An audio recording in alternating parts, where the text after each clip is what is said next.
The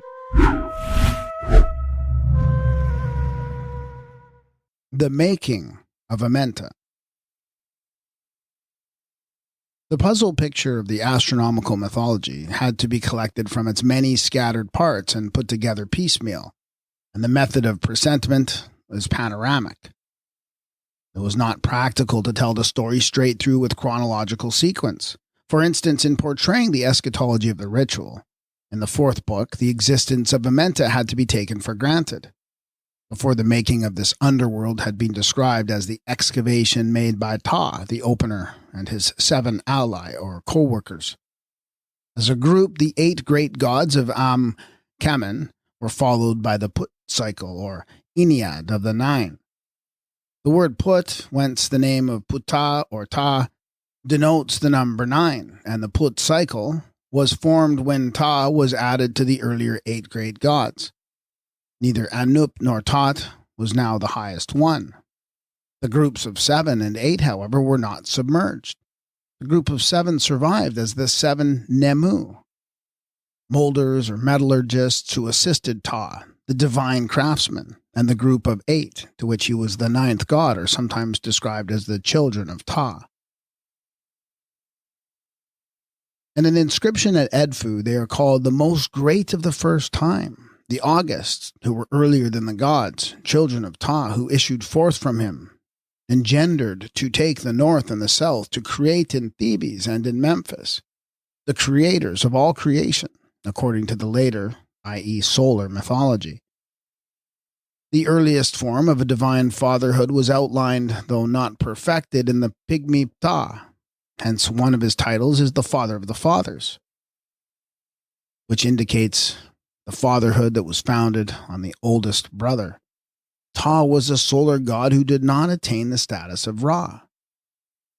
Now, until the time of Ta, Amenta was not founded as the earth of eternity in the subterranean regions, nor excavated from one horizon to the other as a pathway for the nocturnal sun and the Manas. Sebek, the crocodile-headed god, swam in the water, round about the earth from west to east upon the outside of the mount. Horus crossed the waters on the wings of the hawk. Behutet, or Aten, of the disk, rode on the wings of the vulture. Tum Horus was the calf that issued from the cow of earth, and Har-Maku passed from one side of the mount to the other through the body of the Sphinx. The Amenta had not then been hollowed out. The passage through the mount from west to east was tunneled now by Ta and his co-workers, who in this character might be called his 7 navies. When Ta, the supreme craftsman of the gods, constructed his terrestrial and subterranean house of the double earth, he built it on the earlier foundations, such as the Akar and Tuat of the abyss that were previously extant. The 2 pillars of the south and north were likewise utilized. As it is said in the mythological text from Memphis, the 2 pillars of the gateway of the house of Ta are Horus and Sut, which had previously represented the 2 poles of Sut and Horus, the twin founders, as we show in the beginning. An inscription found both at Edfu and Esni mentions the Festival of the Suspension of the Sky by Ta, which was connected with a celebration of the winter solstice. It has been suggested by Kroll that this has descended from the time when the winter solstice marked the beginning of the year, and also of the creation. Under another figure, this suspension of the sky by Ta in Amenta was celebrated in the mysteries of Memphis by the erection of the double Tat pillar, which supported the sky and was originally a 2-fold figure, founded on the pole. But the sky now suspended in the double earth of Ta was not the sky of day. It is the firmament of the nocturnal sun through which it passed at night when, in the netherworld, which is for the first time fully opened up by Ta, the great architect of the universe, who followed the earlier sky supporters, Sut, Horus, and Shu. The Kamite Amenta is the grave of man's lost world, where his legendary garden of the beginning may be rediscovered. In this subterranean country will be found a copy of the primary paradise of all mythology, which can be restored from the ritual and the imagery set in the stars of heaven, and proved to be the work of ancient Egypt's wisdom. The most primitive imagery was sacredly preserved in Amenta, which makes the Book of the Dead an eschatological record of the beginnings in mythology that is unparalleled. And not until we have mastered the wisdom of Egypt as recorded in Amenta shall we be enabled to read it on the surface of the earth. First comes the natural fact, next the mythical representation, and lastly the eschatological application of the type, be it the mount or tree, the deluge, the ark, the evil serpent, or the victorious young hero. All three phases have to be studied, collated, and compared. And for this purpose, the Egyptian books of the dead and Amenta are worth all other sacred writings in the world. The primal paradise of universal legend was above the earth upon the summit of the mount, up which the spirits climbed to reach the region of eternal rest among the stars that never set. It was configurated round about the pole of heaven. This has yet to be depicted as the Mount of Glory. The later paradise was subterrestrial, the earthly paradise of legendary lore. The first was stellar, the last is solar. And it is this last that was founded on the subterranean path of the nocturnal sun first opened up by Ptah. The duplicating of paradise was partly a result of repeating the imagery of the stellar representation in the solar mythos. The Mount or Glory of the east was added to the Mount of Glory in the north, with the wide water of the heavens flowing round between the terrestrial and celestial paradise. Cosmas Indicoplistus tells us that beyond the ocean in every direction, there exists another continent which cannot be reached by man, but of which one part was inhabited by him before the deluge. To the east, just as in other maps of the world and in later systems, he placed the terrestrial paradise in the four rivers that watered Eden, which came by subterranean channels to water the post-diluvian earth. This can be followed by means of the upper paradise of Am-Kamen that was raised by Shu, and the lower one now configured by the opener Ptah, who suspended a sky overhead in Amenta. In the mythology, Amenta is a subterranean country of the sun by night. The dawn and sunset were its gates of glory. It is called the beautiful Amenta, the earth of eternity. It was the passage of the sun that made the pathway of the solar circle, which was completed in the eastern equinox. Hence it is said of the sun god, "The junction of the double earth is the head of the coffin of Osiris, the beneficent soul of Sutenkan, who hath determined the paths of eternity."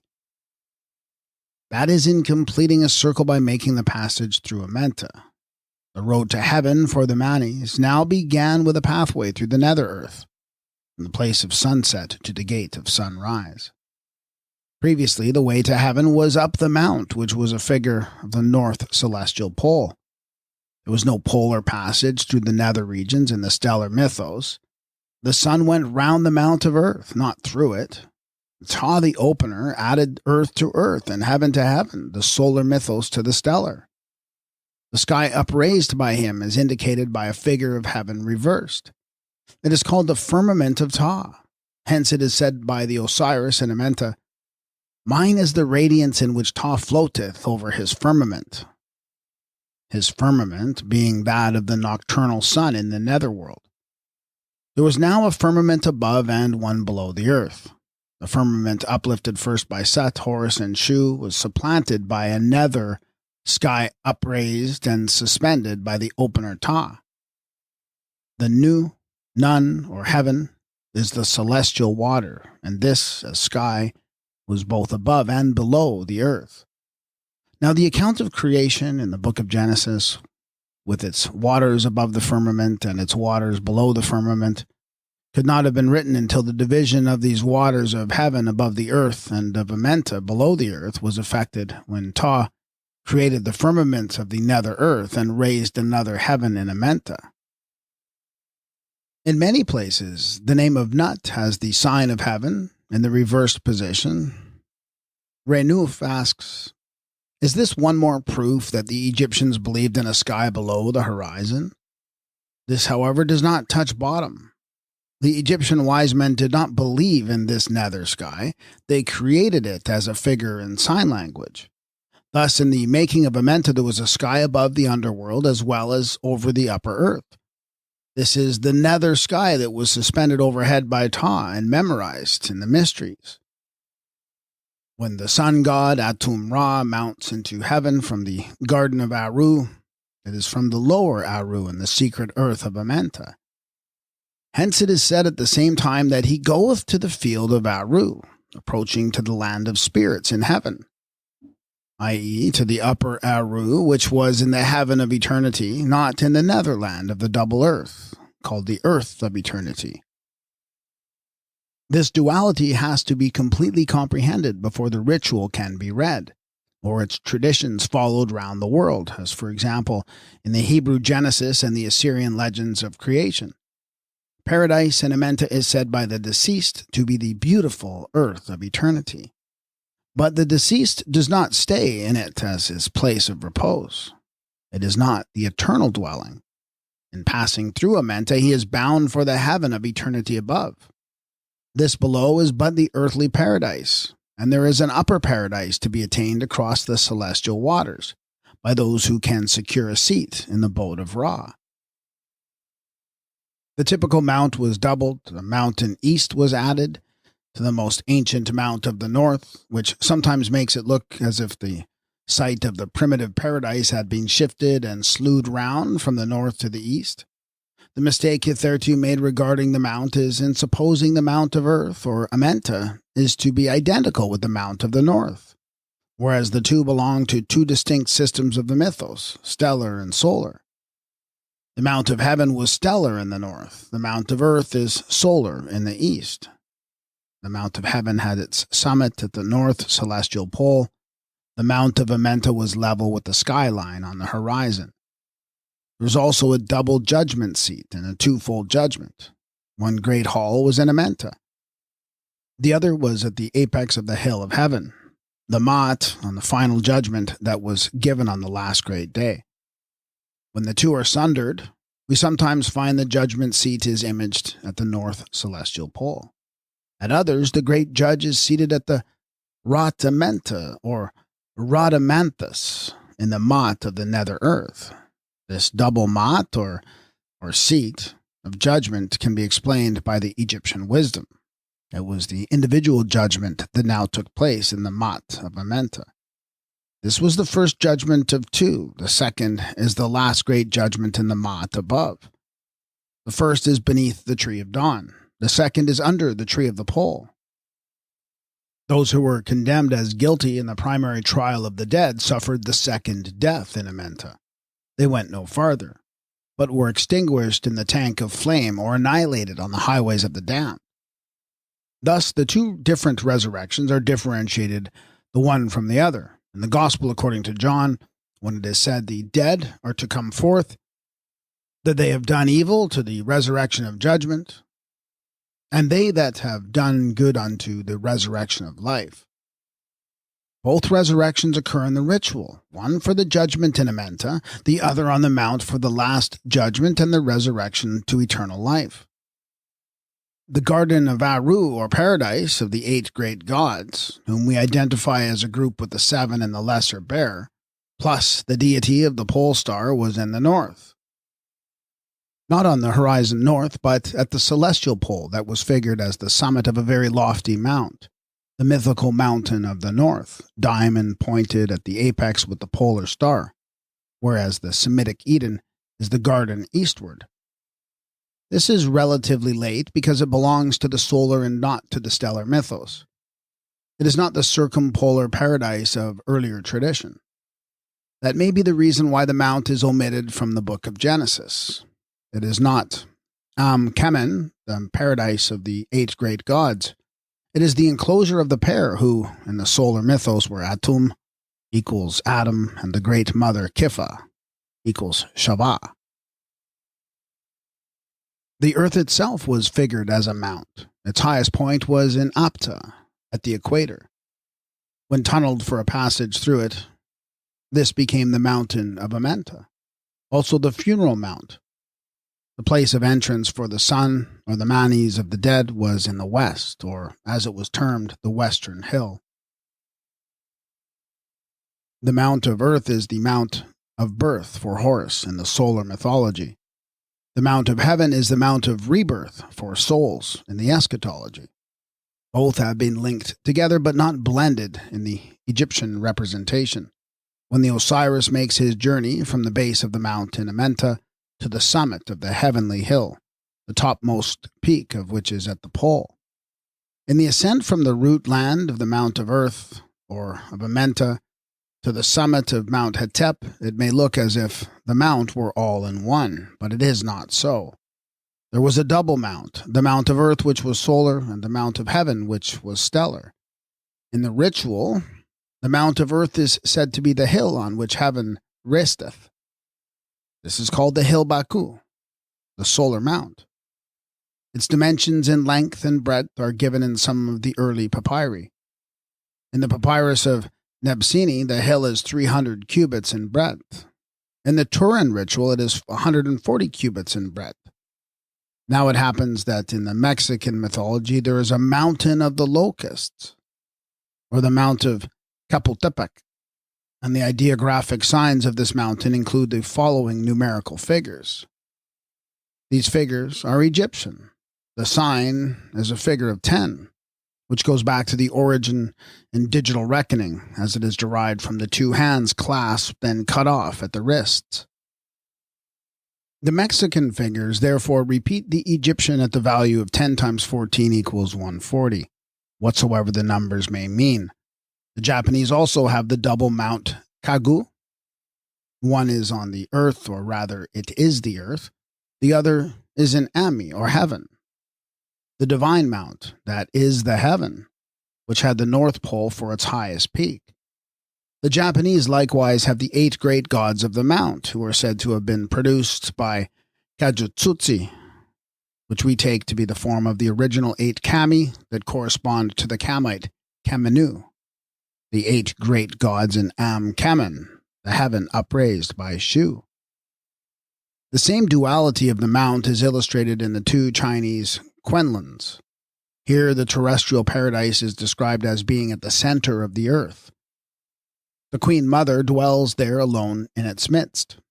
At the summit there is a resplendent azure hall, which lakes enclosed by precious gems. Above the clear ether rules the ever-fixed, the polar star. This is the Egyptian Mount of Amenta, in which Hathor was queen. The azure hall is the empyrean over the summit of the mundane mount, which is here identified as the Mother Mount.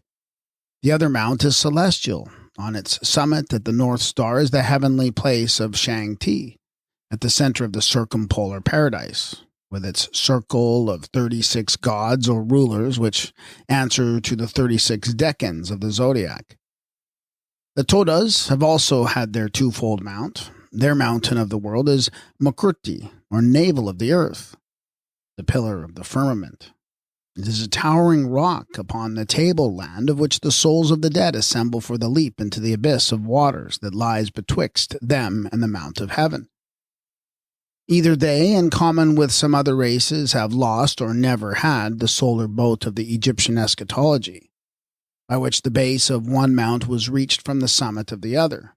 But sink or swim, the journey is the same. So is the celestial chart. Hence the Todas can see the cows that grace the fields of heaven and the nebula of the Milky Way.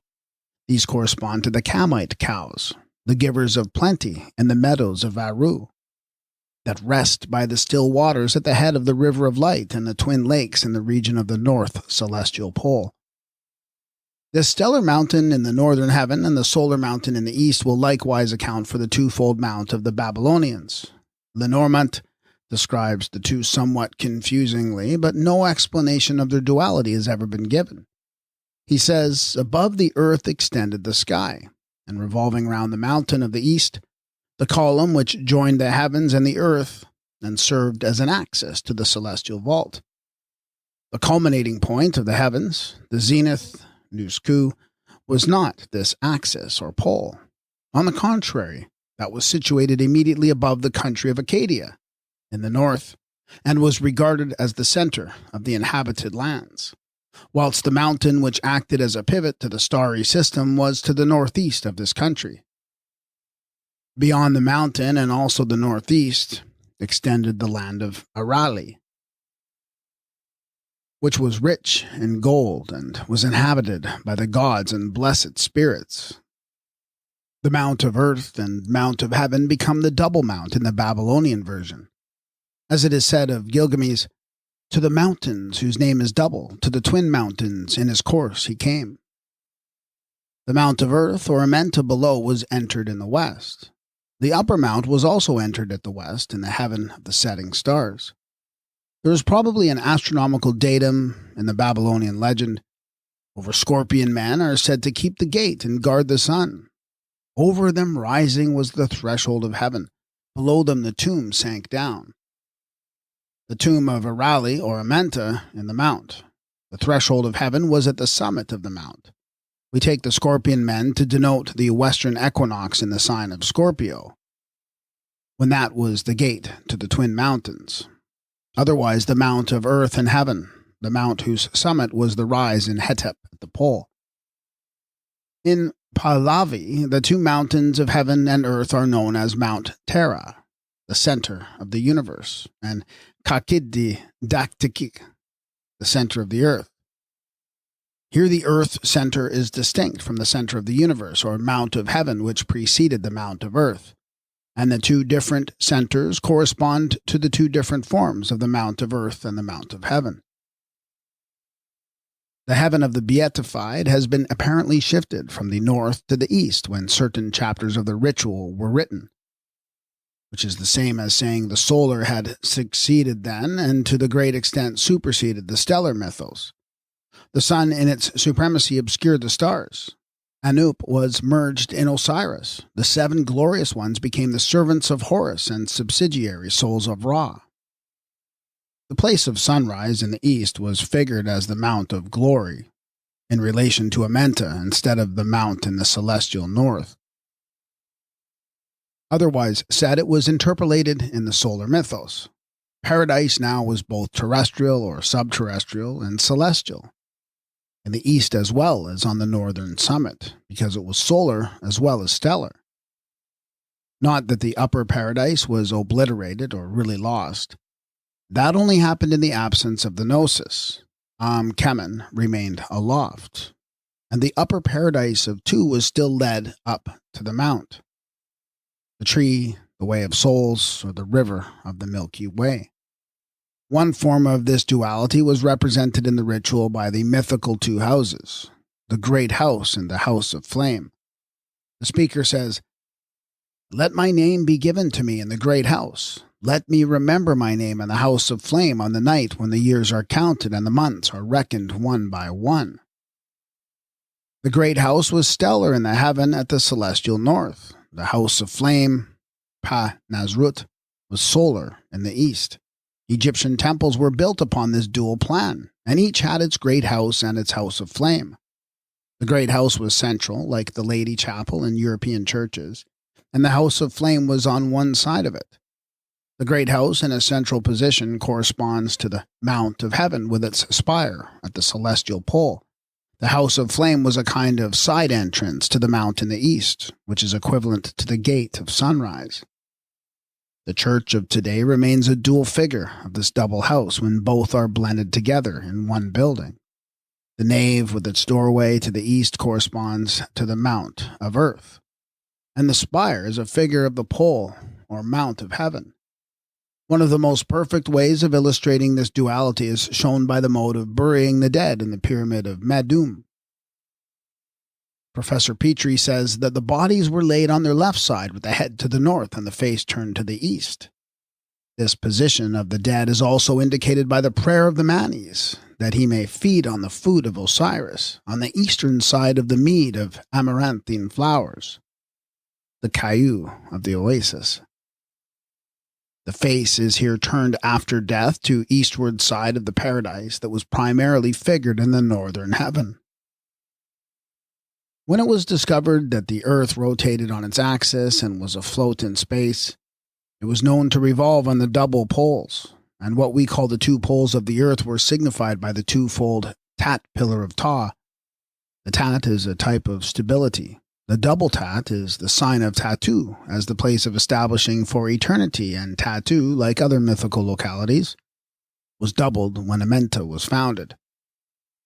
It is noticeable that when Queen Hatshepsut had erected her 2 pillars, she says she has made 2 obelisks for him, who is the Lord of the thrones of the 2 worlds, or as we should say, of earth and heaven. This touches the origin of the well-known double pillar, the significance of which is not known.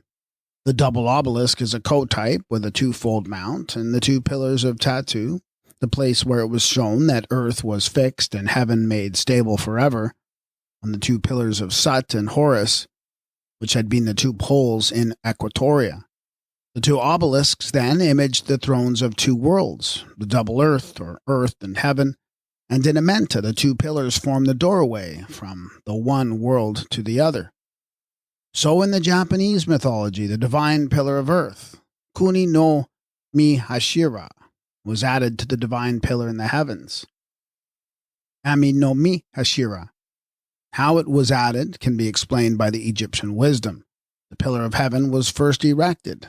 Shu, Anhur, lifted up the heaven from the earth with that which constituted the divine support as prop pillar or lion-like strength in sustaining the paradise above. The pillar of heaven naturally stood upon the earth to support the heavens, but when the earth was hollowed out by Ta, the excavator, there was another earth below in which the pillar had to be re-erected, and this pillar of the double mount was represented by the double tat of Ta as the backbone of that god, or later of Osiris. The Japanese also have the 2 pillars called the awful pillar of heaven, the pillar being a co-type with the mount. Heaven's 1 pillar was an ancient name for the Japanese island of Ski. The Japanese have also a pillar whose foundation is at the center of the world, where stands the tat or pole of Ta supporting the nether sky. In Chinese legendary lore, there is a pillar that sustains the earth. They also have a pillar which sustains the heaven. These 2 correspond to the pillar of Shu that supports the firmament above and the tat pillar of Ta which supports the earth in Amenta below. These are distinct from each other. They belong to 2 entirely different mythical creations, and cannot be resolved into one single pillar derived from the mount of earth, as access pillar of the heavens. Heaven had rested on the pillar of the earth, or the pillars raised above the mundane mount by Shu. But the tat pillar of Ta was erected by the nether earth of Tu, and consequently our earth was then supported on the pillar of Ta. This will explain the tradition of the Chinese, the Tlingit Indians, and others, that the earth rests upon a pillar. Thus, as Egyptian, these are 2 divine pillars answering to the double mount, which we call the pillar of Shu and the tat pillar of Ta. One is the sustainer of the firmament above the earth, the other is the support of the firmament below the earth. The 2 together are the double pillars of earth and heaven. This will enable us to read of the many Greek marchen, which reflect and refract the Egyptian mythos. There is a legend of Heracles relieving Atlas as sustainer of the heavens, or, in the original, the ceilings of the double earth. Atlas is the Egyptian Shu Anur, the elevator of the sky. And the relief of Atlas by Heracles is equivalent to the relief of Shu by the sun god Ta, as sustainer of all things in Amenta, when the pillar of earth or of Tat of Amenta was added to the pillar of heaven.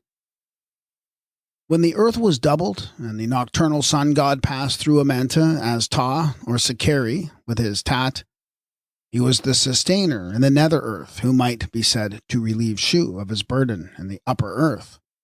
Horus is the prototype of Heracles, and Horus, or Ta in Amenta, is the mighty Heracles of this Greek fancy which so often takes the place of fundamental fact.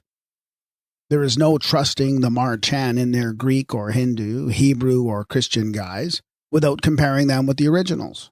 Greek legends also assert that Heracles separated 2 mountains to form the 2 columns or pillars, which were a dual figure of the 2-fold mundane and celestial mount. This helps to identify the double columns with the mount of earth and the mount of heaven. Many illustrations could be cited of these 2 pillars erected at the entrance to the temple or house of God. Heracles, says Herodotus, was worshipped in a temple at Tyre.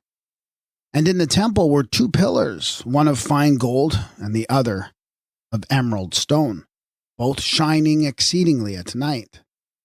These are, to say the least, somewhat suggestive of the green mount of earth, the Egyptian mount of emerald, and the golden mount of heaven, which survive as the green hill far away and Jerusalem the golden in the Christian hymns. The backbone was a figure of the pole. It is at one time the backbone of Sut, at another the backbone of Anup, at another of Ptah or Osiris, the backbone being a natural type of sustaining power. This at first was single as a figure of the pole. It was duplicated in Amenta, the same as was the pillar of support and other figures of sustaining power.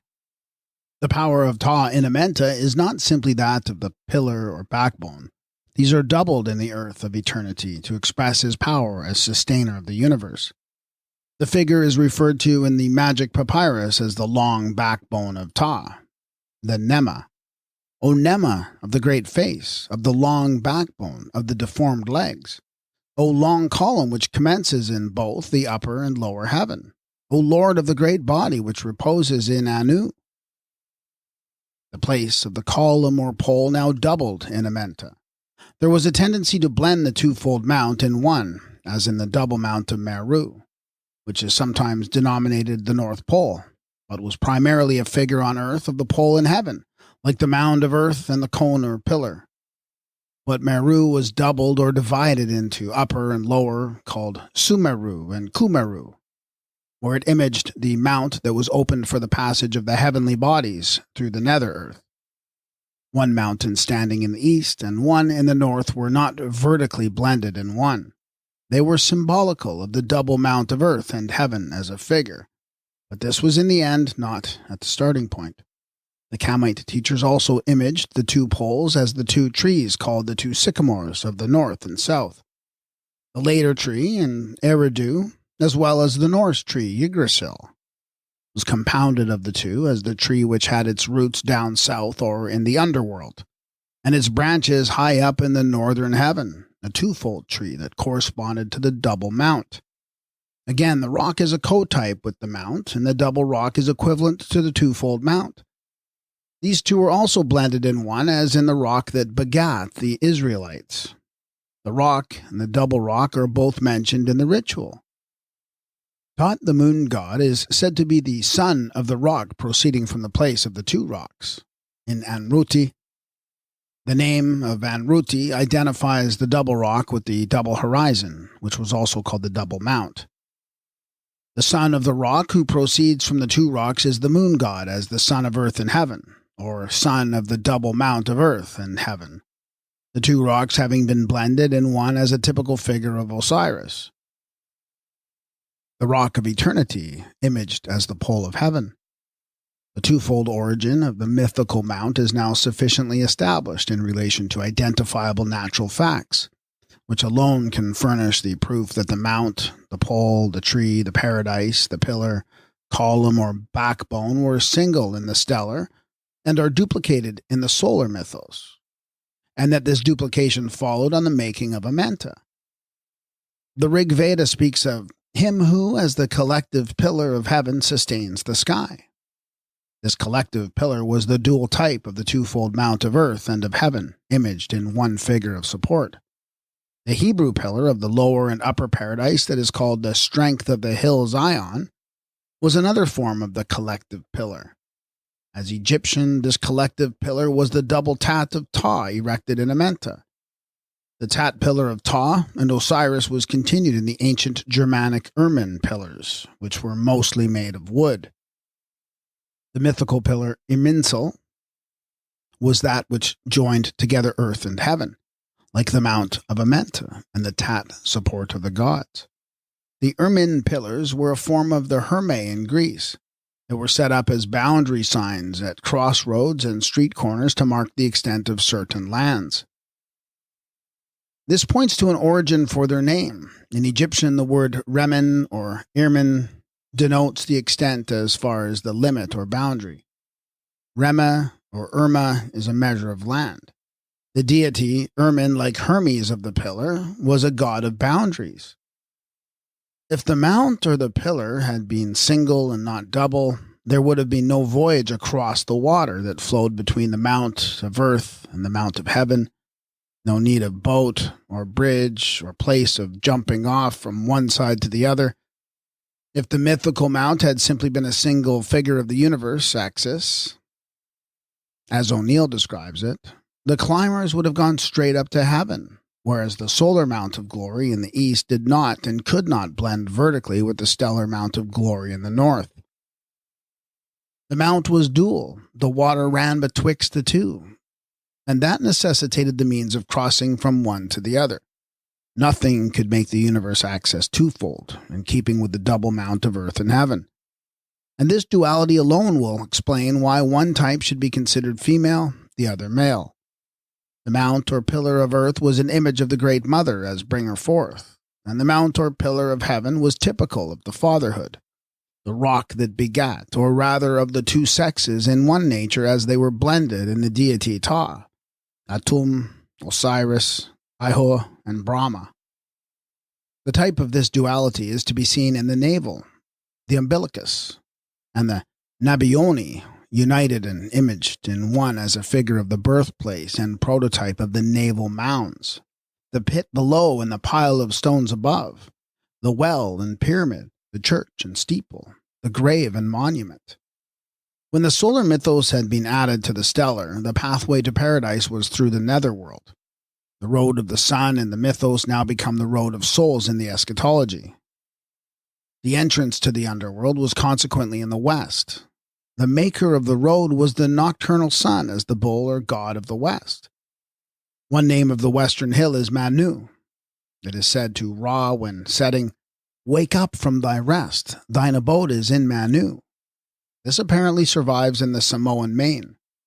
At death, the soul went to a paradise in the western horizon called Main, equals Manu. The dying, says the missionary Turner, were urgent and begging those around them to see and make the tapunia, or pesomancy, go all right and so secure an entrance to the main paradise. If the pebbles used for divination turned out odd instead of even, it was thought that the soul would be caught and crushed between the two great stones at the entrance to the mount. The hollow pit was the name of the Samoan Hades. At the bottom there was a running stream which floated the spirits away to the Hades of Politu. They were but little more than alive and only half conscious until they reached Politu, where there was a bathing place called Veola, or the water of life. In this water all infirmities were washed away, and the aged recovered their lost youth. Their new bodies were singularly volatile, like the Egyptian Sahu. They could ascend to earth at night, become luminous sparks or vapor, revisit their old homes, and retire at early dawn to the bush or to Politu. The subterranean world of the Laps is identical with the Amenta of the Egyptians. Jabma'imo is the house of the dead in the nether earth, which is the place of transition for those who have had their bodies renewed, who pass on and are taken up to heaven. Their home of the gods, Tevo Amo, also answers to the upper Eru paradise of the ritual. The jackal or dog is the guide of the dead through the paths of darkness in the nether earth. And the Inuit dead are said to descend by the dog's path into their underworld. This is a most obscure road, answering to the path of darkness in Amenta. The subterranean region, described at times as being submarine, is the common subterrestrial paradise of the Inuit people generally. When the netherworld had been completely excavated by Ta, Amenta was established as the lower story of two in the Mount of Earth, which henceforth becomes the Mount of Amenta. The name denotes the hidden or secret Amen, Earth Ta. It is also called the Earth of Eternity, the Land of the Living. For the Egyptians call those the living whom the less spiritualistic moderns designate the dead. The Mount of Earth became the Mount of Amenta because Amenta had been tunneled through the lower earth. It became the funeral mount because Amenta was the earth of the Manis. In the Egyptian chart, the west is the beautiful gate of entrance to this divine netherworld, otherwise called the Land of Life. It is not paradise itself, but the way to it through purgatory. The beautiful gate of exit was at the place of sunrise, not sunset, in the garden eastward, and this was the locality of the terrestrial paradise, which was a copy of the Garden of Aru, first configured in the circumpolar heaven of the stellar mythology. The dead in Egypt were called the Westerners. On the way to the place of burial, the mourners sang the funeral song, "To the west, to the west, to the west." The mummy was ferried over the water to the western mount, where Hathor Isis or the cow waited to receive the solar god, and in his track the souls of the departed. The entrance to the mount was shown as the mouth of the cow, or cleft in the rock, such as was seen in the immediate neighborhood of Abydos, which was reached through a narrow gorge in the Libyan range, whose mouth opened in front of the temple of Osiris Kentamenta, a little to the northwest of the city. Here the souls of the departed were supposed to enter and descend into the netherworld. The sun god is described in his passage to the western horizon, or mount, whilst earth, as the mother, stretches her arms out to receive him. In rapture is thy mother, the goddess Meru, as thou dost emit the irradiation of light, till thou reachest that mountain which is in Akkar, i.e. till sunset, when he will enter the female receptacle for his new birth. Taking this to be imaged by Isis as the sacred heifer, the place of entrance is her mouth, and the place of exit was uterine, to the east of the mount. The entrance into the mount of earth, which was personified as the old first mother, is one of the exploits of Maui in the Marchen of the Maori. Maui, at the end of his victorious career, that is at sunset, comes back to the country of his father and the land of his great ancestress, Hain Nu Tipo, the great woman of the underworld, who is seen in the horizon. Flashing and as it were opening and shutting, so apt the hippopotamus and Hathor the cow may be seen in the cleft of the mount that opened at sunset for the passage of the solar god, the mouth of the cow being equivalent to the cleft in the mount. Maui came to where the ancient giantess lay sleeping, with the object of passing through her without waking her. He entered her body, but when she was half in and half out, a little bird, the Tiawakawaka, laughed aloud to see the sight, and woke the sleeper, who closed her thighs on Maui and crushed him, so that he died, and thus brought death into the world. Otherwise it was fabled that the solar hero died to rise again in passing through the netherworld of darkness, and this was a primitive mode of portrayal. In the Kamite mythos he passed through the female hippopotamus or cow, or the sphinx, all of which were figures of the mother in the mount, otherwise the ancient Mother Earth. It is common for a cavern or entrance in the west to be pointed out as the way into spirit world that leads to the fields of paradise. This is found in the Aztec Mictlan, or land of the dead. The Fijian descent into the underworld is exactly the same as the Egyptian. The dead go down in the west on their way to the judgment seat of Nenji, just as the Egyptian dead embark in the west for judgment seat of Osiris. The nether earth, Nagmat, of the Australian Wiwarun, also corresponds to the Kamite Amenta. It is the receptacle of the sun beyond the western edge of the earth, and likewise an abode for the departed, who do not remain there permanently, but come back to our earth at times as the Nagamagat, like the Manis in the ritual. In various Marchen and other irresponsible legends derived from mythology, we hear of heaven being situated in the west, that is, at the place of sunset.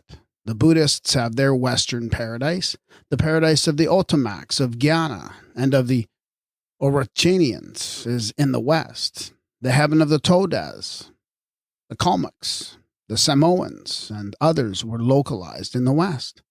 The Iroquois and Ojibwa describe the souls of their dead as traveling westward till they come to the plains of paradise.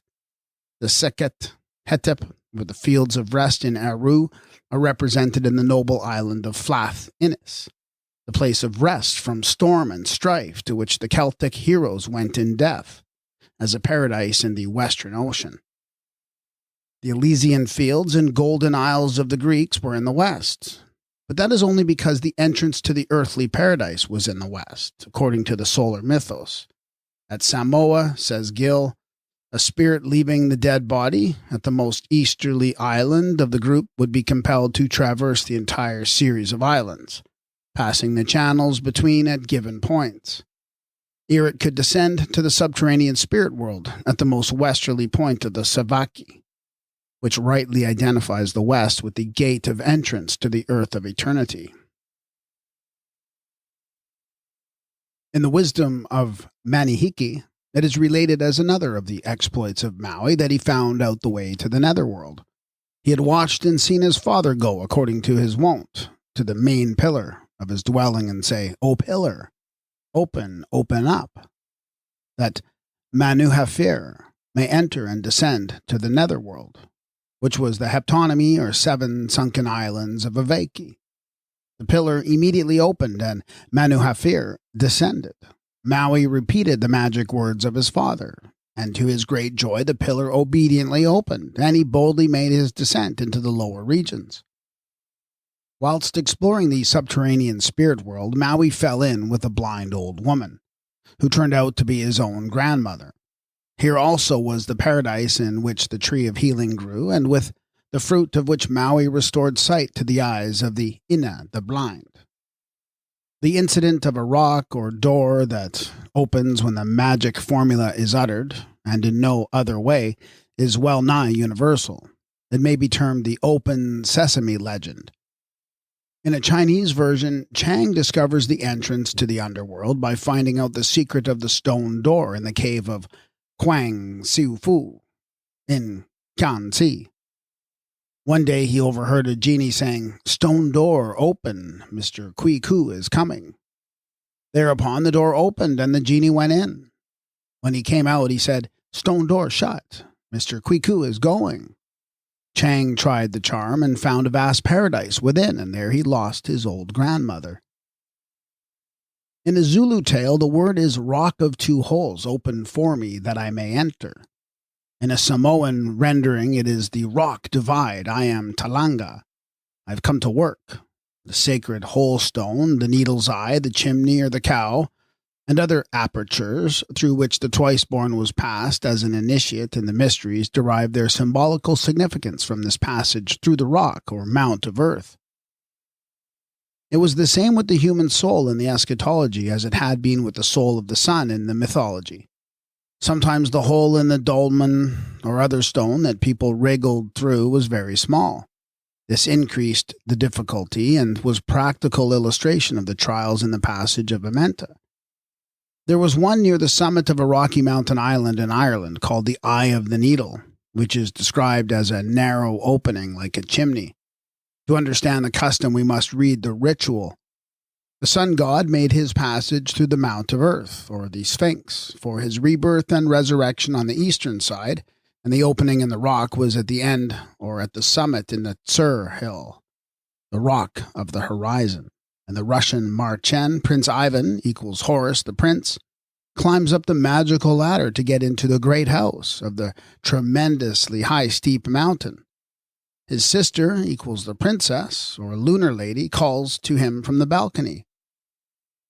"See, there is a chink in the enclosure. Touch it with your little finger and it will become a door." This he does and obtains entrance into the mountain of Amenta. The cleft or opening in the mount was also termed the grotto, and it is possible that this survives in the grotto that is exhibited in England and is made of oyster shells at the time when oysters are supposed to be first opened on one particular day of the year. This illustrates an ancient custom but not a legal enactment respecting oysters. The opening of the oyster, the annual opening of the earth in the equinox, the grotto is an interior or shrine, and the light which is kindled within it points rather to the sun than the lamp of any Christian sanctuary. The day and the ceremony have been assigned to St. James, but that is only one more item in the total system of falsification designated Christian. Osiris also had his shrine, which standeth in the center of the earth. The underworld of the Karens of Burma is the Egyptian Amenta.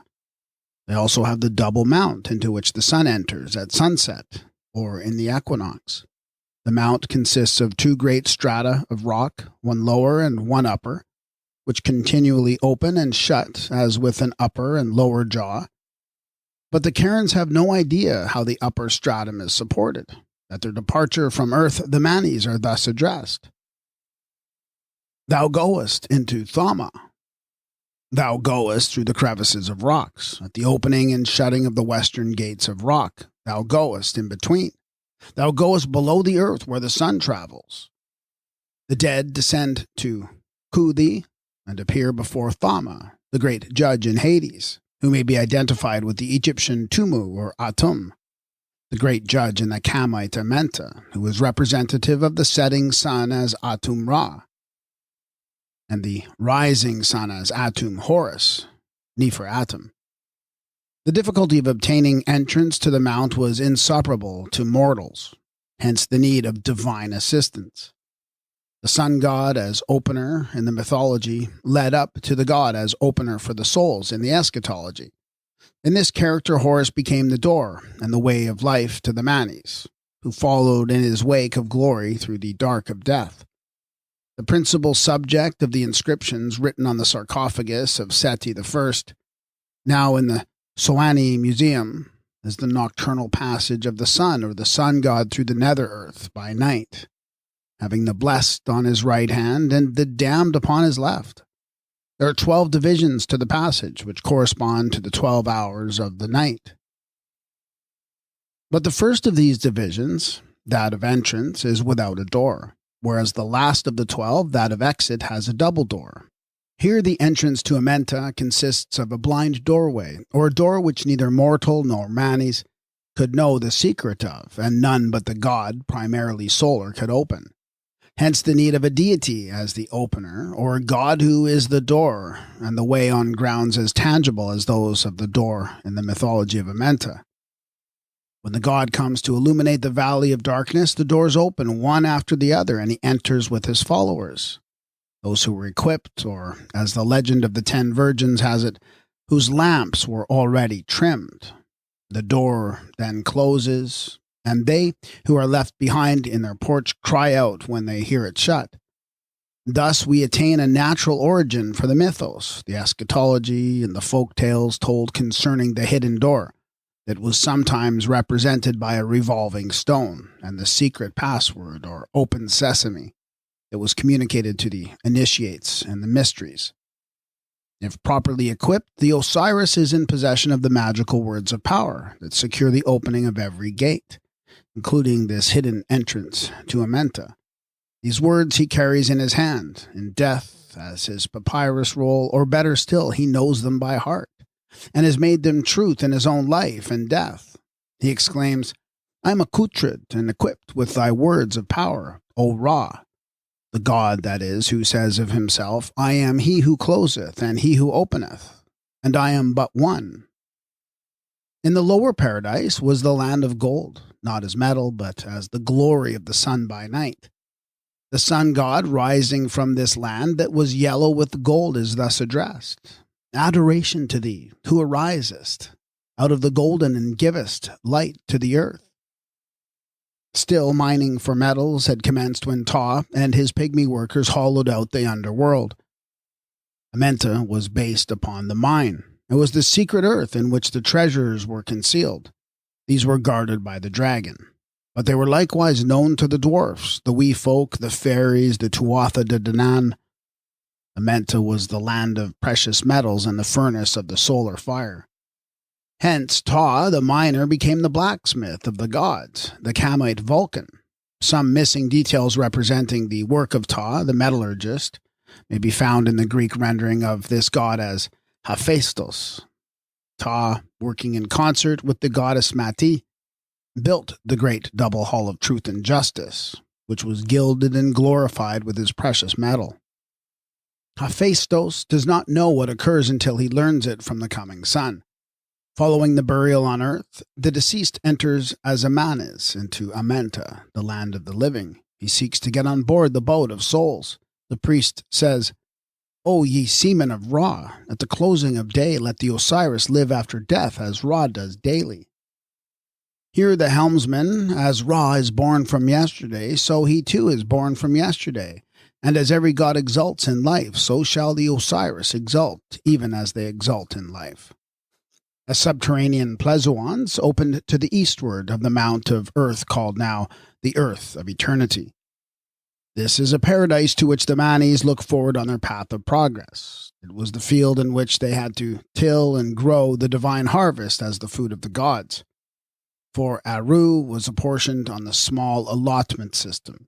Each one had a share of arable land to cultivate, and by the fruit was known and judged as the great harvest home, as a true worker or a lazy one. And by their labor in this spirit world, the Egyptians earned their living for the life hereafter. The lower Aru, the garden eastward in Amenta, is that earthly paradise of legendary lore in search of which so many heroes sailed. In the Eric saga, Eric sets out in search of Odin-Sakr, a form of the Norse paradise, which is said to be encircled by a wall of fire. He enters a dark forest land in which stars are seen by day. A dragon bars his way across the river, the Apap of Darkness in the Valley of Darkness. He rushes into the monster's mouth and passes through its body, the common way with the solar hero. Eric emerges with his companions in the land of light, the lower paradise of the mythos. After a while, they come to a tower that is suspended in the air without any visible supports. Access to it was obtained by means of a ladder that enabled the seekers to reach the top of the tower, which had neither foundations nor pillars. They had now attained Odin-Sakr, the earth of living men, the Egyptian land of the living, but not the upper paradise, the place of spirits perfected, which is said to be so glorious that Odin-Sakr, in comparison, was but a desert. Eric's is but the journey of the nocturnal sun, or the annual sun in the inferior hemisphere, represented in the primitive form of a passage through the nether earth. The aim and end of the Osiris on the journey by water or by land is to reach the circumpolar paradise and secure a place among the stars that never set, the glorious ones that beacon from the abodes where the eternals are. The Mount of Earth was the point of emergence in the mythology. It was the place of birth for the sun upon the mount to the east where the temple of Sebek Horus stood. In the eschatology, it was the place of rebirth for the souls or Manis who ascended by the mount or by the tree of dawn to the summit from which they entered the bark of the sun to make the voyage over the waters round to Manu in the region of the west. This underworld, with its mount of birth as a point of departure for the sun and Manis in the east, became the traditional birthplace and point of departure in the legends of various supposed ethnical migrations of a similar nature to that of the Jews in the Exodus from Egypt. The passage from the Mount or Island of Earth to the Mount of the Upper Paradise across the waters was already mapped out in the time of Pepi I. As the following extract from his pyramid shows, "Hail thou who, at thy will, makest to pass over to the field Aru, the soul that is right and true, or dost make shipwreck of it, if wrong. Pepi is right and true in respect of the island of the earth, whither he swimmeth, or where he ariseth." This is not very clear, but the island of the earth is the mount on the eastern summit, of which the Manis joined the solar bark to make the voyage from Mount Baku east to Mount Manu in the west, on their way to the Mount of Glory at the north celestial pole. Thus, the path for the dead from this life to the upper paradise was laid down by the Egyptians. It was they who tunneled the Mount of Earth and hollowed out Amenta with its places of purgatory, its hells, its paradise of plenty in the Aru meadows, its means of ascent for the Manis by the mount or up the tree, its solar bark and boat of souls that voyaged over the waters of the Nun from east to west, its steps or ladder that was raised at the landing place by night for the ascent to heaven in the upper Aru paradise. This pathway of the dead is well nigh universal in mythology, and it can be traced from beginning to end by means of the Egyptian mythology and the eschatology. Led by the jackal Anup as guide through all the ways of darkness, and lighted by Tat, the lunar god, who carries in his hand the lamp of light and eye of Horus as the moon of Amenta shining through the night, We emerge at length from underneath the upper earth. We are now outside the mount of earth, which stands upon a vast, illimitable plain of the netherworld. We thus retain our foothold in the none where upper earth comes to an end. We follow the track of the sun and therefore issue on the eastern side of the mountain, which the solar god ascends at sunrise when seen by the dwellers on the upper earth. Now we are facing the solar east and the garden eastward, which originated in the oasis of Inner Africa. The Book of the Dead is primarily based on the Amenta and the journey through its underworld. The track of the all-conquering sun is followed by the soul of the deceased. He enters the mount in the west by the opening in the rock, or at a later stage is carried on the boat. He is accompanied by those who have gone before as guides. He does battle with the adversary, and is victorious in the character of Horus. He opens all the paths and gates with his words of magic power and spells of might. He cleaves open the earth for the resurrection. He is delivered from the devouring demon who lurks invisibly in the lake of fire and feeds upon the damned. The caverns of Putrata, where the dead fall into darkness, are opened for him. He is supported by the eye of Horus, or lighted by the moon. Apuat, the opener of roads, raises him up and acts the part of the giant Christopher in carrying him across the waters. He wanders in the wilderness where nothing grows. He obtains command of the water in the netherworld and prevails over the deluge. He escapes the second death. The double doors of heaven are opened for his coming forth. Still following the course of the sun, the passage of Amenta endeth with the garden eastward, and the ascent by which the Manes enter the bark of Ra. O great one in the bark, says the suppliant, let me be lifted into the bark. Let me make my head for thy staircase. Deceased has here attained the summit of the solar mount of glory on his way to the circumpolar heaven and the stars that do not set. There is a voyage now in heaven from east to west, and as the sun was lifted up to enter the Matit bark at dawn, so is it in the eschatological rendering. The souls of the departed, who were pure enough in the presence of the sun, now entered the Matit bark to continue the voyage round the mountain to the region of Manu. They were now the Westerners in another sense, which was eschatological. All day the Manes made their voyage in the solar bark, and come at sunset to the land of the West, about which the song was sung in the funeral procession. To the west, to the west. At this landing stage they leave the Matit for the Sektit bark. The sun goes down to Amenta in the west each night, but their sun sets no more. They have done with the mount of earth in the mythology, and come to the mount belonging to the heavens. But there is a great gulf fixed between the mount of Amenta and the stellar mount of glory. This is the lake of darkness and the lair of the Apep dragon. The void is spoken of as cavern of Putrata, where the dead fall into darkness. It is also called the void of Apep. In strict accordance with natural phenomena, the gulf or void of Putrata lay betwixt the place of sunset on the western side of the mount of earth and the heaven of the setting stars.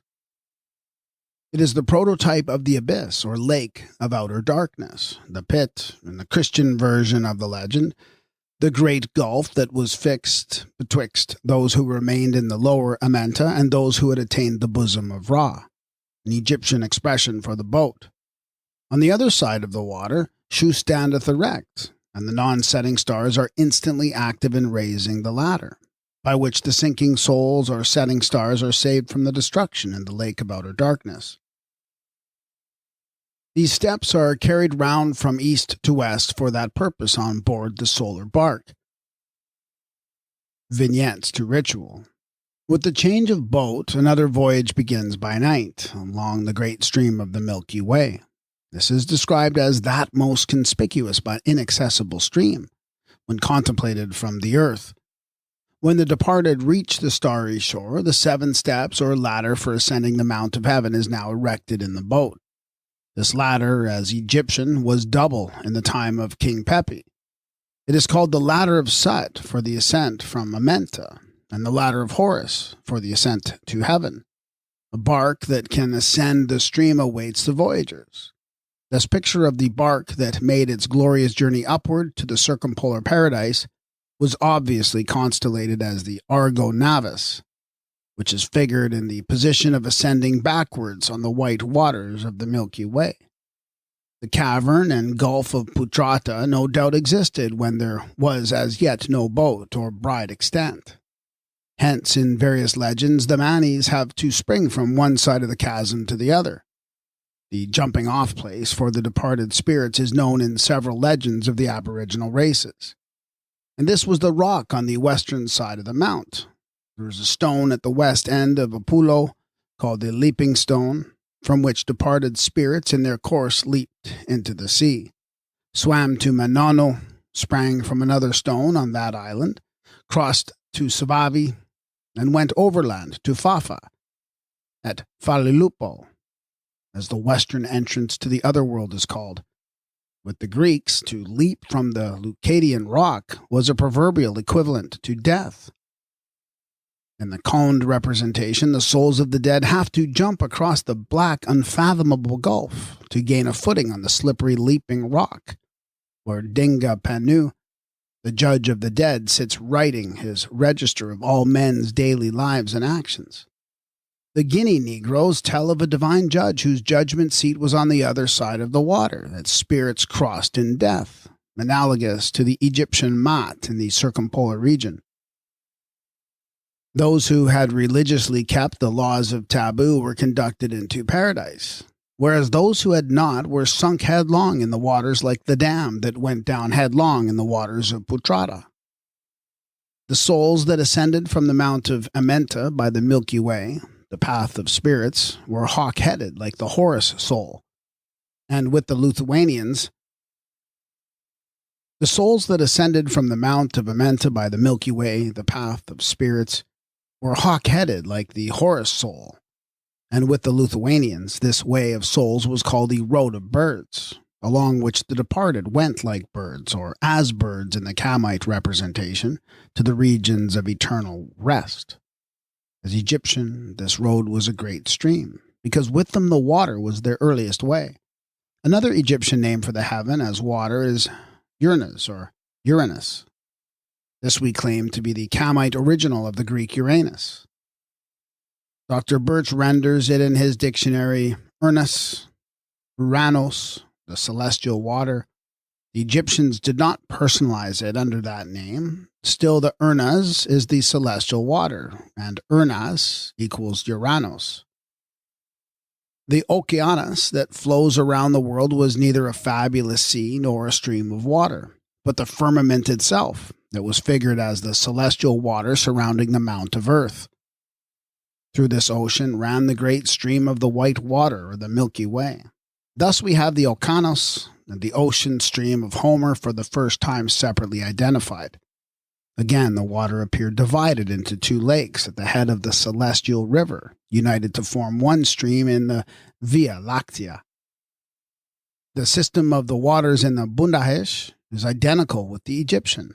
It is said that all the waters in heaven and earth had their origin in the heavenly mount of Ardvi Sura at the summit of Alborz, upon which the red cow rested. There is but one source and only place of discharge for all the rivers in the world. This was the river of the Milky Way, which the Egyptians figured as descending from the celestial lakes to be continued in the lakes in the Nile below. In China, the Yellow River is looked upon as a continuation of the Tianho, or Milky Way. The river of heaven continued as the river of earth.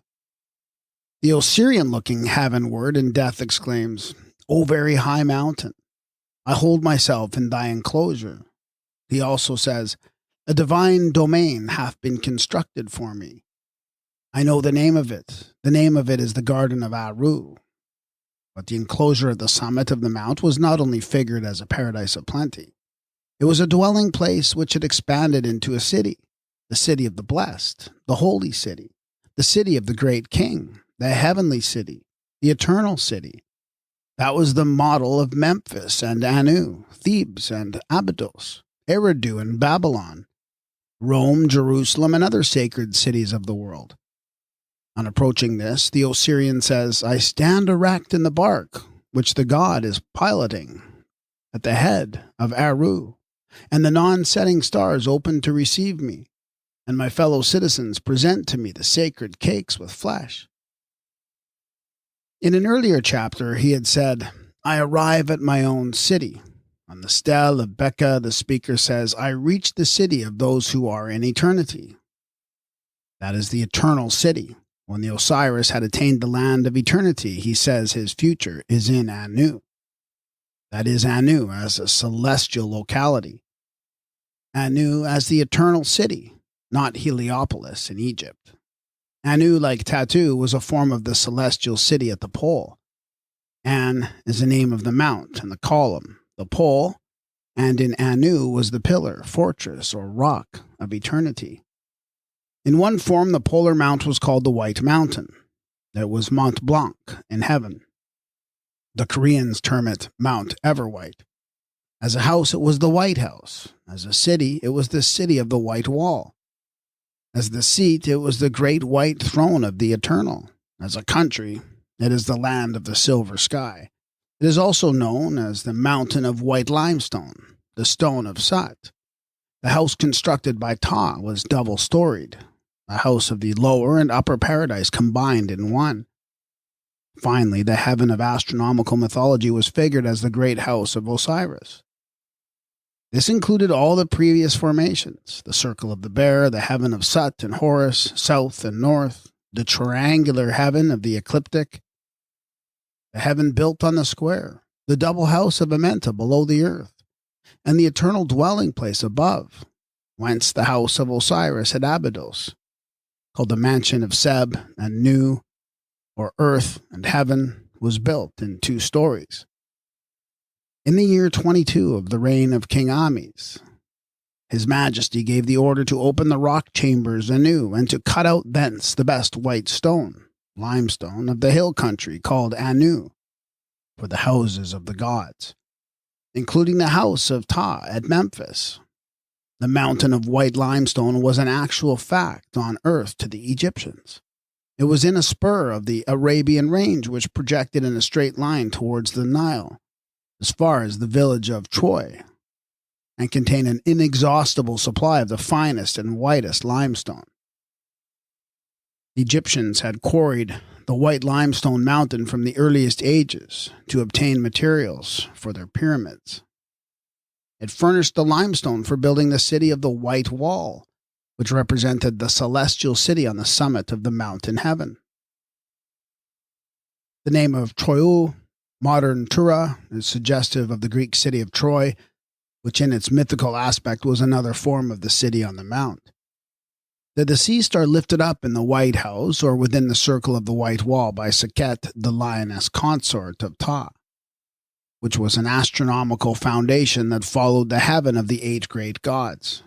The Osiris says, May Sekhet, the divine one, lift me up, so that I may arise in heaven and deliver my behest in Memphis. With the Chinese Taoists, the city on the summit of the mount is the metropolis of Pearl Mountain. This corresponds to the Kamite city of the White Wall, the celestial Kap-Ta-Ka. To the dweller in Anu, the eternal city was Anu on the summit of the celestial mount. To the dweller in Thebes, the eternal city was Thebes on high. To the dweller in Jerusalem, the eternal city was Jerusalem above. Only once was there a mundane original for the paradise or later city set in heaven at the pole. That is demonstrably derived from the land, the river, the Anu, the Troy or Teru of Egypt. The Egyptians set the pattern in the mount, and from this the later builders of the sacred cities, the ark cities on the mount of heaven, derived the plan. The city of Troy on earth was a type of eternal Troy upon the summit of the mount. Both city and name are demonstrably Egyptian, as Troy equals Teru. Teru denotes the circumference or enclosure, and this was a name of Sesenu, and consequently of Kamen, the paradise of the 8, the enclosure on the Mount of Heaven, which afterwards supplied a name for the city of Troy in Greece. The tale of Troy is based on the downfall of the great city on the summit, which was the lofty dwelling place of those whom we may term the people of the pole. The Greeks or Solarites, with the sun god Achilles as their leader. This fall occurred when the stellar representation was followed by the luni-solar mythos. The fall of Babylon in the book of Revelation is another form of the tale of Troy, and both were representations of the one great original in the astronomical mythos. The Semites would have had no heaven on the summit of the mount to go if the Egyptians had not enclosed it and planted it and showed the way in their astronomy. They would have had no Sheol if the Egyptians had not excavated the Amenta for the passage of the sun in their mythology, and for the souls in the eschatology. And it is by means of the Egyptian imagery that we shall be able to restore something of the lapsed sense to the Hebrew writings. Entrance into the eternal city was preceded by baptism, with Anup, father of the inundation, as the baptizer and sprinkler both in one. On approaching the two lakes, the speaker says, "Lo, I come that I may purify this soul of mine in the most high degree. Let me be purified in the lake of propitiation and equipoise. Let me plunge into the divine pool beneath the two divine sycamores of heaven and earth." This precedes the sacrament or eating of the sacrifice consisting of bread, beer, and meat. He also says, "Give me bread and beer. Let me be made pure by the sacrificial joint, together with the white bread, that is, by partaking of the sacrament." Heaven, as a house, had been founded by Shishita, or Sifek, a form of the old First Mother as co-worker with Tat in the lunar mythos. Atum Ra was also a builder of the house in the solar mythos. His son Ayum-Hem-Etep, the Egyptian Solomon, was the builder or designer of the temple to whom the book of the model of the temple is ascribed. It was the temple in heaven that was built without the sound of workmen's tools. There was neither hammer nor axe nor any tool of iron heard in the house while it was building. This only applies to the mythical building, which was astronomical, and which is still continued in esoteric masonry. When such language is applied to building on earth, it has no direct meaning. The eternal city was preceded by the place of assembly. Before the time of building on the mount, there was a gathering place under the tree that represented the roof of heaven. This was the Egyptian mat, or judgment seat, when it consisted of a stone beneath a tree. The seat of assembly, the seat of judgment on the summit of the mount, was continued as a sacred tradition by races who never saw the pole star of the northern heaven. The Australian blacks have no North Pole to look to for their paradise. It sank out of sight for them long ages since, when they were emigrants from the Old World, nor have they replaced it with the Southern Pole. But they still turn to a mount of the north as the gathering place for the souls of the departed. The Tundi, a judicial assembly of the tribe, is there, an equivalent in its way for the Egyptian Mat. When an old Australian Aborigine was dying, he pointed upward and said, "Itundi is up there." The Great Pyramid was built as a replica of this eternal home. One name of this is Kut, a word which does not merely signify light or the horizon. It was the Mount of Glory permanently fixed in stone. A type of heaven perfected which included all the mansions in the great house of Osiris, earth being figured as a mount or island in the abyssal water. It seems probable that the island in the water mentioned by Herodotus, where they say the body of Cheops is laid, was imaged in the subterranean chamber of the Great Pyramid. If so, it follows that the pyramid itself is a figure of the mount that stood amidst the chamber of surrounding space. For example, the Queen's chamber is seven-sided and therefore a figure of the heptonymy. Of the King's chamber, Sandy says, the stones are so great that 8 floret, 8 flag each end, and 16 the sides. It is therefore a figure of the lunar octenary, or the heaven of Kamen. The Amenta of Ta was imaged below as the abyss, or well of the netherworld. The steps or pathway to heaven were figured in the passage looking upward toward the pole. In such monuments, the architecture of the heavens found its supreme expression on the earth. He whom Herodotus calls the priest of Vulcan is obviously the deity of Ta. The Greek writer speaks of the Temple of Vulcan at Memphis when he means the Temple of Ptah. Thus, the reign of the priest of Vulcan refers to the dynasty of Ptah. Herodotus says, the Egyptians having become free after the reign of the priest of Vulcan, for they were at no time able to live without a king, established 12 kings, having divided all Egypt into 12 parts. This was in the Egypt of the heavens. The divisions were zodiacal. The 12 kings are those that rode the solar bark around the 12 signs now established in the circle of the ecliptic.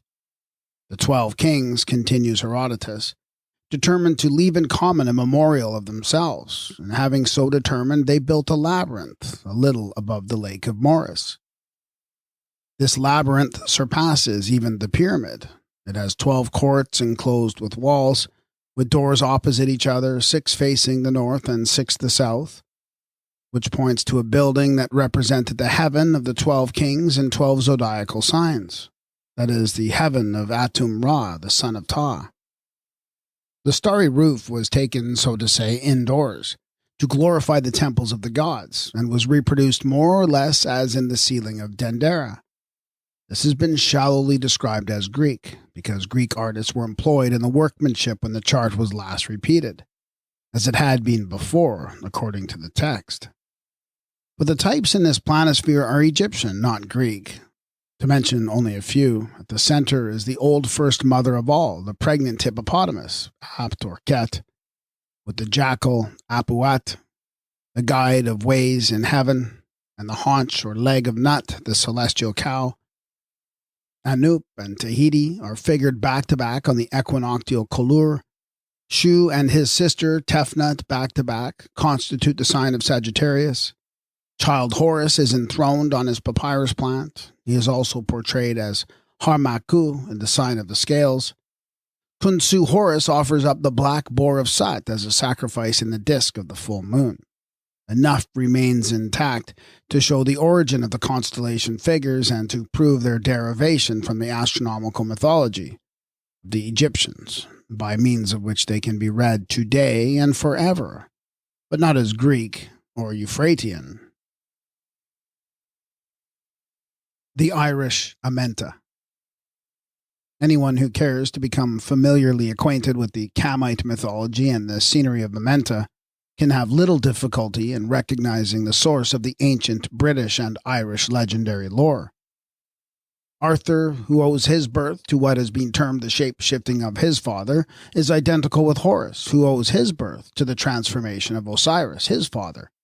Finn, the posthumous child, who is reared in the woods to become the avenger of his father, is one with Horus, born in the reeds to become the avenger of Osiris. Gawain, as the child born to the king, is brought up in the forest to which his mother had fled for concealment, as Isis fled to hide herself and bring forth Horus, the heir apparent, in the marshes of Amenta.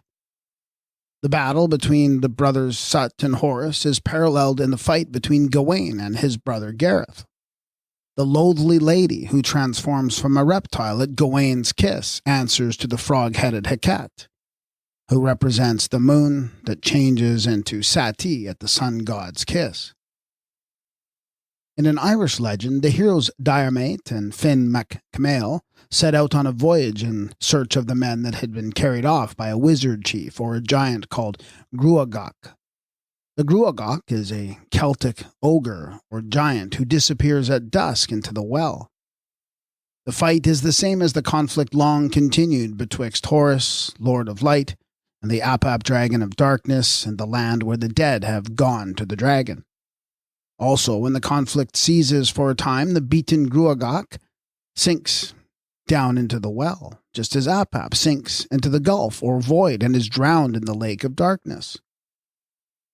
Assuredly, the Dragon of Drought survived as British, and the Dragon of Wantley, who is reputed to have been a formidable drinker. He was slain by More of More Hall, who hid himself in the well of the underworld where the dragon came to drink.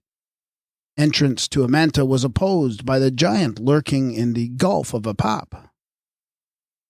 Immediately after entering the Valley of Darkness, Horus, the solar conqueror in the mythology, or the soul that followed him in the eschatology, had to contend with the black monster and pass through him one way or another. The hero is depicted in the act of piercing the epop's head. The monster of drought and darkness becomes the huge black giant in the legends which are related of Kinon and of Cuchulainn, the victorious invader of the Black Fellow's domain. The lady of the tree that stands in the pool of the Persea tree of life, who is Hathor in Egyptian mythos and Nut in eschatology, is one with the lady of the fountain in the Welsh Mabinogion, who was won by Owen when he slew the Black Knight of the fountain, and performed the same deed as Horus, who rescued Hathor from her devourer, the dragon of darkness, otherwise the black giant. Horus enters Amenta by the blind door of death and darkness as the deliverer of the Manes, who are held captive by the powers of evil, Apap the giant, Sut the black man, and their confederates. To effect the rescue, he, like Diarmait, goes down to the land beneath the billow, in the lower parts of the Nun. This liberation of the captives in Amenta is common in the British legends. The Aru Paradise is the land of promise in a lake country. This lakeland is Lachlan, of the Welsh version, a mysterious country in the lochs, or waters beneath the earth. In this realm of fairy, Finn and Diarmait found their lost friends, all safe upon the island that was known as the Promised Land, which is identical with the land of promise that was sought for by the Jews, and by all who ever set out for the terrestrial or subterrestrial paradise, which never was and never could be found outside the Egyptian earth of eternity, and finally in the upper paradise or heaven of eternity on the other side of the celestial water. There is also a numerical note in the statement that those who succeed in snatching some of the fruit from the tree of life in the underworld returned forthwith to the typical age of 30 years, even though they had completed their 100th year. And in the Egyptian representation, Amsu, the victor of Amenta, the conqueror of the Black Fellow, is the Horus of 30 years, the divine Hom Fate, that anointed son of God who is always 30 years of age. When going over the ground previously, the present writer was not sufficiently versed in the mysteries of Amenta, and Akar had not yielded up its secret treasures. Application of the comparative method to the voyages of Melduin and Bran will show that one of the most satisfactory survivals of the Kamite wisdom is to be met with in the Irish mythology and Marchen. The voyage of Horus and his companions in the solar bark that makes a circle is repeated in the Imram, or rowing about, of the Irish heroes and their associates in the boat, or of British Arthur with the 7 in the ark. The voyage of Melduin is undertaken by him in search of his father's murderers. This is the object of Horus, or the deceased, in the Egyptian ritual. They sailed together over the waters to the west until they came to a cliff, so steep and high it seemed to touch the clouds. Diarmait undertook to climb the cliff and search for the missing men.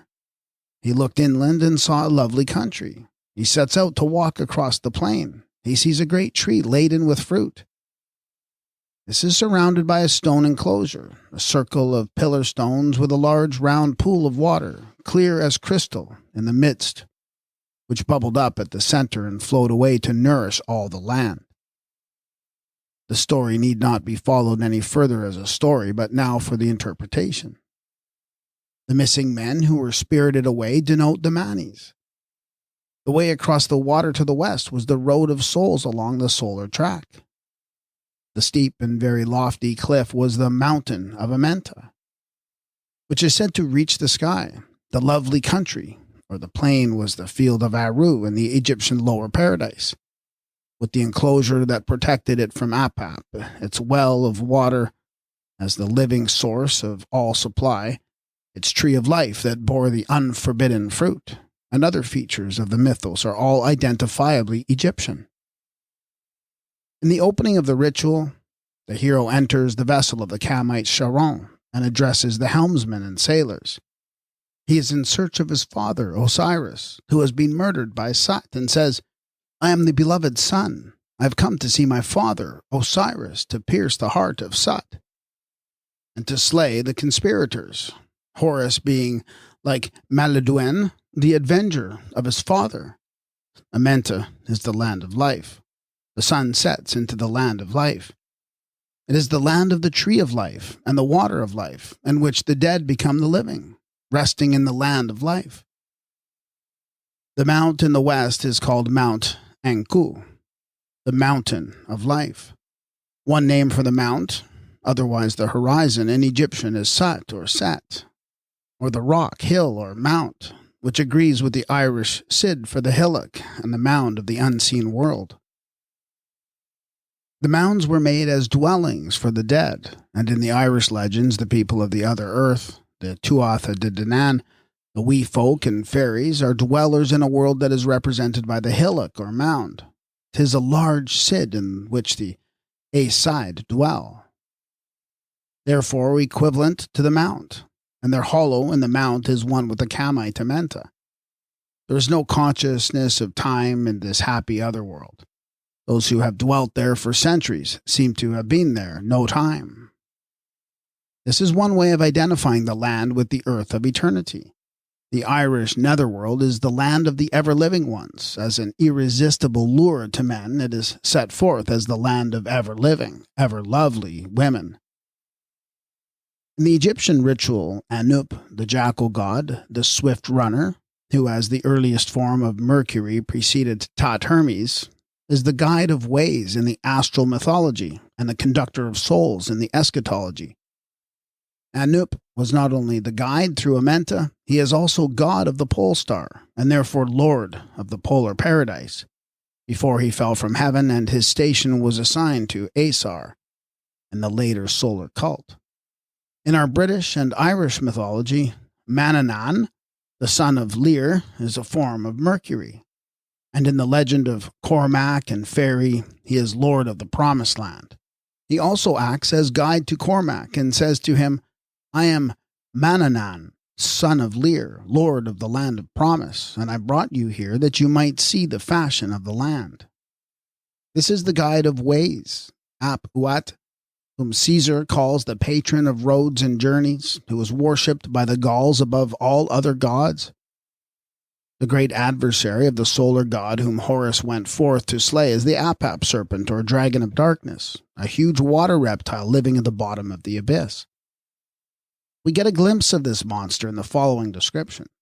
In the tale of Ligeir, the land of Heart's Delight is described as being under the waters instead of across them, or in the hollow of the mount. This, however, involves no discrepancy. The netherworld of Ta Tenen was below the waves. When the sun entered the mount, it descended into the hollow earth toward the bottom of the mount, which stood on its own fixed base in the abyss or surrounding waters of the Nun. The title of Ta Tenen indicates the land, Ta, and the Nun, or Nu, which engirdled the earth outside. Thus the outer world was below the level of the waters at the same time that it was in the nethermost parts of the Mount of Amenta. This necessitated the rampart that was erected by the builder Ta against the deluge and other incursions of Apap the Destroyer. The mythical water round about the earth is described with exquisite delicacy of touch in the voyage of Malduin. It seemed like a clear, thin cloud, and it was so transparent and appeared so light that they thought at first it would not bear up the weight of the Kara. Looking down through this water of aerial tenuity, they saw a beautiful country, and in one place a single tree, and on its branches they beheld an animal fierce and terrible to look upon. And whilst they looked, they saw the monster stretch forth his neck, and darting his head downward, he plunged his fangs into the back of the largest ox of a whole herd. This he lifted off the ground into the tree, where he swallowed him down in the twinkling of an eye. When Melduin and his people saw this from the boat, they were in fear lest they should not be able to cross the sea over the monster on account of the extreme mist-like thinness of the water. But after much difficulty and danger, they got across it safely. This lovely country seen beneath the waters, the sunken city of so many Marchen, is the beautiful Amenta of the ritual. The tree is the tree of life in Amenta, and the monster is the Apap reptile. The ox, as victim, represents the bull of Amenta, a title of Osiris. The herd here answers to the herd of cows, to which the bull is lord. There's also a man on guard at the tree with shield and spear and sword, who corresponds to Ra, the guardian who defends the Persia tree against the devouring monster Apap.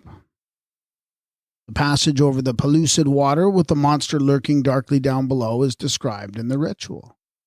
O thou who sailest the ship of heaven over the gulf which is void, let me come to see my father Osiris.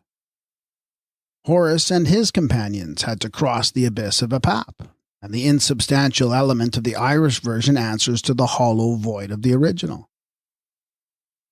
When the deceased is making his way through Amenta, Hathor, the goddess of love and loveliness, equals the amorous queen, emerges from the tree and offers him a dish of the fruit, which she has gathered to woo him with. By accepting this, he is bound to remain the guest of the goddess and return no more to the world of the living, unless by her permission. Hathor is identical with the amorous queen of the Celtic legends. 17 grown-up girls attend on her and prepare her bath. These in the original mythos are the 7 Hathors, and it looks as if the 7 had been changed to 17, which is a number otherwise unknown to the original mythos. Hathor is the goddess in the tree who furnishes the fruit on which the souls are fed. The amorous queen gives the magical fruit from her apple tree to visitors from the human world. The queen of love was called the Golden Hathor, and in the tale of Teague, the gracious queen is draped in vesture of a golden color. Hathor was the goddess of music, and the approach of the amorous queen of fairy is announced by music magically sweet. Hathor was the goddess who drew men with the golden cords of a love that was irresistible. This is naively rendered in the Irish Marseille. When Melduin and his men have stayed for 3 months with the amorous queen and enter their boat to sail away, she rides after them and flings a clue, which the hero catches. It clings to his hand, and he is drawn back again to the queen by the magical clue that represents the cord of love. Hathor, the queen of love, is the provider of food and drink for the Mannies in Amenta, who have or who pray to have whatsoever heart can wish. So the amorous queen provides food and drink for the wanderers, which has every savior that each one may desire. Hathor was the goddess of beauty, to whom the mafkat and other precious stones were sacred. The necklace was her typical ornament, the predecessor of the cestus of Venus. And it is noticeable that the treasure snatched at it by the foster brother of Malduin, which cost him his life, was the magical necklace that was in every sense irresistible. The lower paradise in which the tree of Hathor grows is in Amenta. Ta is the earth or land. Amen signifies the secret or hidden. May not this be represented by Amain, the nomen regionis, in the voyage of Bran? From Amain comes the branch of the apple tree, or a fruit tree that may have been a fig tree, which would correspond more closely to the sycamore fig of Hathor. There is unlimited love-making in the land of the amorous queen, who is the Irish Aphrodite. She is a direct survival from the time when the divine female was the ruler of men and the object of their kneeling adoration. She is the queen of fairy, who was once the queen of love. Hathor in the ritual is especially the sovereign. The speaker says, "Let me eat under the sycamore of Hathor, the sovereign, among those who rest there." It is promised to the mortal who attains the Elysium with the amorous queen that he shall enjoy the delights of love without labor. Even in the Egyptian ritual, the speaker pleads that he may have the investiture of the garden, that he may be glorified there, eat and drink and have his fill of sexual intercourse. The text in the Nebseni papyrus reads Nahap Am, not mere love in the abstract, for Nahap signifies coition. This is in agreement with the unlimited lovemaking in the land of women, which was the primal paradise. The Celt remains today a true child of the matriarch that was piously transferred from earth to heaven. In this region, the mother with the child is the object of supreme desire, the religion that has become and as still continues to be uterine. This divine ideal has fired the imagination of the Celt as whiskey fires the blood and brain. It was this that ultimately made him so devout a Roman Catholic, with Mary for a portrait of the earlier amorous fairy queen. The Celtic land of promise is a land in which deep-bosomed, ever-living, glorious women dwell and make it worthwhile for men to strive and reach that heaven in the land of heart's desire. In the ritual, chapter 17, the nocturnal sun is represented as a cat, the seer in the dark who keeps the watch by night in Amenta. The cat especially protects the tree of life and its food and drink from the assaults of the serpent Apap and the encroachments of those prowling thieves, the Sabao. The cat is said to govern the Sabao and regulate that which they do. The tree, be it remembered, is Hathor's in the ritual, and she is the queen of love who reappears in Irish legends as the amorous queen. Now in the voyage of Malduin, they come to the island of the amorous queen. They also come to a fort which is encompassed by a great white rampart, wherein there is nothing to be seen but a cat that keeps on leaping from one to another of 4 stone pillars. The fort itself is full of food and drink and shining raiment. As the voyagers are leaving, one of them tries to steal a necklace, whereupon the protecting cat leaps through him like a fiery arrow, burns him up so that he becomes ashes, and then the cat goes back to its pillar. This description indicates the nature of the type, as in the ritual the cat represents the protecting solar god. The cat in Amenta is going round the night side of the solar circle. The 4 pillars were the supports at the 4 corners called the 4 pillars of Shu. The solar god, as watchful cat, consumes the thief, one of the Sabao, to ashes and goes back to his pillar, or goes on his way. It is the zootypes that tell the nature of the origins in sign language and identify them as Egyptian. 2 or 3 of these may be dwelt on for a moment. The cat as a protector of the property in Amenta, the ancient bird that renews its youth, not as the phoenix of fire, but by bathing in the lake of the water of life, the 7 cows that give their milk in sufficient abundance to feed the whole inhabitants of the land of promise, the Apap master, the youthful solar hero, the mount of Amenta, and lastly the tree of life in the garden eastward of the mount. When Malduin was on his voyage, he came to an island on which there stood at the center of it a single apple tree, very tall and slender. Its branches were likewise slender and exceeding long, so long that they grew up over the circular high hill and down to the sea that bounded the island. So long were the branches that for 3 days and nights, whilst the ship was coasting the island, Malduin held a branch all the time, letting it slide through his fingers, till, on the 3rd day, he came to a cluster of apples at the very end. This was the fruit of the tree of life. Alfred Nutt remarks on the gigantic stature of the people who are met with by Finn and his men in the land of marvels, but does not think the trait has any traditional significance.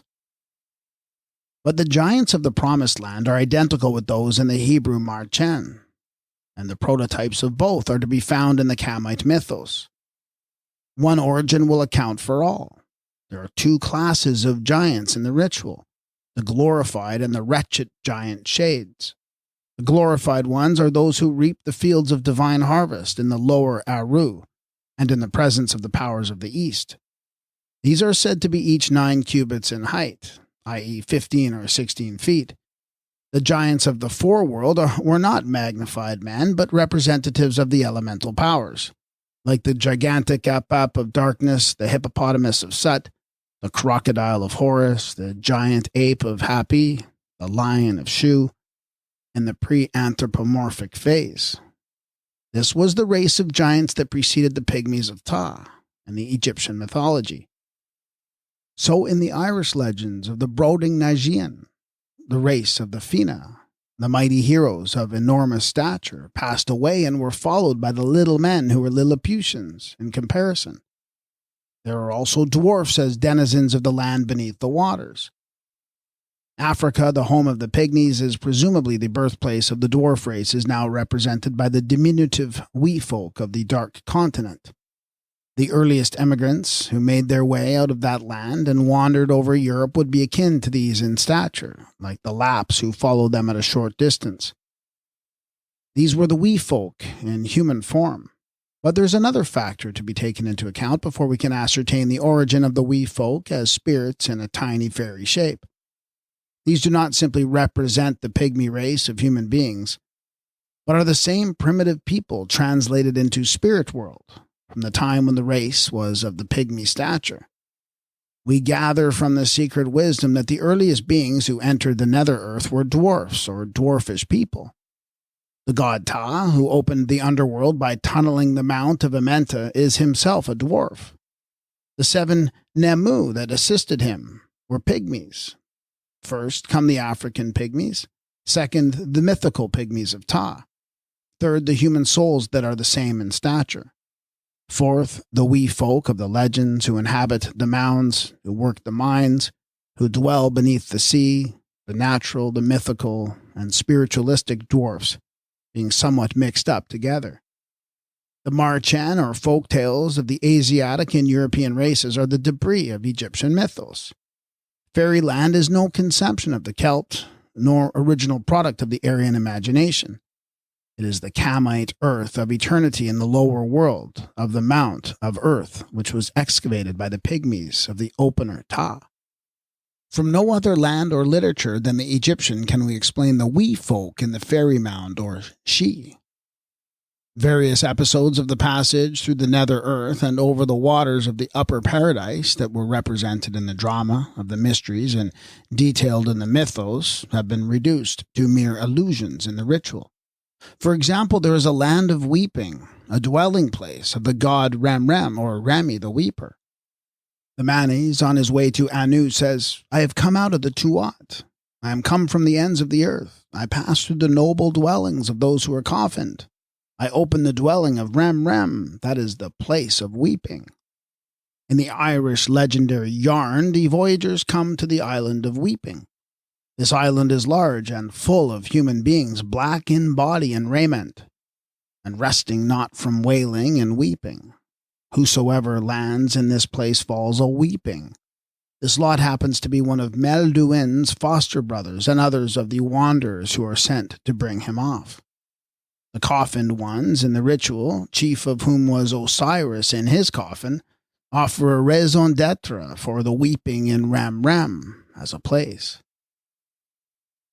In their thirsty first adventure, Malduin and his companions come to an island of which it is said, "Around the island was a fiery rampart, and it was wont ever to turn round and about it." This was evidently the revolving sphere. Now in the side of that rampart was an open door, and as it came opposite them in the turning course, they beheld through it the island and all therein, and its indwellers, even human beings, beautiful, numerous, wearing garments richly dight, and feasting with golden vessels in their hands. The wanderers heard their ale music, and for long did they gaze upon the marvel, delightful as it seemed to them. This is a glimpse of the pleasant plain, the promised land, the land of heart's delight and ever-living women, with their lure of love. In short, the Eru paradise. There was a protecting rampart reared around this garden, the lower paradise in the earth of eternity. A divine domain hath been constructed for me. The name of it is the Garden of Aru.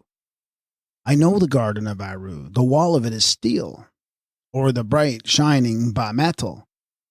Inside the rampart were the glorified ones, each of whom is 9 cubits in height. Also the Manes were there as workers in the human form, who cultivated each their field of corn and fed upon the food and drank the beer that were made from it and divinized as sustenance for souls. The twofold paradise, terrestrial and celestial, is also extant in Irish legendary lore. Not as an Irish conception, pagan or Christian, not as a vision of the great young godland-haunted Irish imagination, but as a survival from the Kamite source that once supplied the world with a system of representation, mythical and eschatological, which remains almost intact as Egyptian, whilst it has gone to wreck and sea drift elsewhere on other shores. The typical mount of earth with its hollow of the underworld has its representative in the Irish mound of the Sidhe, and the Elysium across the sea is one with the paradise of Hetep over the celestial water. Alfred Nutt points out the difference betwixt the Irish paradise in the hollow hill and their paradise that is over sea.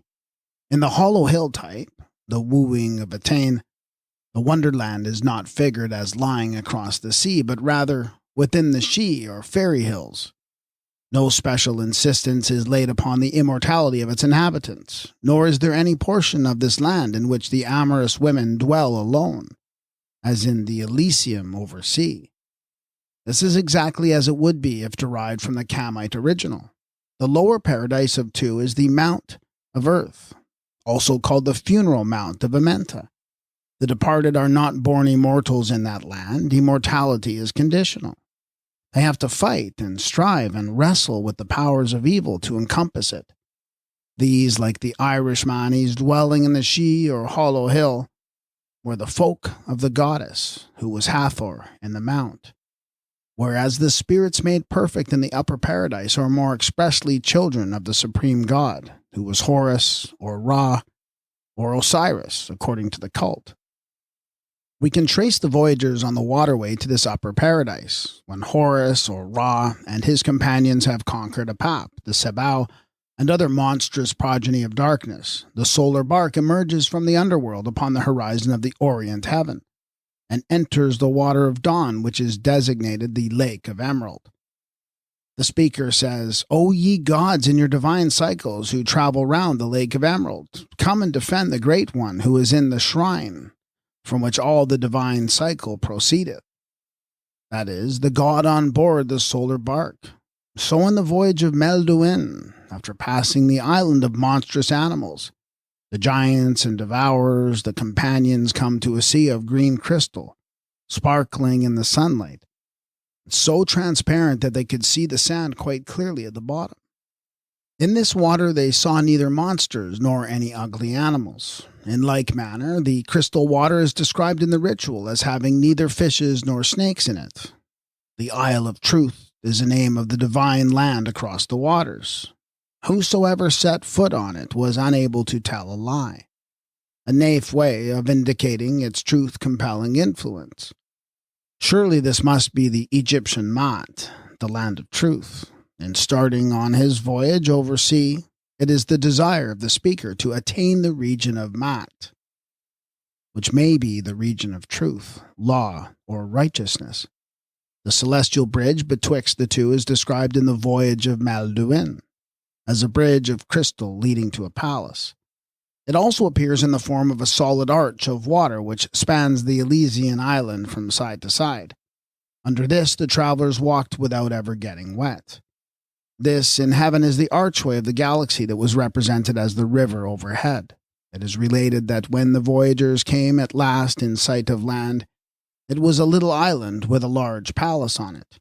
Around the palace was a wall, white all over without stain or flaw, as it had been carved out of the unbroken rock of chalk, and it was so lofty that it seemed almost to reach the clouds. A number of fine houses, all snowy white, were ranged round the inside, enclosed a level court in the middle of which all the houses opened.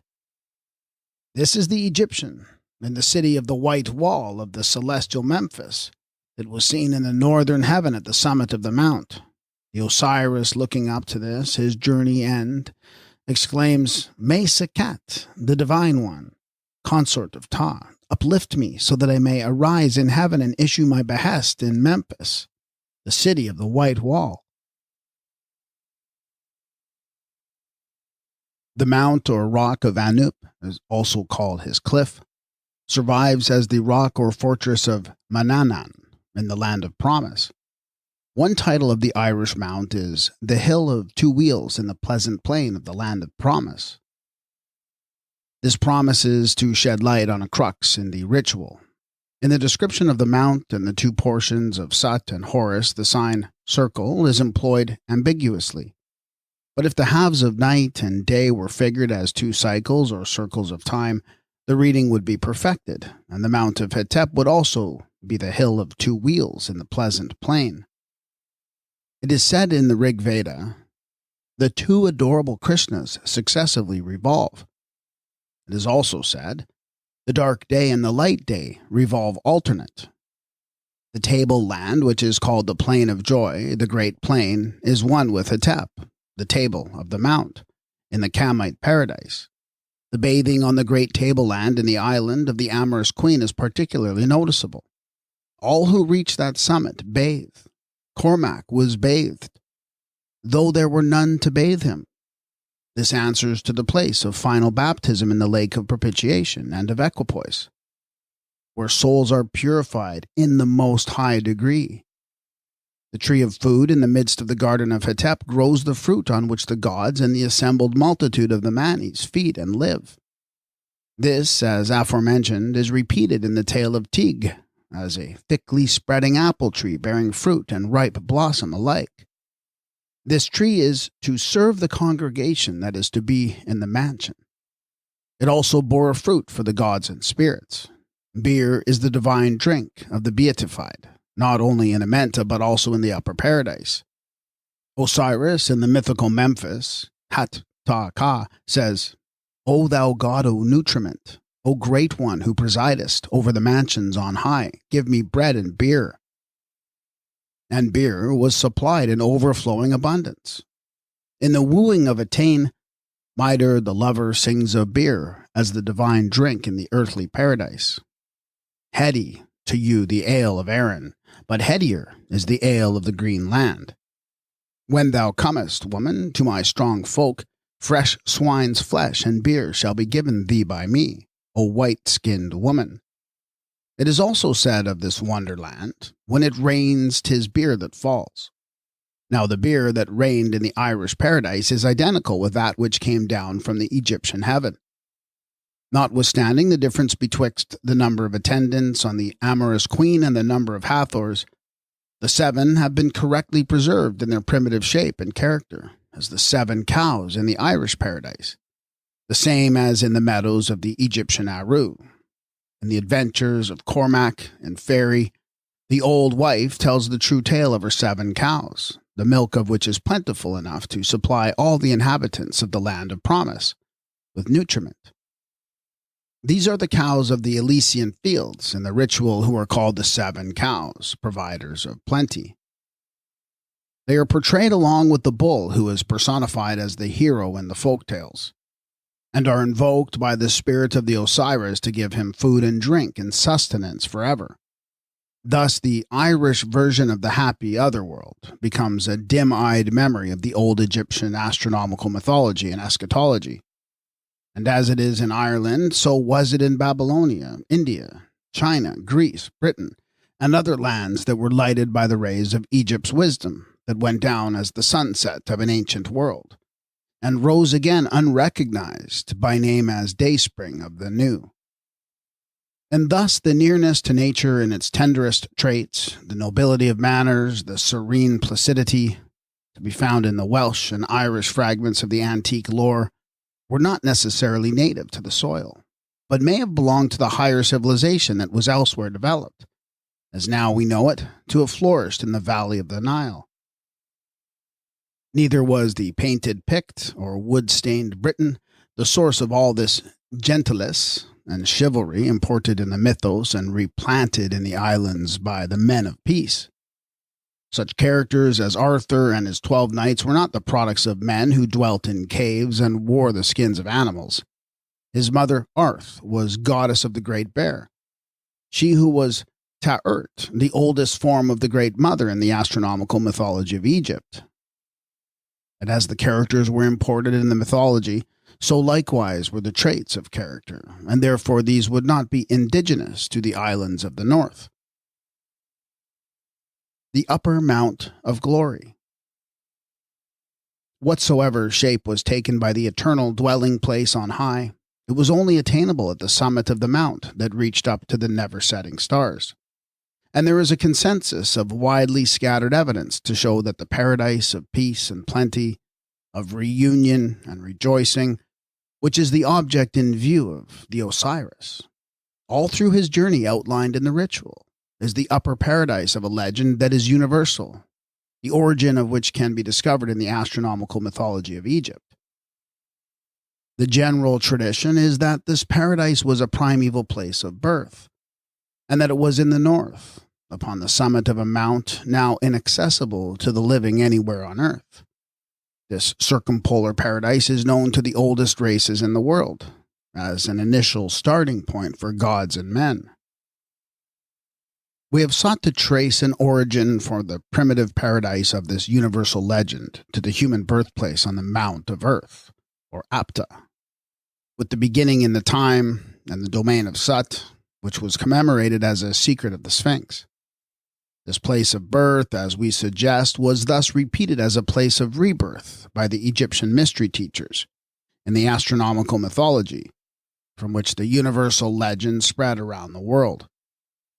The Namoi, Barwon, and other tribes of the Darling River in Australia point out a paradise up the Milky Way to which the spirits of the righteous are welcomed by Bami, who corresponds to the Kamite god of the polar paradise. He is called the Great Master and is the Maker. It is he who sends the rain, and it was he who initiated the black fellows into their mysteries. The Aborigines of New Holland describe the dwelling place of Bema as a paradise to the northeast in a beautiful heaven. His throne is a crystal mountain of vast magnitude, the base of which is fixed in the great water, and its stupendous summit rises to the stars. In addition to this upper paradise upon the mount, they also have an earthly paradise below. Mudgigali, the first man who lives in this nether paradise, is alone immortal, the same as human Horus in the lower paradise of Amenta. He has the power and privilege of visiting the upper heaven of Balima, which is a 3 days' journey from the happy land below. He climbs up to the heaven northeast by a lofty and precipitous mountain covered with beautiful trees. His ascent on foot is made easier by a path winding round the mountain which he ascends. A ladder or flight of steps erected atop of this mountain leads up to the heaven itself. Balima, where the sun shines by night beneath our earth, is the Egyptian Hades. The exceeding high mountain is the Mount of Amenta, and the great water out of it, which rises with the steps up to heaven, is the Egyptian Nun. But neither the Aborigines of New Holland nor the missionaries, nor Mr. Manning knew anything of the Egyptian Book of the Dead, or of the Nun, or the Mount of Amenta, or the Aru Fields, the double paradise, or the steps that led up to the solar boat. Yet these and other features of the Kamite mythos are all identifiable in the version here recovered from the Aborigines of New Holland. The Mount of the Gods and the Glorified is common in Africa, where, as we hold, the foundations of Egyptian mythology were laid. And there, as in other lands, it is a point of departure and the beginning for the race. Duff MacDonald says of the Yao tribes, "Some distinctly localized Tanga as the god of Mangochi, the great hill that the Yao people left. I regret much that I did not see this hill before leaving Africa, as I have heard so much of it. To these people it is all that the many-ridged Olympus was to the Greek. The voice of Matanga, some hold, is still audible on Mangochi. Others say that Matanga was never a man, and that Matanga is another word for Mulungu, God or spirit. He was concerned in the first introduction of men into the world, and he is intimately associated with a year of plenty. Thus we find the main features of the mythical mount extant in Inner Africa, which culminated in Mount Tetep as Egyptian. It is the seat of the gods and the glorified. It is the primeval birthplace. It is the land of promise, of peace and rest, of water and eternal plenty, the scene of the Golden Age. It is the primitive paradise of the Aborigines. The god whose seat or station was the pole is the power that gives the water of heaven to our world. Anup in Egypt is the master of the inundation. The pole was imaged by the mount, the cone, the round hillock, the artificial mound. Now the Gold Coast Africans worship a deity or nature power named Babawisi, whose seat or stool is the conical hill near Winneba, known as the Devil's Hill, a title given by the Portuguese. He is the maker and sender of rain, which descends in a devastating deluge when he is provoked to anger by those who break his law. Babowisi also appoints the local deities, even as Anup assigned their places to the seven on the opening day of creation in the Egyptian solar mythos. The heaven of the Western Inuits, in which good spirits dwell, is a paradise above the firmament. This revolves around a mountain of prodigious magnitude and majesty, a Meru that is situated in the remotest part of the polar regions. Here, as in the Egyptian circumpolar paradise, the spirits whose innate excellence has been proved by an extraordinary activity for good go to mingle with the never-setting stars. Various other features of this heaven are Egyptian. Mount Hetep as the land that is blessed with water and the breezes of the north is an African, but not an Esquimalt ideal. The god as Num is the breath of those who are in the firmament. The Inuit supreme being, Torn Garasuk, the great spirit, is the lord of the breezes. Still more remarkable is the fact that the souls of the Inuit are drawn from an atmospheric reservoir of soul, to which in death the spirits of the just return. This is identical with the Egyptian lake of Sa, one of the two lakes in the polar paradise, which is the source of spirit life and of life to the gods and the glorified. They also have the earthly and celestial paradise, one at the root of the mount, the other at the summit. The same as the Egyptian Aru in Amenta below, and Aru in the polar paradise of the northern heaven. This upper world of the Esquimalt, says Dr. Rink, may be considered identical with the mountain about the summit of which the vaulted sky forever circled round. This is the celestial mountain as a figure of the pole. It was their mount of glory lighted with the aurora borealis. The Egyptian Tanutur, or divine land of the gods, is usually described as being in the Orient. But there was also a Tanutur Meti, which is rendered by Brusk, das Nordlich Grotsland. This was the land of the gods in the north, that is, the polar paradise in heaven, not an elevated part of our earth.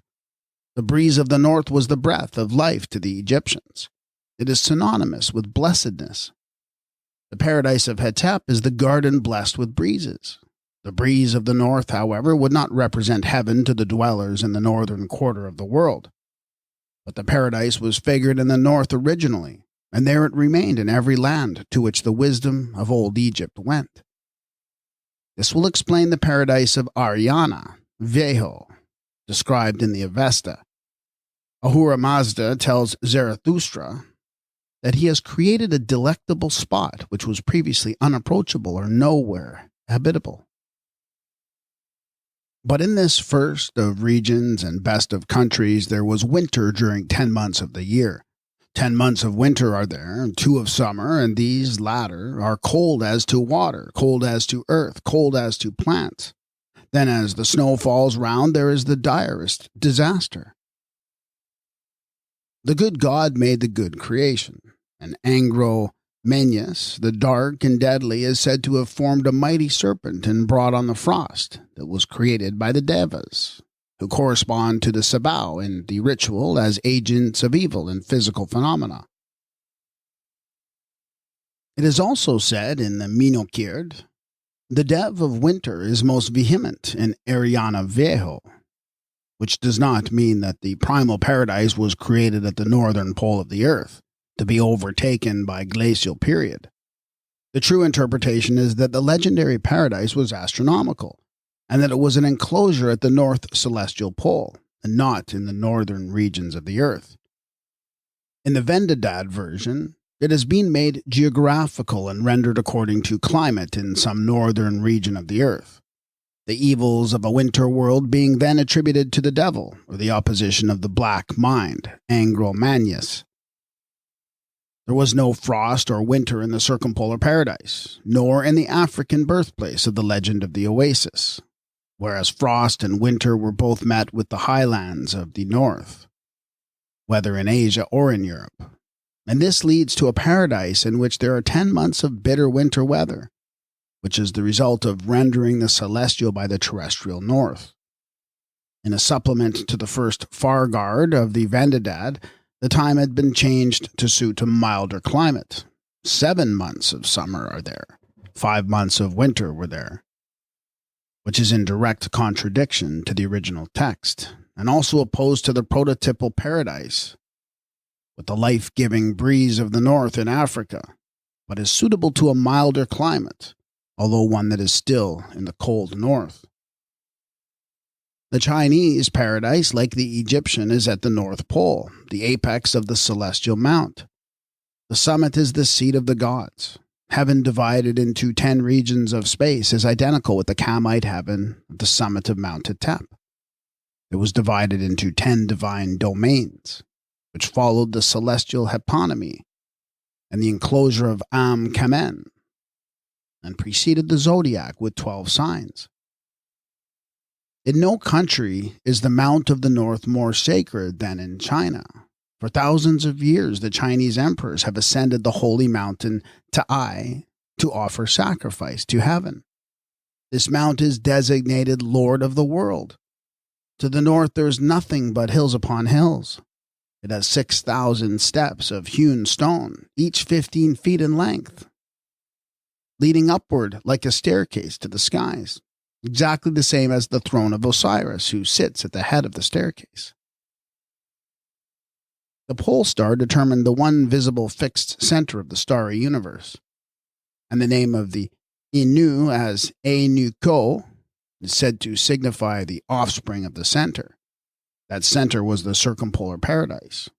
The Japanese god of the pole star, Am no Mi Naka Nushi no Kami, is likewise the Lord of the center of heaven. The tradition of the Anu is that they came from the northern summit of the world. So high and inaccessible are those lofty tablelands that none of the living can attain them now. But the ancestral spirits go back to them after death. This, of course, identifies the circumpolar paradise of all the legends that had but one and the same origin. In the astronomical mythology, the region is identified still further by the bears. The ancestors of the Anu are said to have married the bears of the mountains in this high homeland of the north. We have the bears today, 7 in the lesser and 7 in the larger constellation, still revolving round the stellar Mount of Glory.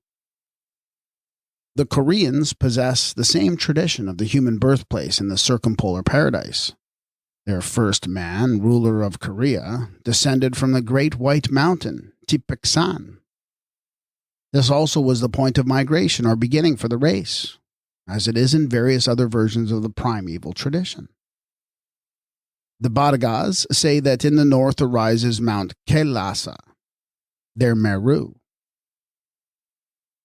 In the north, infinity opens on the kingdom of the shades. If 4 men be dispatched to the 4 cardinal points, 3 will return, but never will he who has walked beneath the rays of the polar star. He makes the ascent of the north, which is not a quarter, but the summit to a mountain as in Egypt. All that is great and powerful comes from the north.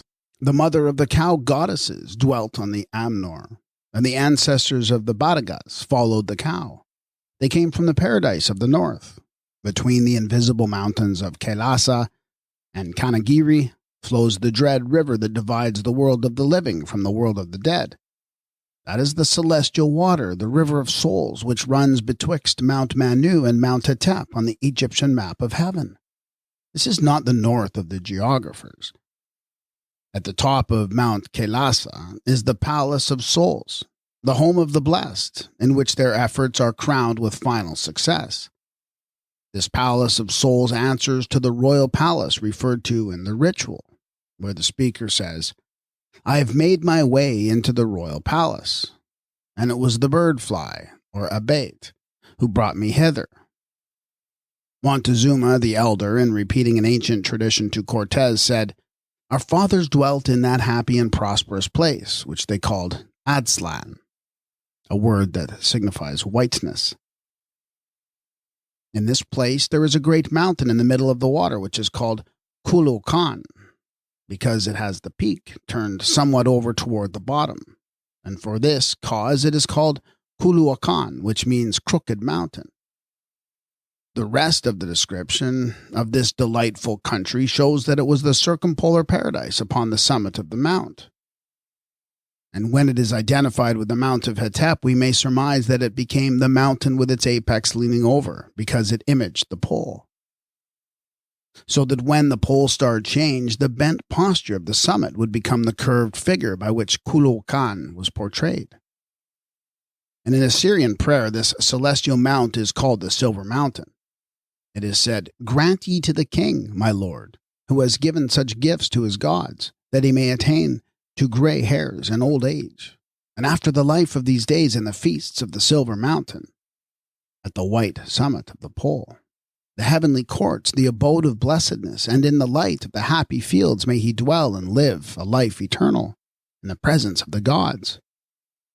Gwenwitsi, the blissful white abode of the Welsh, is another form of the paradise on the summit of the celestial mount in the north, which answers to the white mountain of the Koreans, the city of the white wall, the peak of pearl, and the Assyrian land of the silver sky. Another form is Gwasgwin, the white mansion, which is the happy abode of the beatified dead.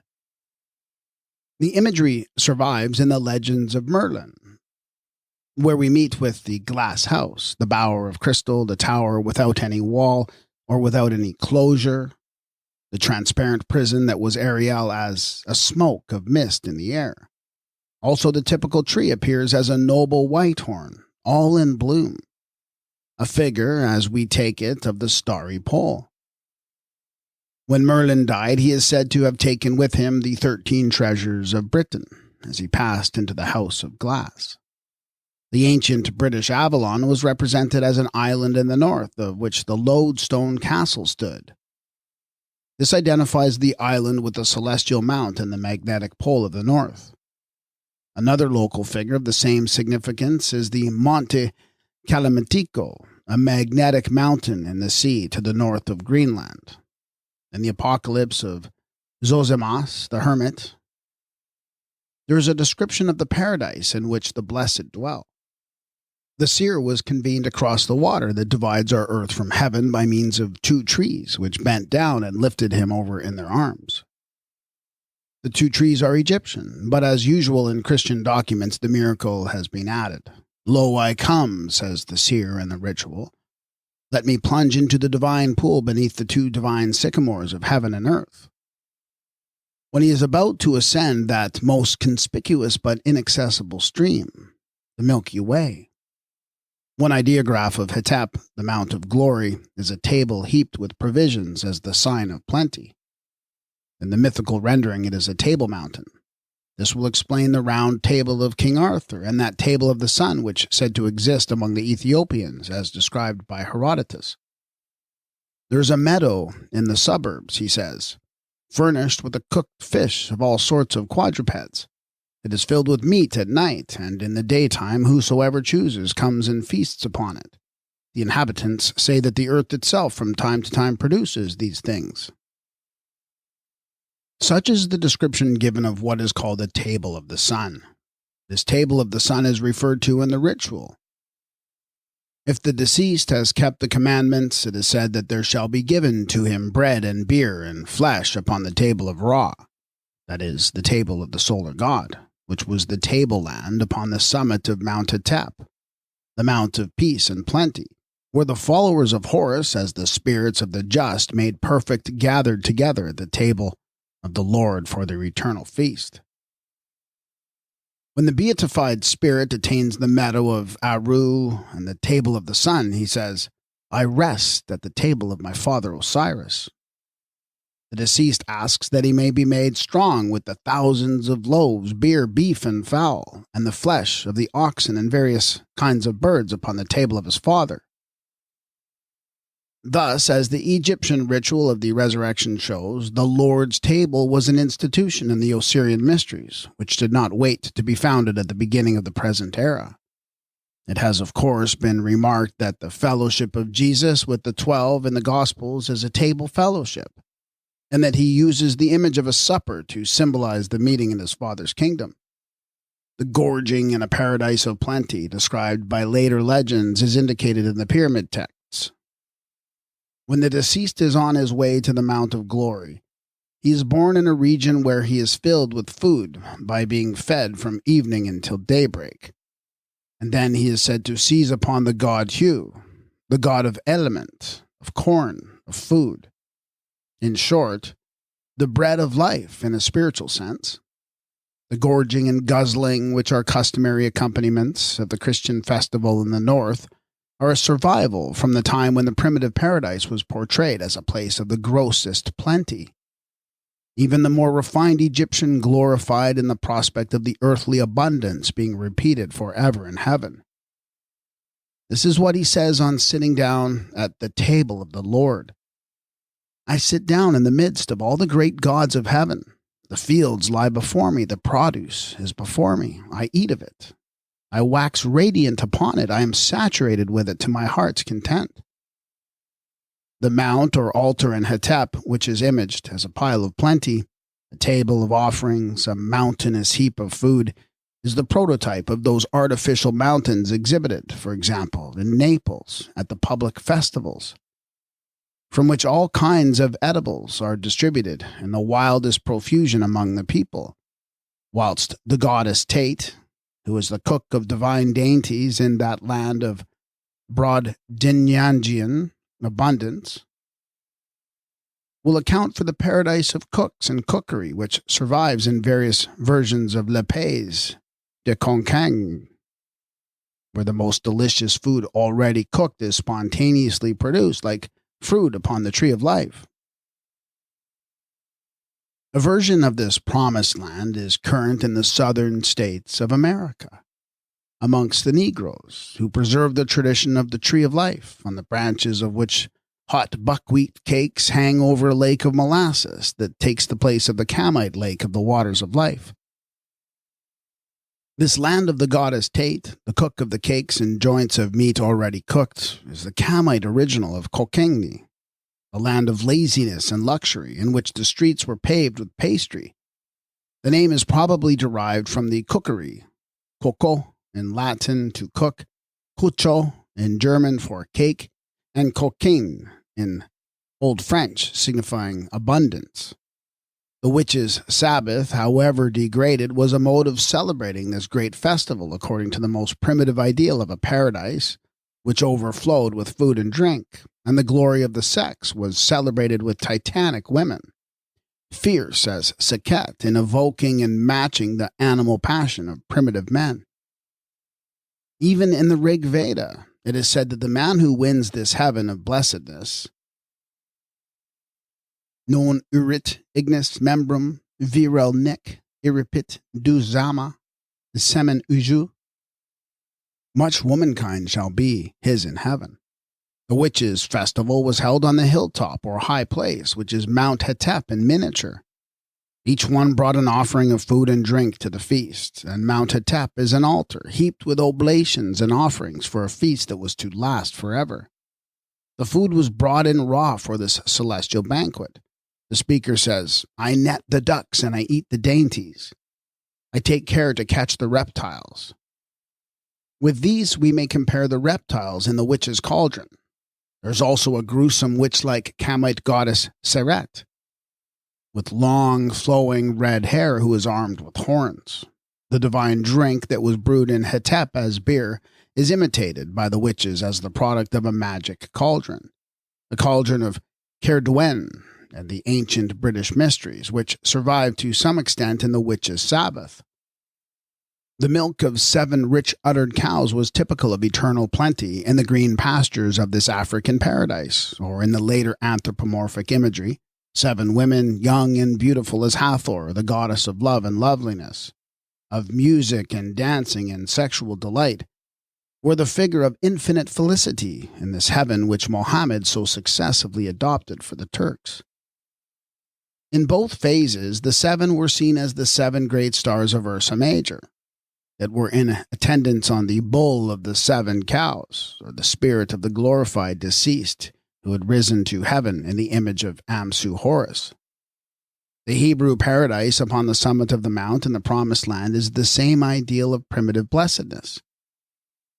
In this mountain, says the prophet Isaiah, shall the Lord of hosts make unto the people a feast of fat things, a feast of wines on the lees, of fat things full of marrow, of wines on the lees well refined. Papias, that ignoramus of a primitive Christian, also recounts how the elders who saw John, the disciple of the Lord, related that they had heard him from how the Lord used to teach in regard to these times and say, the days will come in which vines shall grow, each having 10,000 branches, and in each branch 10,000 twigs, and in each true twig 10,000 shoots, and in each one of the shoots 10,000 clusters, and on every one of the clusters 10,000 grapes, and every grape, when pressed, will give 25 metrics of wine. And when any one of the saints shall lay hold of a cluster, another shall cry out, I am a better cluster, take me, bless the Lord through me. In like manner, the Lord declared, a grain of wheat would produce 10,000 ears, and that every ear should have 10,000 grains, and every grain would yield 10 pounds. Quinique bilibres, of clear, pure, fine flour, and that all other fruit-bearing trees and seeds and grass would produce in similar proportions. And these things are borne witness to in writing by Papias, the hearer of John, and a companion of Polycarp in his 4th book, for there were 5 books compiled by him. And he says in addition, now these things are credible to believers. The Kamite paradise was the place of plenty and of strong drink. The Indians' idea of future felicity, which consisted in being eternally intoxicated, is but an extension from this primary basis. The cauldron of regeneration for spirits was derived from the brewing vat. Also, it is noticeable that the Egyptian garden of Varu or Alu in the ritual has the same name as the grape, the vine branch, and the wine. Hetep was the land that flowed with milk and honey, and the imagery is demonstrably Egyptian. It flowed with honey because the flowers were always in bloom. A curious illustration of this land of honey and its Egyptian origin may be drawn from the ritual. There is a typical conductor that leads the spirits to their home in the Egyptian fields, called the abate or bird fly, which in one form is the praying mantis and in another the honeybee. This divine guide is called in ancient texts the tiller of the rudder of the Neshimit ship of Osiris, in which the spirits made their voyage across the waters to the land of honey, guided by the bee. The land flowing with milk is indicated by the 7 cows of plenty, whilst the heavenly Nile would represent the honey, as it was the water that was likened to honey for sweetness. Indeed, there is a tradition that in the time of Nefer-Kara, the Nile ran with honey or the taste of it for 11 days. The Egyptian paradise of Hetep is mapped out in 10 divine domains, which correspond to a heaven in 10 divisions. These 10 divisions were lost or superseded like the 10 islands of the lost Atlantis, when the zodiac of 12 signs was finally established. And naturally, there would be 10 populations lost, as in the Assyrian deluge. It follows that the 10 tribes of Israel who preceded the 12 were lost at the same time and in the same way, the legend being one as astronomical, wheresoever met within the Marchen. There is a tradition that they will be found again in the Aru Hetep, or Jerusalem above, the promised land which they attained at last.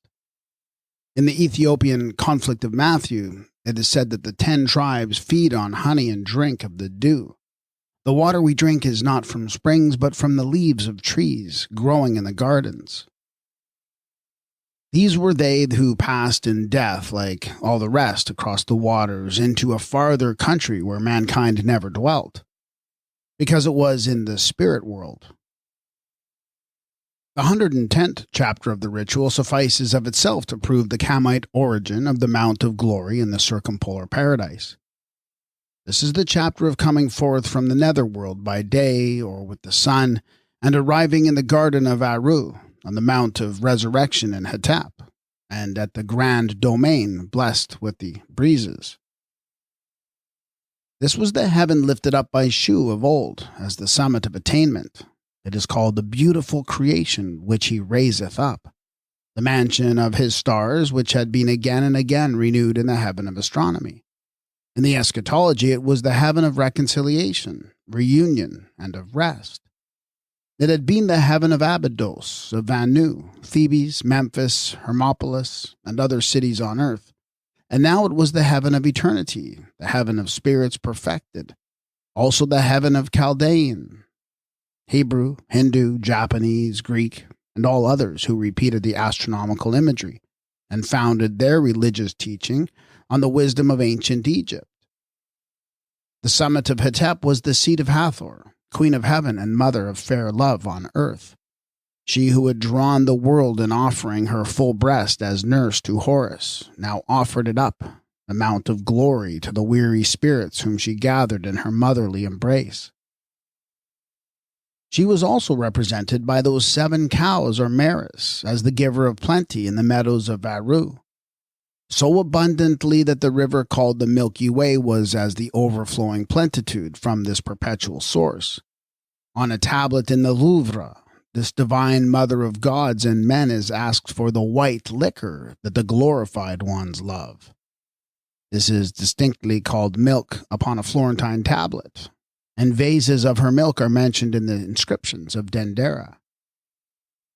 Heset the cow is identified with Hathor, the divine mother, the fair nurse, the mistress of heaven and sovereign of the gods. She was the cow mother, and her child was the calf who became her bull as fertilizer. Hence the deceased as Horus in Hetep exclaims, "I am the bull, raised on high in the blue, lord of the bull's field," whose cow or nourisher is Heset. In this way, the cow of heaven supplied not only milk for the infant Horus, but for all who were reborn as babes in the new life, and the heaven of plenty and the rest was tenderly pictured in the welling bosom of the motherhood. Thus divinized upon the mount. When the departed have reached the summit of life upon the mount of spirits perfected, they emerge in the garden of Hetep, or paradise of Aru. Here they attain the land of promise in the highest sense of spiritual fulfillment. They eat of the fruit of the tree and drink the water of life, or the milk of the old first great mother, who yields it in the form of Heset the cow, the ancient mother of gods and men to whom the Egyptians assigned a foremost station in the starry heavens.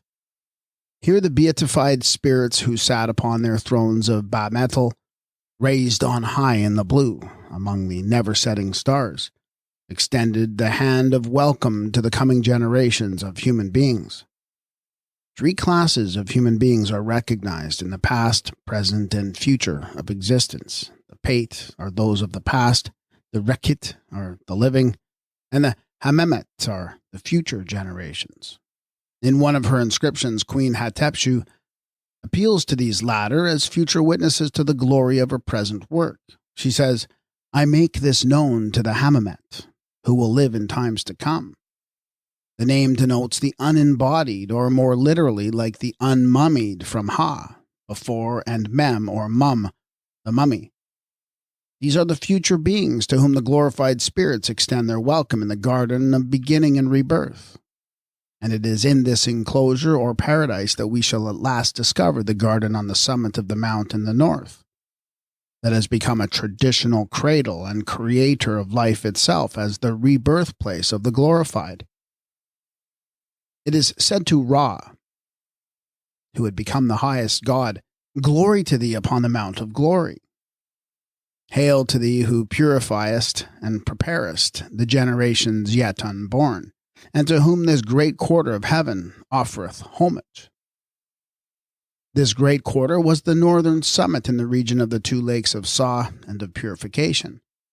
The divine rebirth place of the soul constellated in the Meshkin was converted by the later races, Asiatic, European, American, Polynesian, into the primeval place of human birth, from whence the successive migrations were supposed to have issued forth, because the localities and the scenery of earth had been substituted for those of the divine or mythical world of the Egyptian eschatology. The original Aryan home, the Iranian paradise, the Semitic Garden of Eden, the Greek Elysian fields are each derived from the Egyptian Sekhet Hetep, the fields of peace and plenty, or the Sekhet Aru, where amid the still waters are portrayed the islands of the blessed, the amaranthine meads and pastures ever green. When Assyriologists speak of Urdu, the mountain of the world, as the primitive cradle of the human race, they are obvious of the fact that there are 50 or 100 such cradles of the race. Hence, over 80 different sites have been assigned to the Garden of the Beginning, called Eden or Eden by the Semites. The Akkadian Urdu is one with or corresponds to the Egyptian Urtu, a name both for the ascent or mount and the thigh or haunch, as a figure of the birthplace, human or divine. The immigrants from Urdu, like the Meropes, were the people of the thigh. The Hyperboreans were reputed to dwell above the north wind, as Festus says, supra aquilanus flatum, which gives us an astronomical hint. Apparently, the bird Aquila represents the Egyptian vulture Mut, which is described in the ritual as being on or above the leg constellation. I am the divine vulture who is on the Urit. But whether it does or does not, the Hyperboreans are localized above Aquila, in the northern heaven in the celestial pole land, where dwelt the ancestors of the Anu and the Hammemet of the Egyptian theology.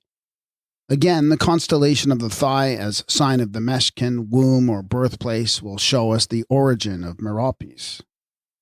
The word, or people of the thigh, was a sacred expression used by the Greeks to denote mankind. It is said of the Hyperboreans by Hellenicus that they dwelt beyond the Rhipaean mountains and were the teachers of justice and ate the fruit of trees. This identifies them with the glorified spirits in the polar paradise by two unmistakable determinatives of locality. One is the tree or wood of life, on the fruit of which the gods and glorified were fed. The other is the mat, or judgment seat upon the summit of the mount, where sat the great judge as Anup, or Atum, or Osiris, in succession according to the reigning dynasty of gods, that were stellar, lunar, or solar. Mythical monsters like the Cyclops have descended from this birthplace of the beginning. According to Hesiod, the Cyclops were Titans, and the Titans are the giants who were properly a group of 7 in later tradition. They were the assistants of Hephaestus, the worker in fire, who was the Greek Vulcan. This tends to identify them with the 7 Nemu, who were the assistants of Ptah, the metallurgist. The 7 who were the giants of an earlier time as turners of the sphere in huge and monstrous form. Homer calls Messene, the ark city on the summit, the altar of the Cyclops, and the altar is a final form of the mount which was figured in the constellation Ara. In one character, the 7 powers that were grouped in the lesser bear were the giants, and the giants as Cyclops had but one eye between them. Naturally, Polaris, as the one eye to the 7, was said to be the one eye of the 7, and the giants were said to have been one-eyed. This would account for the Erimespoi and the one-eyed other people as dwellers in the uttermost vertical north. All was golden in the primal paradise, and according to Hesiod, there was a golden race of men. These were they who came the first. The race was stellar, like the gold that made the circumpolar heaven golden. They were the glorious ones, the never-setting ones, the born immortals in the everlasting golden-hued region whose food never fails, described in the Vendidad. Now the question for those who looked up longingly to this paradise of peace and plenty as the summit of attainment for another life was how to reach that landing place of souls and haven of supreme desire. There was heaven, but by what means could the height be climbed or the water crossed, when as yet there were no boats or bridges built? Clearly there was nothing for it, from the first, but to leap or swim the waters flowing twixt the mount that was mundane and the mount of glory. Hence the great mother Apt and Sut her son were figured as totemic hippopotami, and Sebek as the crocodile for the passage of the water, This was in a mythical representation of natural phenomena, the same mode of progression being continued in the eschatology. When the deceased is about to cross the water betwixt the two worlds, he says, "It is I who traverse the heavens. May I have command of the water." But previous to being self-invested with the necessary power, he prayed to be carried across by the Great Mother, who was imaged as the pregnant hippopotamus in the constellation of the Bear, or as the milch cow in the Meshkin, or the moon. For this reason, the Great Bear was also called the coffin of Osiris, as the typical place of rebirth. She's the Ark of Souls who saved them from the waters in the cabin which was uterine. The mother of life as Apt, the water cow, was followed by Heset, the milch cow, and in later, through very ancient representation, it is the domesticated cow that carries the dead across the waters to the summit of the mount. But the earliest carrier of the souls across the waters in death is Apt, the most ancient mother of life. In the astronomical phase, she is the goddess of the 7 stars in Ursa Major, and mother of the 7 typical Eternals, who were safe forever from the deluge and the never-setting stars. In lands of lower latitude than ours, the Great Bear, i.e. the female hippopotamus, set at times beneath the horizon or was hidden behind the mount of earth, to rise again as the bringer forth of life from the waters, because the reproducer of souls for a future life. In lands of lower latitude than ours, the Great Bear, i.e. the female hippopotamus, set at times beneath the horizon or was hidden behind the mount of earth, to rise again as the bringer forth of life from the waters, because the reproducer of souls for a future life. It is as the bringer of human souls to their rebirth that she, the hippopotamus, is portrayed as human in her abundant breasts and procreant womb. In that guise, she was the womb of life. Great with the souls she carried across the waters on her way to the upper paradise, when there was neither boat nor bride extant. This is generally represented by the mummy being borne upon the back of the cow, that carries it off full speed by land or water till the islands of the blessed are in view. In these scenes, the dead are carried outside the cow, whereas with Apt, the souls were carried in the uterus or meshkin. In the mysteries of the ritual, when the Osiris, deceased, is crossing the waters that have burst forth in a deluge, he exclaims, "Anup is my bearer." In this instance, the jackal is the carrier, the psychopompus, because it represents the power of the pole as the support of the soul in death. In consequence of being raised up by Anup, the guides of roads, Apwat, the deceased also exclaims, "I hide myself among you, O ye stars that never set," which shows that he was raised to the region of the Eternals, the Ekemu Seku, or non-setting stars, whose position was fixed forever as the most ancient lords of eternity, with Anup at their head. The concept of an atmosphere succeeded the likeness of water. The birds of air could be employed as types.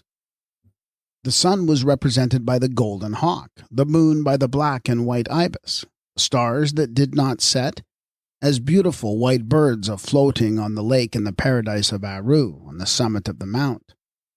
The deceased also exclaims, "I am the swallow, I am the swallow," as one particular form of a bird of passage on his way to the celestial country.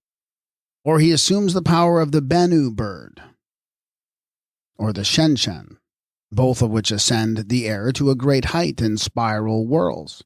The deceased in this character prays that he may wheel round in whirls and circle heavenward with the spiral motion of the Bennu, the typical phoenix, i.e. It was in this guise the soul of Osiris rose again to ascend the tree of life, or of dawn, hence the soul of the Osiris does the same. The moon was imaged also as the ibis on whose wings the orb made its celestial ascent. The Osiris pleads that he may ascend to heaven in the disk of the moon, or in the power of Tot, the lunar god who showed the way by night. The ibis now bears off the deceased across the water on its wings, and does battle with Sut, the power of darkness, for a passage. The natives of Torres Straits Islands have a tradition that at death the spirits of their departed wing their northward way in the shape of flying foxes, to the polar paradise of all the aboriginal races. The power of wings is thus added to the spirit as the superhuman mode of flight. Swimming and flying are the two modes of locomotion here illustrated, until we come to the tree as means of climbing.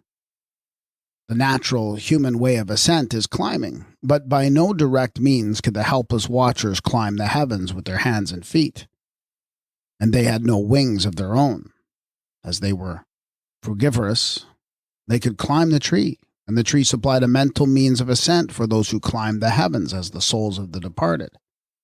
Dawn on the summit was imaged as a great green tree upon the mount. Thus the ascent was represented by both the mountain and the tree. Both were means of the ascent at the coming forth by climbing from the dark land of Amenta. It may be premised that the papyrus reed, which rose from out of the water, was an earlier type of climbing heavenward than the tree. Child Horus on his papyrus was a figure in this ascent by means of the plant or stalk. When the Mesu came by water, it was by climbing up the stalk like little Jack. The pedestal of Horus, made of stone, was based on the papyrus plant emerging from the water. And when this was buried with the mummy, it was a type of ascent to heaven. The ascent emerging from the deep, as Mount Meru in India, was called the lotus, equals papyrus of immensity, which also shows the water plant to be a co-type with the mount or tree as the figure of the ascent. The tree is portrayed as a means of salvation amid the overwhelming waters which had to be crossed by the manis in the ritual. The tree, then, like the mount and steps, was a typical means of ascent to heaven by which spirits attained the polar paradise. It was a natural ladder. There is no race so primitive but has a tree type of the ascent to heaven.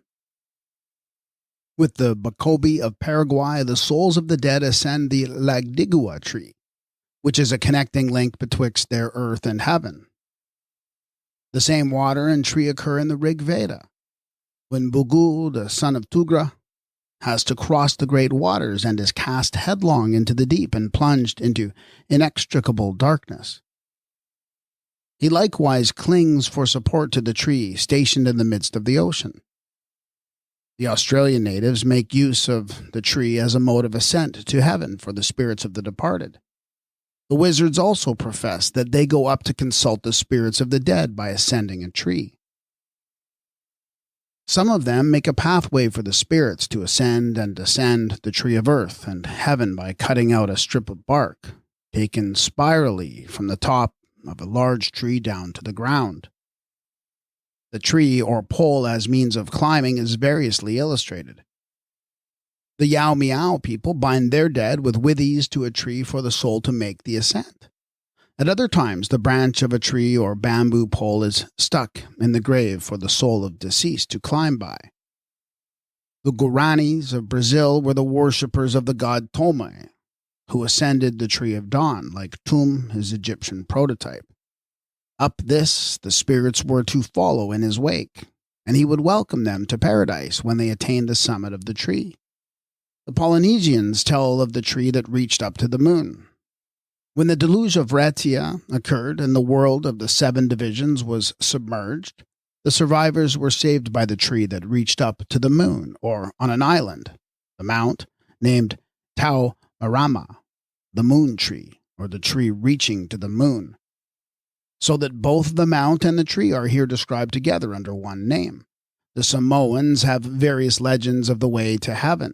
One of these describes it as a mount, the summit of which reached up to the skies. Another tells of the tree that measured 60 miles in height. According to one account, when the topmost branches of the tree were reached, the climbers had to wait for a high wind which swayed them to and fro for a while, and all of a sudden slung them into paradise. The Samoans also had a tree with steps that formed a sort of ladder up to heaven. Thus, the mount, tree, and ladder were all extant in one group amongst the people of the Pacific Islands. Both the mount and tree were modes of ascent in thought and physical means of reaching a little higher towards heaven and making offerings to the powers. In Africa, the prayer tree is a common institution. The Yao people lay their offering of first fruits at the root of the prayer tree before they themselves begin to eat the new crop of maize or pumpkins. In another widespread custom, the offerings were hung upon the branches of the tree. The Molucca Islanders have the typical tree of ascent to heaven. This tree stood at the place of sacrifice where the offerings were made. Thus, with them, as with various other primitive races, the tree was the first natural altar and stairs that figured the way and means of ascent to heaven. The Kazia of Bengal hold the opinion that the stars are souls which once were men who climbed up to the heavens by means of the tree, and were left aloft in the branches when the tree was severed below. In the Huron version by Bredewoeuf, the tree of ascent to the upper world has passed into the trunk of the tree that enables the departed to cross the water of death. Here, too, we find the guide of roads for the spirits as the dog that is both the guardian and the guide of souls. In the Choctaw rendering, the tree has become a log of pine stripped of its bark, that is, a kind of slippery pole by which men cross or climb to paradise, or else fall off into the chasm that awaits the wicked down below. Then the tree type passes into the pole and staff. But the most tangible figure for mental foothold and climbing based on natural fact was the mount. In almost every land there is a mountain known as the mount by which the souls of the dead ascend to paradise, first mapped out astronomically at the celestial pole. This, in mythology, is the Mount of the North, the Mount of the Cow, or the Haunch, the navel, the womb, the leg, the meshkin, and other images of the birthplace on earth applied to the place of rebirth in heaven. In Borneo, the native guides pointed to the summit of Mount Kinabalu as the landing place of the ancestral souls. They showed the meat on which the spirits fed, but did not dare to pass the night in this abode of the re-arisen dead, or rather the local likeness of the celestial mount. In the Rocky Mountains near Denver is the Garden of the Gods, and the mount of ascent up which the Manis climb to attain the summit of life and happiness. So is it in West Java, where the mountain Gunung Dangka is described as being the site of paradise, which means here, as elsewhere, that the paradisiacal mountain was the earthly local representative of the celestial Mount of Glory. The Path of the Shades by Basil Thomson, in the New Review, April 1896, page 417, contains an account of the Fijian sacred mountain Nakuvandra, together with the motive for rearing it. According to local tradition, the ghosts of the dead were great disturbers of the living. They were willing to leave this earth if they could but make their way to the sacred mountain by which the heaven of rest was reached. The tribes then banded together to make a road for the ghosts to travel over on their last journey, so that they might trouble the living no more. In the year 1892, a surveyor employed to traverse the boundaries of native lands in Fiji rediscovered this most ancient Via Sacra, or pathway of the shades. He was taken by his guides along the crest of a high ridge, the watershed between the Rua River and the eastern coast of the island of Vitilivu. Cutting away through the undergrowth, he found that the path on which he walked was level and was seldom more than 2 feet wide. That hilltop was joined to hilltop by a razor-edged embankment. He reflected that nature never works in straight lines with so soft a material as earth. The natural banks of earth are always washed into deep depressions by the rains until they become mere rounded, uneven slopes. And when his guides had cleared away a patch of the undergrowth, he came upon an unmistakable proof that the embankment on which he stood was artificial.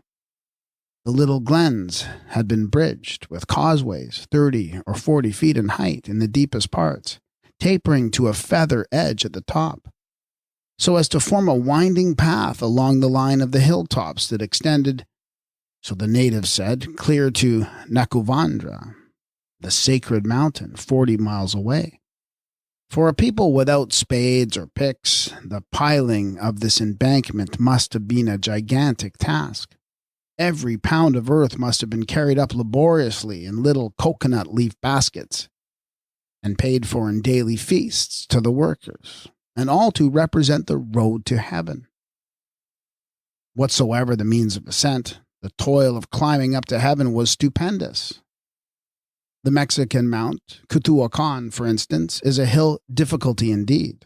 The upper part is formed of sand so fine that it offers no foothold for any mortal tread. This is a mode of showing, not merely saying, how hard it is to climb.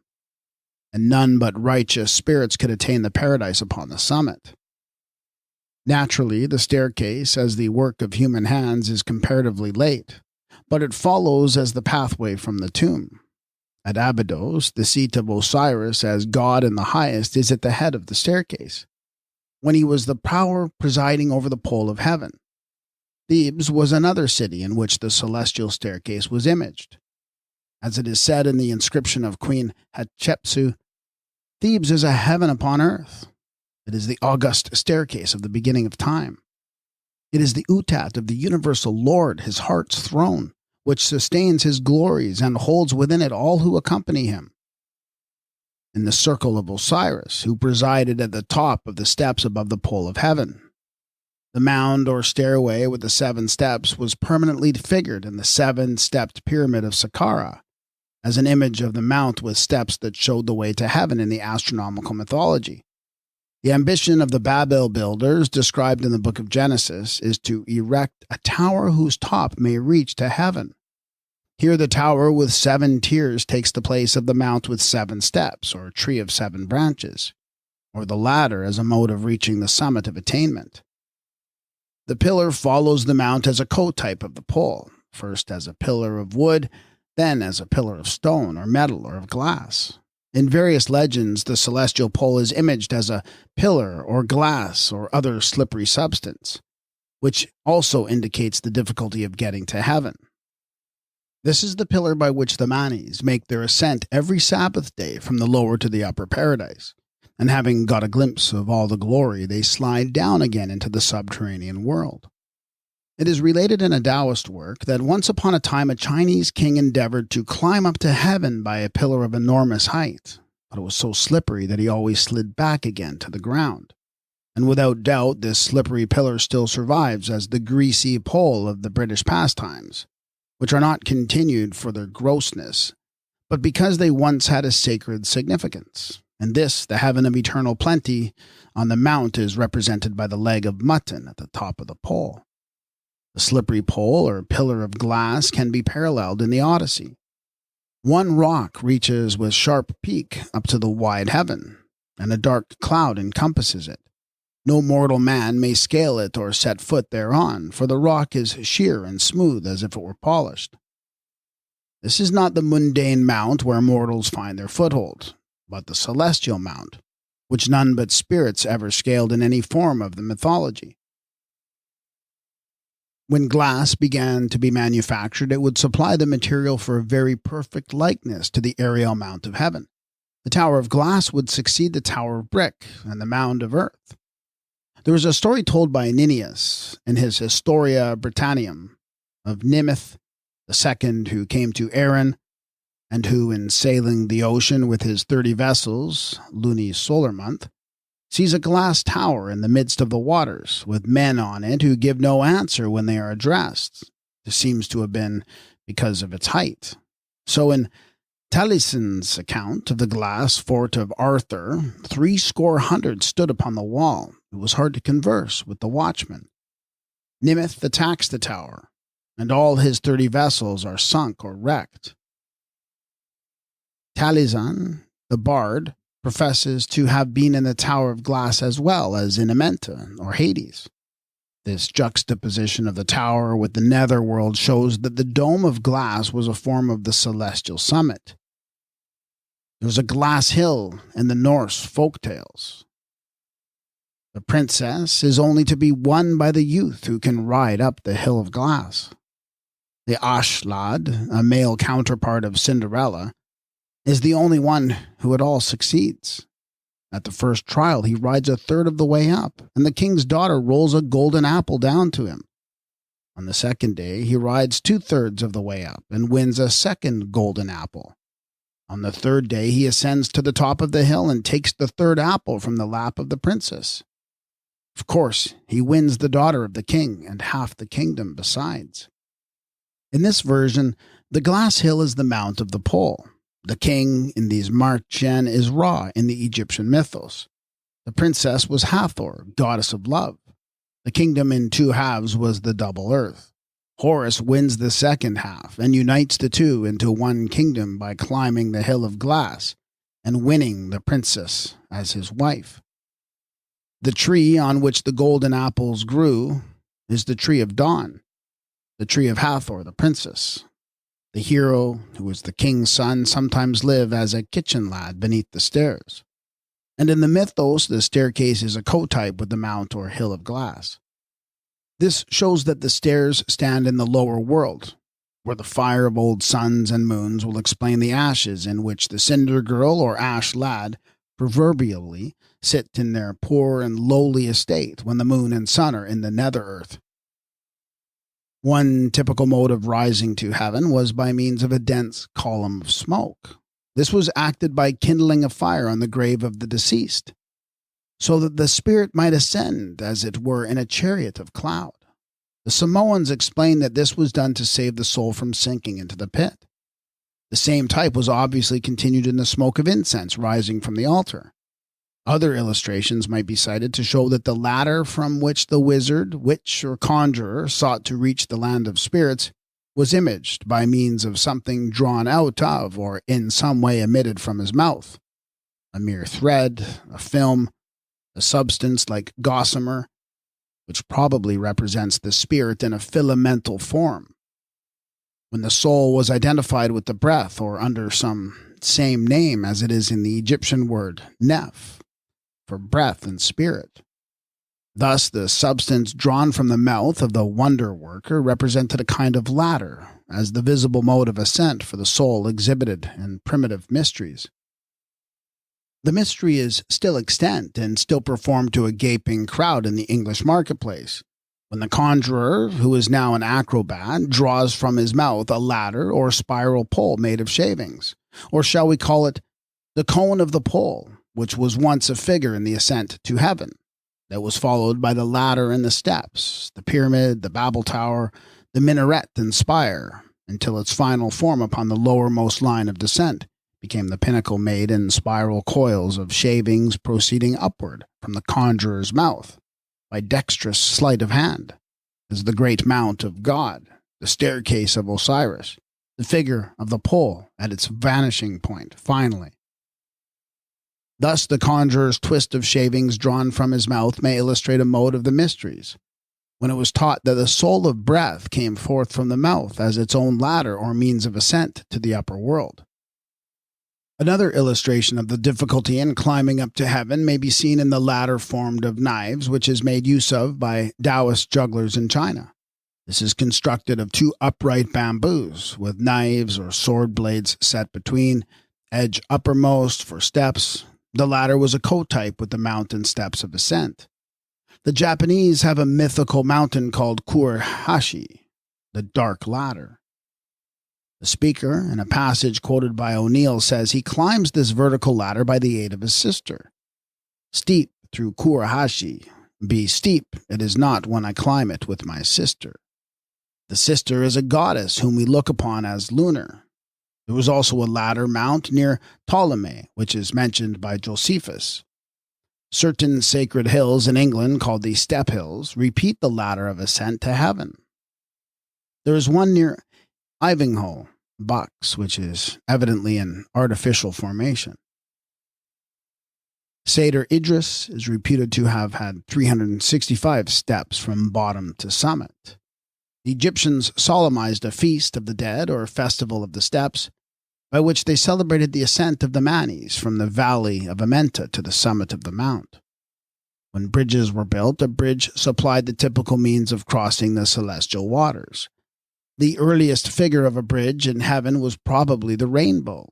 This was the Norse bridge made by the gods that reached from earth to the height of heaven and down again to the earth, and was therefore a visualized way for the coming and going of souls. In the Prose Edda, Gangler asks, which is the path leading from earth to heaven? The answer of Har is, Hast thou been told that the gods made a bridge from earth to heaven and called it the Bifrost? But perhaps thou callest it the Rainbow. The name of Bifrost denotes the evanescent aerial bridge. The rainbow is certainly a form of the celestial bridge, though possibly the type may not have been Egyptian. It is a pathway for spirits to the Brahmanic Svarga. It is the snake bridge that crosses the river of the dead to the dwelling beyond in the North American Indian version of the mythos.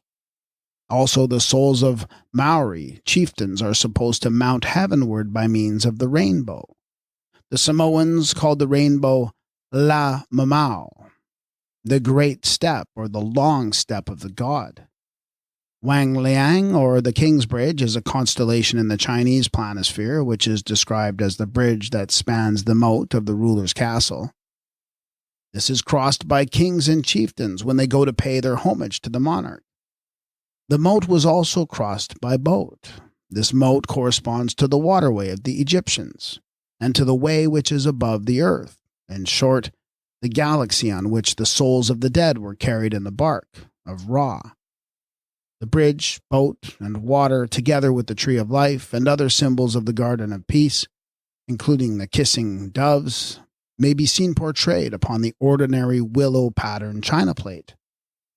The bridge survives in some old British ballads as the Brig o' Dread. One of these is called a Like Wake Dirge, in which the journey of the dead is described. In Lady Culross's dream, it is a narrow bridge of tree, suspended over an unfathomable gulf. But as Scott points out, the most minute description of the Brig o' Dread occurs in the legend of Sir Owain, who, after many frightful adventures in St. Patrick's Purgatory, equals Amenta, arrives at the bridge, which in the legend is placed between Purgatory and Paradise. Lo, Sir Knight, seest thou this?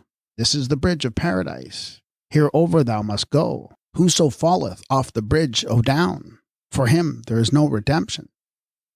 He falls into the void of Apap, or the lake of outer darkness. The moral of the dirge is that whatsoever good works have been done on earth will be waiting at the bridge, and help the deceased to cross the gulf.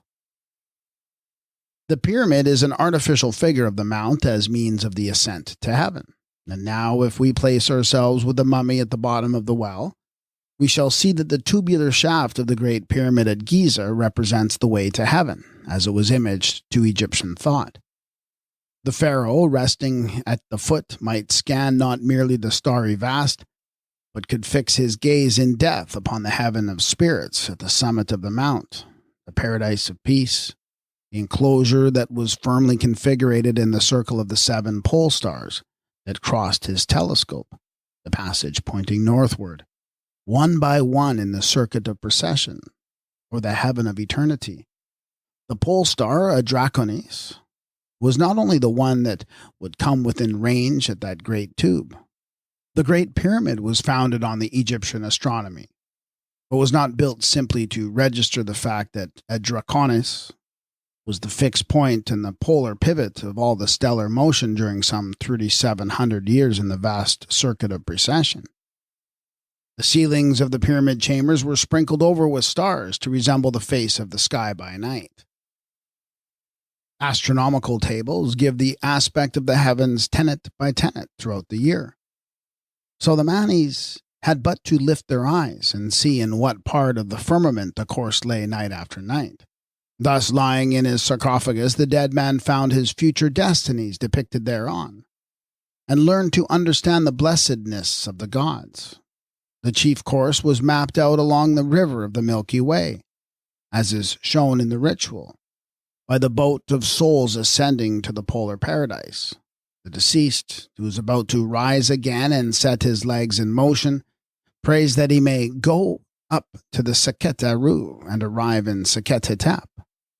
Lying as the mummy in Amenta, he says, I shine above the leg as I come forth in heaven, but here, meantime, I lie helpless with a corpse-like face. I faint. I faint before the teeth of those whose mouth raveneth in the netherworld. The cynosure of the watcher is a point above the constellation called the leg, by the Egyptian astronomers. This was a constellation in the northern sky which has been identified by Renouf with the group of Cassiopeia, and which the Egyptians named the Meshkin, or the Creatory of the cow. The earliest figure of an ark in heaven or on the waters of the Nun was that of Horus on his papyrus reed, who issued as the soul of life in vegetation from the abyss. As the sacred bark borne heavenward in the Mysteries shows, this was a figure of the papyrus flower, which had been the cradle of child Horus previous to its being imaged in the eschatology or astronomy. When the boat was built, the souls of the deceased were ferried over the waters in the mythical bark, which was at first stellar, next lunar, and lastly solar.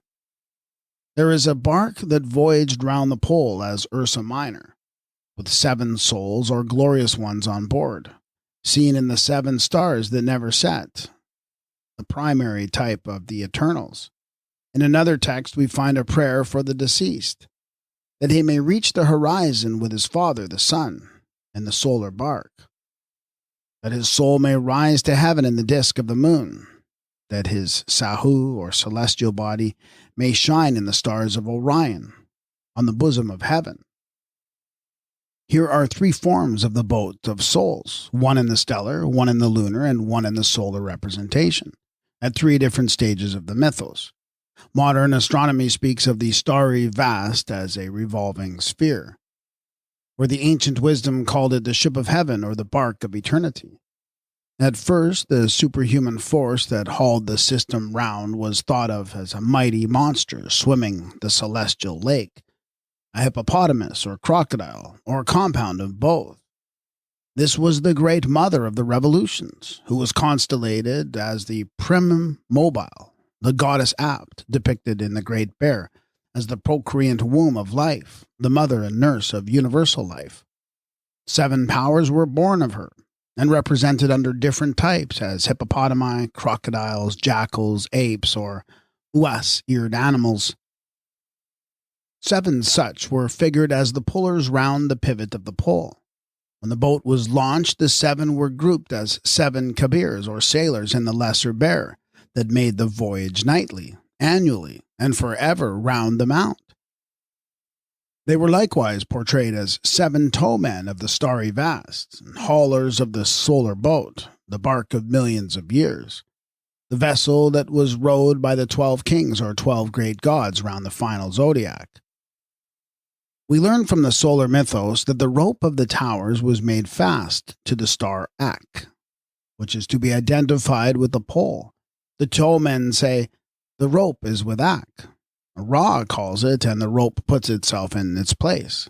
Ra is then in Amenta, and the rope of the tower is fastened at the upper end of the pole. Ra says, power to you, towers. Tow me to the dwelling of stable things. Free yourselves on this mysterious mountain of the horizon. This towing upward of the solar bark is one of the great mysteries in Amenta. The navigators for this great god, who tow the boat, are also said to take their oars and row for Ra. Ra says to them, take your oars, unite yourselves to your stars. O my pilots, you shall not perish, gods of the never-setting stars. Akemu Seku. Thus the solar boat, or ship of heaven, was navigated by the gods of the non-setting stars who voyaged round about the pole, who did not sink below the horizon, but became the lords of eternity. A Chinese constellation in the Milky Way is called the Ship of Heaven, and the Ship of Nu, as Egyptian is the Ship of Heaven by name. It has sailed over the void of the Apap reptile, or dragon of darkness, also called the Lake of Putrada, into which the souls fall headlong who do not secure salvation on board the bark, and have no other means of attaining the tip of heaven, in the Eru paradise. The ship Argo Navis, as a constellation, is a reduced form of the Ark of Heaven, which is described in the ritual. 4 parts of the ship of Nu remain in the Arabic figure of Argo Navis, viz. the poop, the keel, the mast, and the sail. In the ritual, the ship of Nu is described in all its parts. Backbone of Apuat is the name of the keel. A car in Amenta is the name of the hold. Leg of Hathor is the name of the hull. The two columns of the netherworld is the name of the stem and stern posts or masts. Amsta, Happy, Tuamatef, and Kabsanuf are the names of the ribs. Nut is the name of the sail. Bearer of the Great One whilst she passeth is the name of the mast. Lord of the double earth in the shrine is the name of the mooring post. The foundation was laid on or in the backbone of Anup, which was fixed once the type of stability as a figure of the pole, the earliest fixed foundation laid in the building of the heavens. Akar is another name for Amenta, the hollow netherworld of three, this ship being a three-decker. Amsta, Happy, Tuamatef, and Kabsanef are the supports of the sky at the four corners or sides of the vessel. They are also the four oars of the vessel. The mooring post was an image of the pole, to which the stellar arc or solar bark was fastened by the cable, as it made the voyage round the starry mount.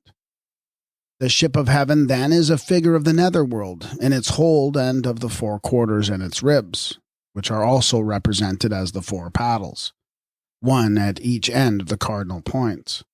This was constellated in the heavens as an arc that made the voyage up the Milky Way to the tip of heaven, and the place of coming forth upon the Mount of Glory.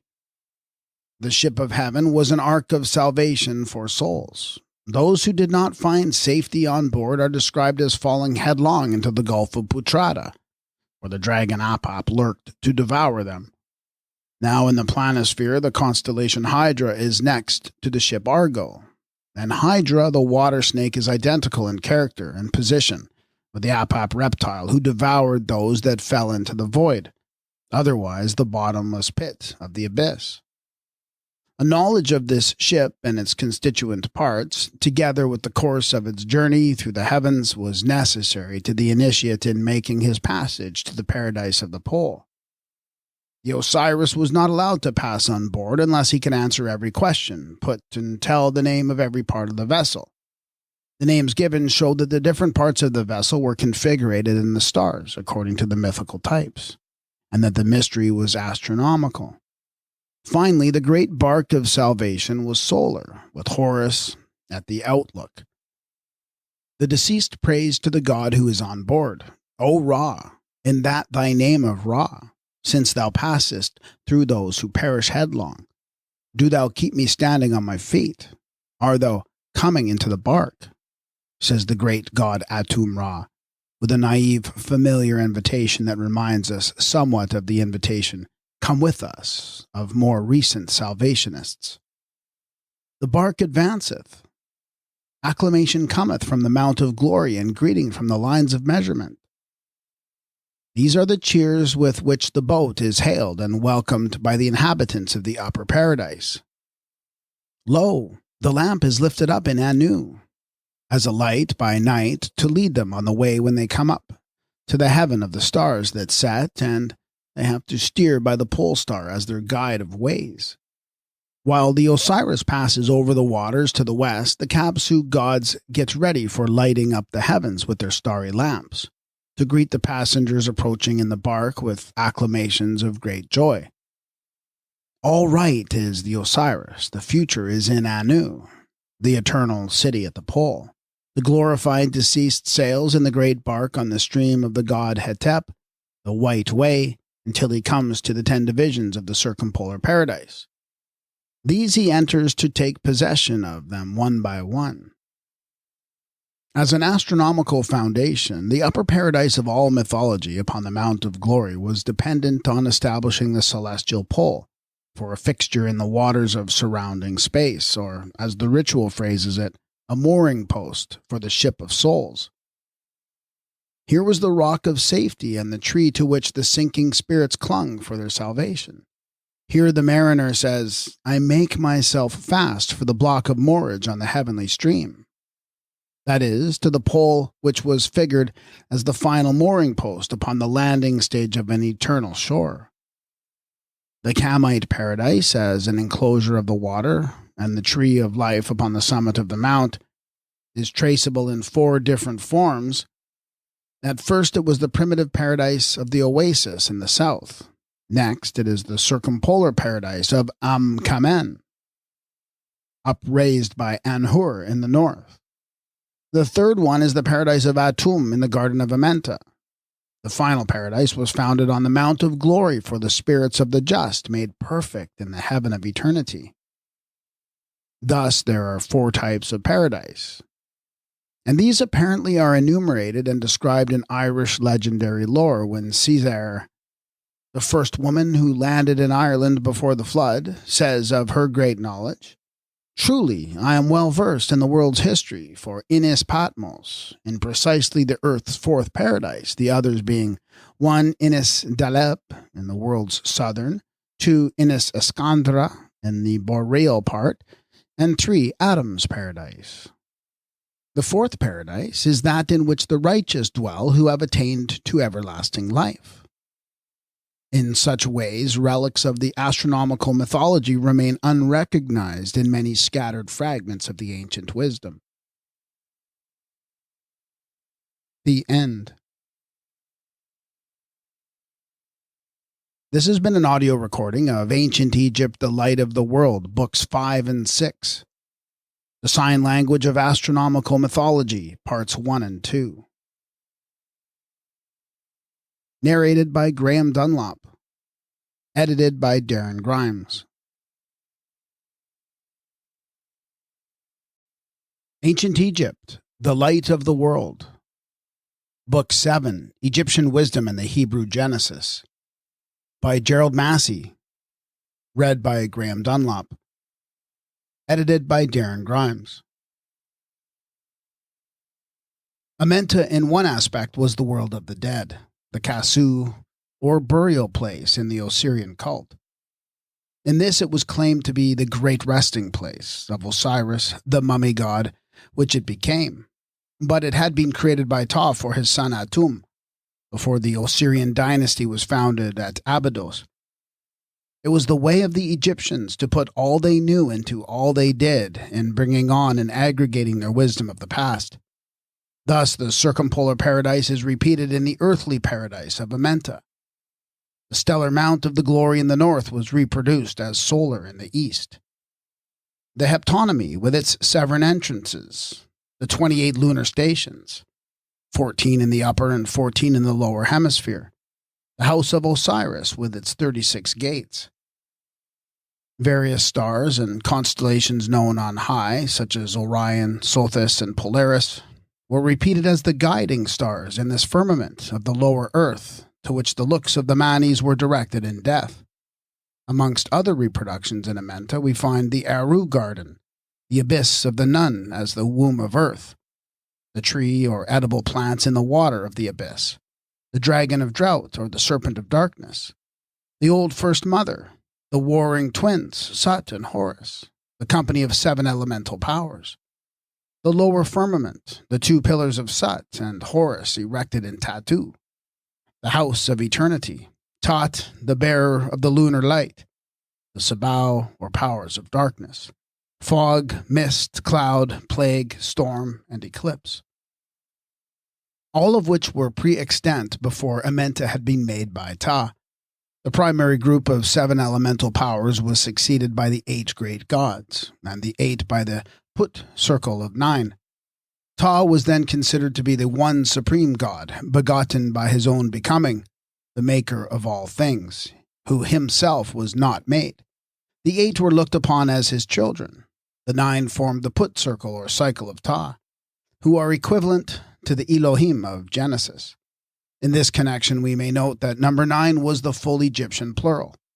The word for 9 is Put, and Putah or Ta is of a 9-fold nature. Ta was indeed the full Egyptian plural as a group or Put of powers that were combined in a supreme self-originating force, whose mode was of becoming was transforming from the elemental power or powers through the human into the divine. As creators, Ta and his company of artisans did not originate in that which had no previous existence. They were the transformers of that which had been always as elemental in matter.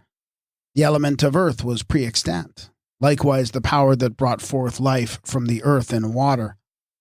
This power operated by transformation, and one of its types was the serpent of Ranut, a form of the Mother Earth, which was a type of transformation because it periodically sloughed its skin and renewed itself. The element of water was pre-extant, also the power that transformed in the water to bring forth life and food. This transforming power in the water was objectified by the tadpole visibly turning into the frog. It was the same all nature through.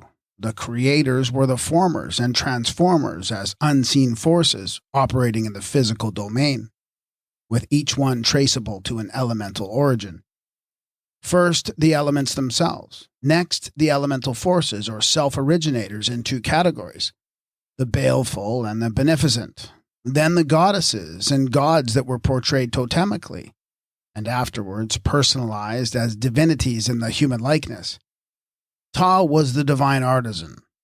In his time, the masons, builders, potters, blacksmiths were at work, each in their companionship or brotherhood, as they are seen, hard at it when the workers in their valley of the Nile come into view. He is especially called the father of beginnings. He was the former in the likeness of the scarabæus, the transformer in the image of a frog, and as the embryo in utero, Ptah exhibits the earliest attempt at imposing the human likeness upon the shaping power that was previously imaged by means of the typical insect or symbolical animal, as in totemism. There is a group of primeval powers described in later times who are said to be the first company of the gods of Aru, or the fields of heaven. They are dressed as the mighty ones, the beneficent ones, the divine ones, who test by their level the words of men as the lords of law, justice, and right, or as the lords of Mat. They are saluted in these words, "Hail to you, ye gods, ye associate gods, who are without body, ye who rule that which is born from the earth, and that which is produced in the house of your cradles. Ye prototypes of the image of all that exists, ye forms, ye great ones, ye mighty ones, first company of the gods of Aru, who generated men and shaped the type of every form, ye lords of all things. Hail to you, ye lords of everlasting." In this text, the Aru is celestial, not the Aru in Amenta, but the Aru of the fields above, of which the goddess Apt is said to have been the mother as the bringer forth of the 7 primeval powers in their stellar character. As lords of Mat, they are identical with the 7 lords of rule or divine governors, who are called the arms of the balance on the night when the eye is fixed. This first company of the gods in the fields of heaven, where the Ali or Ari, as in the 7 Kabari, by name, and the Ali are a group of companions who are herein set forth as co-creators of all that exists in heaven or in earth.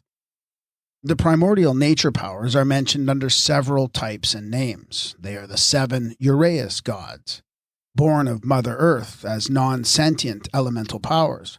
They are the 7 Khus or glorious ones, whose place in heaven was appointed by Anup on the day of "Come thou to me." They are the 7 who assist the great judge in the mat at the pole on the night of the judgment day, called the 7 arms of the balance, as executioners of the guilty who accomplish the slaughter in the tank of flame, when the condemned are exterminated. They are the 7 wise masters of arts and sciences, who assisted Tot in his measurements of earth and heaven. In the solar mythos, they are to be seen in several characters with Horus, Ta, and Ra. They were portrayed as the 7 with Horus, and the 8 great stars of Orion.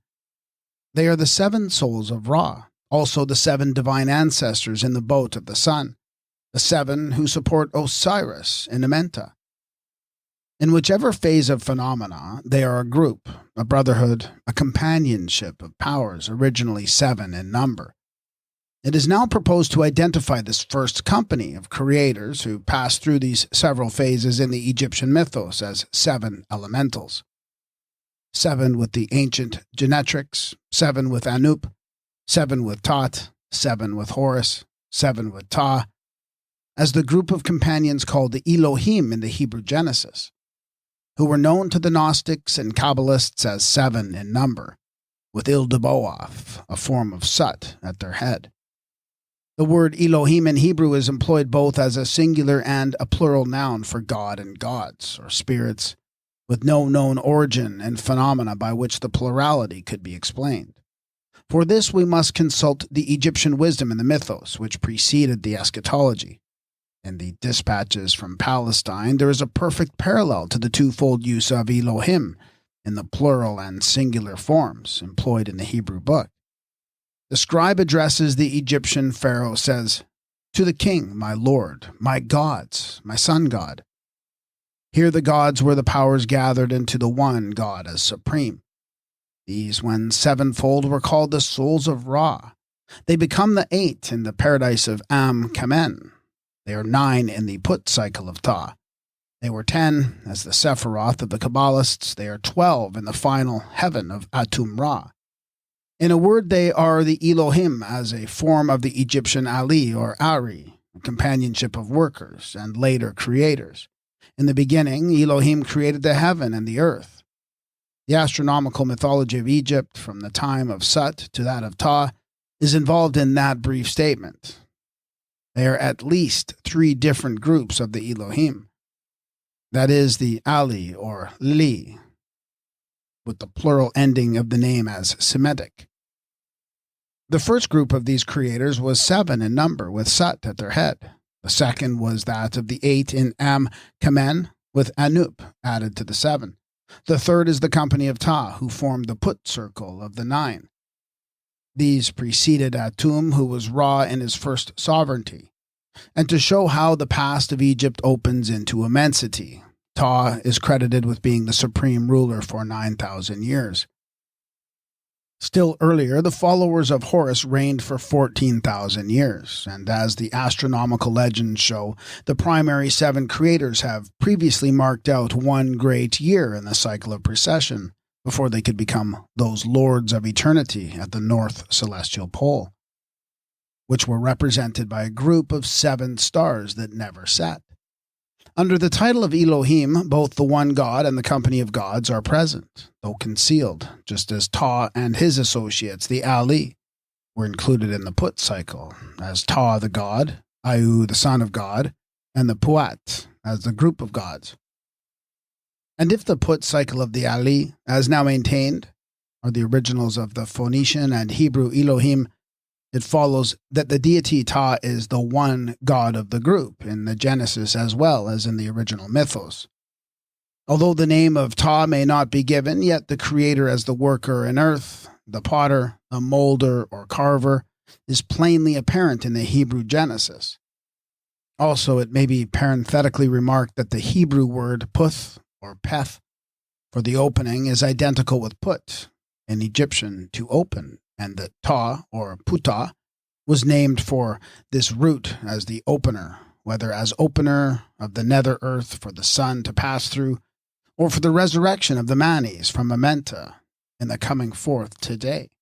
Moreover, there is a biblical name, that of Puthahiah, which is apparently proclaims the fact that Aya is the opener, or that he is identical with the Ta. The same root enters into the name of Pethuel, which is equivalent to Patel, or the divine opener, who was the Egyptian god Ta. In the Egyptian divine dynasties, Ta is the god, the father, in one character, and Ayu, the son, in the other. In the person of Ayu, he is the youthful deity who rises from the dead, both as the sun god and the soul, which was imaged for the resurrection in the form of a Sahu mummy risen with the solar hawk for its head, as symbol of the soul issuing from the body of Keeper Ta. Ayu in the character of the sun is also representative of the Put cycle, that is, of the Elohim or company of the creators. Thus, the Elohim are represented in the first creation of man by the Maker, equals Ta, and in the second by Ayu, the son of Ta, and Ayu, the son of Ta, is equivalent to Ayu Elohim, who becomes the creator of the second Adam in the second chapter of the Hebrew Genesis.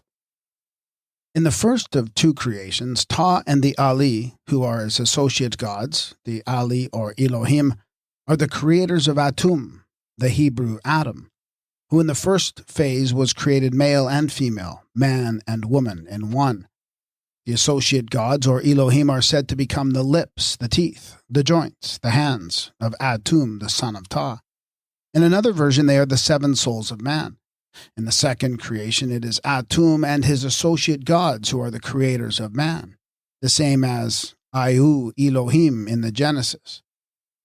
The parallel is perfect. Only in the Hebrew rendering the gnosis is omitted. Still there are two Adams, man the mortal on earth and man the manes in Amenta. It is the present writer's contention that the Elohim in the plural are the Ali, or associate gods of Ta, and that Ahu Elohim is the deity Ayu, who was a form of Ta, as God the Son, and who afterwards became the Father God in Israel under the name of Ayu, or Jehovah, Ayu, or Ayuem Hetep. He who comes with peace is the Kamite original of the promised Prince of Peace, whose coming was periodic and aeonian forever and ever, or from generation to generation. The writer further maintains that the creation in the first chapter answers to the creation of Kaperta, and his Ali, that the creation of Ahu in the second chapter is identical with that of Ayu, or Atum, and his associate gods, and that the garden in Eden is the Aru garden which Ta and his Ali, or Elohim, created for Atum, the son, to cultivate as the earthly paradise in Amenta. Thus, the two different creations in the first two chapters of Genesis are in their proper order. In the first, the heaven and the earth were finished, and all the host of them. Man, or Adam, also was made. All through this chapter, the creators are the associate gods, the Egyptian Ali, the Phoenician Elohim. In the second chapter, one of the Elohim is individualized by name as Ahu, or Ayu Elohim, translated the Lord God, which might be rendered the god Ayu, Ayu Em Hetep. After the Elohim had finished their work, it is said in the second chapter of Genesis that Ahu Elohim now made the earth and heaven, which had already been assigned to the Elohim as makers in the previous chapter. This also may be explained by the Egyptian mythos.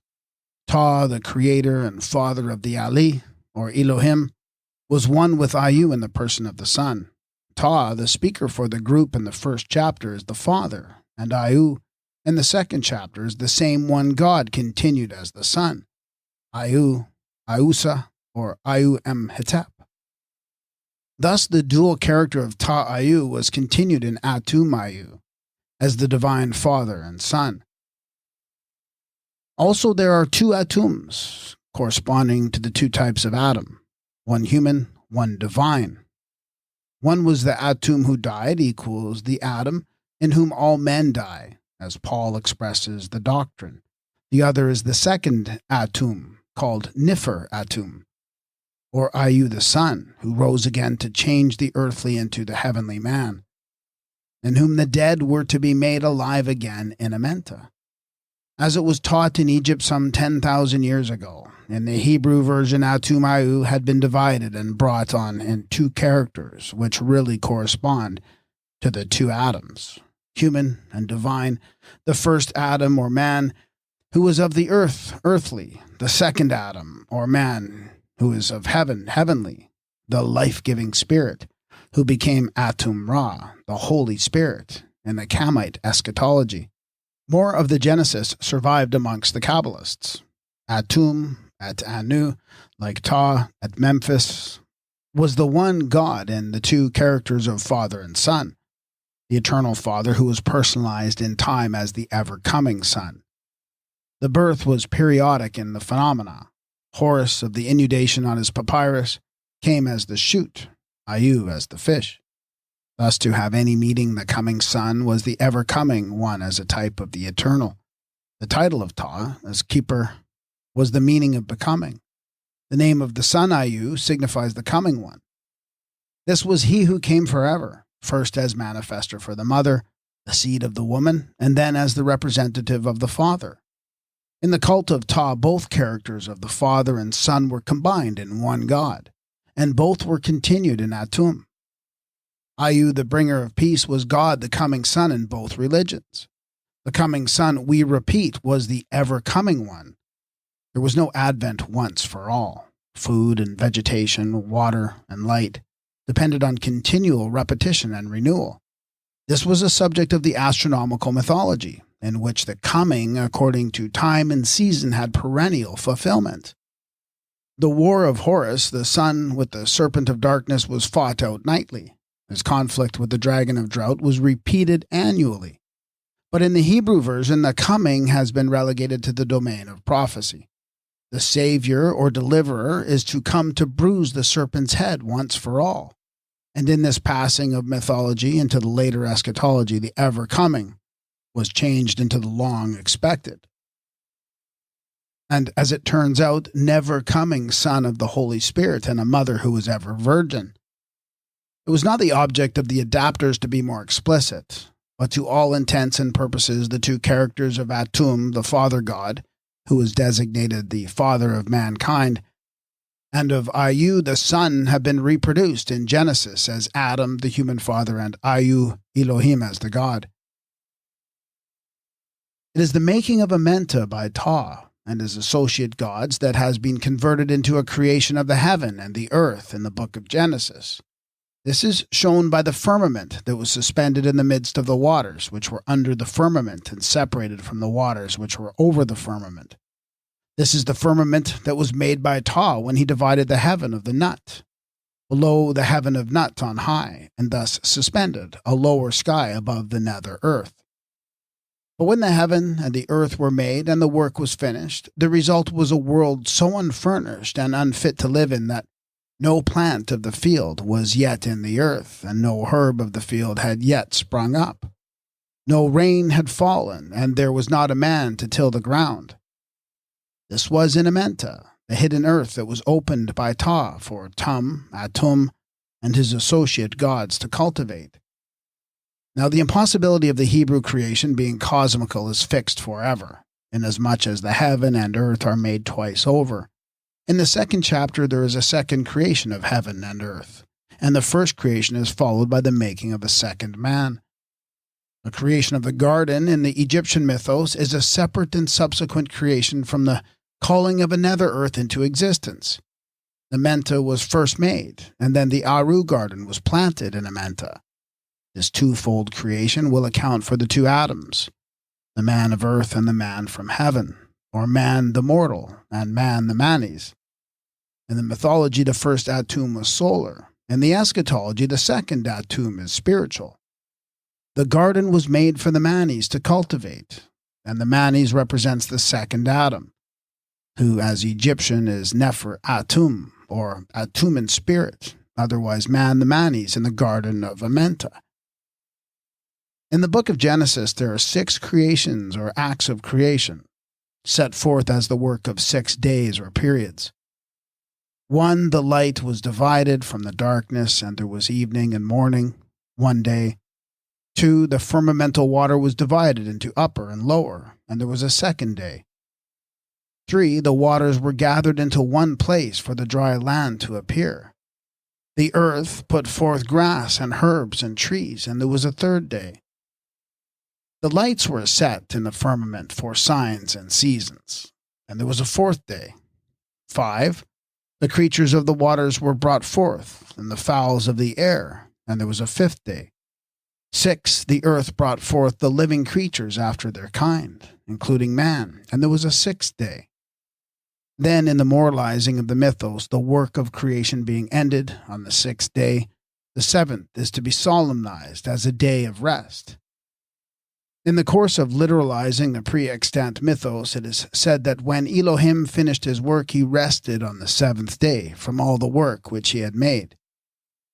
And Elohim blessed the 7th day and hallowed it, because that in it he rested from all his work which Elohim had created and made. So in the book of Amenta, it is said that the nether earth was created by the solar god, who rested in that which he had made, just as Ptah was satisfied after making all things, and all the divine names, when like the Elohim he had finished the work and saw that it was good.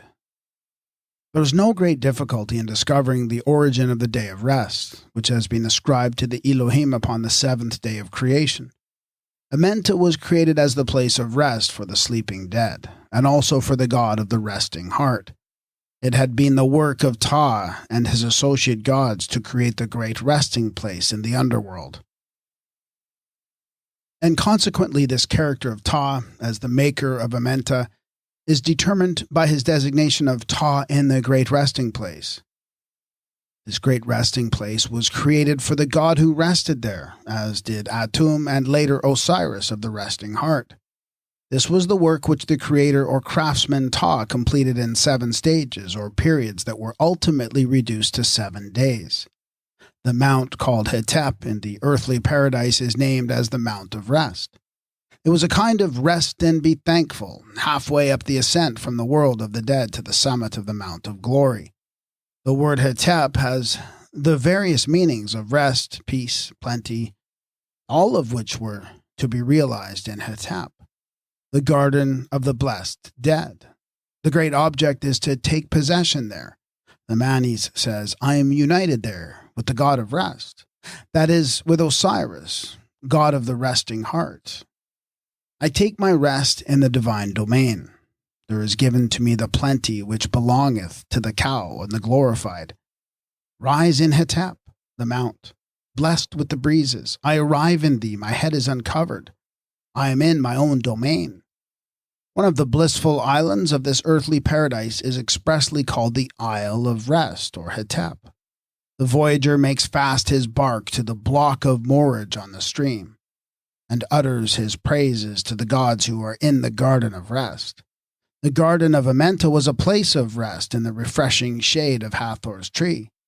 It was called the Garden of Hetep. The word Hetep is also spelled Hept. In fact, to judge from the hieroglyphical inscriptions of the Pyramid of Medum, it seems that this was the earliest spelling of the word. Thus, Amenhetep would be Amenhept. Now, Hept in Egyptian also signifies the number 7. This may be related to the work of creation in 7 days, which according to the non-biblical Jewish legends represented the earthly paradise in 7 divisions, as a figure of the celestial heptonymy, the work in 7 parts being computed as a work of 7 days, and Hept, the place of rest, transformed into the 7th day of rest. In the later Semitic Marchen, Assyrian, and Hebrew, a division in time has been substituted for the division in space. That is, the 7 divisions of the astronomical heptonymy have been converted into the creation of 7 days. And a great day of rest has been substituted for the great resting place. We can perceive the Semitic Sabbath in the making and also where it was made. In the elder version of the Assyrian legend of creation, there was no Sabbath. The 7th day is a day of labor, not a day of rest. But whatsoever was signified by the 7 successive divisions, acts, stages, or periods of creation that were ultimately commemorated by the festival of the 7th day. The Semitic Sabbath belongs to the superstructure, not to the foundation, and is not original, either as Hebrew or Assyrian. Time did not begin with Sunday, either as the 1st or the 7th day of the week. The week was preceded by the month or moon, and a moon by the year of the inundation that was commemorated by the festival of the Great Bear's Tail. In the Chaldean account of creation, there is a hint of the solar origin of the Sabbath. In this it is said of the Creator, on the 7th day he appointed a holy day, and to cease from all business he commanded. Then arose the sun on the horizon of heaven. The day dedicated to the sun was Sunday, but the solar calendar was the latest. An indefinitely more ancient version than anything Semitic has been preserved in the Hawaiian legend of creation. This is said to have begun on the 26th day of the month, on the day of Cain, and continued during the days named Lono, Manli, Maku, Hilo, and Huaka. In 6 days the creation was completed, and the 7th day, the day of Ku, became the first holy day. The 1st and 6th of these 7 days have been kept sacred ever since by all generations of Hawaiians. Yet the Polynesians generally did not solemnize a weekly Sabbath, and had no week of 7 days. More than once we meet with a sixth-day Sabbath in Africa.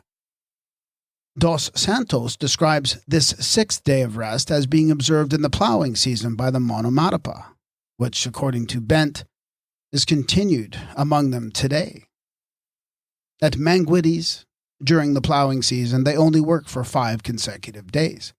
They observe the sixth and call it Mwali's Day, and rest in their huts and drink beer. These days are feasts of the ancestral spirits, or muzimos, called the days of the holy ones who are already dead. A week of 7 days, concluding with the Sabbath, which was at first a festival, is more expressly Semitic. Not that the Egyptians had no 7-day period in their reckonings of time. The Tanate was a period of 7 days, as well as of 14 days, or a half moon. But a cycle of 7 days as the measure of a cosmogonical creation had no meaning. The 7 periods of creation did not originate with 7 days of 20 hours each. As will be seen, when all is put together, the Egyptians reckoned time upon a scale so vast that it included the great year of the world. That is, the heptonymy founded upon 7 astronomes had been repeated in the great year with its 7 periods in procession, which were represented by the 7 changing pole stars before the backward movement could have been calculated by the position of the equinoctial colure. The reduced scale of the Semitic 7 days is but a 1 inch to the mile sort of rendering of the 7 stages in procession, which have yet to be explained. The traditions show that one type of the underworld was the heptonymy, which had been mundane in Egypt and was made celestial in the astronomical mythology. This was likewise reproduced in the Making of Amenta. Ta is said to have designed the gnomes. The gnomes were 7 in number. The Nemu, who assisted Ta, were 7. The creations that culminated in man, the speaker, were 7. Also in one of the rabbinical traditions concerning the lower and upper, or the earthly and heavenly, paradise, it is said that before his fall, Adam was the heavenly dweller in a habitation which contained 7 palaces or mansions. These, according to the Zohar, were afterwards rearranged to become the abodes of the blessed. This contains a fragment of the genuine legend when rightly interpreted. Adam is here considered to have been a dweller in the paradise of the celestial heptonymy. This was repeated in Amenta with the lower paradise of the solar mythos. Was mapped out in 7 domains for Atum equals Adam, as the land of promise destined for the glorified elect. It is related by Rabbi Manasseh ben Israel that the souls of men were created during the 6 days of the beginning, independently of bodies like the first company of the Kamite gods. These were the spirits derived from the external elements that preceded the embodiment of a special soul in human form.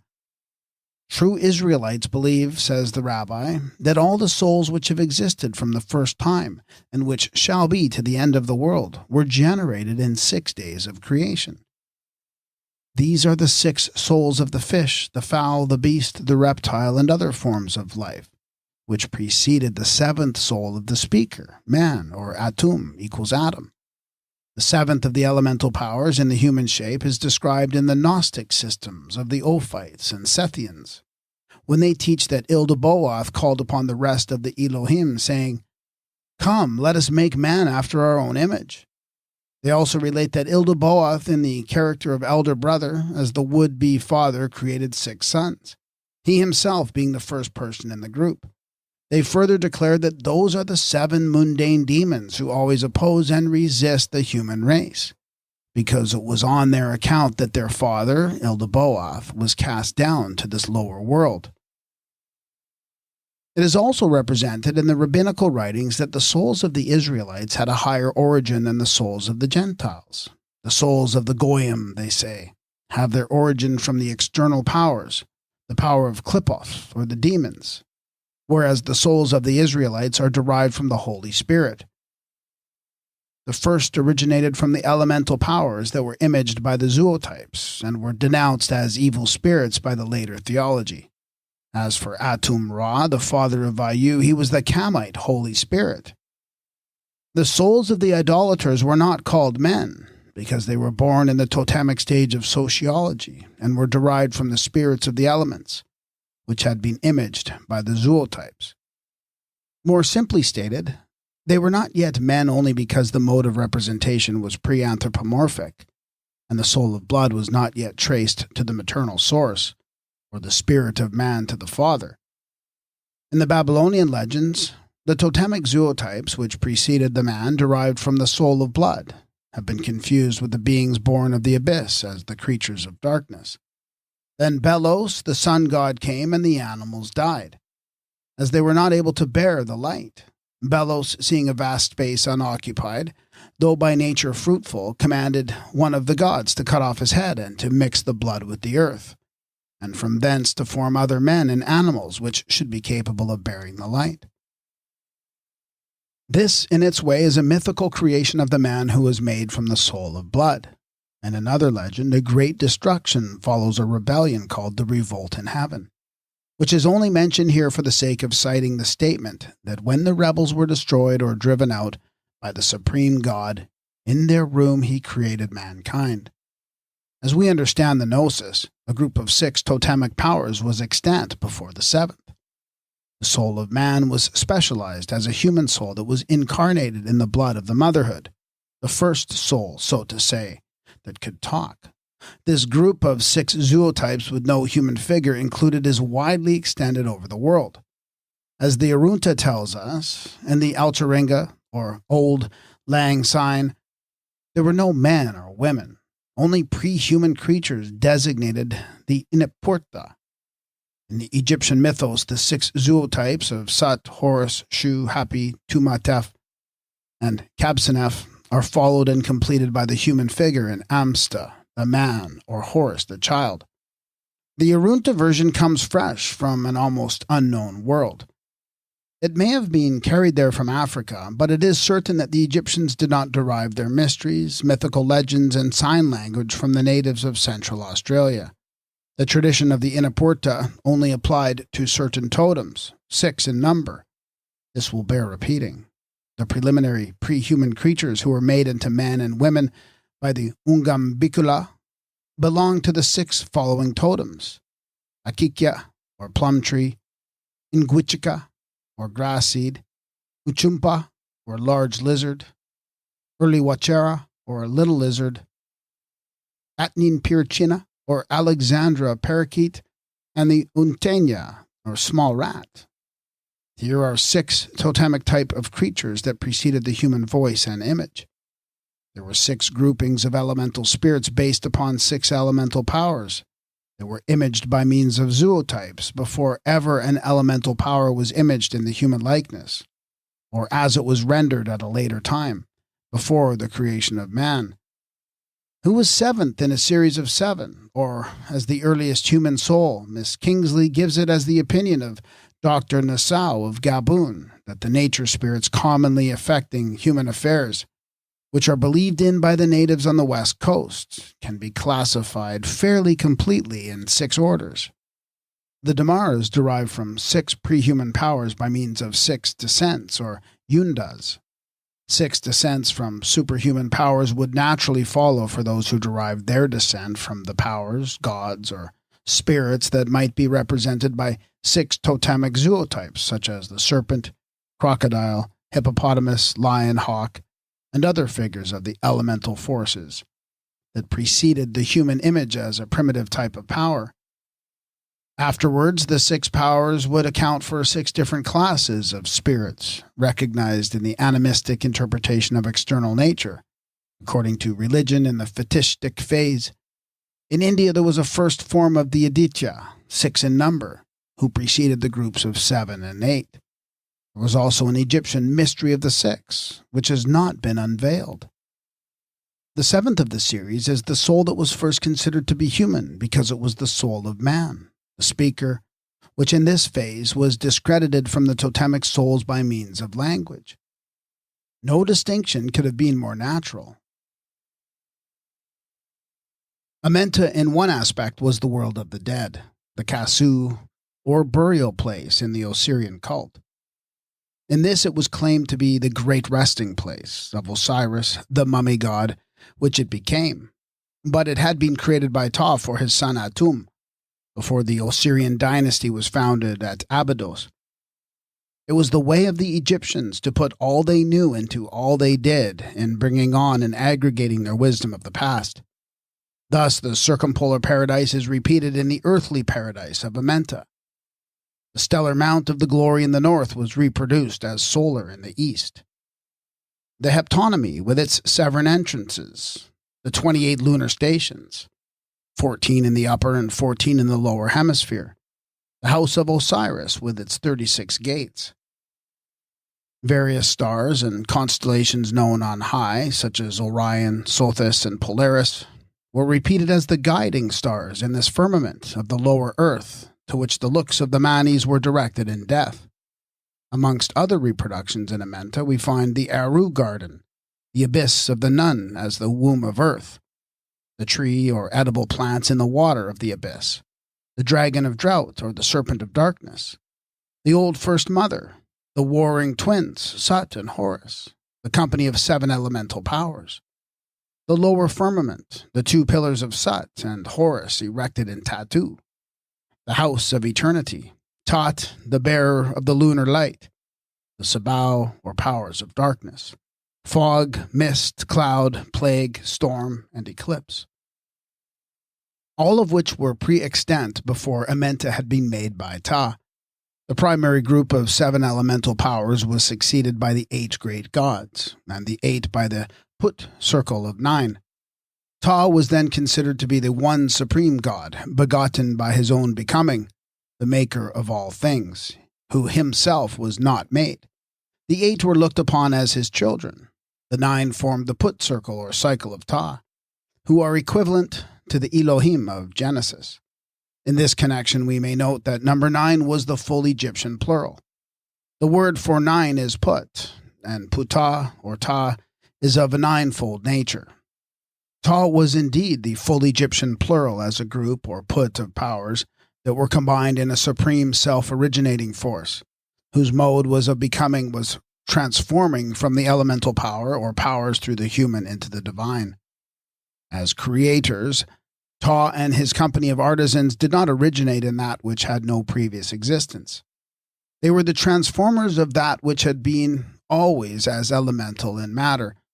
The element of earth was pre-extant, likewise the power that brought forth life from the earth and water. This power operated by transformation, and one of its types was the serpent of Ranut, a form of the Mother Earth, which was a type of transformation because it periodically sloughed its skin and renewed itself. The element of water was pre-extant, also the power that transformed in the water to bring forth life and food. This transforming power in the water was objectified by the tadpole visibly turning into the frog. It was the same all nature through. The creators were the formers and transformers as unseen forces operating in the physical domain, with each one traceable to an elemental origin. First, the elements themselves. Next, the elemental forces or self-originators in 2 categories, the baleful and the beneficent. Then the goddesses and gods that were portrayed totemically, and afterwards personalized as divinities in the human likeness. Ta was the divine artisan. In his time, the masons, builders, potters, blacksmiths were at work, each in their companionship or brotherhood, as they are seen, hard at it when the workers in their valley of the Nile come into view. He is especially called the father of beginnings. He was the former in the likeness of the scarabaeus, the transformer in the image of a frog, and as the embryo in utero, Ta exhibits the earliest attempt at imposing the human likeness upon the shaping power that was previously imaged by means of the typical insect or symbolical animal, as in totemism. There is a group of primeval powers described in later times who are said to be the first company of the gods of Aru, or the fields of heaven. They are dressed as the mighty ones, the beneficent ones, the divine ones, who test by their level the words of men as the lords of law, justice, and right, or as the lords of Mat. They are saluted in these words, "Hail to you, ye gods, ye associate gods, who are without body, ye who rule that which is born from the earth, and that which is produced in the house of your cradles. Ye prototypes of the image of all that exists, ye forms, ye great ones, ye mighty ones, first company of the gods of Aru, who generated men and shaped the type of every form, ye lords of all things. Hail to you, ye lords of everlasting. In this text, the Aru is celestial, not the Aru in Amenta, but the Aru of the fields above, of which the goddess Apt is said to have been the mother as the bringer forth of the 7 primeval powers in their stellar character. As lords of Mat, they are identical with the 7 lords of rule or divine governors, who are called the arms of the balance on the night when the eye is fixed. This first company of the gods in the fields of heaven, where the Ali or Ari, as in the 7 Kabari, by name, and the Ali are a group of companions who are herein set forth as co-creators of all that exists in heaven or in earth. The primordial nature powers are mentioned under several types and names. They are the 7 Uraeus gods, born of Mother Earth as non-sentient elemental powers. They are the 7 Khus, or glorious ones, whose place in heaven was appointed by Anup on the day of Come Thou to Me. They are the 7 who assist the great judge in the mat at the pole on the night of the judgment day, called the 7 arms of the balance, as executioners of the guilty who accomplish the slaughter in the tank of flame, when the condemned are exterminated. They are the 7 wise masters of arts and sciences, who assisted Tot in his measurements of earth and heaven. In the solar mythos, they are to be seen in several characters with Horus, Ta and Ra. They were portrayed as the 7 with Horus, and the 8 great stars of Orion. They are the 7 souls of Ra, also the 7 divine ancestors in the boat of the sun, the 7 who support Osiris in Amenta. In whichever phase of phenomena, they are a group, a brotherhood, a companionship of powers originally 7 in number. It is now proposed to identify this first company of creators who passed through these several phases in the Egyptian mythos as 7 elementals. 7 with the ancient genetrics, 7 with Anup, 7 with Tot, 7 with Horus, 7 with Ta, as the group of companions called the Elohim in the Hebrew Genesis, who were known to the Gnostics and Kabbalists as 7 in number, with Ildebaoth, a form of Sut, at their head. The word Elohim in Hebrew is employed both as a singular and a plural noun for God and gods, or spirits, with no known origin and phenomena by which the plurality could be explained. For this we must consult the Egyptian wisdom in the mythos, which preceded the eschatology. In the dispatches from Palestine, there is a perfect parallel to the twofold use of Elohim in the plural and singular forms employed in the Hebrew book. The scribe addresses the Egyptian pharaoh, says, "To the king, my lord, my gods, my sun god." Here the gods were the powers gathered into the one God as supreme. These, when sevenfold, were called the souls of Ra. They become the 8 in the paradise of Am-Kamen. They are 9 in the Put cycle of Ta. They were 10 as the Sephiroth of the Kabbalists. They are 12 in the final heaven of Atum-Ra. In a word, they are the Elohim as a form of the Egyptian Ali or Ari, a companionship of workers and later creators. In the beginning, Elohim created the heaven and the earth. The astronomical mythology of Egypt, from the time of Sut to that of Ta, is involved in that brief statement. There are at least 3 different groups of the Elohim. That is the Ali or Li, with the plural ending of the name as Semitic. The first group of these creators was 7 in number, with Sut at their head. The second was that of the 8 in Am-Kamen, with Anup added to the 7. The third is the company of Ta, who formed the Put circle of the 9. These preceded Atum, who was Ra in his first sovereignty. And to show how the past of Egypt opens into immensity, Ta is credited with being the supreme ruler for 9,000 years. Still earlier, the followers of Horus reigned for 14,000 years, and as the astronomical legends show, the primary 7 creators have previously marked out 1 great year in the cycle of precession before they could become those lords of eternity at the north celestial pole. which were represented by a group of 7 stars that never set. Under the title of Elohim, both the one God and the company of gods are present, though concealed, just as Ta and his associates, the Ali, were included in the Put cycle, as Ta the god, Anu the son of God, and the Puat as the group of gods. And if the Put cycle of the Ali, as now maintained, are the originals of the Phoenician and Hebrew Elohim, it follows that the deity Ta is the one god of the group in the Genesis as well as in the original mythos. Although the name of Ta may not be given, yet the creator as the worker in earth, the potter, the molder or carver, is plainly apparent in the Hebrew Genesis.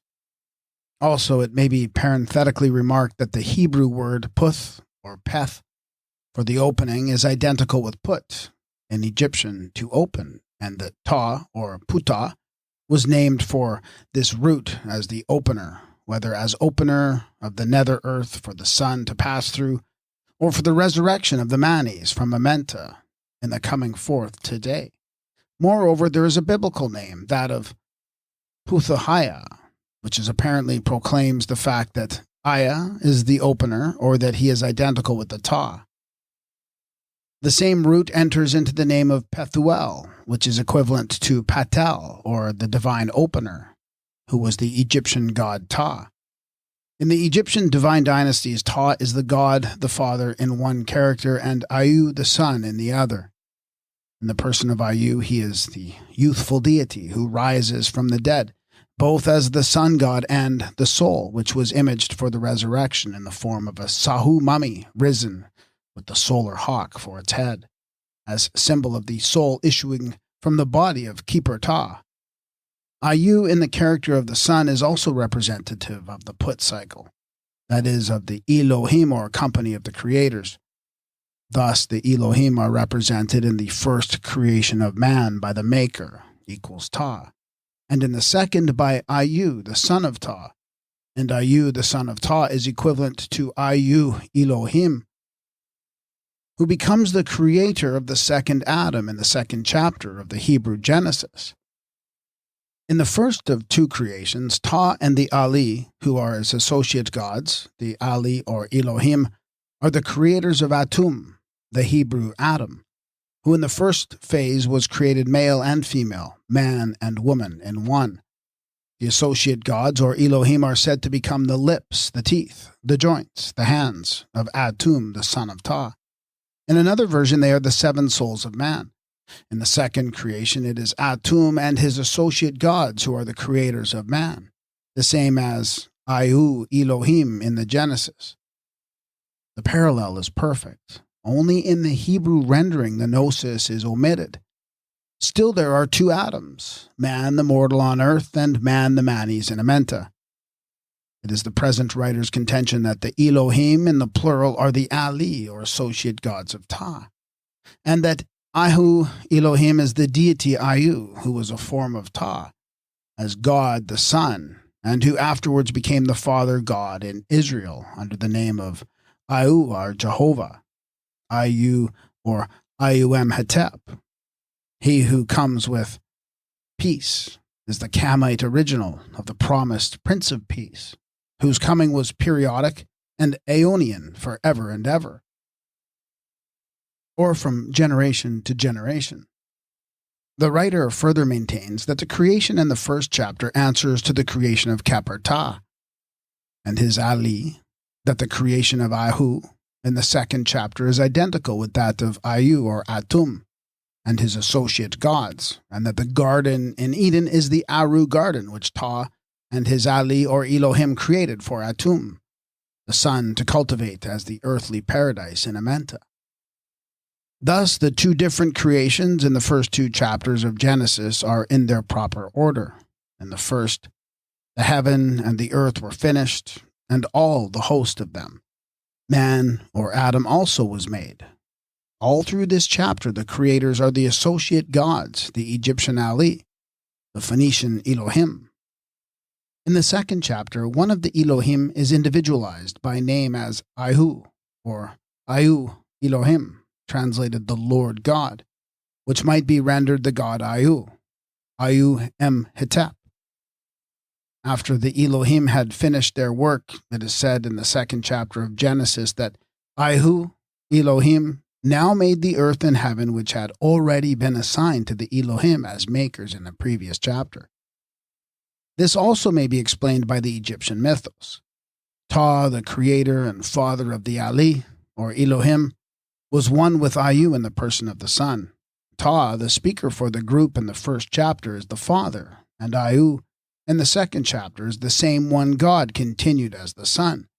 Iyu, Iusa, or Iyu Hetep. Thus the dual character of Ta Ayu was continued in Atum Ayu as the divine father and son. Also there are 2 Atums corresponding to the 2 types of Adam, one human, one divine. One was the Atum who died equals the Adam in whom all men die, as Paul expresses the doctrine. The other is the 2nd Atum, called Nifer Atum, or Ayu the Son, who rose again to change the earthly into the heavenly man, in whom the dead were to be made alive again in Amenta. As it was taught in Egypt some 10,000 years ago, in the Hebrew version Atum Ayu had been divided and brought on in 2 characters, which really correspond to the 2 Adams, human and divine, the first Adam or man who was of the earth, earthly, the 2nd Adam or man who is of heaven, heavenly, the life-giving spirit, who became Atum Ra, the Holy Spirit, in the Kamite eschatology. More of the Genesis survived amongst the Kabbalists. Atum, at Anu, like Ta, at Memphis, was the one God in the 2 characters of Father and Son, the eternal Father who was personalized in time as the ever-coming Son. The birth was periodic in the phenomena. Horus, of the inundation on his papyrus, came as the shoot, Ayu as the fish. Thus, to have any meeting the coming Son was the ever-coming one as a type of the eternal. The title of Ta, as keeper, was the meaning of becoming. The name of the Son Ayu signifies the coming one. This was he who came forever, first as manifester for the mother, the seed of the woman, and then as the representative of the Father. In the cult of Ta, both characters of the Father and Son were combined in one God, and both were continued in Atum. Ayu, the bringer of peace, was God, the coming Son in both religions. The coming Son, we repeat, was the ever-coming one. There was no advent once for all. Food and vegetation, water and light depended on continual repetition and renewal. This was a subject of the astronomical mythology, in which the coming, according to time and season, had perennial fulfillment. The war of Horus, the sun with the serpent of darkness, was fought out nightly. His conflict with the dragon of drought was repeated annually. But in the Hebrew version, the coming has been relegated to the domain of prophecy. The Savior or Deliverer is to come to bruise the serpent's head once for all. And in this passing of mythology into the later eschatology, the ever-coming was changed into the long-expected. And as it turns out, never-coming Son of the Holy Spirit and a mother who was ever virgin.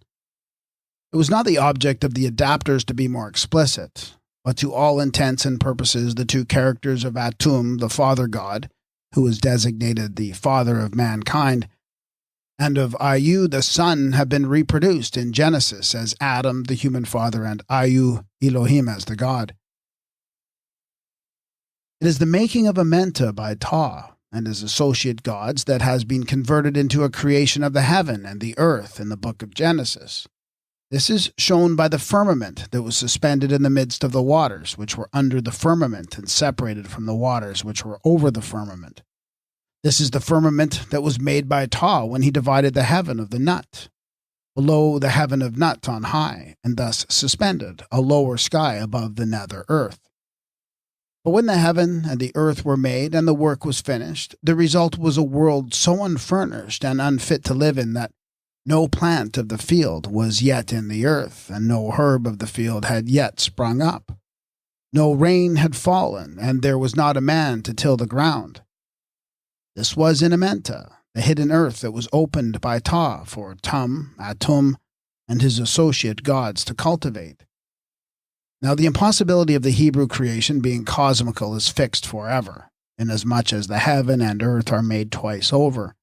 In the second chapter, there is a second creation of heaven and earth, and the first creation is followed by the making of a second man. The creation of the garden in the Egyptian mythos is a separate and subsequent creation from the calling of another earth into existence. Amenta was first made, and then the Aru garden was planted in Amenta. This twofold creation will account for the two Adams, the man of earth and the man from heaven, or man the mortal and man the manes.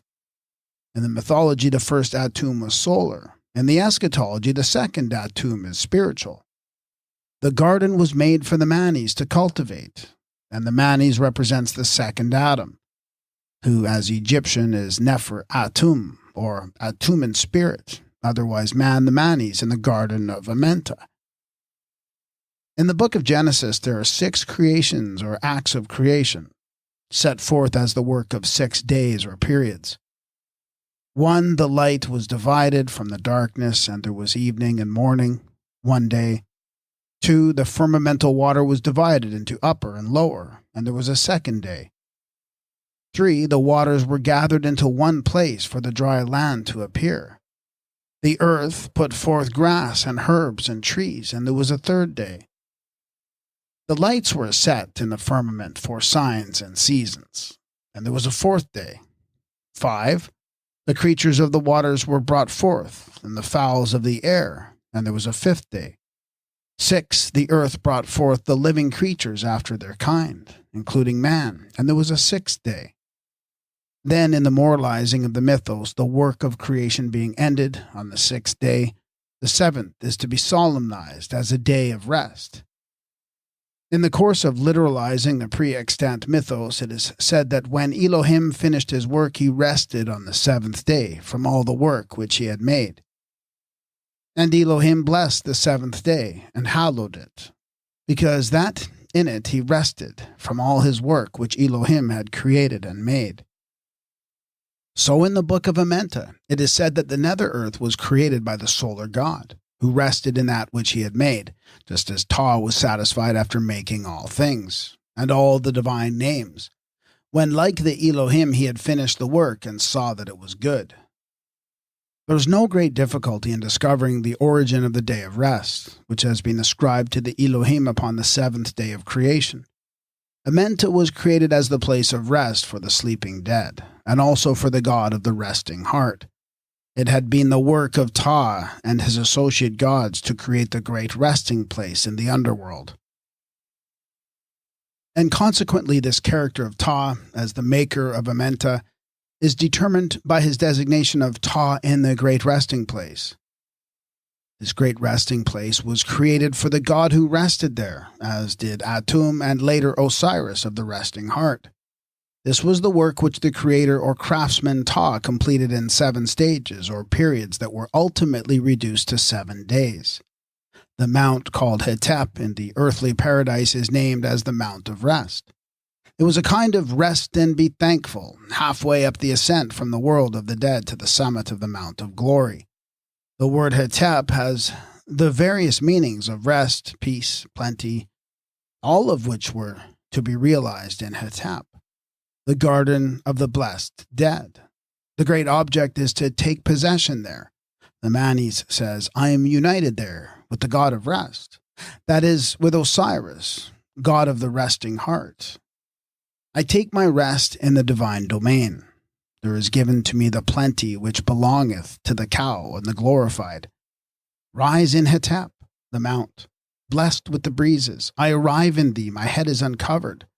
I am in my own domain. One of the blissful islands of this earthly paradise is expressly called the Isle of Rest, or Hetep.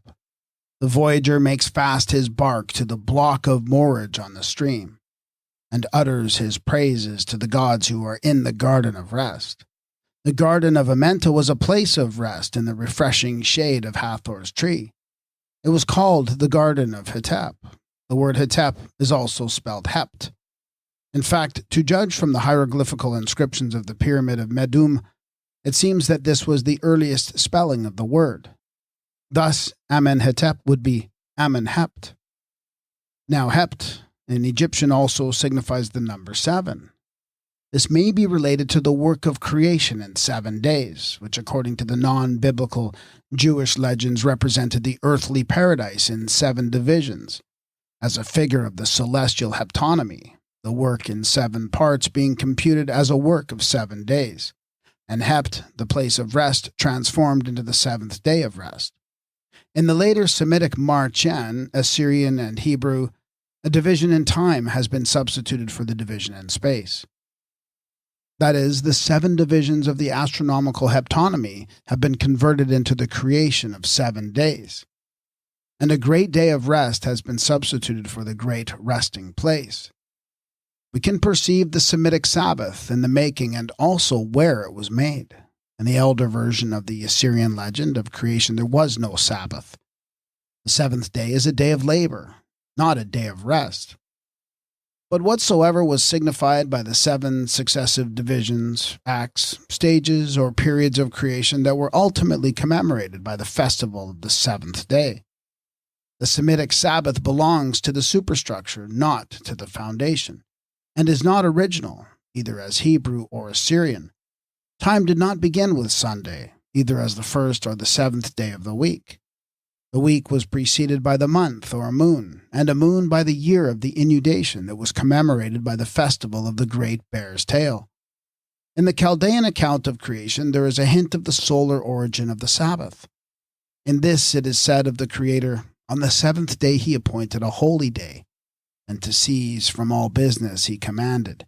Then arose the sun on the horizon of heaven." The day dedicated to the sun was Sunday, but the solar calendar was the latest. An indefinitely more ancient version than anything Semitic has been preserved in the Hawaiian legend of creation. This is said to have begun on the 26th day of the month, on the day of Cain, and continued during the days named Lono, Manli, Maku, Hilo, and Huaka. In 6 days the creation was completed, and the 7th day, the day of Ku, became the first holy day. The 1st and 6th of these 7 days have been kept sacred ever since by all generations of Hawaiians. Yet the Polynesians generally did not solemnize a weekly Sabbath, and had no week of 7 days. More than once we meet with a 6th-day Sabbath in Africa. Dos Santos describes this 6th day of rest as being observed in the plowing season by the Monomotapa, which, according to Bent, is continued among them today. At Manguides, during the plowing season, they only work for 5 consecutive days. They observe the 6th and call it Mwali's Day, and rest in their huts and drink beer. These days are feasts of the ancestral spirits, or muzimos, called the days of the holy ones who are already dead. A week of 7 days, concluding with the Sabbath, which was at first a festival, is more expressly Semitic. Not that the Egyptians had no 7-day period in their reckonings of time. The Tanate was a period of 7 days, as well as of 14 days, or a half moon. But a cycle of 7 days as the measure of a cosmogonical creation had no meaning. The 7 periods of creation did not originate with 7 days of 20 hours each. As will be seen, when all is put together, the Egyptians reckoned time upon a scale so vast that it included the great year of the world. That is, the heptonymy founded upon 7 astronomes had been repeated in the great year with its 7 periods in procession, which were represented by the 7 changing pole stars before the backward movement could have been calculated by the position of the equinoctial colure. The reduced scale of the Semitic 7 days is but a 1-inch to the mile sort of rendering of the 7 stages in procession, which have yet to be explained. The traditions show that one type of the underworld was the heptonymy, which had been mundane in Egypt and was made celestial in the astronomical mythology. This was likewise reproduced in the Making of Amenta. Ta is said to have designed the gnomes. The gnomes were 7 in number. The Nemu, who assisted Ta, were 7. The creations that culminated in man, the speaker, were 7. Also in one of the rabbinical traditions concerning the lower and upper, or the earthly and heavenly, paradise, it is said that before his fall, Adam was the heavenly dweller in a habitation which contained 7 palaces or mansions. These, according to the Zohar, were afterwards rearranged to become the abodes of the blessed. This contains a fragment of the genuine legend when rightly interpreted. Adam is here considered to have been a dweller in the paradise of the celestial heptonymy. This was repeated in Amenta with the lower paradise of the solar mythos. Was mapped out in 7 domains for Atum equals Adam, as the land of promise destined for the glorified elect. It is related by Rabbi Manasseh ben Israel that the souls of men were created during the 6 days of the beginning, independently of bodies like the first company of the Kamite gods. These were the spirits derived from the external elements that preceded the embodiment of a special soul in human form. True Israelites believe, says the rabbi, that all the souls which have existed from the first time, and which shall be to the end of the world, were generated in 6 days of creation. These are the 6 souls of the fish, the fowl, the beast, the reptile, and other forms of life, which preceded the 7th soul of the speaker, man, or Atum equals Adam. The 7th of the elemental powers in the human shape is described in the Gnostic systems of the Ophites and Sethians, when they teach that Ildaboath called upon the rest of the Elohim, saying, "Come, let us make man after our own image." They also relate that Ildaboath, in the character of elder brother, as the would-be father, created 6 sons, he himself being the first person in the group. They further declare that those are the 7 mundane demons who always oppose and resist the human race, because it was on their account that their father, Ildaboath, was cast down to this lower world. It is also represented in the rabbinical writings that the souls of the Israelites had a higher origin than the souls of the Gentiles. The souls of the Goyim, they say, have their origin from the external powers, the power of Klippoth, or the demons, whereas the souls of the Israelites are derived from the Holy Spirit. The first originated from the elemental powers that were imaged by the zootypes and were denounced as evil spirits by the later theology. As for Atum Ra, the father of Vayu, he was the Kamite Holy Spirit. The souls of the idolaters were not called men, because they were born in the totemic stage of sociology and were derived from the spirits of the elements, which had been imaged by the zootypes. More simply stated, they were not yet men only because the mode of representation was pre-anthropomorphic, and the soul of blood was not yet traced to the maternal source, or the spirit of man to the father. In the Babylonian legends, the totemic zootypes which preceded the man derived from the soul of blood, have been confused with the beings born of the abyss as the creatures of darkness. Then Belos, the sun god, came and the animals died, as they were not able to bear the light. Belos, seeing a vast space unoccupied, though by nature fruitful, commanded one of the gods to cut off his head and to mix the blood with the earth, and from thence to form other men and animals which should be capable of bearing the light. This, in its way, is a mythical creation of the man who was made from the soul of blood. In another legend, a great destruction follows a rebellion called the Revolt in Heaven, which is only mentioned here for the sake of citing the statement that when the rebels were destroyed or driven out by the supreme God, in their room he created mankind. As we understand the Gnosis, a group of 6 totemic powers was extant before the 7th.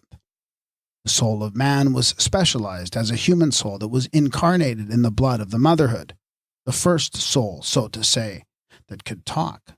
This group of 6 zootypes with no human figure included is widely extended over the world. As the Arunta tells us, in the Altaringa, or Old Lang Syne, there were no men or women, only pre-human creatures designated the Inapurta. In the Egyptian mythos, the 6 zootypes of Sut, Horus, Shu, Hapi, Tumatef, and Kabsanef are followed and completed by the human figure in Amsta, the man, or Horus, the child. The Arunta version comes fresh from an almost unknown world. It may have been carried there from Africa, but it is certain that the Egyptians did not derive their mysteries, mythical legends, and sign language from the natives of Central Australia. The tradition of the Inapurta only applied to certain totems, 6 in number, This will bear repeating. The preliminary pre-human creatures who were made into men and women by the Ungambicula belong to the 6 following totems: Akikya, or plum tree; Ingwichika, or grass seed; Uchumpa, or large lizard; Urliwachera, or little lizard; Atnin Pirchina, or Alexandra parakeet; and the Untenya, or small rat. Here are 6 totemic type of creatures that preceded the human voice and image. There were 6 groupings of elemental spirits based upon 6 elemental powers. They were imaged by means of zootypes before ever an elemental power was imaged in the human likeness, or as it was rendered at a later time, before the creation of man.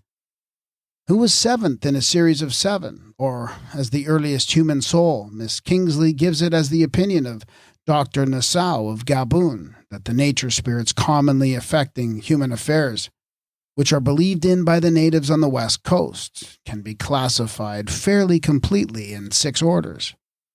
The Damars derive from 6 pre-human powers by means of 6 descents, or yundas. 6 descents from superhuman powers would naturally follow for those who derived their descent from the powers, gods, or spirits that might be represented by 6 totemic zootypes, such as the serpent, crocodile, hippopotamus, lion, hawk, and other figures of the elemental forces that preceded the human image as a primitive type of power. Afterwards, the 6 powers would account for 6 different classes of spirits, recognized in the animistic interpretation of external nature, according to religion in the fetishistic phase. In India, there was a first form of the Aditya, 6 in number, who preceded the groups of 7 and 8. There was also an Egyptian mystery of the 6, which has not been unveiled. The 7th of the series is the soul that was first considered to be human because it was the soul of man, the speaker, which in this phase was discredited from the totemic souls by means of language. No distinction could have been more natural. As we have previously seen in Book 4, the Osiris deceased is reconstituted for the life hereafter by the blending of his 7 souls, which correspond to the 7 souls of Ra. And when he has become a spirit by the 7 being put together at last in the likeness of the Ka, it is said to him, "Thy perfect soul, O Nefer Uben F, triumphant, hath the power of speech." Speech was the property of the perfect soul, that is, the highest of the 7 souls, which was consequently human. The Chinese also have the very ancient 6 honored ones, or 6 Tsung.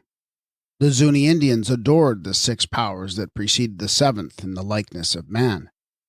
In the Wisdom of Jesus, or the Book of the Ecclesiasticus, there is a description of the creation of man.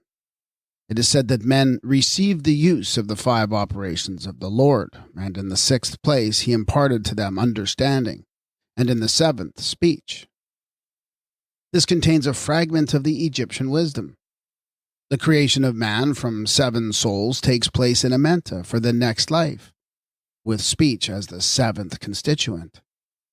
In the mythological text from Memphis, there is an account of Ptah's creation, in which it is said that all the limbs moved, i.e. as parts of the Puati, or company of the gods, when he uttered the word of wisdom, which came forth from the tongue and worked a blessing upon all things. Speech caused, or literally became, the making of men and the creation of the gods for Ptah. Thus, the making of man qua, man, is attributed to speech in this Kamite creation of man as the speaker, the same as in the wisdom of Jesus. This may account for the custom or religious rite performed by the Hindu father, who puts his lips to the right ear of the newborn babe and mutters 3 times, "Speech, speech, speech." This gives it a name. The previous souls were only known by totemic types and semi-human souls, not by proper names. Hindu sages tell us that 6 of the 7 primordial souls were born twins. The 7th alone came into existence as a single soul. This too can be read by means of the gnosis. The 6 souls were pre-human, that is, they were totemic souls. Now, the totemic zootype was the representative of both sexes. The male stood for the men, the female for the women. Of those that are born together, sages have called the seventh single born, for 6 are twins. Totemic man was born twin as represented by the zootype of both sexes. 6 of these preceded the human figure, which as homo or man was born single, and had to be divided into man and woman according to the mythical representation of the cutting out in the second creation by Iowa, Elohim. The twin soul was what the Egyptian ritual describes as the one soul in 2 bodies. One of these was male as Shu, the other female as Tefnut. This was the man or Adam of the first creation in Genesis, who was figured as both male and female. Shu and Tefnut were born twins, he as brother, she as sister, and both under one type, that of the lion. In the same way, the crocodile was female as Apt and male as Sebek. Thus, a single totemic type denoted a soul that was born twin when souls were prehuman. It is the same doctrine when the Kabbalists assert that in the beginning of the world, souls were created by God in pairs consisting of a male and female. The twin soul here is a product of the primary creation. The single soul belongs to the second creation. The doctrine is apparent in the first chapter of Genesis, when Adam was created in the likeness of the Elohim, and was both male and female. Whereas in the second creation, man or Adam is not a twin soul, he is fashioned singly, and the woman is taken from the body of the man to form a consort for him. When the supreme power of 7 was imaged in the human likeness, this constituted a mythical man as the 7th in a series of 7 prototypes. Thus Enoch, the 7th from Adam, is preeminently the man. Also, when the group of manis travel round the zodiac in the Hindu astronomy, the 7th is a divine man or a Buddha. The 7th Buddha is always the man who is held to be divine.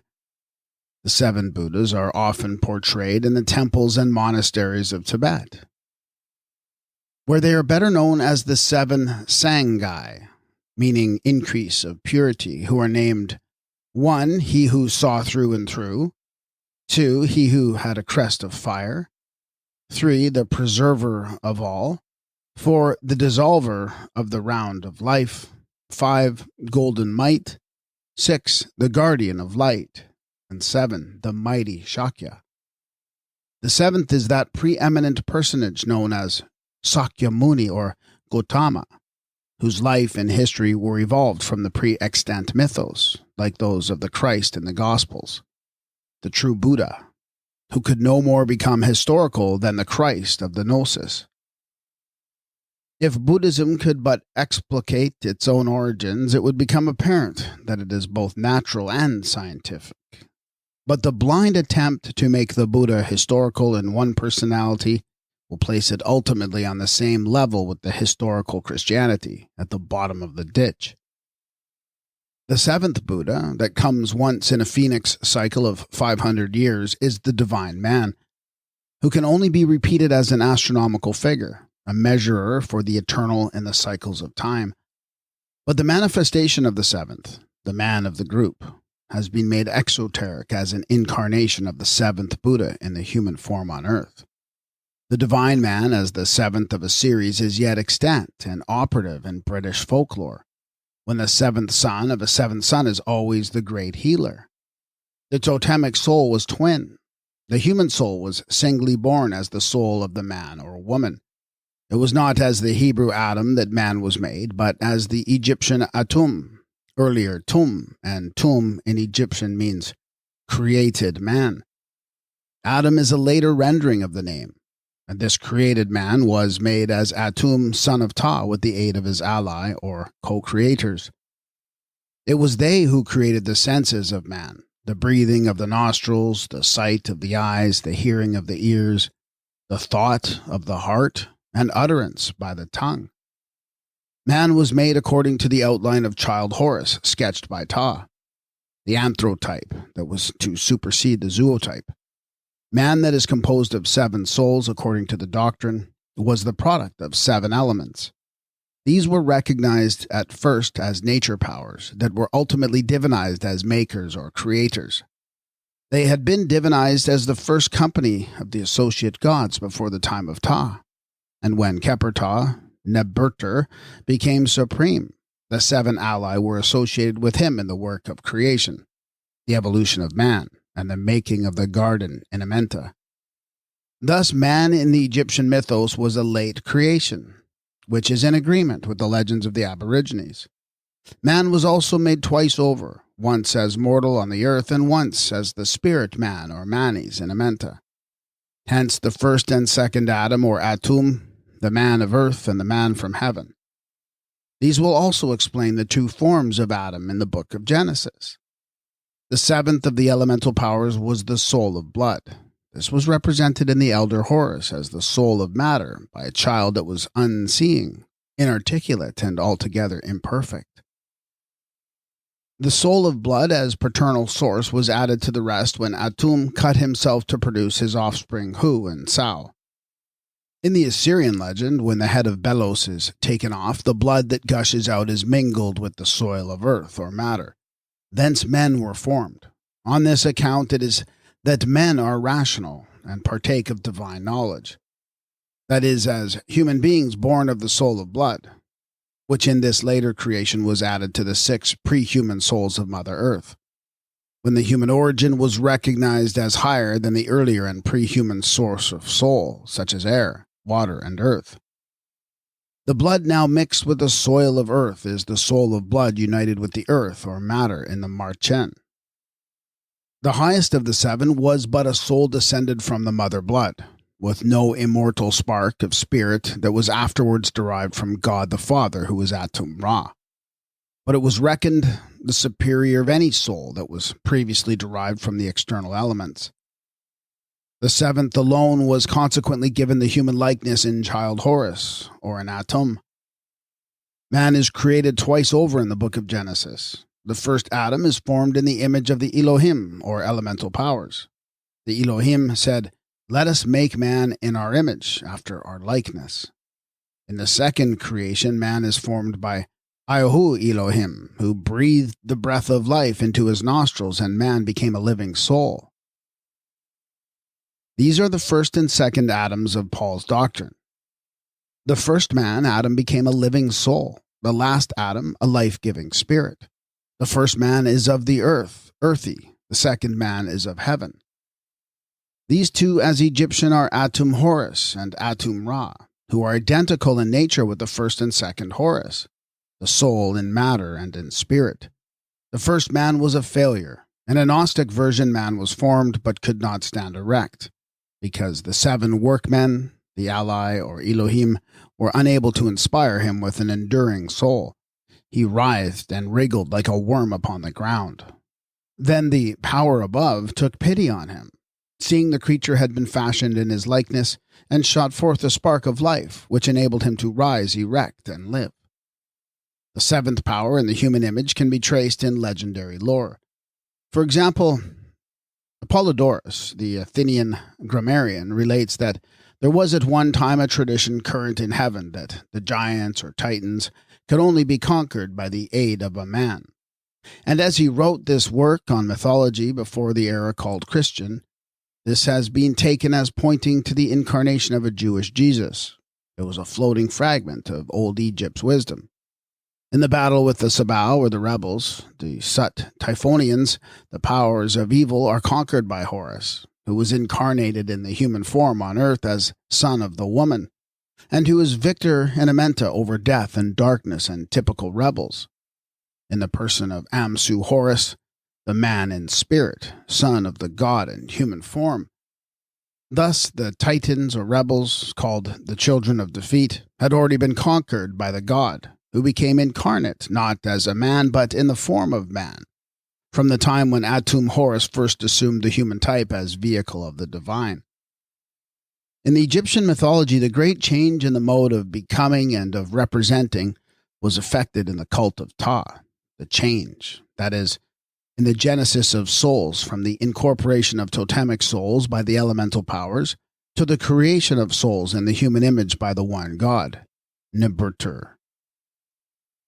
This change, which runs through all later mythology, is traceable in Egypt. Ta is the link betwixt the elemental powers and the spirit ancestors, the link by means of which the zootype passed into the anthrotype. The gods as Elohim into the one god, Atum, called the son of Ta, or Au, Elohim, in the book of Genesis. Ta is the first one god of the Egyptian religion, whose totality was compounded from the pre-existent powers. The ally or associate gods were now combined in him, who was the one god and who comprised the group in one. The group were now the nine, or the Put, and Ta as the all-one that was named from the Put cycle of gods, which was summed up in Ta, the one god, as father. We'll explain why and how the Elohim are plural as a company called the Ali, and single as the one in whom the powers were unified called Ta, who was the biune parent of Atum, Horus, and Amenta, and the maker of man, or Atum, with the aid of the seven powers that were previously extant. The Elohim, then, we take to be a form of the Put cycle of Ta, the opener of Amenta. As a company of associate gods, they originated in the primordial powers, which were seven in number, seven with the Great Mother, seven with Anup, seven with Tot, seven with Horus, seven with Ta. When grouped in the Put cycle with Ta and Atum Horus added as father and son, the associate gods are nine in number, sometimes called the Ennead of Memphis or of Anu. Thus Ta and his ally answer to the Phoenician Elohim, who were one as the highest El in the singular and plural in the group of the Elohim. Ta was now portrayed as the author of becoming in the human form, and thence the mythical maker of man. He had been represented by the beetle and the frog as the transformer in matter. Afterwards, he is imaged as the human embryo in utero, when he had become the creator of a human soul distinguished from the totemic or elemental soul, which had been common to man and beast. Ta is portrayed in the monuments as the creator of the seventh, or human soul. Wilkinson met with a very rare picture of the god, who is alone, and who is engaged in sketching with a pen the figure of child Horus. In other words, he is outlining an image of the human soul that was incarnated in the mother blood and personalized in Horus as the child of Isis, one form of whom was Tum or Atum Horus. Ta is also portrayed in the image of a male mother. He is the earliest type of the god with a womb in who the male and female nature were united in a biune parent who is divinized as the All-One. We learn from Joseph Thomson's travels that when the Maasai of Central Africa get married, it is a native custom for the bridegroom to dress himself in woman's clothes and wear them for a month after the marriage. He is assuming the phase of parentage in the guise of the mother and literally following suit to the female, because the maternal type and imagery of parentage are still dominant, and thus the father comes into existence, so to say, as the male mother. The significance is the same as in the custom of Kuwait. The father was assuming the parentage in the likeness of both sexes. Thus Ta, or Atum, or Osiris, presents a form of the same duality as the Australian man with a vulva, who in his primitive way was a twofold figure of the All-One. To recapitulate, in the Egyptian Genesis, created man is Tum, later Atum, the original of the first man, Adam. Atum was the son of the creator Ta, the earliest biune parent divinized. The seven primordial powers had been previously recognized in nature as the offspring of the mother. 6 of these were pre-human powers, or souls developed from the external elements. The 7th was the earliest human soul born of the mother blood. This was the blind and perfect soul in matter that was imaged in child Horus and Naref. The soul of all the 7 was matriarchal. They were the children of the mother only. 2 other powers were added to make up the total in the Put cycle, or Ennead of Memphis. The double primitive essence had been assigned to Ta. Doctrinally, this was the soul of blood, derived from the maternal source, in combination with the spirit of the male. Thence came the human soul that was constituted in 2 halves, the soul in matter and in spirit. This biunity was first personified in Ptah, as the mother and father in one divinity, and as the biun parent, Ptah gave birth to man, or created his son Atum. In the text from Memphis, the god is called Ptah of the earth, the mother giving birth to Atum. Here, Atum equals Adam has a mother, an item which is omitted from the Hebrew version. Thus, Atum Horus is the product of this biun parent, and the 7 powers that contributed the 7 souls or constituent parts of created man with Ptah and Atum, and the 7 associate gods compose the cycle or Ennead of Anu. In this way, the put cycle of the 9 gods consisted of Ptah and his 8 sons, an 8th one being added to the primary 7 as the highest because he was the son of God the Father, not merely the product of the mother, like the 7 Alai or Elohim. That son of Ptah was Tum or Atum, born as child Horus. And one of Atum's names or titles is Ayu, the coming son, or Ayum Emhetep, he who comes with peace. And in this Ayu, we propose to identify the Jewish divinity and also the name of Aya, or Ayahu, distinguished from Ayahu. The compound title Ayahu Elohim shows that Ayahu is one of the Elohistic group who was continued in a new role as the planter of the garden in the second of the 2 creations in the book of Genesis. In the making of man by Ptah and the ally or associate gods, it may be said that man or Tum was created by their being converted into man, Tum, or Adam. It was they who made the dexterity of the hands and the walking of the feet. Also, they created the sight of the eyes and hearing of the ears and the breathing of the nostrils. In other words, they contributed those faculties to the creation of the human being, such faculties as the sight of the hawk, Horus, the breathing force of the panting lion, Shu, the ears of the jackal, Anup, the nose or neb of the knowing ibis, the hand of the ape, and others, which had been exalted as superhuman, and were now made use of in the creation of man or Atum by the Kamite Elohim. These powers in themselves were indefinitely earlier than Ptah, but in the theology of Memphis they become auxiliaries to the Supreme One God, and were then held to proceed from him and to become his members and his attributes. The change is indicated when it is said of Ptah, his associate gods in his presence are the teeth and lips, the joints and hands of Atum, for these become the associate gods. The same doctrinal change is apparent in the ritual. When it is said of the Supreme One God, it is Ra creating his members, which became those gods who are with Ra. Ayu, the coming one, is the ever-coming son of the Father who is reborn as his own son, and Ayu, or Atum, with his associate gods corresponds to Ayahu Elohim in the Hebrew Genesis, who follows the gods of the primary creation in the first chapter. Thus, Ptah and his regular ally are the prototypes or originals of the Elohim, in both the singular and the plural use of the word, whilst Ayahu Elohim answers to Ayu and his associate gods in the second creation. This development in the divine character may supply a rational explanation of the discrepancy concerning the name of Ayahu in the first 2 books of the Pentateuch. It is related in Exodus that Ayahu spake unto Moses and said unto him, I am Ayahu. I appeared unto Abraham, unto Isis, and unto Jacob as El Shaddai. But by my name, Ayahu, I was not made known to them, whereas the name of Ayahu had most certainly been known from the time of the second creation. This therefore must be a question of the nature, not merely of the name of the deity. If Ayahu were one of the group of the Ali, Elohim, he would be a son of the mother, one of the Baalim, who preceded the fatherhood of Ayahu, or Jehovah. The god who was known by the name of El was also one of the Baalim, Elohim, or Ali, the first company of the associate gods, who ruled under the matriarch. Atum was born Ayu as the son of Ptah at Memphis, and the same god became the father as Atum Ra at On.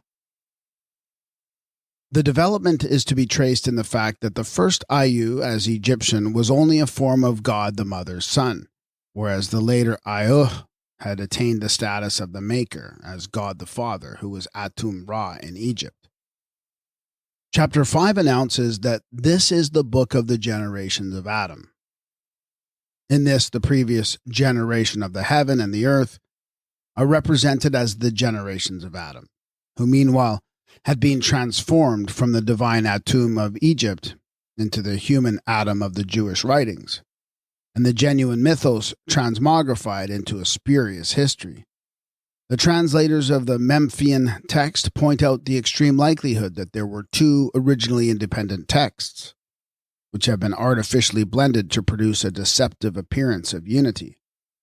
This agrees with the fundamental difference betwixt the Elohistic and Jehovistic versions of the Book of Genesis, those of the Elohim and Ayahu Elohim, in which two accounts of the creation have been run into one. It is plainly apparent in the Book of Genesis that two originally independent legends of creation have been imperfectly welded together to give an appearance of unity.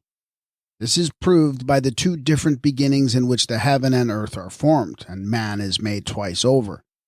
The first chapter contains the generations of the heaven and the earth, when these were created by the Elohim.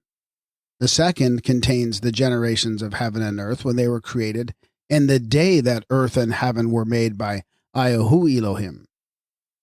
As Egyptian, these were one, the ally or associate gods with Neberter, or Kepertah, and two, Ayu, the son of God, who became the one God of both the Egyptians and the Jews, who, as we shall show, were the worshippers of Ayu, equals Ayahu.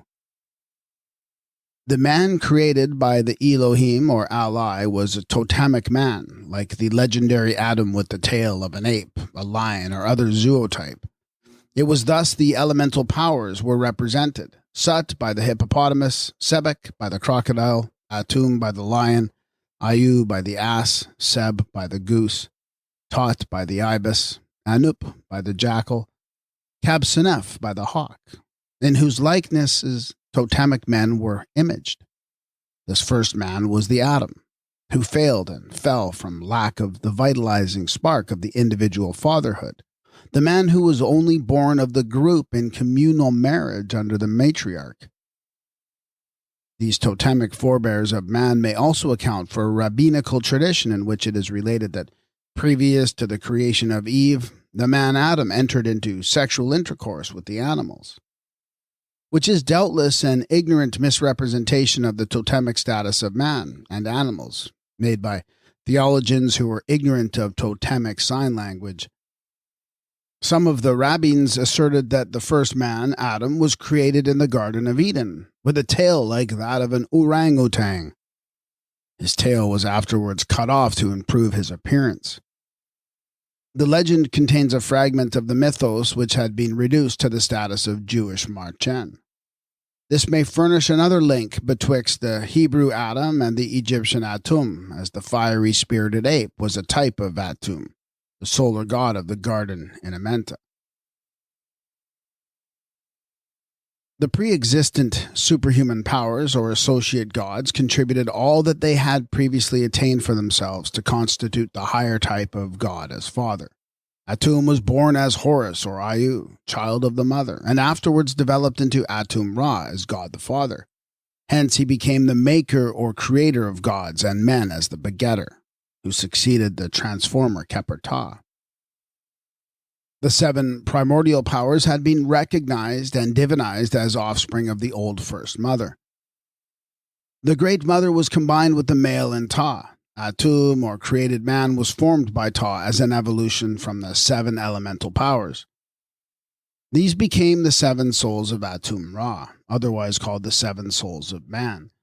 The seven as elements or powers that went to the making of the manis in Amenta, or the human being when the rendering was literalized. Thus, the evolution of man, according to the Egyptian wisdom, was from seven powers of the elements, on which a doctrine of the seven souls was founded. 6 of these had been pre-human souls. The 7th alone attained the human type and status, whether as child Horus or the man as Atum, the first father. These souls of life had been identified and divinized in the mythology. The soul of water as the fish of Sebek, the breathing force as the lion of Shu, the creeping thing of earth as the beetle of Khepri-Ptah. Such was the creation of man according to the Egyptian wisdom. The 7 elemental powers then furnished his 7 constituent parts, or 7 souls, as co-workers with Ptah, and merged themselves in Atum, or were absorbed in created man. In the 2nd chapter of Genesis, the god Ayahu succeeds the Elohim. As an Egyptian deity, Ayu equals Ayahu was the son of Ptah. The oneness of the Father and Son, with the Son as representative of the Father, is a doctrine that was founded in the cult of Ptah at Memphis and perpetuated in the religion of Atum-Ra at Anu. It is Atum who says that he is both the closer and the opener, and he is but one. And it is the Father, whether as Ptah or Atum, who becomes into being as his own son.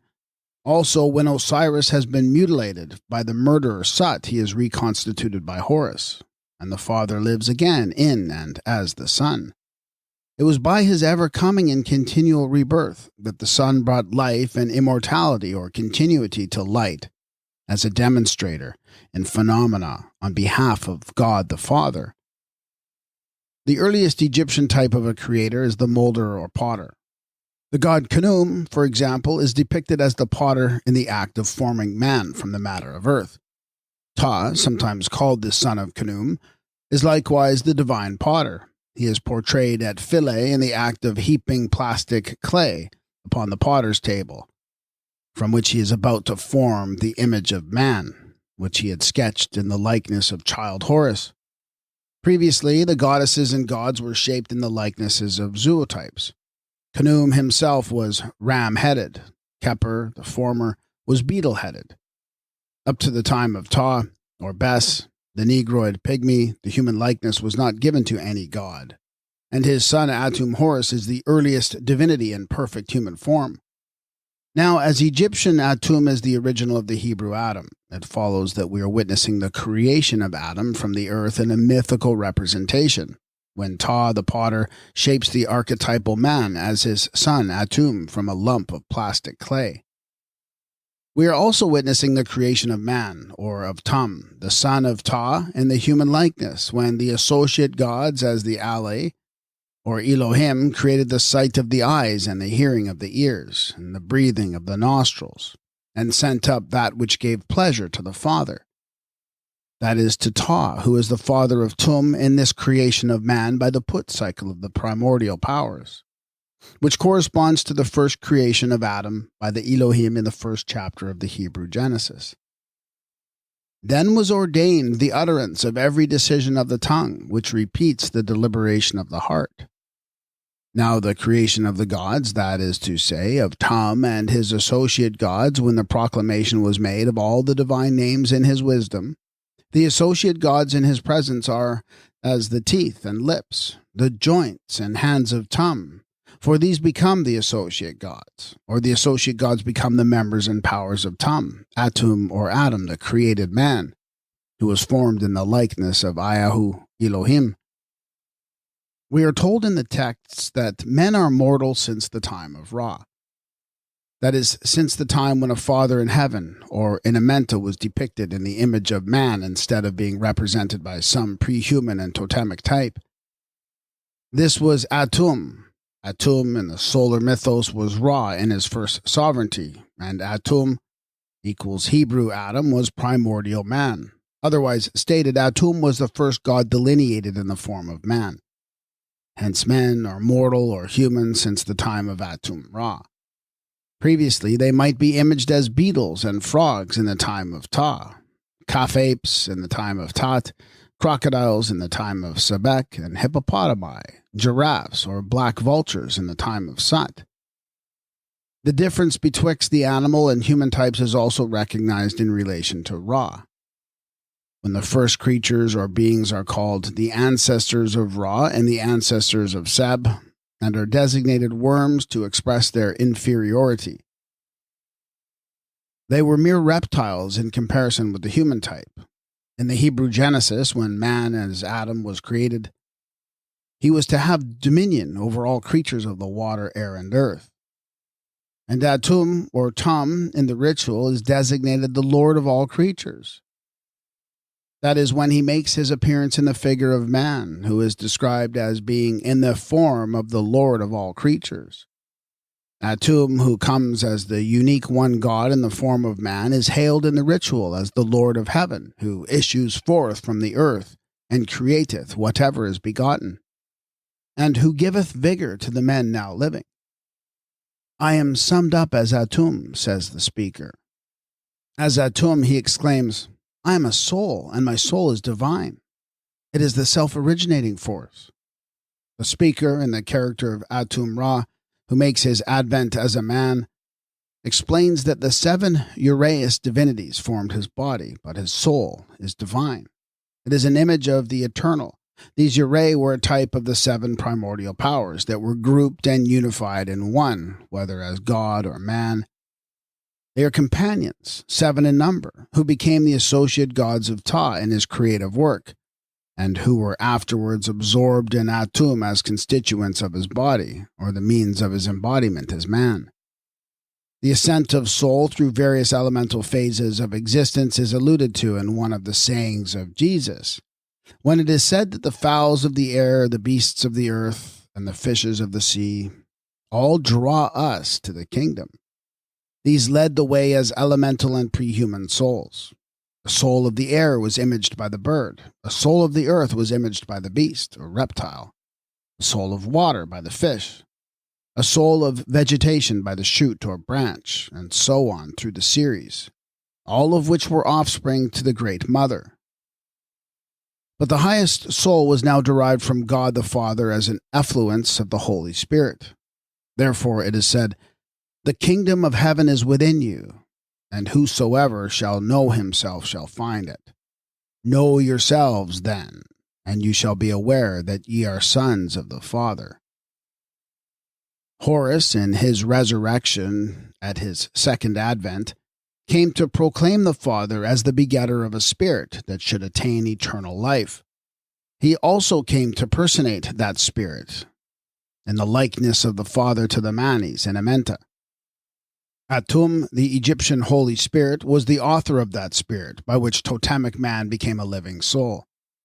With the Egyptians, the soul was of both sexes. The divine being, as Ta, Atum, or Osiris, was of a biune nature. Hence, Ta and Osiris are portrayed as the male and female in one image. And this one prototypal soul was discredited as human in the 2 sexes. In passing through Amenta, the human soul is represented as the male accompanied by the female, the wife, sister, or some other female as supplemental to the male. This soul, divided in the 2 halves of sex, was united again in establishing an eternal soul. One form of the dual type is imaged by the twins, Shu and the sister Tefnut, who are blended in tattoo. They represent the soul that had been discredited in 2 sexes, which is joined in one again to fulfill the likeness of the eternal spirit Atum Ra, who was self-divided in creating the 2 sexes. Tefnut, the sister soul, was absorbed in Shu, the brother who wears her emblem on his head, and who is the twofold type of a dual soul now unified in one. Thus, the soul that lived forever was held to be established for eternity by the female being blended with the male. Now, amongst the primitive races, African, Melanesian, and others, the women will volunteer to be strangled at the funeral or buried alive in the graves of their husbands or the chiefs, believing it to be solely in company with the male that they can reach the realms of bliss. And the favorite wife in the abode of the blessed is held to be the one who meets her death with the greatest fortitude. That is, by the female being blended with the male in death, as Tefnut was blended with or absorbed in Shu. When the human soul had been derived from the essence of the male instead of the blood of the female, the woman was naturally derived from the man, as she is in the second of the Hebrew creations described in the book of Genesis. The soul derived from Atum was dual in sex. This soul was divided into Adam and Eve, the typical 2 sexes of the Hebrew legend. Adam was Atum in the original mythos, and the soul derived from Atum was discredited in Adam and Eve, as the two sexes derived from the one primordial soul, which was figured first as the soul of Shu and Tefnut in the Egyptian mythos. Tefnut was not cut out of the side of Shu, but she was depicted as the hinder half of the lion with Shu as the forepart. Atum was the lion as representative of the soul or force, and the lion was severed in two parts, head and tail, as the dual type of Shu and Tefnut, which preceded the anthropomorphic representation in Adam and Eve. So late is the Hebrew rendering compared with the Egyptian. The self-splitting of Atum is shown in the mutilation of his members. Hence, we have made the suggestion that in the rite of sub-incision practiced by the most primitive of races, like the Australian Arunta, this self-splitting of the male denoted the claim of the man to being the potential source of both sexes, and that, whereas the male was derived from the female under the matriarch, it was now asserted that the woman was made from the man in a process of self-splitting, illustrated by the practice of sub-incision, and by the later creation of the female from the male in the mythology. Queen Hatshepsut claimed that the true image of the Creator was formed by a combination of the mother and the male in one, which image she personated under the title Mat Kara, the true image of Ra, but gave her preeminence to female nature as the bringer forth from the beginning. The picture of the male endeavoring to take the place of the female as producer of the child is at times exceedingly pathetic. He carved the likeness of the female member on his own, as do the Arunta in their rites today, and masqueraded as the man with the vulva. He wore the woman's garb in marriage. In the custom of Kuvaid, he went to bed to become a mother like Ta, and to nurse the newborn little one.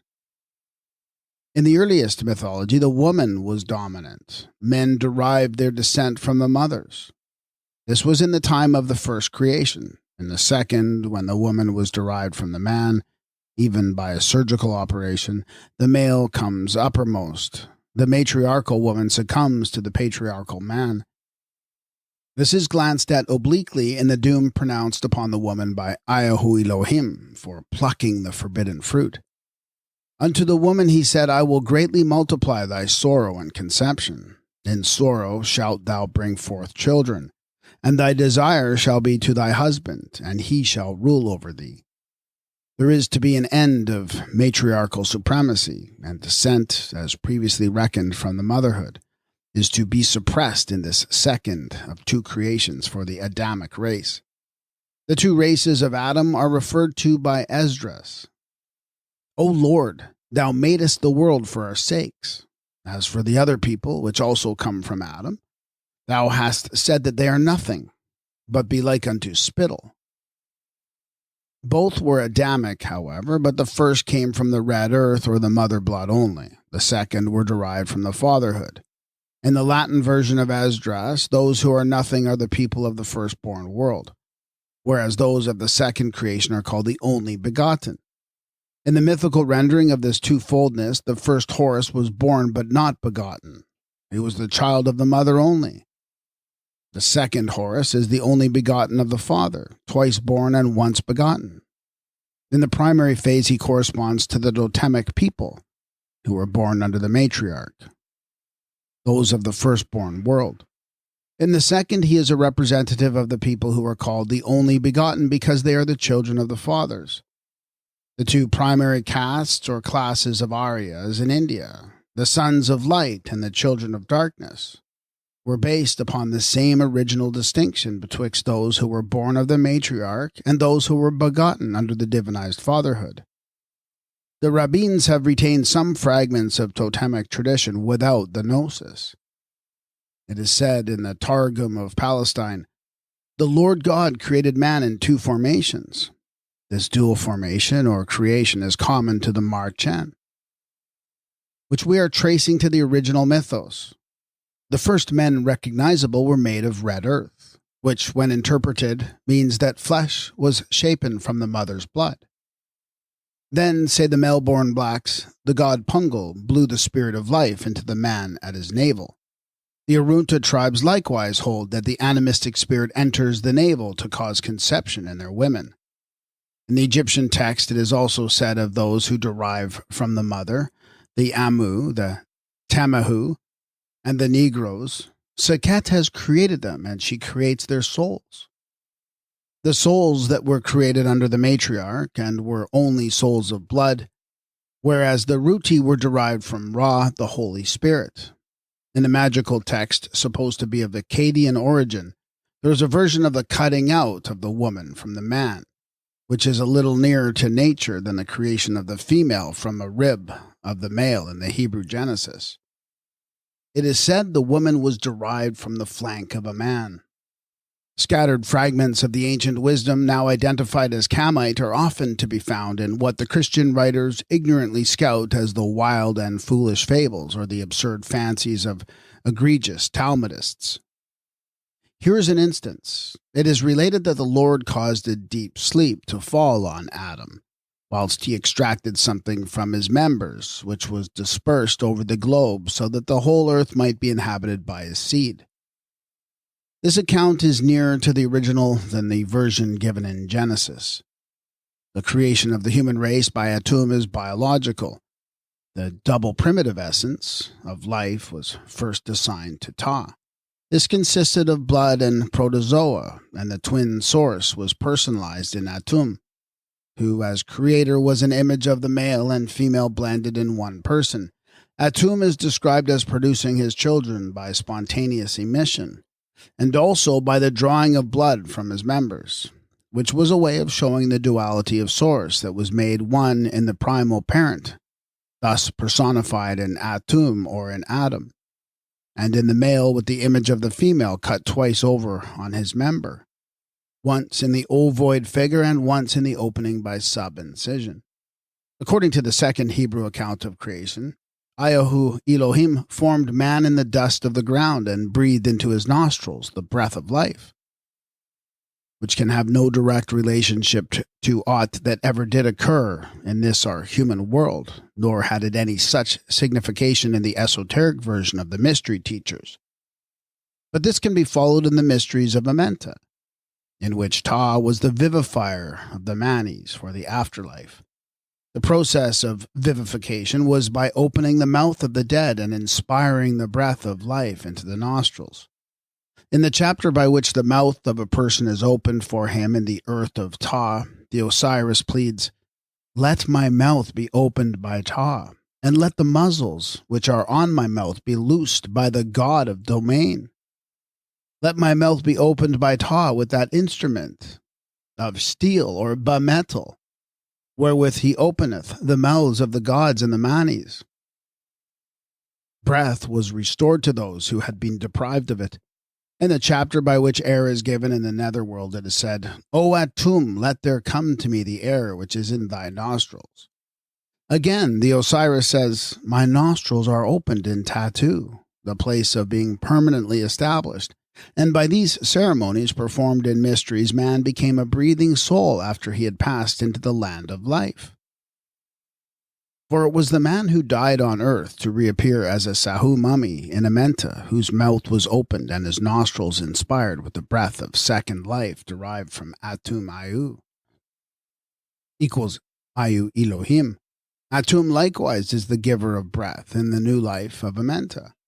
He gives it to the spirit in the egg. This is a recreation of Adam, or man, as manis in the earth of eternity, not the creation of a human being from the dust on the surface of our earth, as it has been misrendered in the Hebrew version. The legend of the fall is not reproduced in the first account of the Hebrew creation. In this, Homo had been created female and male in the likeness of the Elohim, or the powers which were imaged by zootypes. The first Adam was totemic man with a tail, who is said to have had the connection with all or any of the animals. In the second chapter of Genesis, the first formation by the Elohim is not recognized in the human figure as man. For it is said, "There was not a man to till the ground." Now, the real man comes into being as a living soul. Ayahu Elohim breathes into his nostrils the breath of life. Ayahu Elohim is the author of a new creation, And it is this second Adam for whom the garden eastward is planted in Eden. And there he put the man whom he had formed into the garden of Eden to cultivate it, or to dress it and keep it. These two creations answer to the two creations in the Egyptian Genesis, which are the creation of Amenta by Ptah and his associate gods, the ally equals Elohim, and the creation of the garden for Atum and his associate gods. In the Hebrew, Ayahu and his Elohim take the secondary place of Tum and his associate gods in the original. And however shadowy some of this may seem, the shadow is all there was to go upon, so long as the substance was out of sight, the substance which is Egyptian. The Litany of Ra describes itself as being the book of the worship of Ra, and identifies Atum with Ra in Amenta. It is said that when anyone reads this book, the porcelain figures are placed upon the ground at the hour of sunset, that is, of the triumph of Ra over his enemies in Amenta, Litany of Ra. When he arrives in the Amenta at sunset, his form is that of the old man, and his resurrection his form is that of the lion. He sets as Ra, he rises again as Horus. Atum in Amenta is the hidden soul of life that was imaged by the nocturnal sun. He is the supreme power who dwells in darkness and causes the principles to arise. He is the pillar of Amenta, like the Tot with the Ta supported the sky. He is manifested or born as his own son. He who was Ra as father is Horus as the son, Atum in the western mount and Horus in the east. He is worshipped as the supreme power in 75 characters, under the same number of names. Atum is the one god who always depicted in the human form, and who therefore enters Amenta in the shape of a man, for the overthrow of Apap, the monster, and of all the powers of evil. Atum not only passed into the Hebrew legends as the earthly father in the book of Genesis, but also as the Adam Kadmon of the Kabbalah, who is the primordial archetypal man, the heavenly man or man from heaven. The first Adam, like the first Horus, was finite and imperfect. The second was infinite and perfect. These are the first and second Adam according to the doctrine of Paul, who tells us that the first man is of the earth, earthy. The second man is of heaven. The first man, Adam, became a living soul.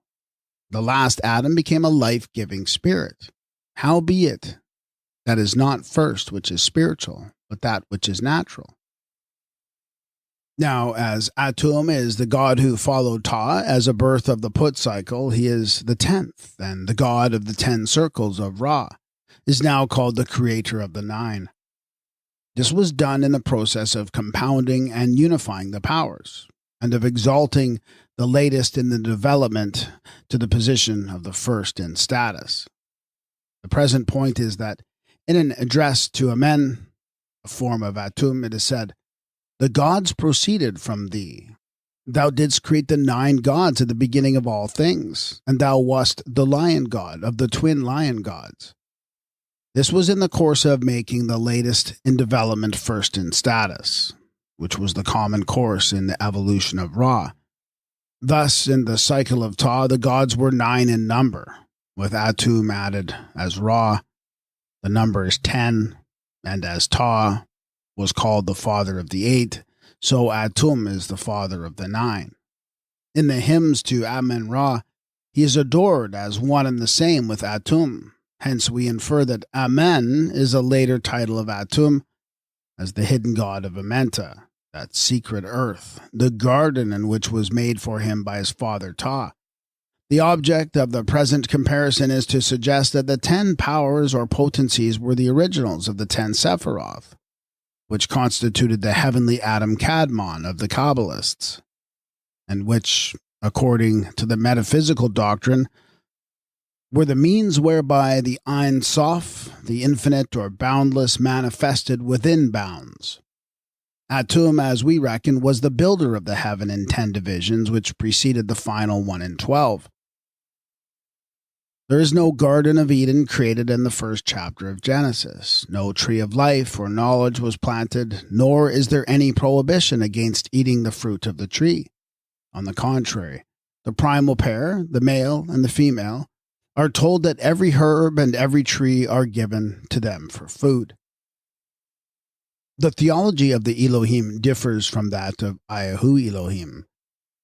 This agrees with the non-Semitic version of the creation legend, in which there is no garden created, no mention of man being placed in the garden to tend it, no tree of life, nor tree of knowledge, and no temptation by the serpent, or story of the fall. The primal paradise, that of Shu and the 7 support gods in Am Kamen, is thus differentiated from the Garden of Ta in the secondary creation or representation. To reach the Kamite roots of the matter, we have to distinguish betwixt the making of Amenta and the planting of the garden eastward. When the heaven and the earth were finished, and all the host of them, man was formed. Then Ayahu Elohim planted a garden eastward, in Eden, and there he put the man whom he had formed, to dress it and to keep it. We have now to tell the story of Eden from the indefinitely older documents, legendary fragments of which have been mixed up together with the Elohistic and Jehovistic narratives in the book of Genesis. Amenta and the Garden of Rest were not created for man the mortal, as mortal on this earth. The man who was brought into being and placed in the garden to protect the tree of life and defend it from the depredations of the evil Apap, the serpent of darkness, the dragon of drought, the devouring reptile, was man in the likeness of Atum, or man the Manas, the only man in the Garden of Amenta, whether this is called the Aru Saket field or Gan Eden. The primal paradise was founded on the natural fact of the oasis. Following this, the fundamental idea of a paradise made by human workmanship is an enclosure in which there was a tree or plants for food, and an unfathomable wellspring of water for drink. It was the oasis with some kind of fence about it, which survives in the little garden walled around that is sung of in a modern hymn. Now, when the nomads of the equatorial regions wandered northward, they left their primal paradise behind them as a geographical locality. This suffered a subsidence in common with the southern pole, and was hidden beneath the horizon to become the legendary paradise that sank down under the waters and was lost, as would be indicated by the disappearing guide stars, to become a subject of the Egyptian astral mythology. The legend of a paradise, or state of supreme blessedness, that was lost through the eating of forbidden food, or not keeping the law of taboo, is indigenous to Inner Africa. It is the story of the first man, Kentu in Uganda, previously cited.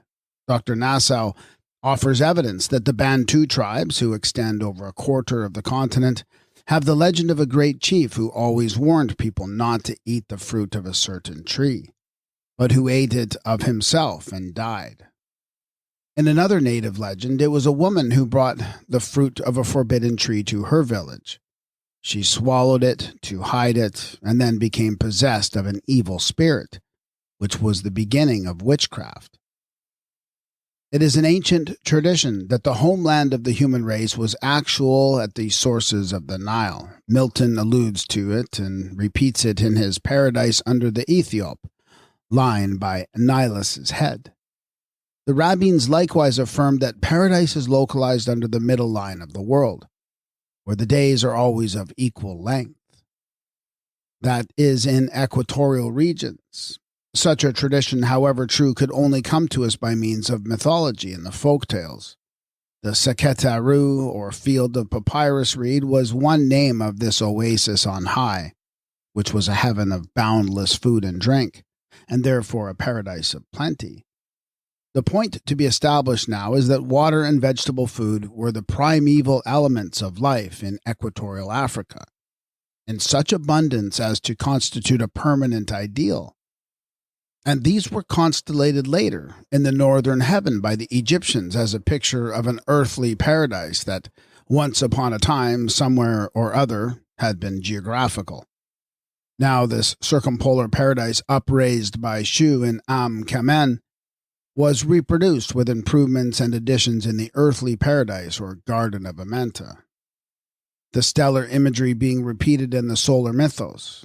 The Mount of Glory, the tree on the summit, the source of the water of life, the Apap reptile of drought, the youthful hero, and other types established in the upper paradise were duplicated in the paradise below. The garden enclosed by Toph or Atum, his son, to cultivate. The upper was the circumpolar paradise upon the stellar Mount of Glory, in the region of the stars that never set.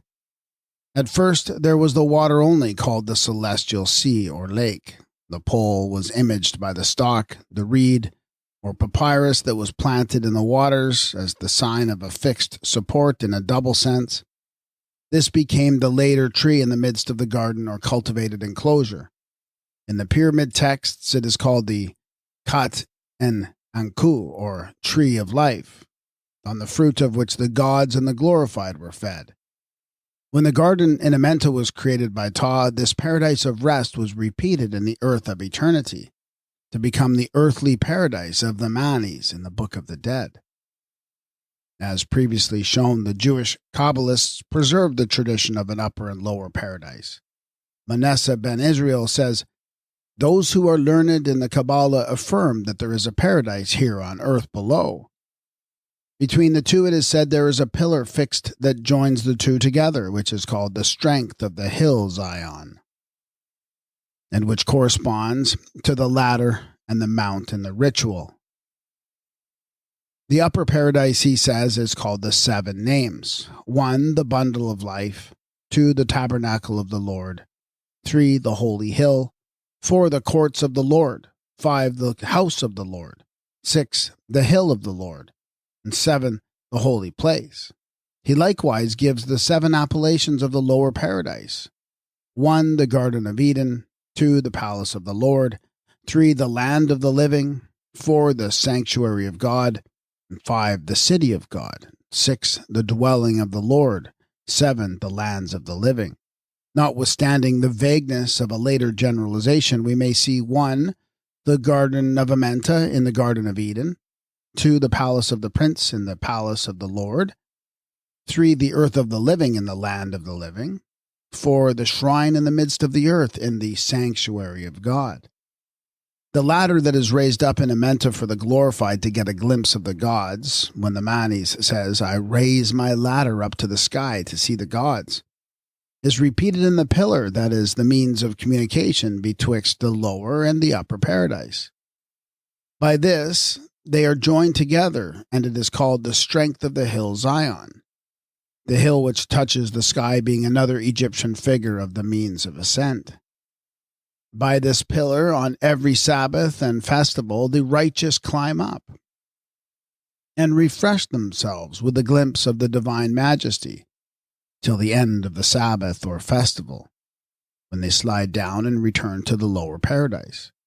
The heptonymy is repeated in the plan of both the lower and upper paradise. In both, there are 7 mansions or dwellings for the reward of the righteous. All the glory, the excellency, the delight which the righteous obtain in the upper paradise is prepared for them in the lower paradise. In the vignettes to the ritual, the Bas soul is seen ascending and descending the ladder to visit the mummy in the tomb. In like manner, it is said in the Nishmath Kajim that every 12 months after leaving the body, the deceased descend and visit it because they cannot be absolutely separated from their mummies. Like other mythical types, the twofold paradise passed on into the legendary lore of various lands. It is to be seen in the enclosure of Yima in the Avesta.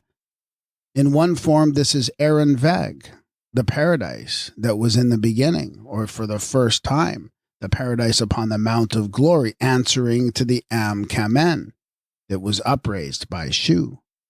Amenta, the secret earth of eternity, is also identifiable when it is said, "The human race shall be reconstituted in Yima's enclosure." And for that reason it was made in a secret place, equals Amenta, Avesta. It was in Amenta, the secret earth, that Osiris and the Osirified were reconstituted for the life hereafter. The Garden of Eden in the Hebrew Genesis is called the Garden Eastward. This is the position of the Aru Garden in Amenta. It was on the eastern side of the Mount of Glory in the very depths of dawn. According to the ritual, life originated in the garden eastward. Hence it is there that man, as Manes, inhales the breath of a new life, and drinks the water of life and plucks the fruit from the tree of life. An oasis is the figure that was followed by Ta in making the Garden of Aru in Amenta. A mound or rampart is described as built round the water and the plants or tree at the center, to protect them and to keep the Apap serpent from the sacred precincts where Atum Ra frequenteth the Persia tree of life. I know this field of Aru with the Ba enclosure, says the Osiris in the ritual.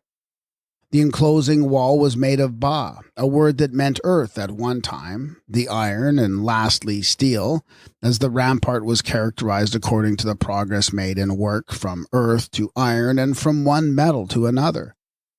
This Zariba, or barrier notwithstanding, the destroyer night by night and year after year was continually breaking into the beautiful garden of Aru, to drink up the water and to wither the tree of life. The abyss within the earth from whence the water welled with life in the beginning, the abyss that is configurated in the southern heaven, was repeated in making the Garden of Amenta. It is described in the ritual as the Tuat, which nobody can fathom, which sends forth light in the dark night, and the offerings from which are edible plants. Also there are 2 lakes of water in Amenta, one of which is designated the Great Deep. This agrees with the abyss, which nobody can fathom. Thus, the beginning with the abyss, the breaking forth of light, the water welling from the abyss, and the primeval food issuing from the water were repeated and preserved. The tree of life was planted in the water of life as the Persia, or ash, which is the tree of life by name in Egyptian, and which had taken the place of the papyrus reed as the sign of vegetation. When the Garden of Eden was created, the tree of life is said to be in the midst of the garden, and a river went out to Eden to water the garden, and from thence it was parted and became 4 heads. We shall find the same water going forth from the Aru garden in Amenta.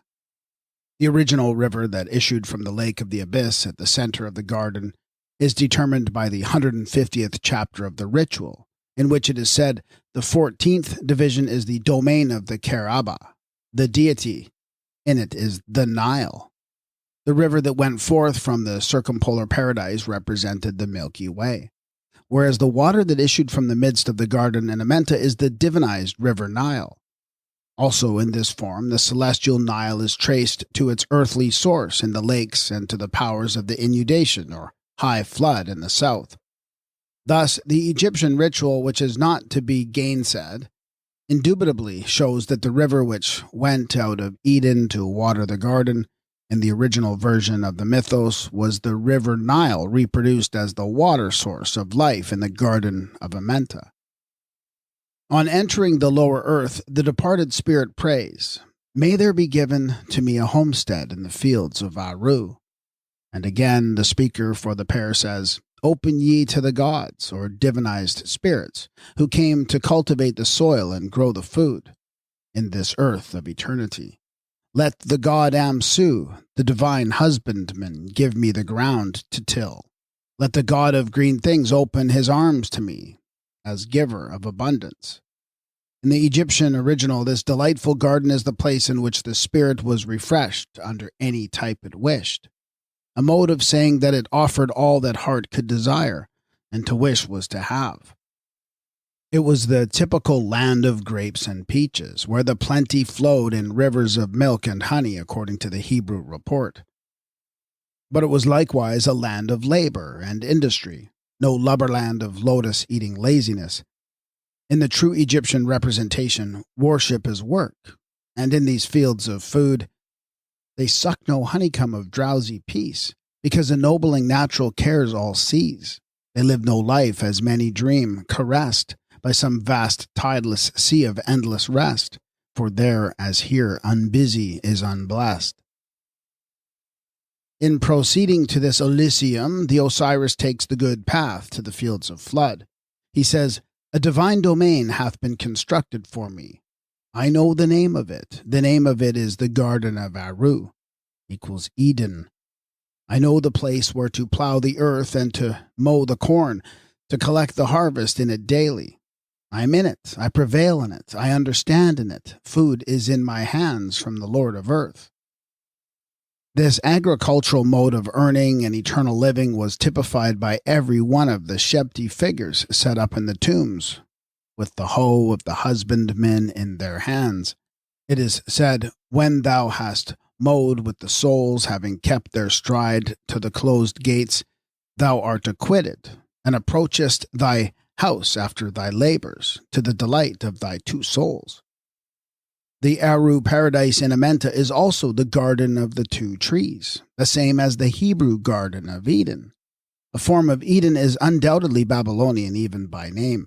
According to the native tradition, the type was localized in Eridu, the place of the eternal tree or stalk at the center of the circumpolar paradise, or of Eridu in the firmamental water termed the abyss.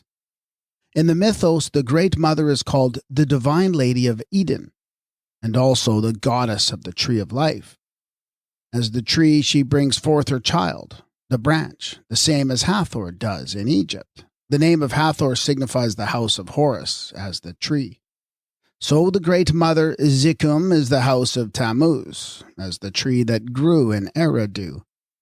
But the Egyptian stock of the wat, or papyrus plant, is indefinitely earlier than the typical tree. One fact of itself will serve to show that the biblical Eden was not derived from the Assyrian Eden, because in this garden there is but a single tree, which is apparently the tree of life. The Divine Lady of Eden is the goddess of the tree of life. And there is no mention of a tree of knowledge. Secondly, the serpent as a type of evil in the book of Genesis is not the Babylonian dragon Tiamat. The biblical dragon is of neither sex, whereas Tiamat is female. The Hebrew dragon or evil serpent is the Apap of Egypt from Genesis to Revelation. Apap is a water reptile whose dwelling is at the bottom of the dark waters called the void of Apap, from which it rises in rebellion as the representative of drought. This is the serpent described by Amos. "Though they be hid from my sight in the bottom of the sea, thence will I command the serpent, and he shall bite them." Another reason. The Hebrew Eden is in the land that was watered by a mist that went up from the ground, and where no rain fell on the earth. That land above all earthly prototypes was Egypt, which assuredly did not suffer like Babylonia from the curse of rain, from which the Akkadian month Asan was named. But there was a pre-solar paradise enclosure which had but one tree in it. This, as Egyptian as the paradise of Am-Kamen, which Shu uplifted with his two-pronged prop that images the pole, when he divided earth from heaven and raised the upper circumpolar paradise. Paradise, says Ibn Ezra, is the place of one tree. Mount Hetep in the northern heaven is a kind of typical one-tree hill. In some of the Mexican drawings, there is a point of departure by water from the mount, which has a single tree upon its summit. This we look on as the tree which represents the pole, the one-tree hill of a legend that is universal. This typical one-tree hill is also to be found at Sakapu in Manchuria, where it is represented by a mountain designated Lone Tree Hill. The Norse tree Yggdrasil is single, nor is there more than one tree or stalk in the Garden of Eridu, where the Great Mother is the Lady of the Eternal Tree. The Eternal Tree was certainly the pole. Its 7 branches show it to have been a numerical type of the heptonymy. Hence we infer that in the circumpolar paradise there was but one tree as a figure of the northern pole of heaven. The Chinese Fu tree, the self-supporting, is likewise a figure of the pole. Hence it is said to grow on the summit of a mountain in mid-ocean at the north, and it is 300 Chinese miles in height. There is nothing gained by calling this the tree of the universe instead of the pole. That is only to lose in vagueness all that the astronomers had gained by their definiteness. The 2 trees in the Garden of Eden can be accounted for upon Egyptian ground, but on no other, one being the tree of the pole in the stellar mythos, the other the tree of life or of dawn in the garden eastward. The 2 typical trees are recognizable as Egyptian in the Book of the Dead. In one chapter, 97th, they are called the 2 divine sycamores of heaven and earth. The sycamore of heaven is identified as the tree of Nut. It stands in the lake of Equipoise, which is at the celestial pole. The tree of earth is the tree of Hathor and of dawn. Atum Ra, the solar god, is also described as coming forth from betwixt the 2 trees. I know those 2 sycamores of emerald, between which Ra cometh forth as he advances over the firmament. The tree of earth, or Hathor, and the tree of heaven, or Nut, were brought on together and united in the tree of burial for the mummy. Wherever it was possible, the Egyptian coffin was made from wood of the sycamore tree. That Kat en Anku, or tree of life, so that the dead might be taken in the embrace of the mother of life, who was represented by the tree. This was Hathor, as bringer to birth in the mythology, and Nut, the bringer of souls to their rebirth in the eschatology. The relative positions of these 2 goddesses with the tree were illustrated by the pictures painted on the coffin. Hathor, as a form of the Mother Earth, the tree form, is portrayed inside the coffin on the board upon which the mummy rested, taking the dead to her embrace as the mother of life. Nut, the Mother Heaven, was represented on the inner part of the coffin lid, arching over the mummy as bringer of the manes to new life above. It was burial in the tree when the tree had come to be elaborately carved in the shape of a coffin. This symbolized a resurrection of the spirit from the tree of life, as Horus rose again from out the tree of dawn. Now, when Amenta was planted by Ptah, the father of Atum, several features of the circumpolar paradise, as before said, were not only repeated, they were duplicated. One of these was the typical tree. The tree of the pole remained as the central support of the universe. The tree of the 3 worlds, i.e. of Amenta, earth and heaven, Egyptian, Arali, earth and heaven, Babylonian, Hell, Midgard, and heaven, Norse, and others that might be added. In Egypt, this was almost superseded by the Tat of Ptah, which is a pillar of the 4 corners based upon the tree as type of the pole when this was erected in Amenta. Thus, the primal paradise was the place of 1 tree. The paradise or garden in Amenta is the place of 2 trees, because the ground rootage had been doubled in phenomena. These 2 trees appear in the ritual as the tree of Hathor and the tree of Nut, the tree of earth and the tree of heaven, the tree of the north and the tree of the east. The tree of Hathor was a tree of life in Egypt. It was the sycamore fig tree, from the fruit of which a divine drink of the mysteries was made. Therefore, it was a tree to make one wise, which became a tree of wisdom or abnormal knowledge. The tree of Nut was the tree of heaven and eternal life, hence it was designated the eternal tree. As herein suggested, the 2 trees originated as the dual symbol of the 2 poles in Equatoria. These were continued in 2 tree pillars called Sut and Horus by Ptah in his Making of Amenta. Again, they are repeated in the garden or cultivated enclosure of Eden. Here they are called the tree of knowledge and the tree of life. As shown in the vignettes to the Book of the Dead, the tree or edible plant and the water supplied the elements of life to the manes in the lower paradise.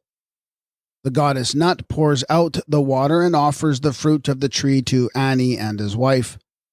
When he has reached the Garden of Amenta, the pole had been the tree first planted in the astronomical mythology. It was the tree of Nut, or heaven, in the stellar phase, and being astronomical, it was naturally the tree of knowledge. But in the making of the nether earth, a second tree was planted in the garden eastward. The mythos now was solar, and this was the tree of dawn, the tree of wet or dew, which was a veritable tree of life in Egypt. It was the emerald sycamore of Hathor in her character of goddess of the leafy green dawn. The first was the tree in the most ancient stellar mythos. The second was added as an equinoctial type. the sycamore of earth now rooted in the land of dawn. This is the tree in which child Horus, the young solar god, proclaims himself to be the newborn babe that is coming forth as the son of another day, or the offspring of Hathor. He comes forth from between the two sycamores just as the good shepherd or royal Horus issues from betwixt the two trees in the symbolism of the Roman catacombs. It is related in a legend cited by M. de Gubernati that the tree of Adam reaches to hell, Sheol or Amenta with its roots, and to heaven with its branches, and that the infant Jesus lives in the top of the tree, like Horus, Unbu, and Bata. This, like 1,000 other things related of the divine, that is mythical child, would be extremely interesting if the legend had not been put forth under the false pretense of its being historical. The only infant in the tree who finally supplied the subject of a nursery song, Hushaby Baby on the Treetop, was the youthful god whose cradle was the tree of dawn, and who says in the ritual, I am the babe, I am the god with the tamarisk. The tree of Adam was the tree of Atum in the garden of the lower Aru, which Horus or Jesus, the Su of Atum, climbs when he goes upwards from the garden to the eastern heaven. The infant was also Horus on his Uat papyrus, the symbol of the earth amidst the waters of the Nun, and a co-type of the tree of dawn. In one representation, the child issues from the papyrus or lotus, and another from the tree. The sun as soul of life in the tree of dawn is probably the nature type of the soul in the bush soul of various African races, i.e., the spirit of vegetation and food. The name of Hetsi Ibib, the Hottentot deity, and his solar character signifies the one who appears in the tree, misrendered by Han as the one who has the appearance of a tree. The god was not the tree itself, but the power appearing in the tree as giver of food. This tree that springs up below the horizon on the eastern side of the earth may be meant by the bush of the Australian blacks, who, on being asked by a missionary where the soul went when it left the body, it went behind the bush, the same bush that was signified in the custom of the Hottentots. Behind the bush was equivalent to our beyond the veil. The typical two trees in the enclosure are both Egyptian, and both are represented in Amenta. The tree of earth is Hathor's, called the sycamore of the south. The tree of heaven is the sycamore of Nut, who pours the water from it for the revivification of the Manis. Water, as the supreme element of life, retains its primacy of place in the Amenta in relation to the two waters of earth, and heaven and the two goddesses Hathor and Nut. The sycamore of Hathor had been the discoverer of water with its deep rootage in the desert sand. The sycamore of Nut dropped down the liquid of life in dew and rain as water of heaven. These two are both represented by two lakes or pools of water welling in the Garden of Amenta from the fount of source itself in the abyss. The tree of life is imaged standing in a pool of the water of life in the midst of the Aru garden, and the goddess in the tree who gives the water also gives the fruit for food and sustenance to the Osirified deceased. The tree is thus portrayed with its roots in the water of earth and its branches dropping down with the life-giving dew or divine drink of heaven. In some of the Egyptian drawings, the goddess Nut is represented in the tree of knowledge, gathering baskets full of figs from the sycamore fig tree and presenting them to the souls of the departed. At other times, she offers fruit directly from the tree itself. Nut in the tree offering its fruit to the pair in the garden who are Ani, male, and Tutu, his wife, in the papyrus of Ani, plate 16, are the nearest likeness to the woman tempting Adam to eat the fruit of the tree. And Nut is the goddess feeding souls with the fruit of the tree of life, here figured as the sycamore fig tree. No name of species is given to the tree of knowledge in the book of Genesis, but we assume it was the fig tree that nourished the leaves from which the loin girdles of the primal pair were made. And the fig tree as now traced was the sycamore fig of Egypt. This was the tree of Hathor in the Aru paradise. Moreover, the goddess Uasas, the consort of Atum-Ra and the mother of the coming sun, Uasa, or Ayu-Emhetep, was a form of the cow-headed or cow-eared Hathor, lady of the sycamore tree in the temple of the sun at Anu. Doubtless one cause of the curse pronounced upon the tree was on account of its being the tree of Hathor, the goddess of fecundity. No better or more beautiful description of Hathor in the tree could be found than the one in the wisdom of Jesus. This Jesus, as Ayu, the son of Atum, was brought forth by Hathor Isuas from the tree. As wisdom, she identifies herself with the tree of knowledge. The paean of her exaltation might be called the hymn of Hathor. Hathor was the Egyptian goddess of love, though the love first personated by her was not the sexual passion. It was the love of the mother for her offspring, the love of the mother of life who fed the child in the womb and at the breast as the divine wet nurse. In her pre-anthropomorphic form, she is the mother imaged as the milch cow, this being preceded by the water cow, and therefore not a type of sexual human love. As the wet nurse, she was also depicted in the tree of life and the tree of dawn, which dropped the dew as very drink of life. Hathor is the habitation, from hat, the abode, one primitive form of which was the tree, and hence the tree of dawn was a typical abode of the young god born of her, or from her sycamore as the branch of endless years. I was exalted like a cedar in Libanus, and as a cypress tree upon the mountains of Hermon. I was exalted like a palm tree in Engadi, and as a rose plant in Jericho, as a fair olive tree in a pleasant field, and grew up as a plane tree by the water. As the vine brought I forth pleasant Saviour, and my flowers are the fruit of honour and riches. I am the mother of fair love, and fear, and knowledge, and holy hope. I therefore, being eternal, am given to all my children which are named of him. Come unto me, all ye that be desirous of me, and fill yourselves with my fruits. For my memorial is sweeter than honey, and mine inheritance than the honeycomb. They that eat me shall yet be hungry, and they that drink me shall yet be thirsty.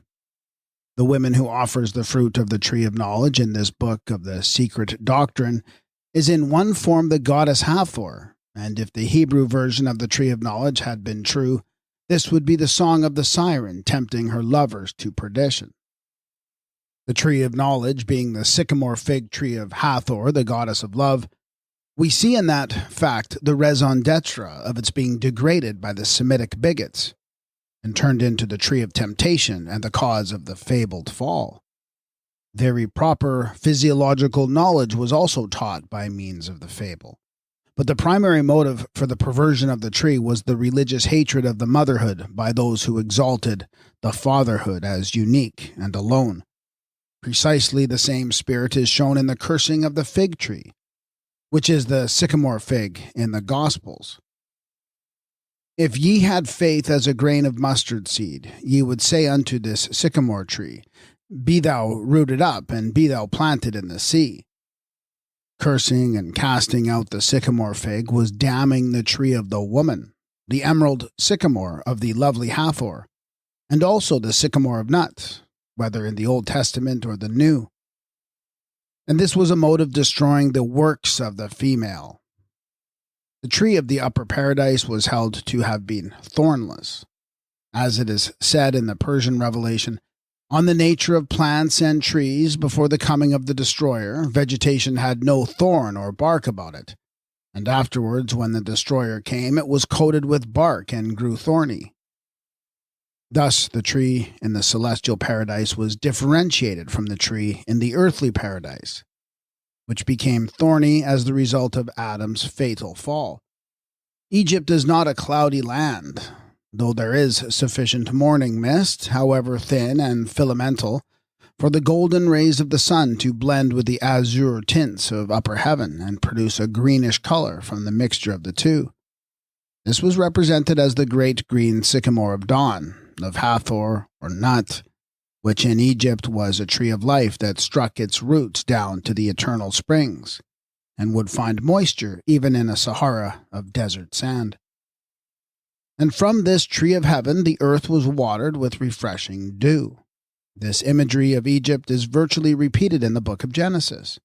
When the writer tells us that Ayahu Elohim had not caused it to rain upon the earth, but there went up a mist from the earth and watered the whole face of the ground. The sycamore of dawn is mentioned in the ritual. It is also spoken of as the sycamore in the eastern sky. Few things in literature are more lovely than the way in which the imagery of dawn was thus utilized as the road to travel by in attaining the other upper land of life. So far as the Babylonians and Assyrian versions of the mythos have been recovered, we find no written account of the creation of man or the placing of the man in the Garden of Eden, to dress it and to keep it. But the garden is represented as one of those cylinders in which has been termed the scene of temptation by those who read the subject backwards according to the Hebrew story of the fall. The tree in Eridu is called the Shrine of the Two, whom we understand to be the primeval mother and her son, who as Egyptian was called the bull of the mother. The pair are also described as the Lady of the Eternal Tree and the Great Supreme Bull, he who was both the child and consort of the mother. These two, we now suggest, are the male and female pair who are seated underneath the tree, as the scene is pictured on the Assyrian cylinder. The bull of the mother is obviously represented by the pair of horns upon the figure of the male. A tree with 7 branches is portrayed with the pair of male and female figures seated underneath, and the serpent erect at the back of the female, as if posed and holding forth in the character of the legendary tempter. The reptile corresponds to the flat-headed pap of the Egyptian drawings, which signifies evil because it is the serpent of darkness, drought, dearth, and negation. One cannot resist the impression that this representation may be responsible for the legend of the serpent, the temptation and the fall that is found in the Hebrew book of Genesis. The Babylonians were such perverters of the Kamite mythology in relation to woman and the serpent. But instead of a human pair, the male and female seated under the tree are 2 divinities. The figure next, the serpent, is a form of the Great Mother. Thence we infer that the male is a form of the sun, and that the pair are the well-known duad of mother and son, as in Ishtar and Dumuzi, or Zikum and Tammuz, the genetrix with the son who became his own father, as did Sebek Horus, the son who was the husband of his mother. Also, on the 3rd tablet of the creation series, there is a Babylonian prototype for the Hebrew legend of the fall, that followed on the eating of the forbidden fruit. In this, it is said that the command was established in the garden of the god, but in sin one with the other in compact joined. The Asnan fruit they ate, they broke in two. Its stalk they destroyed. Great is their sin. Themselves they exalted. To Merodach their redeemer, he, the god Sar, appointed their fate. The doctrine of a fall and of a redemption therefrom is plainly apparent in this inscription, which the Hebrew compilers apparently followed, and in their way, the later theological legend would get intermixed with the original mythos in a Semitic moralizing of the Kamite mythology. Various vignettes to the ritual show us Ani and his wife, the pair, as spirits, in the Aru garden eating the fruit of the tree and drinking the water of life, but with no relation to a fall from paradise, though plucking the forbidden fruit. The pair of beings in the Semitic versions are supposed to have fallen from the garden of the beginning through eating the forbidden fruit of the Asnan tree. And according to the rendering of the myth in Hebrew, the pair are driven forth lest they should also eat of the tree of life. And Ayahu Elohim said, "Behold, Adam is become as one of us, to know good and evil. And now lest he put forth his hand and take also of the tree of life, and eat and live forever. Therefore Ayahu Elohim sent him forth from the garden." So he drove out Adam. And there is no mention of the woman in this expulsion. The man must have gone alone upon his solitary way, unless the woman is included in Adam Homo as a first creation.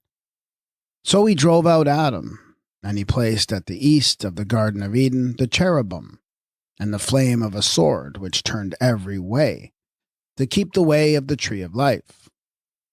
The tree of life, we repeat, was the tree of dawn, with its rootage in the Garden of Amenta.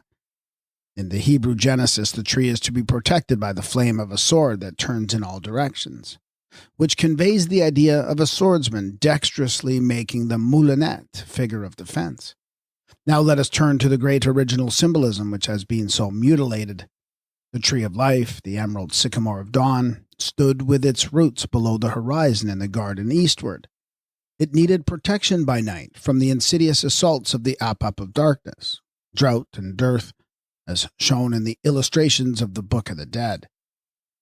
The precious water and tree of life were protected within the enclosure formed by Ptah that was raised against the incursions of Apap, the eternal devourer. The prohibition against eating the fruit of the tree would have had no meaning for Ani and his wife. They were there to eat of it and live as spirits. For that purpose, the water and fruit are being given to them by Nut or Hathor in the vignettes. The protector of the tree of life by night is Atum-Ra, the solar god, whose weapon is the flaming orb of the nocturnal sun. The sword that turned in every direction is depicted in the radiating disk, which is set all round, as it were, with sword blades of the solar flame. Salutation to Ra radiating in his disk as the light that issues out of the horizon is a greeting made by the worshipper. In the pictures to the ritual, the sun is imaged by a radiating disk that rises up from the tree of life, the emerald sycamore fig, or the fig tree of the garden eastward, and this is described as being a symbolical representation of Atum-Ra. The radiating life-giving disk is a sordid flame which turns every way, seeing that it is rayed and darting fire all round. The way of the tree of life is towards the eastern horizon, where the sun goes out of the garden eastward, and the sordid disk is not only in the way of the tree of life, it also rises out of the tree and is described as turning round when it rises. The flame of a sword which turns every way is no doubt an adaptation of the radiating disk which is here portrayed at the summit of the tree of life. Ra, circulating in his disk, who radiates in his disk, who fashions himself in his metal and turns round so soon as Shu upraises him on the horizon. In one passage it is said that the flame of the solar disk emblematically designed saves the god Ra from Apap, which it is the prototypal equivalent of the sordid flame that revolves to keep the way of the tree of life in the book of Genesis. The way of the tree of life that goes out of Eden can be identified with the way that goes out of the field of Aru in Amenta. The speaker in the ritual had traveled that way as one of the Manis, but not as a mortal. He says, "I know the way of the field Aru by which Atum-Ra goes forth to the east of heaven," or from the garden eastward. The way of the tree of life in Genesis is the road of the disk in the ritual. We learn from Origen that there was a certain diagram current amongst the Gnostic Ophites, which contained the 7 ruling daemons. Amongst the other matters mentioned is the flaming sword that kept the tree of life at the gates of paradise. Of this he says the picture in the accursed diagram was impiously unlike the figure drawn in sacred writ. The flaming sword was depicted as the diameter of a flaming circle, and as if mounting guard over the tree of knowledge and of life. From this description of the figure we perceive that the Gnostic diagram contained a copy of the Egyptian original. As first pointed out in the Book of the Beginnings, 1881, the word cherub or cherub is Egyptian. It signifies a primary figure, a model form. The type may vary, but the word denotes primacy, whatsoever the figure. The variant kerp means the first, chief, principal, forepart, or foremost. Still more to the purpose, the Kamite Karafu equals caribou, or a pair of lion gods joined back to back that keep the gates of dawn, or we might say, the way of the tree of life, which is the green sycamore of dawn. The Egyptian Karafu lift up the solar orb upon their backs. They form the primary figure of support for the god that preceded the ark or chariot, which consisted of an ark that rested on the boat. The twin lions, or Karafu, form the natural throne or seat of the solar deity. According to Josephus, Moses had seen such things as the cherubis near the throne of Ihu. And here we find the Kerufu in the form of twin lions, are the throne of Atum in the eastern equinox when it coincided with the lion sign. These things are not merely matters of philology. The cherub as a determinative type passes into the griffin. A pair of griffins still keep the gate or gateway of the avenue of trees that leads up to the great house. Also, the crab and the scarab still represent the cherub, both by name and type. In some of the ancient Egyptian zodiacs, the scarabaeus takes the place of the crab. In others, the sign is represented by a pair of scarabs or beetles, and two scarabs are also equivalent to the two cherubs. Thus, when the equinox had passed into the sign of Cancer, the two Kerufu, or cherubs, as lions were succeeded in the astronomical mythos by the two scarabs that now kept the way of the tree of life, at the point in precession where the vernal equinox was stationed for the time being, namely in the sign of the crab or the beetles. The mother of beginnings, the primordial parent in the abyss of earth and the height of heaven, was also reproduced as the Great Mother in Amenta. In the vignettes to the ritual, Apt is portrayed in both forms of the cow, the hippopotamus and the milch cow, among the papyrus plants of the morass at the foot of the Mount of Amenta, as the bringer to rebirth for the upper paradise. The Mother of Life on earth was now made protector of the dead in Amenta. And she who was the kindler of the stellar sparks in heaven by night became the rekindler of the sparks of life from the eclipse of death. Thus we can identify Eve or Chava as Kifa or Kep, the Great Mother, with Adam or Atum in the Garden of Amenta. The name of Eve in Hebrew, Chava, signifies life or living, whence Eve is the mother of life. Life, however, is a somewhat abstract term. Still, the mother of life, as Egyptian, was Kep or Kefa, equals Shava by name. Kep signifies the ferment of life, the mystery of fertilization, the anciente mother. The Kep, Kev, or Kefa, as Egyptian, we hold to be the original of the Hebrew Shava. Kefa appears along with the great scarab in the 13th domain of Amenta. Moreover, the lioness Kefa or Keft is a form of Sekhet, the solar goddess, who was the beloved consort of Ta and the mother of Atum Ra. According to the Jewish legends, Adam had two wives, one named Lilith, the other Shava, or in the English version, Eve. Atum also had two wives. These at Anu are Nebetep and Iwasas, the mother of the Prince of Peace, in her two characters of Lady of Peace, and she who is great with Ayu, the coming son, or Su, who was the Prince of Peace as conqueror of the serpent and all the evil powers in earth, in heaven, and in Amenta, otherwise in drought and darkness and in death. We can identify the wife of Adam with the old first genetrics of gods and men and mother of beginnings in at least three of her mythical characters. In one she was imaged as Rerit the sow, and another she is Kefa or Keft, the lioness. Lastly, she was portrayed as the mother of life in human form, the prototype of Eve.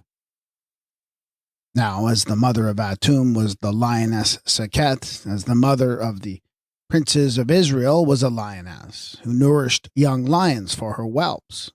The inference is that Eve or Shava represents the lioness Kefa.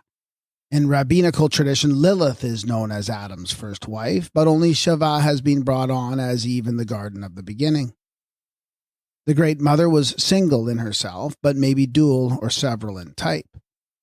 She remained single in the fields of heaven, the upper Aru, where the Great Bear was her constellation, but she might be represented as Rerit, the sow, or Kep, the hippopotamus, or Kefa, the lioness, according to phenomena.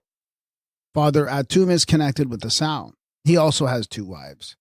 One of these, Uasas, is the form of the goddess Hathor, and in one character Hathor was Shat, the sow. The sow was sacred in Israel because it had been a zootype of the multimammalian Great Mother in Egypt. According to the totemic law of taboo, The eating of the sow as ordinary diet was prohibited because it was sacred to the periodic celebration, which passed into the Eucharistic meal, at which it was religiously eaten once a year.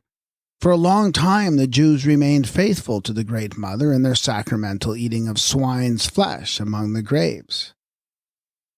The graves identify the mortuary meal, and the swine's flesh will answer for the mother, who was imaged in one form as the many-teated sow, the flesh of which was prohibited in later ages because it was sacred and had originally represented the mother, who was at one time eaten with honor in propria persona.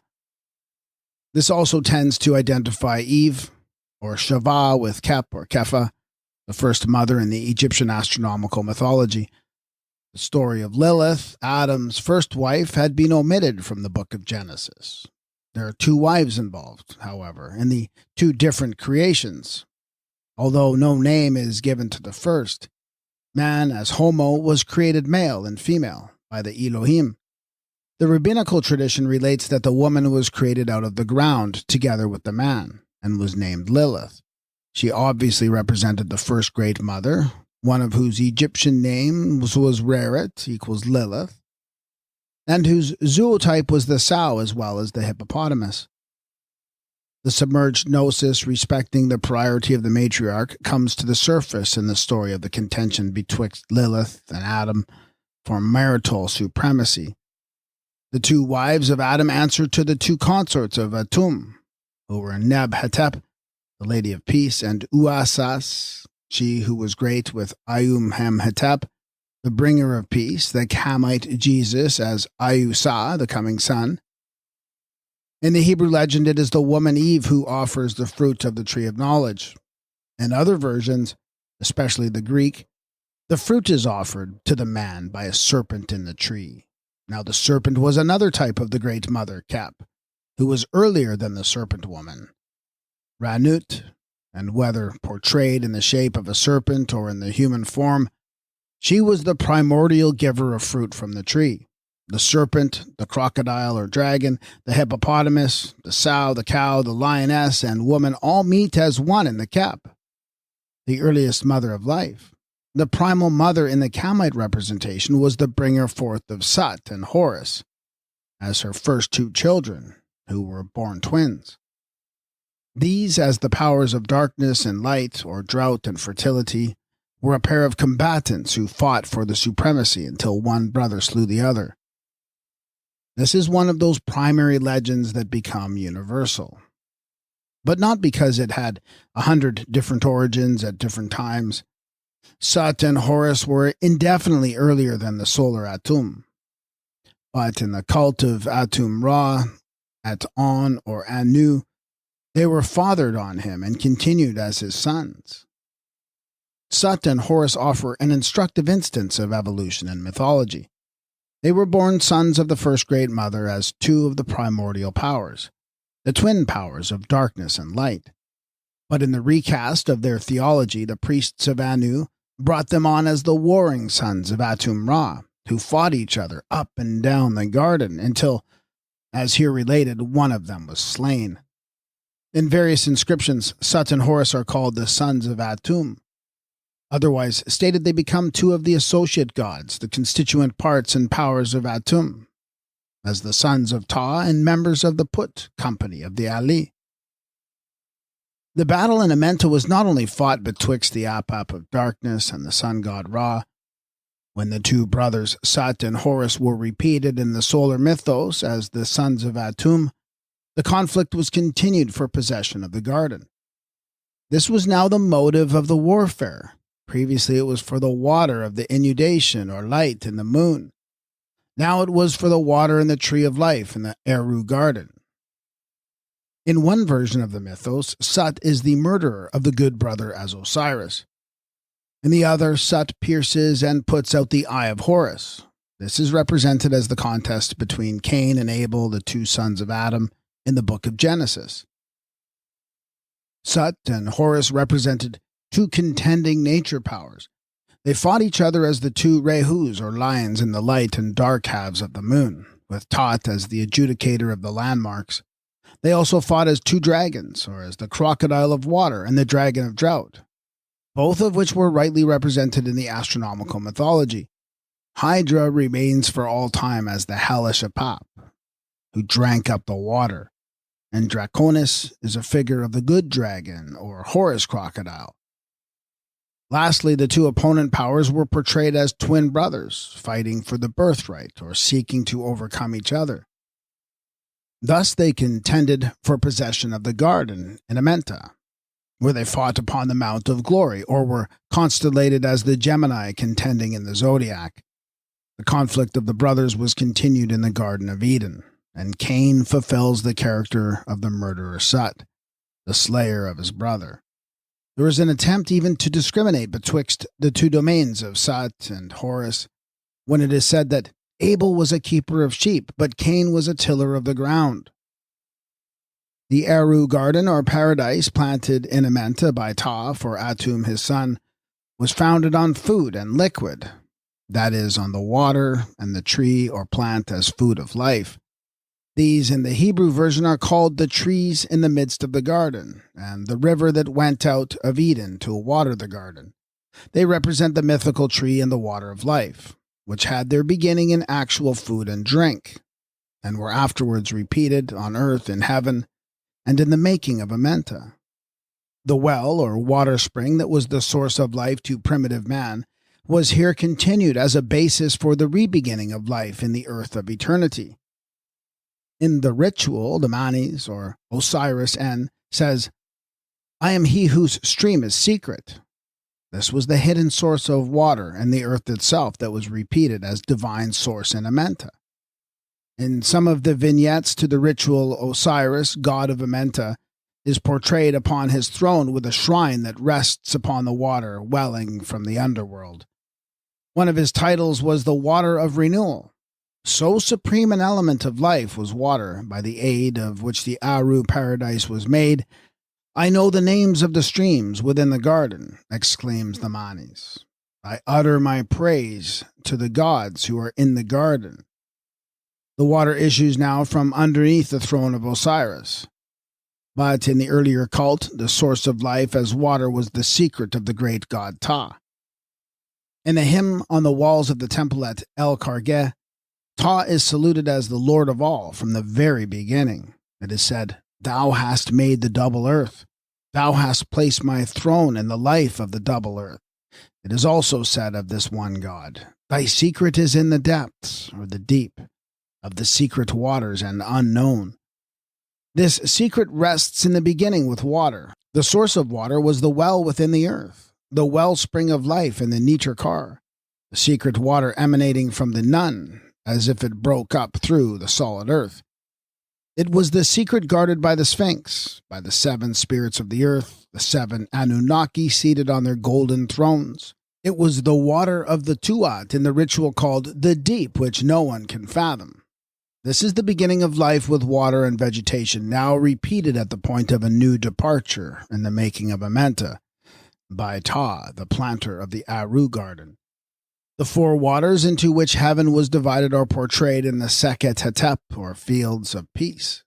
Cool water, edible plants, and refreshing breezes constituted the Egyptian heaven, as it had been from the first time in Inner Africa. And according to the pictures, paradise in Amenta is mapped out in 4 divisions of land, amidst the cooling waters of the Aru meadows, or Elysian fields. The Semitic Garden of Eden. The sign of heaven, or the sky, is to be seen above a vertical table, which is divided into 4 parts.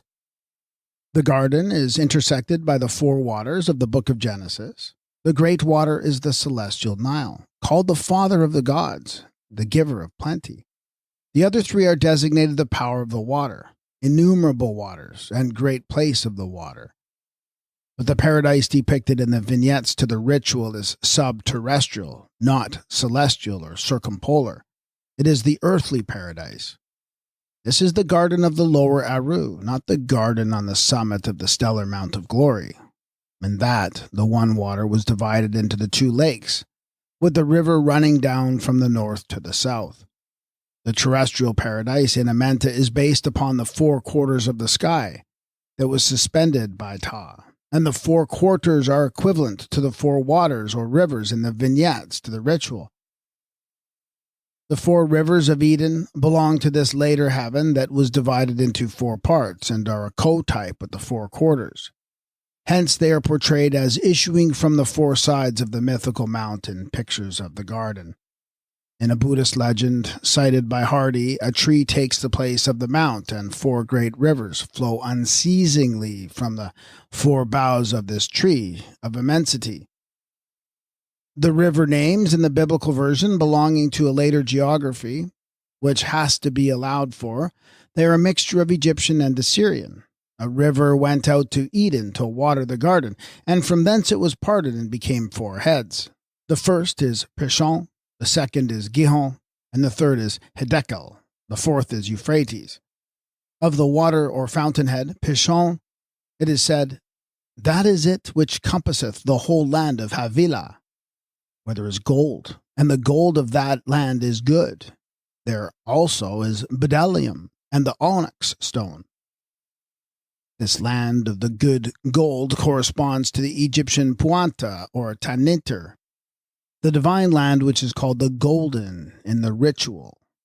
But this land of gold was the land of the solar glory. Adorations are offered to Atum as he rises out of the golden or comes up from Puanta to illumine the earth. Atum was the God in spirit, the one God in spirit and in truth. And Atum, or Adam, in the garden was the man in spirit striving as manes for assimilation to the God. The man of earth as the first Adam passes into the Amenta to become the second Adam in the garden as the heir of life eternal. Atum in Amenta represents generic man and individual manes. He is the God-man, both human and divine, the man in matter and the man in spirit. The French Egyptologist M. Lefebvre, who has lately identified Adam with the Egyptian Atum, as the present writer has done several years earlier in a book of the beginnings, refers to a scene on the coffin of Penpi in the Louvre, which is similar to the history of Adam in the sub-terrestrial paradise, where a naked and ithphalic personage called the Lord of Food, Nebtefa, is standing before a serpent with 2 legs and 2 arms, and the reptile is offering him a red fruit, or at least a little round object painted red. The same scene is again found on the tomb of Ramses VI, and on a statue relatively recent in the museum at Turin. It is to Atum equals Adam that the serpent, as tempter, is offering the round object or fruit of the tree. The same writer says, "The tree of life and knowledge was well known in Egypt." And whether the scene of Nebtefa can be identified with the history of Adam or not, we can see that the greater number of the peculiar features of this history existed in Egypt. The tree of life and knowledge, the serpent in paradise, Eve thinking of appropriating divinity to herself, and in short Adam himself are all there. The entrance to the hidden earth was in the western region, founded on the pathway of the sun. The garden of Aru was the land of promise, peace, and plenty on the eastward side of the Amenta. The Manes carries the title deeds of his allotment with him. In later copies of the Book of the Dead, some lines were added to chapter 109. There are writings in thy possession for the grant of fields, of cornland, in which there springeth corn from the effluxes or sap of Osiris. Enter boldly at the mysterious portals, and be purified by those who are there. The promise is that when the purified deceased comes forth to the Sekhet Aru, wheat and barley shall be given to him there, and he will sow and reap it with the glorified. In another chapter, when the speaker has arrived, he exclaims, "I am the great owner in the garden of Aru." In this garden of Aru, the walls of which are of steel or bimetal, I know the inner gate of the garden of Aru, out of which cometh Ra, in the east of the sky. I know those 2 sycamores of emerald, between which he cometh forth as he advanceth to the eastern gates of the sky, through which he proceedeth. This is the garden to the eastward of Amenta, or of Eden in Genesis. The speaker also describes it as the garden which is a field of divine harvest. I know this garden of Ra, Atum. The height of its wheat is 7 cubits. The ears are 2 cubits. The stalks 5 cubits. The barley is 7 cubits. It is the glorified ones, each of whom is 9 cubits in height, who reap there in presence of the powers of the east. Whether imaged as the garden or the harvest field, this was the earthly paradise, the land of promise and plenty. And Atum in the harvest field or Aru garden represented not the man of earth, but the Manes of Amenta, the man who died and was buried and who rose again in spirit to cultivate his plot of ground for edible plants, or the wheat that grew 7 cubits high in this earth of eternity. The Manes makes his way towards those who have become the lords of eternity, living forever, the spirits made perfect, or the gods and the glorified. And it is probable that when he says, "Let me go up to the Sekhet Aru," and arrive in Sekhet Hetep, there is a reference to the ascent from the lower to the upper paradise by way of the mount, the tree or ladder of Ra, which reaches to the sky, that is, from the garden of the vine in Amenta to the field of rest in heaven. Hence the need of a ship. The ship of Nu is thus addressed by the Manes in chapter 106. O thou ship of the garden of Aru, let me be conveyed to that bread of the canal like my father, the great one, who advanceth in the divine ship, because I know thee, as was shown from the examination of the initiate in chapter 99. The garden was divided into 14 portions called domains, a number which indicates a foundation in one half of the lunar circle. The first of these is entered by the Manes in the character of Atum, equals Adam. He enters with the crown of Atum on his head. He says, "Doff your headdress in my presence. I am the great one. I am the Lord among the gods. Horus has crowned me with the diadem of Atum." The garden of Aru itself is the second of the 14 domains in Amenta. The Manes, in the character of Atum, equals Adam, enters the second domain as the owner of it, saying, "I am the great proprietor in the garden of Aru." This he goes on to describe. It is on the horizon of the east, the garden eastward. The god who is in the garden with the Manes is Har-Maku, that is Atum, and as Atum is the Kamite original of the Hebrew Adam, so the garden of Atum is the Gan Eden of Adam. The third is the domain of the glorious ones, the 7 great companion spirits, who assisted Ta as his craftsmen in the making of Amenta. In this, the third domain, the Manes assumes the divinity of Atum himself, saying, "I am the Lord of the red crown, which is on the head of the shining one, he who gives life to mankind with the breath of his mouth." It was Atum who gave life to mankind, or the Manes with the breath of his mouth. This is repeated when Ayahu Elohim breathed into his nostrils the breath of life, and man became a living soul. In the fourth domain there is a great and lofty mountain of the netherworld, the mountain of Amenta, 300 measures in length and 10 in width, the highest point of which ends with the sky. There is a serpent coiling on its 70 cubits in its windings. He with sharp knives in his name, or, in a word, it is the piercing serpent. He lives by slaughtering the glorious ones of the damned in the netherworld. This is the Apap reptile who may be seen in a vignette to the ritual facing Sebek on the mount. The Manes addresses the monster in the fourth domain, saying, "I see the way towards thee. I gather myself together. I am the man who put a veil upon thy head, without being injured. I am the great magician. Thine eyes have been given to me, and through them I am glorified. Who is he that goeth on his belly? Thy strength is on thy mountain. Behold, I march toward it, the mountain, and thy strength is in my hand. I am he who takes possession of thy strength. I go round the sky. Thou art in thy valley, as was ordered to thee before." He was deprived, the serpent, of his magical power, and cast him down in the dust, or into the valley. No sooner was Amenta made and the tree of life, which represented vegetation, planted in the water of life, than the Apap reptile, the serpent of darkness, or the dragon of drought, broke into enclosure. As the representative of drought, its fangs were fastened on the tree of food, of dew, of life. As the representative of darkness, it warred against the light of Atum, Horus, Ra, and Tot. And as the ritual has it, there was conflict now in the entire universe, in heaven, upon earth, and in Amenta, inclusive of the garden. In the great battle betwixt Ra and Apap, described in chapter 39 of the ritual, Atum, as Horus, the son, fights for the father Ra. When victory is won, Atum says, "Lift up your countenance, ye soldiers of Ra." The same part is taken by Atum in the Garden of Aru when he delivers Ra from Apap in the third domain. There is a scene in the vignette to chapter 17 in which Atum Ra appears as God the Father and Atum Horus as God the Son. The youthful solar god is imaged in the form of a cat, the seer in the dark, and is grappling with a serpent and cutting off or bruising its head.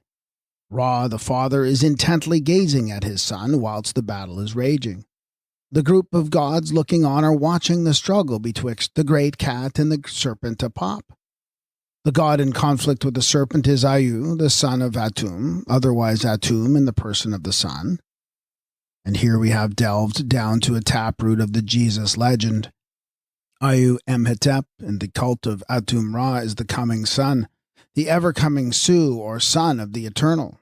And Ayu, the Su, Ayusu, or Ayusa, the son of Ayusas, is the original of Ayusu, or Jesus. In one phrase, the battle was fought nightly betwixt Ayu, the son of Atum, or, in the Osirian version, betwixt Horus, the son of Asar, and the loathly reptile.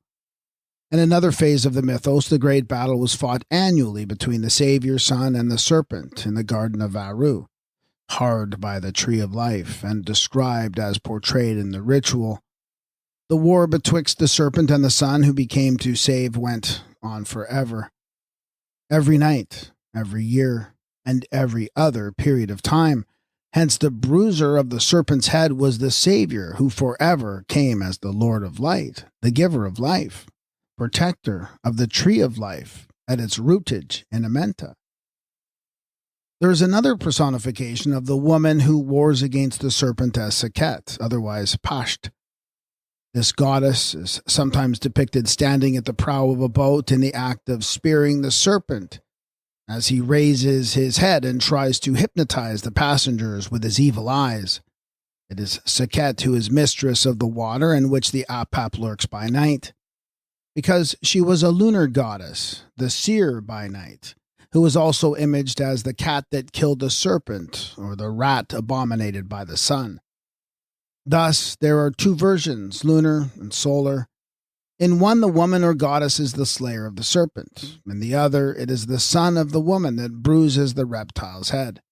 The Romish Church has perpetuated the former. The latter survives in the Protestant world, and, as here shown, both are Egyptian.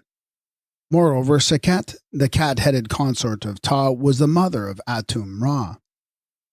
When we have identified the son in this disguise of a great cat killing a serpent as defender of his father, we may perhaps experience less surprise on learning that the cat was also continued in the Christian Church as a living type of the historical Christ. At Aix in Provence, the great cat was a representative of the newly born Jesus. On the solemn festival of Corpus Christi, the finest tomcat to be found in the canton was exhibited in this character. It was wrapped up like a child in swaddling clothes and made a show of in a gorgeous shrine. Every knee was bowed in adoration to this effigy, who was Ayu in Egypt and Ayahu, cat and all, in Christendom. In the pre-Osirian mysteries of Amenta, Atum the father was reborn as his son Ayu, the bringer of peace and plenty and good luck as manifester for the eternal in time. The birth was periodic because the phenomena was first recurrent in external nature. In the renewal of the light, the return of the waters, the rebirth of vegetation. Hence the Messiah was known as the King of 1 year.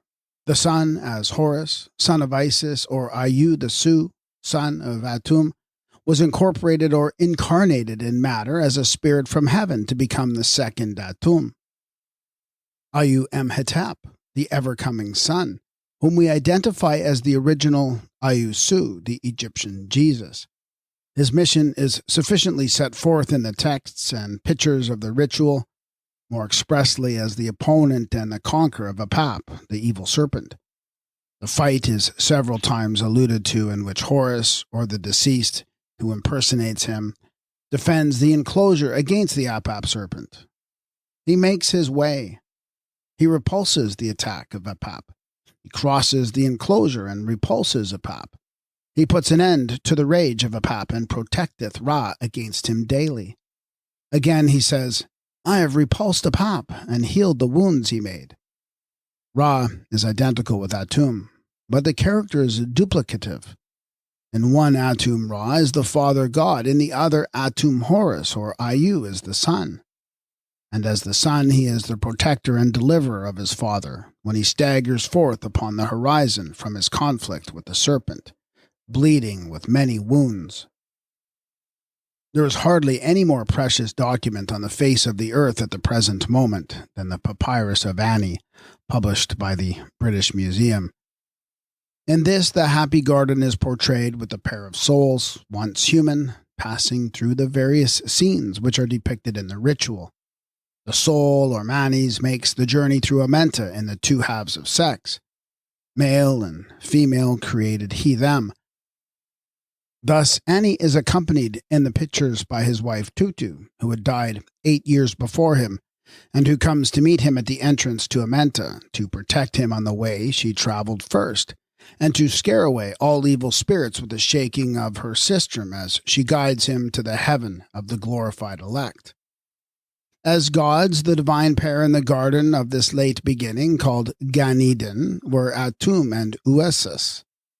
As human, they may be any pair of manes, or translated mortals like Ani and his wife, to whom an allotment in the Seket Aru was given for them to cultivate.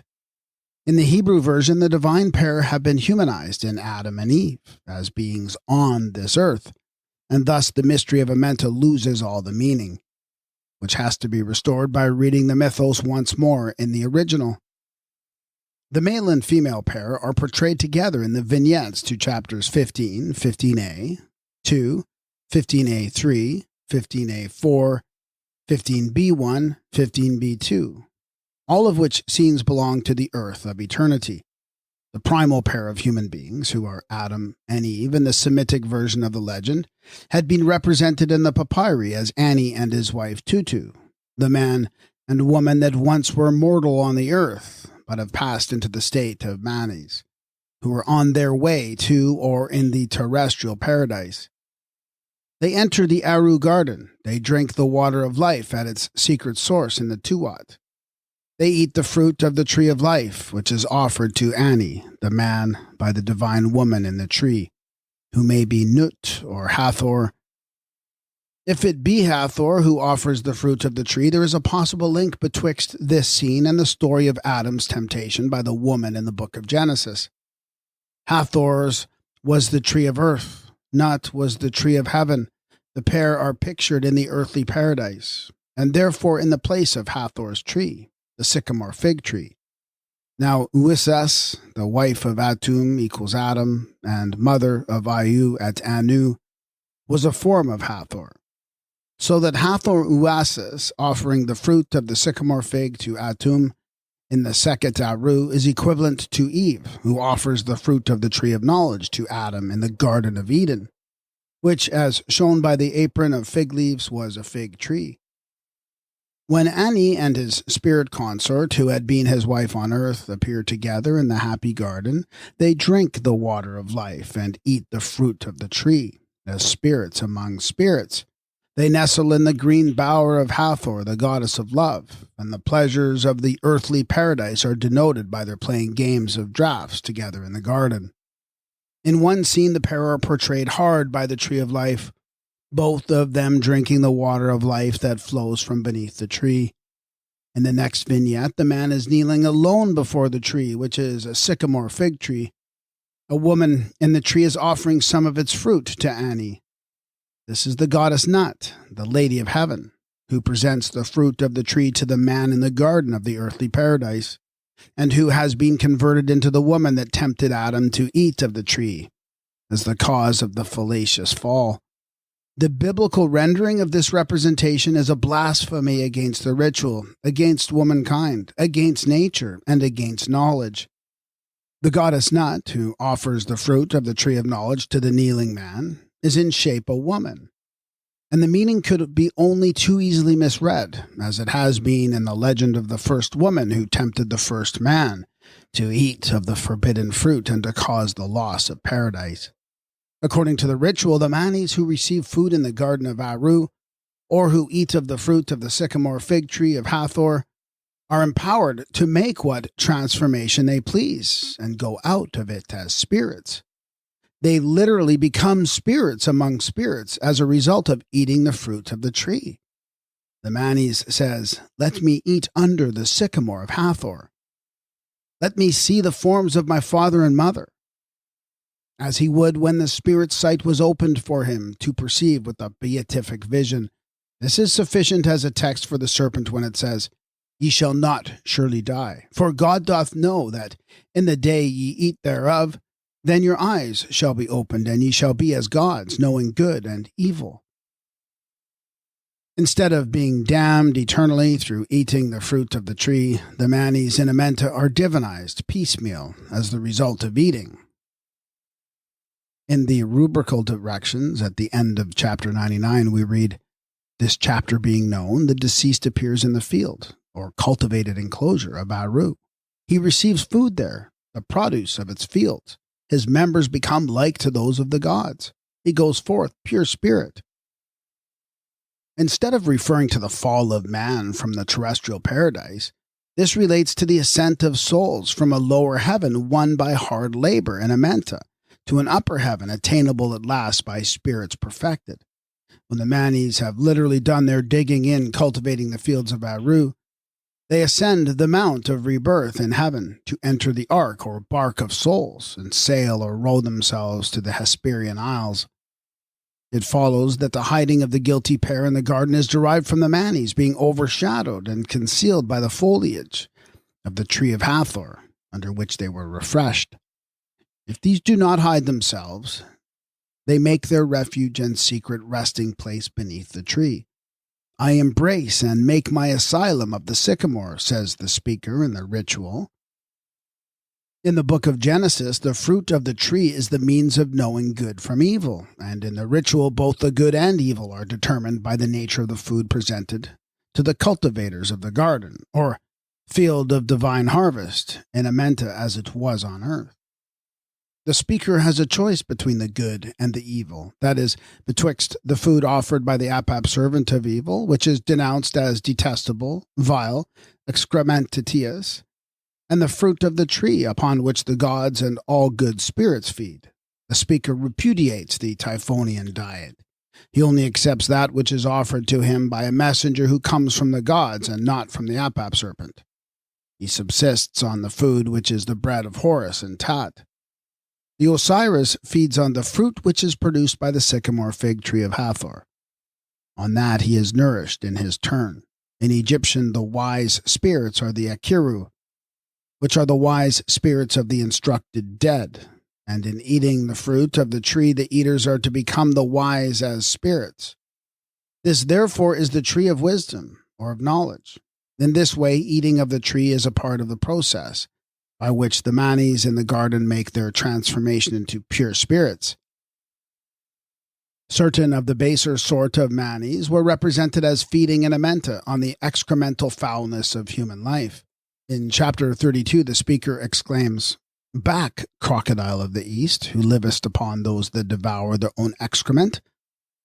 There is a Mangian representation of some poor wretches in Savaki, who are doomed to endure the indignity of being befouled by the feces that fall from the more fortunate spirits, who are happy in their world of plenty overhead. The doctrine is native to the Book of the Dead. The Egyptians held that those who were foul and filthy in this life would be fed on excremental matter in the next. The dirty would be dirty still. The catamite and sodomite would devour the feces that are probably denoted figuratively by the words Hesu and Ushem, which the deceased abominates when he asserts that he does not eat the dirt or drink the lye. It is possible that hints for the story of eating that which was prohibited and the becoming aware of their nakedness by the guilty pair and their hiding under the trees were taken from chapters 53a, b, and 124 of the ritual. The speaker who has been constituted a soul by Osiris says, "That which is forbidden I do not eat. I do not walk upon it with my sandals." Here the forbidden thing is odious because it is evil, filthy, excremental. For those who abstain from such repulsive food, the object of unclean appetites, there are pure foods and proper nourishment provided. To these the manes, man and wife, the pair seen in the pictures, uplift their hands. The speaker for both says they eat under the trees and beautiful branches of the tree upon which the fruit grows within reach. The notion of a tree that grew forbidden fruit is probably of totemic origin, with a mystical application to sexual uncleanness. The people whose totem was a particular tree would be forbidden to eat of its fruit. Or if it were eaten, it must be sacramentally because it was sacred to them. Do not eat forbidden food is a command sternly spoken to the young men in the initiation ceremonies of the Arunta tribes. In one episode, the guilty pair, having eaten of the tree that was to make them wise, perceive themselves to be naked in the garden, and are then clothed with the skins by Ayahu Elohim. This also may be explicated by the gnosis. The manes in the ritual consist of the clothed and the naked. Those who pass the judgment hall become the clothed. The beatified spirits are invested with the robe of the righteous, the stole of Ra in the garden. There was a special investiture by the god in the garden of Aru. This clothing in the garden is likewise a part of the process by which the manes pass into the state of spirits. The investiture in the garden of Hetep denotes a spirit made perfect in the likeness of the Lord. This is followed at a distance in the Hebrew Genesis. When the man and woman are invested in their coats of skin, they also become spirits, if not as the spirits of the just made perfect. And Ayahu Elohim said, "Behold, the man is become as one of us, to know good from evil." The deceased pleads that he may attain the investiture of the garden. When clothed, they issue in what is termed the coming forth from the swathings in the garden of Aru, and the coming forth in exaltation. I hasten to the land, and I hasten my stole upon me, that I may come forth and take possession of the wealth assigned to me. I range within the garden of Hetep, I fasten my stole upon thee. I am the girdled one, coming forth in triumph. Now in the judgment scenes there is a skin called the Nem skin suspended over a sign that represents the Ba soul. The word Nem denotes another, a second, also to repeat. Thus the Nem skin is a second skin, covering or investiture. That which it hangs on in the vignette signifies a soul, so that the Nem skin means another garment for the soul. The Lord of Transformation is said to have numerous skins as the rehabiliments of souls. A new skin was equivalent to a new lease of existence. It is this clothing of the manes in a coat of skin that is repeated in the book of Genesis. Whatsoever astronomical data there may have been for the typical rendering of a fall in heaven, or from the Garden of Eden, it is the Semites, not the Egyptians, who are responsible for introducing a fall into the moral domain and calling it the veritable fall of man in the beginning. The Babylonians' handling of the Egyptian wisdom was begun by falsifying it on behalf of an indefinitely later system of theology, which was continued on the Hebrew line of descent in the book of Genesis. Besides which, if the fall of Adam from paradise is identifiable with the falling away of Atum in the astronomical mythology, it becomes at once apparent that the restoration from the effects of such a fall is equally astronomical and a matter of scientific verification. Atum, as father, sank down to Amenta every night, and every morning there was a restoration of the light made by the second Atum, in his character of the youthful solar god. In the same way, Atum, the closer of the year, was the autumn sun that went down in the winter solstice, and rose again in the equinox as opener and restorer in the person of Nefertum, the coming sun who was Ayusu, equals Jesus as Egyptian. So it was through all the cycles of time, including finally the cycle of the great year of the world. On the scale of precession, he who made the lapse at first as Atum or Adam would naturally make the restoration as Ayu at the end of 26,000 years.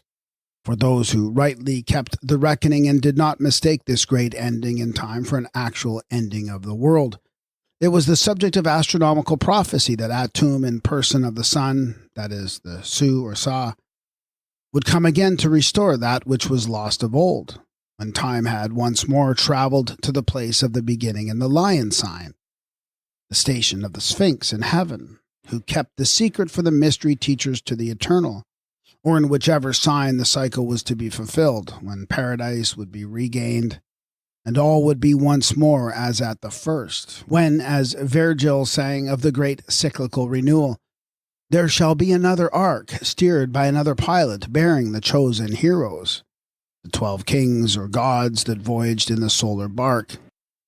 And there shall be other wars, and great Achilles shall be sent once more to Troy. In other words, the wandering Ayu or Horus, Prince of Eternity, would travel once more round the cycle of precession as divine manifester and fulfiller in the great year of the world. The Tree of Life retained its place and prominence in the new heavens of Hebrew prophecy, as in the old heaven of the astronomical mythology. For unto you is paradise opened, the tree of life is planted, the time to come is prepared. Plenteousness is made ready, a city is builded, and rest is allowed. Sorrows are past, and in the end is shown the treasure of immortality, all of which has been realized for the Egyptians in the Garden of Hetep, the Aru paradise upon the stellar Mount of Glory. Apart from the astronomical allegory, the only fall of man was that of the Adam, whom the 7 Elohim tried to make out of the red earth, but failed from lack of the immortal spark of spirit, which is ascribed to the Father in heaven when the human Father had been individualized on earth. This was the man of flesh who was born, not begotten, the man who descended from the mother only, that is, totemic man, who was shaped by the apprentice hands of the 7 powers, together with their mother, and who preceded the Supreme Being. The first formed Adam was of the earth earthy, of the flesh fleshly. The man of matter equals the mother. This was the origin of an opposition betwixt the flesh and spirit, the man of earth and the man from heaven, which led to a doctrine of natural depravity and pollution of the flesh when compared with the purity of spirit. The doctrine of natural depravity did not originate in the moral domain. It originated in matter considered to be at enmity with the spirit. The cause of this depravity in the flesh was ascribed to the woman after the soul, or spirit, had been assigned to the fatherhood.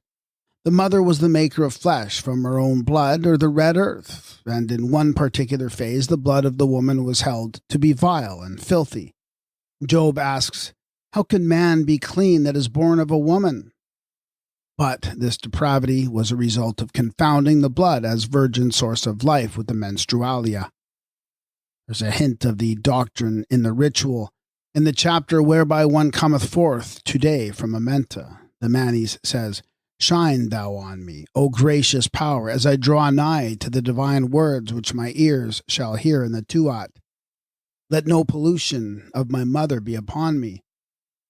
The speaker is making his transformations into the glorious bodies of Amanis, who will be perfected in becoming pure spirit, which is the antithesis of the earthly body that was made flesh in the blood of the mother. "Let no pollution of my mother be upon me" is equivalent to saying, "Deliver me from all fleshliness of the old earth life." Here, however, the utterer of this prayer is one of the Manes who has risen in the shape of the old body, but changed in texture, and who is desirous of being purified and perfected in the likeness of the Holy Spirit, which is personalized in Amenta as Horus, the anointed Son of God, the Father. 100 times over, one sees how these utterances pertaining to Amenta had been perverted through being assigned to human beings in the life on earth. The additional features added by the Semites to the original version of the mythos consist in the introduction of a primal pair of mortals eating the forbidden fruit, the temptation and seduction of the woman by the deceiving serpent, the turning of the woman into the tempter of the man, the criminality of the first parents, who lost the world and damned the race before a child was born.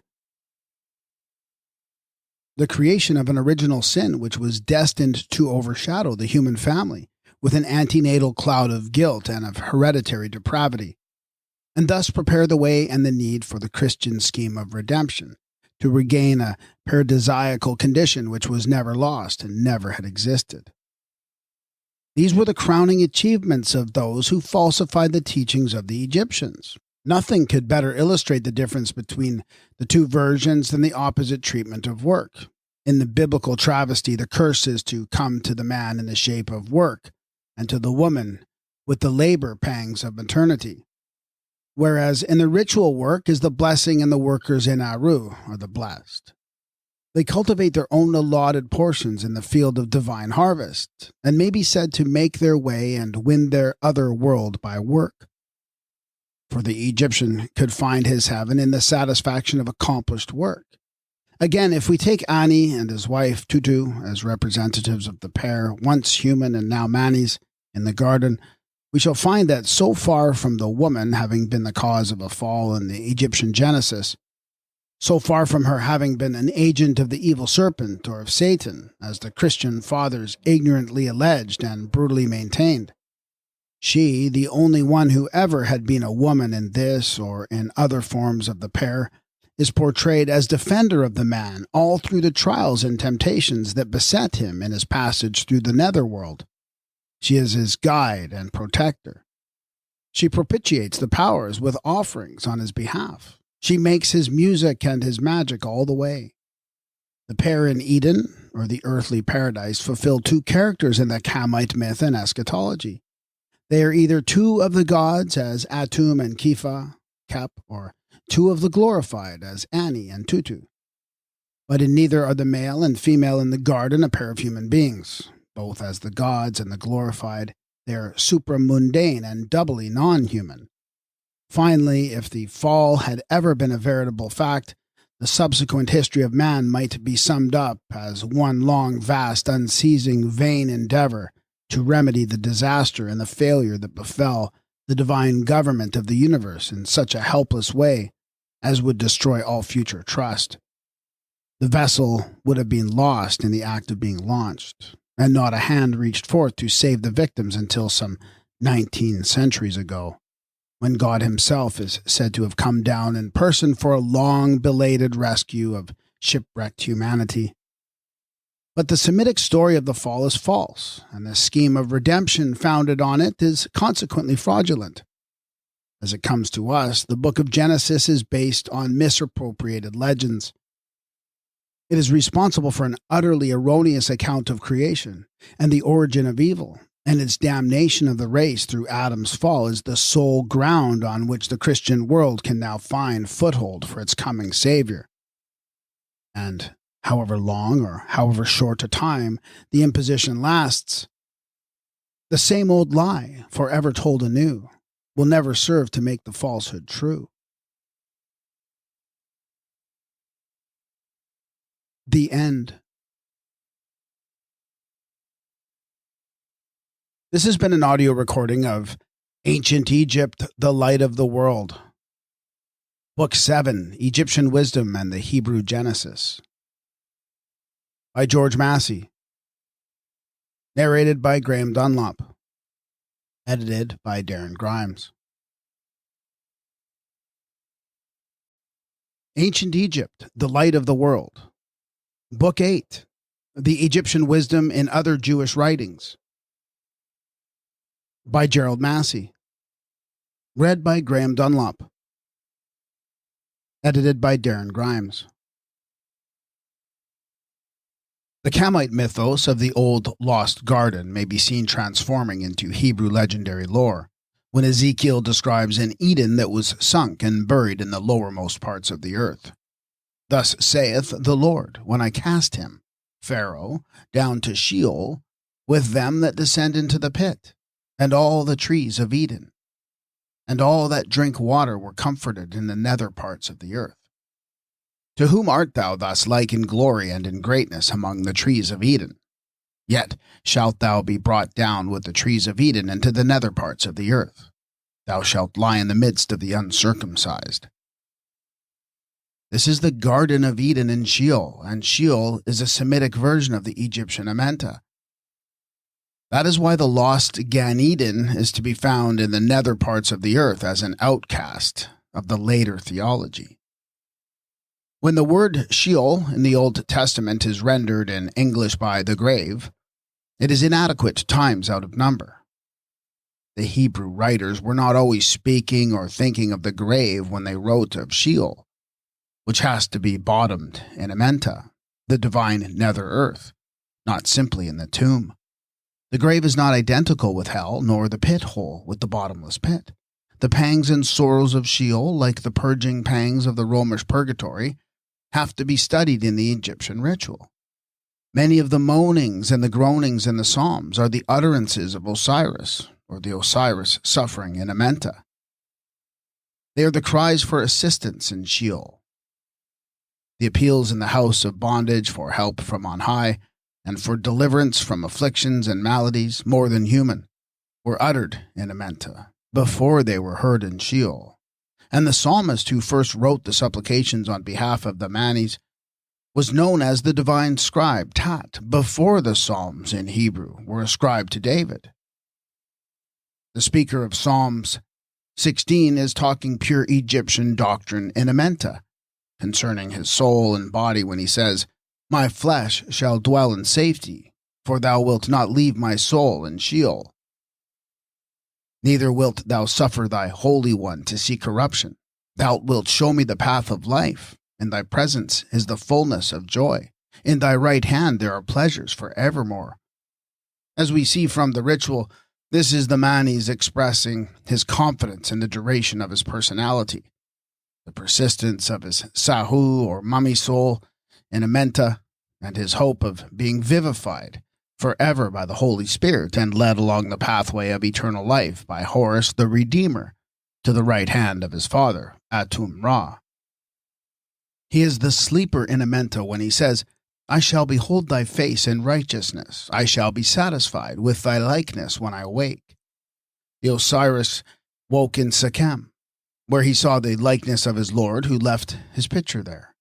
His true likeness as the risen one transformed, transfigured, and divinely glorified, that looked upon the Manes smiling sunwise through the defecating midst of death, for the Osiris to come forth and follow him.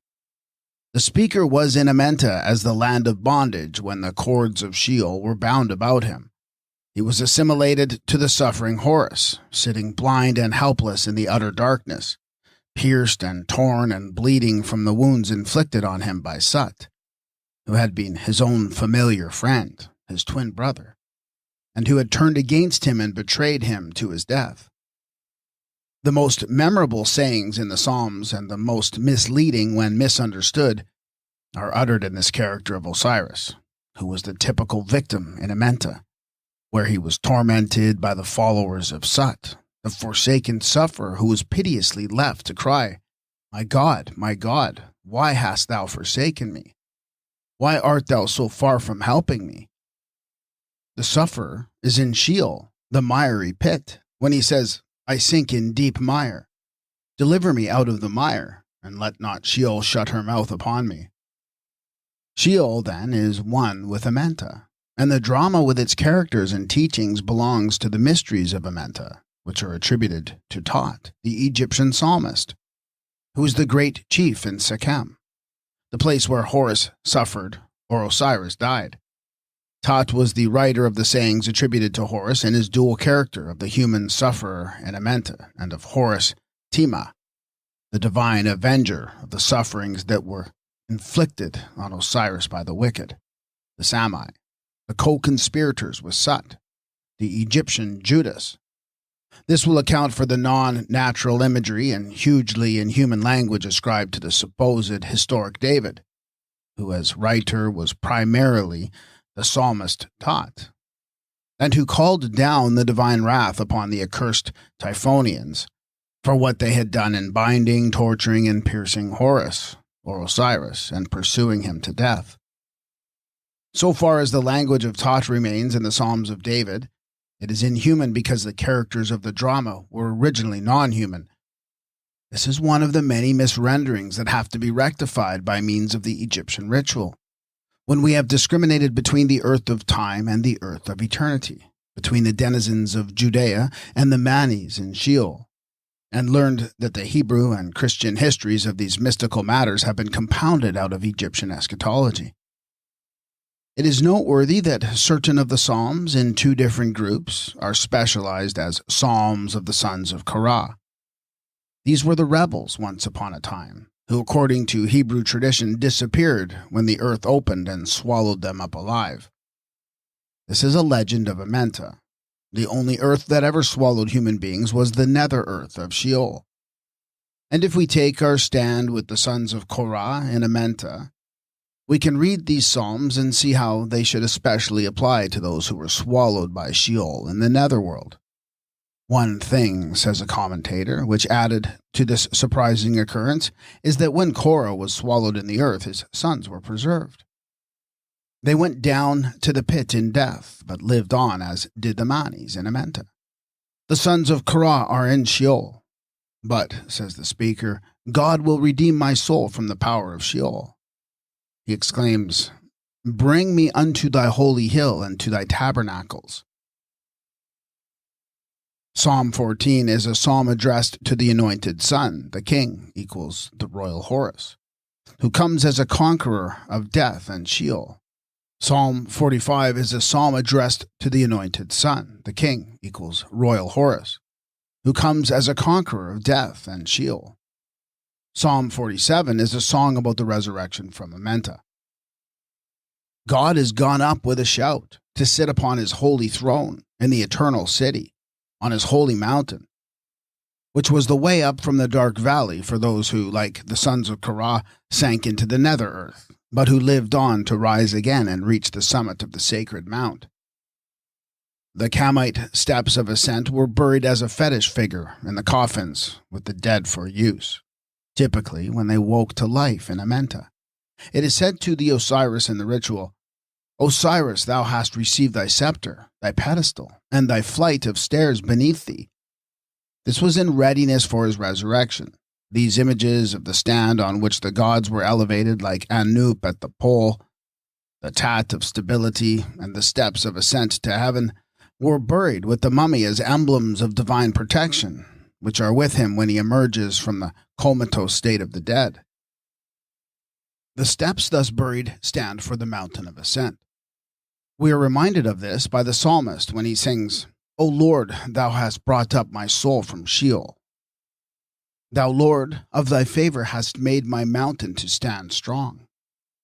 The mountain that was imaged in the tomb by the steps, with the aid of which the deceased makes the ascent from Amenta, and can say, "I am the Lord of the stairs. I have made my nest on the horizon." The pharaoh Unas exults that the ladder or steps have been supplied to him by his father Ra, as means of ascent to the spirit world. When King Pepi makes his exodus from the lower earth to the Elysian fields, Sut sets up his Makit, or ladder, an Amenta by which the Manes reaches the horizon, and secondly, Horus erects his ladder by which the spirit of Pepi reaches up to heaven. This divides the steps of ascent into halves of 7 each, as these are figured in the 7 steps of the solar boat. Thus, the total number is 14, as it was in the lunar mythos when the eye of the full moon was attained at the summit of 14 steps, or top of the staircase.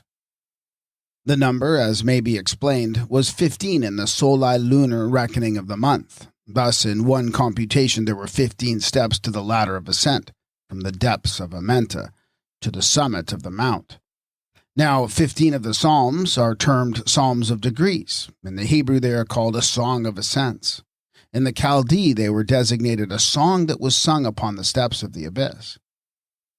These are the steps from the abyss or depths of Sheol mentioned by the speaker, who says, "Thou shalt bring me up again from the depths of the earth. Out of the depths have I cried unto thee, O Lord." Thus the steps constituted a means of ascent from Sheol or Amenta, and in the Song of Ascents we can identify the staircase of the great God by which the summit of the mount was attained. The speaker has dwelt long in the death-dark land. He will lift up his eyes to the mountains or the mount. Unto thee do I lift up mine eyes, O thou that sittest in the heavens. The Lord hath chosen Zion. He hath desired it for his habitation, as he had already done when his name was Khnum, or Osiris, the Lord of Sheni. The celestial mountain is the place where the throne was prepared for the last judgment in the mysteries of Amenta, and figured in the mat upon the summit of the mount. It was there Osiris sat in his throne judging righteously as king forever. The mount was also called the staircase of the great God. Osiris is said to sit at the head of the staircase, surrounded by his circle of gods. In the pre-Osirian cult, it was Atum-Ra who sat as the great judge in the Mat, the hall of truth, law, and justice. As we have seen, the mount on high was also imaged by other types of the ascent to heaven. The speaker in the Song of Ascents, or the Psalms of 15 degrees, is at the base of the mythical mountain Sheol, equals Amenta. The Lord of whom he addresses is upon the summit of his holy hill, just as Osiris, or Atum, or Sebek, is the great God seated at the head of the staircase. In his distress he cries unto the Lord for deliverance from the enemy, who is Sut, the liar and deceiver, him that hateth peace. My soul, he says, hath long had her dwelling with him that hateth peace. I am for peace. Woe is me, he cries, that I sojourn in Meshech. Meshech, or Meshka, in the Egyptian, as a place name, signifies the place of scourging and purifying in Suten Ken. It is the Kamite purgatory as a place of rebirth in Amenta, for the soul on its resurrection from the dead prior to the ascent of the steps, the ladder, staircase, column, or mount. On passing through the sixth abode of Amenta, the speaker pleads, "Let me not be stopped at the Meshka. Let not the wicked have mastery over me. Let me join my two hands together in the divine dwelling which my father Atum hath given me. He who hath established an abode for me above the earth, wherein is wheat and barley of untold quantity, which the son of my own body offereth to me, there as oblations upon my festivals. And when the Manes has passed through the Meshka, or place of purifying, he prays to be delivered from the hells that await the damned." In Meshech, or the Meshka, the sufferer says he will lift up his eyes unto the mountains from whence his help shall come. The mount is pluralized, but it is the summit upon which stands the heavenly Jerusalem, builded as a city that is compact together, whither the tribes go up, even the tribes of Ua, to give thanks unto the Lord. There were set the thrones for judgment, the thrones of the house of David, which are the 12 thrones in heaven, as described in the book of Revelation. The single mount is Zion, the Egyptian Shenu, or Hetep, the mount of rest. For the Lord hath chosen Zion, he hath desired it for his habitation. This is my resting place forever. P.S. On the last of the 15 steps of ascent, a call is made upon the starry luminaries to praise the Lord. Bless ye the Lord, all ye servants of the Lord, which by night stand in the house of the Lord. Lift up your hands to the sanctuary, and bless ye the Lord. The Lord bless thee out of Zion. These are they who stand by night around the throne at the top of the steps, and this last finishing touch is very definitely astronomical. As Egyptian, there was an upper circle of the great spirits round the throne upon the summit of the mount, who were called the Shanu, and the mount of the Shanu equals Mount Zion.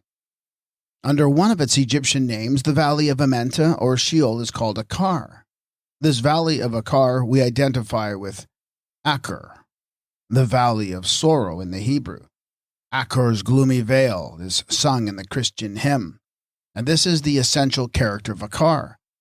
It has been observed by Renouf that the notion of obscurity is connected with Akkar, whereas the notion of brightness is essentially associated with the mount. The two gates of Akkar are mentioned in the pyramid texts of Pepi as equivalent in sense to the two gates of Seb, or the earth. The difference lies betwixt the mythical and eschatological application. The gates of Seb refer to our earth, and the gates of Akkar to Amenta, the land of shades in the earth of eternity. When the valley of Akkor is to become a door of hope, it is in the wake of the solar god who goes forth from the gate of Akkar to the summit of the mount. Israel was to be judged and to make answer in the judgment hall, which stood at the place of exit in the topography of Amenta. As in the day when she, previously, came up out of the land of Egypt, which was one and the same thing in the mythical representation of the Exodus. In fact, the supposed history is identified with the mythos by Esdras, who portrays the Last Judgment, which is to be as it was in the time of Akan, when he was doomed to die in the valley of Akkor, the Egyptian valley of the shadow of Akkar. In this valley was the sepulchre of Osiris, betwixt the two mountains or horizons of the west and east. So the graves of the Hottentot deity, Hetsi, Ibib, were made in the valley, or narrow pass between two mountains, and from these he, like Osiris, rose again and made his transformation in the tree of dawn. The nature of Akkor is indicated by Hosea when he says of Israel, I will allure her and bring her into the wilderness, and I will give her the valley of Akkor for a door of hope, and she shall make answer in the judgment there. It was in Akkor that the stoning of Akan occurred in the valley of vengeance, and it is there that Israel was to answer for all her iniquities. Thus, whatsoever events had occurred in Akkor's gloomy veil took place in the Akkar or Ukirti of the nether earth, which was a place of passage for the Manis through Amenta. In the distance lay the Aru paradise, with the 7 cows called the providers of plenty, resting in the green fields of peace and prosperity. The veil of Akkar led to the Aru metals, and out of these arose the mountain of the Lord, upon the summit of which was the place of rebirth in the upper paradise, the abode of the blessed. This is the imagery made use of by Isaiah. Thus saith the Lord, I will bring forth the seed out of Jacob, and out of Judah an inheritor of my mountain, and my chosen shall inherit it. And my servants shall dwell there, and Sharon shall be a pasture for flocks, and the valley of Akkor a place for herds to lie down in, for my people that have sought me. But ye that forsake the Lord, that forget my holy mountain, that prepare a table for fortune, and that fill up my mingled wine unto destiny, I will destine you to the sword. This is the mountain of Amenta. Fortune and destiny are 2 Egyptian deities who are mentioned here by the name of God and Menai, but only mentioned to be abjured. As Egyptian, the goddess of fortune was Ranut, who was also the giver of good fortune in the harvest. The god of destiny or fate was Shai, the apportioner of the lot. These are to be cast out and their worshippers destroyed, but the mold of the imagery remains in the valley of Akkor. Indeed, the chart of Judea looks like a copy of the scenery in Amenta, as it would be if the land had been originally mapped out by the emigrants from Egypt. Amenta and the Aru paradise, with its heaven on the summit of the mount, have been repeated at innumerable sacred places of the world, such as the Garden of the Gods and the holy mountain of Shasta in Colorado. The first resurrection of 2 of the coming forth today occur in the valley of Akkar, the valley of passengers, the burial place for God and his multitude, the valley of Elah, the valley of giants, the valley of the Rephaim, the valley of death, and the valley of judgment, the valley of Siddim, the valley of Hinnom, are all figures of Amenta in the nether earth of the mythos and eschatology, and therefore of the Hebrew Sheol. The Valley of Decision is likewise the Valley of Amenta, associated with the Mount of the Lord, the Valley of the Lower Earth in which the great judgment was delivered at the end of the world, or age or cycle of time, which was annual in the mysteries, as it is still in the Jewish ceremonies celebrated at the end of every year. The Lord is about to judge the whole world in the Valley of Judgment, here called Jehoshaphat. Multitudes, multitudes in the Valley of Decision, for the day of the Lord is near in the Valley of Decision. The sun and moon are darkened, and the stars withdraw their shining. And the Lord shall roar as the God in lion form from Zion, and utter his voice from Jerusalem, and the heavens shall shake. But the Lord will be a refuge unto his people, and a stronghold to the children of Israel. So shall ye know that I am the Lord your God, dwelling in Zion, my holy mountain. And it shall come to pass in that day that the mountains shall drop sweet wine down, and the hills shall flow with milk, and all the brooks of Judah shall run with waters, and a fountain shall come forth out of the house of the Lord, and water the valley of the acacias. Every feature of this imagery is, and ever had been, Egyptian. The Valley of Decision is the Egyptian Valley of Judgment, in which the great hall of Mati, the house of the Lord in the solar mythos, was the judgment seat. The Lord who sat in judgment was Atum, in his lion form as Lord of Terrors. The Lord enthroned upon his holy mountain was Atum Ra, upon the mountain of Amenta, which the Manis climbed for their rebirth in heaven. The mountain that souls are commanded to flee to for safety in the time of trouble and threatened destruction, which is repeated in the New Testament, is the mountain of Manis, who fled to its summit in the likeness of birds. This is expressed in Psalm 11. In the Lord put I my trust. How say ye to my soul, flee as a bird, or birds, to your mountain?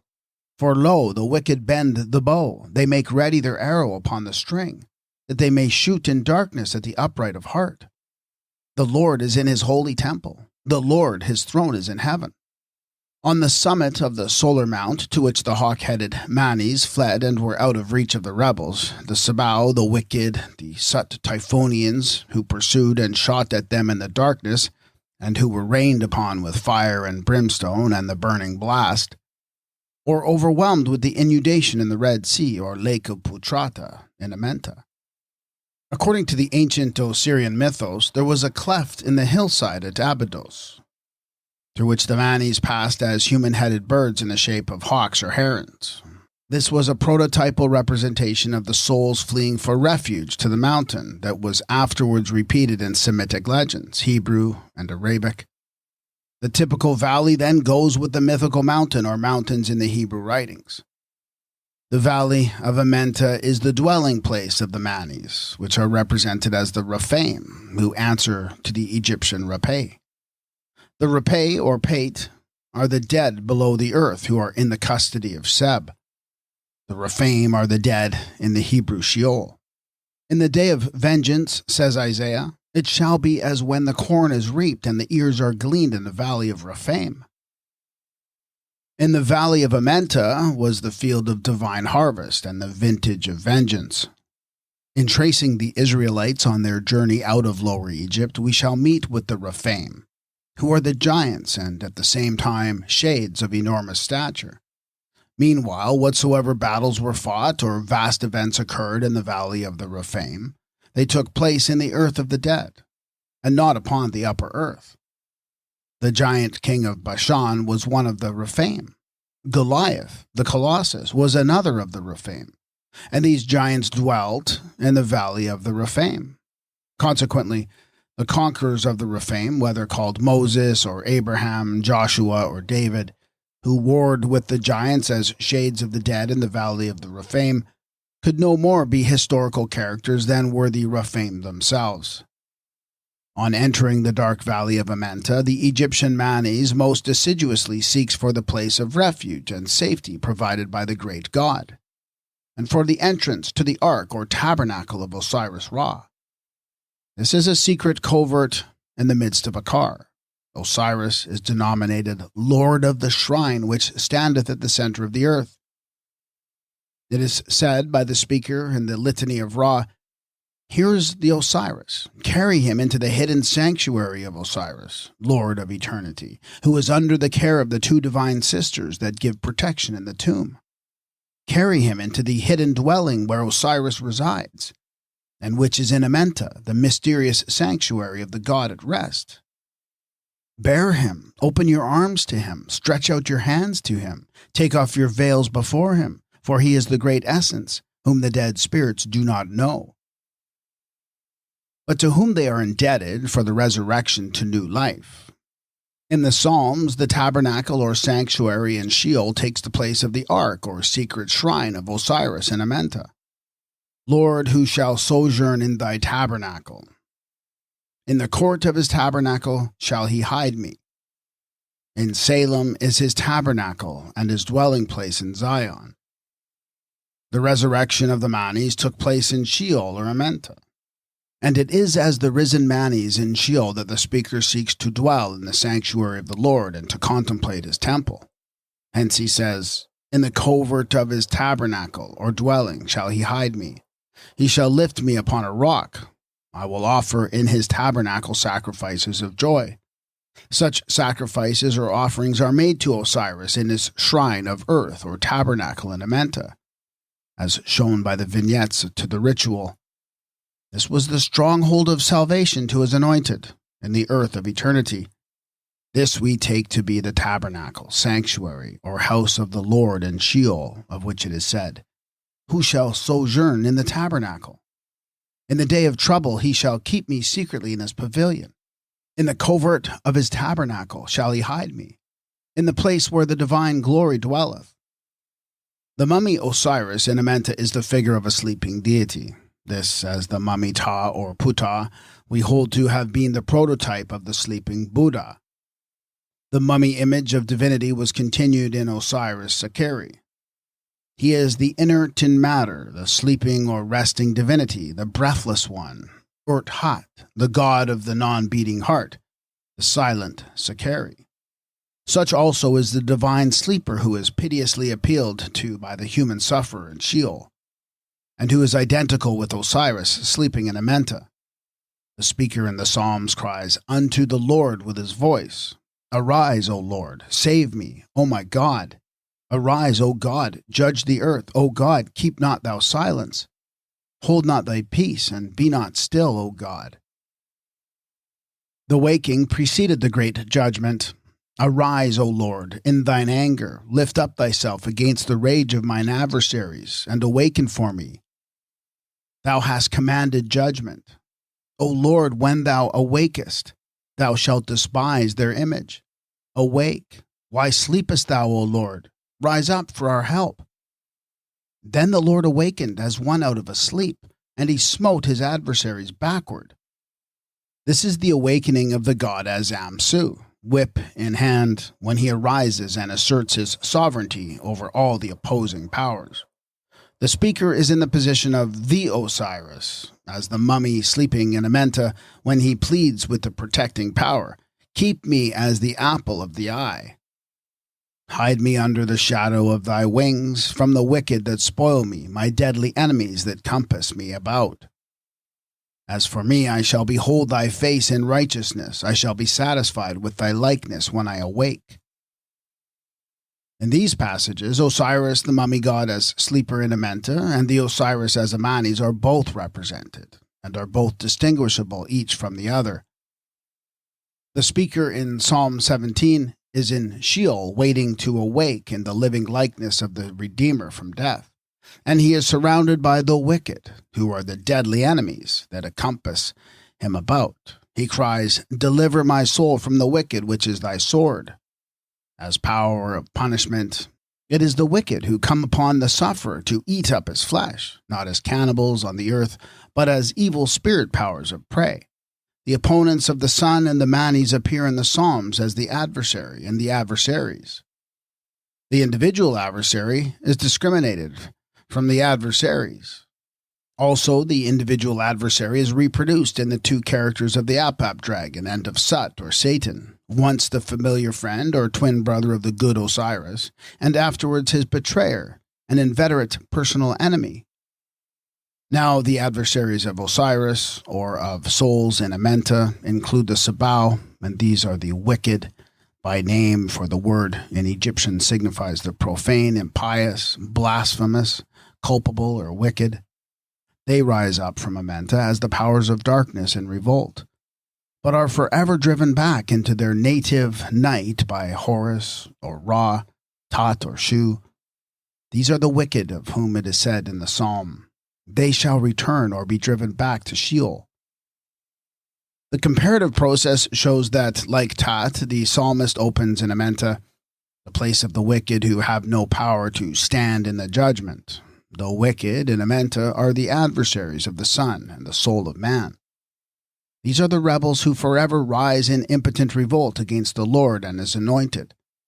Osiris, Ra, and Horus in the ritual, Ahu, the Father God, and David, the beloved in the Psalms. The wicked rage against the Lord and his anointed, saying, "Let us break their bands asunder and cast away their cords from us." These are the cords of death, the cords of the wicked, the cords with which the Manes are fettered in the land of bondage and the depths of Sheol. The Lord that sitteth in the heavens has these children of failure and derision. He has set his Son as king upon the holy hill of Zion, who is to break them with a rod of iron and dash them in pieces like a potter's vessel. These are they of whom it is said to the Lord, "Thou hast broken the teeth of the wicked." That is in defense of the sufferer in Sheol, who exclaims, "I cry unto the Lord with my voice, and he answereth me out of his holy hill. I laid me down in death and slept. I awaked, for the Lord sustaineth me." Osiris, the typical sufferer in Amenta, was imaged as the mummy, bound up in the bandages of burial. As Osiris the mummy, he was the Charist, or prototypal Corpus Christi. As Osiris Sakari, he was the coffined one. As Osiris Sahu, he rose again in a spiritual body.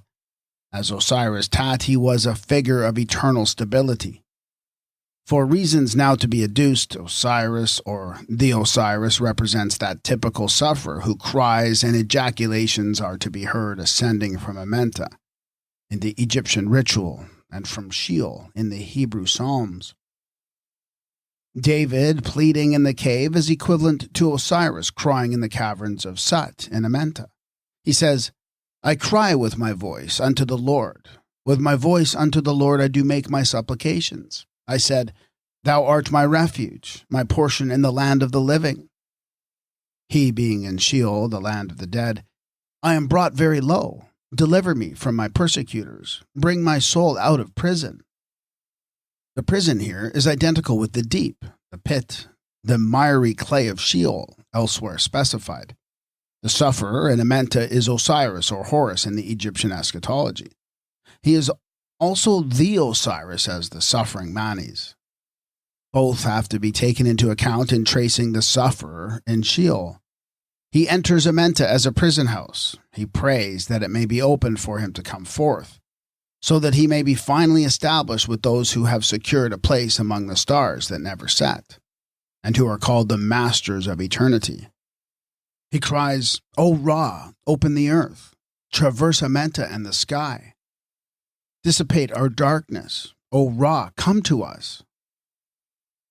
Amenta, or Sheol, was the prison house of the soul in death, and the soul of the deceased is portrayed as a prisoner in the bandages of the mummy, like Osiris in the Kasu. The Osiris says to the warders of the prisons, "May I not sit within your dungeons? May I not fall into your pits?" Horus, the deliverer of the spirits in prison, comes to set the prisoners free from their sepulchres, to dissipate the darkness and open all the pathways to the land of light. In the chapter by which the prison house of Amenta is opened to the soul and to the shade of the person, that he may come forth by day and have the mastery over his feet, the speaker prays that the eye of Horus may deliver his soul. He cries to the keepers, "Imprison not my soul, keep not in custody my shade. Let the path be open to my soul. Let it not be made captive by those who imprison the shades of the dead." Horus is the Camite prototype of the chosen one, called the servant by Isaiah, who came for a light of the Gentiles, to open blind eyes, to bring out prisoners from the dungeon, and them that sit in darkness out of the prison house. It is not pretended that mortal Horus was born on earth of a mother who was a human virgin in the house of bread at Anu, or that he lived as Unbu, the branch at Nazareth, or his Kamite equivalent. Such localities in the ritual are in Amenta, and the transactions take place there, not on this earth. There was the prison house of death, and from thence the resurrection to a future life by transformation of the human soul into an immortal spirit, as it was represented in the greater and most solemn mysteries. When the mortal entered Amenta, it was in the likeness of Osiris, who had been bodily dismembered in his death, and who had to be reconstituted to rise again as the spirit that never died. The mortal on earth was made up of 7 constituent parts. The Osiris in Amenta had 7 souls, which were collected, put together, and unified to become the ever-living one. The deceased in the image of the Ba soul asks that he may be given his new heart to rest in him. He becomes a Sahu, or glorified body. He pleads that the way be made for his soul, his Ku, glory, his shade, and his Ka. These have to be united in the likeness of the typical divine soul, which was personalized as Horus, the son of Ra, in whose image the spirits of the just, made perfect, finally became the children of God. When the deceased enumerates his souls, he is a Manes in Amenta, and it follows that when the speaker in the Psalms does the same, he is in Sheol, the Hebrew Amenta, not on earth, and therefore is neither a King David nor any other mortal. This identifies the doctrine as Egyptian. As we have seen, man formed in the image of God had 7 souls. 7 souls were assigned to Atum Ra, and the human being who was made in his likeness had 7 component parts.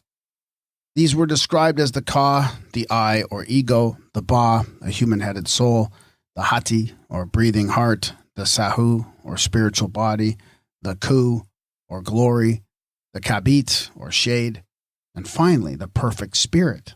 At least 6 of these can be identified in a passage of the 16th Psalm, because he, the Lord, is at my right hand. I shall not be moved. Therefore my heart is glad, and my glory rejoiceth. My flesh, the mummy form, also shall dwell in safety, for thou wilt not leave my soul in Sheol. Neither wilt thou suffer thine Holy One to see corruption. Thou wilt show me the path of life. In this passage we can perceive a reference to the Hati, or breathing heart, the Ku, or glory, the Sahu, or mummy form, the Ba soul, the Horus spirit, and the Ka. If the Kabit, or shade, had been mentioned, there would have been 7 altogether, which constituted the totality of a future personality. The speaker in Psalm 7 had said, "Let the enemy pursue my soul," or human-headed Ba. "Let him tread my life," Anku, down to the earth, "and lay my glory," Ku, in the dust. But for all this he will be avenged upon his adversaries in the judgment. The Ku is the particular soul of the 7 that was known as the luminous one, or the glory, the soul that was brought up from Sheol or Amenta when it had attained the glory, or become one of the glorified. At this stage, the speaker in the ritual says, "Here am I come and am glorified and filled with the soul and power." He has attained the glory of the Ku. In the book of the Psalms, the speaker who has passed through Sheol says, "Thou hast brought up my soul from Sheol.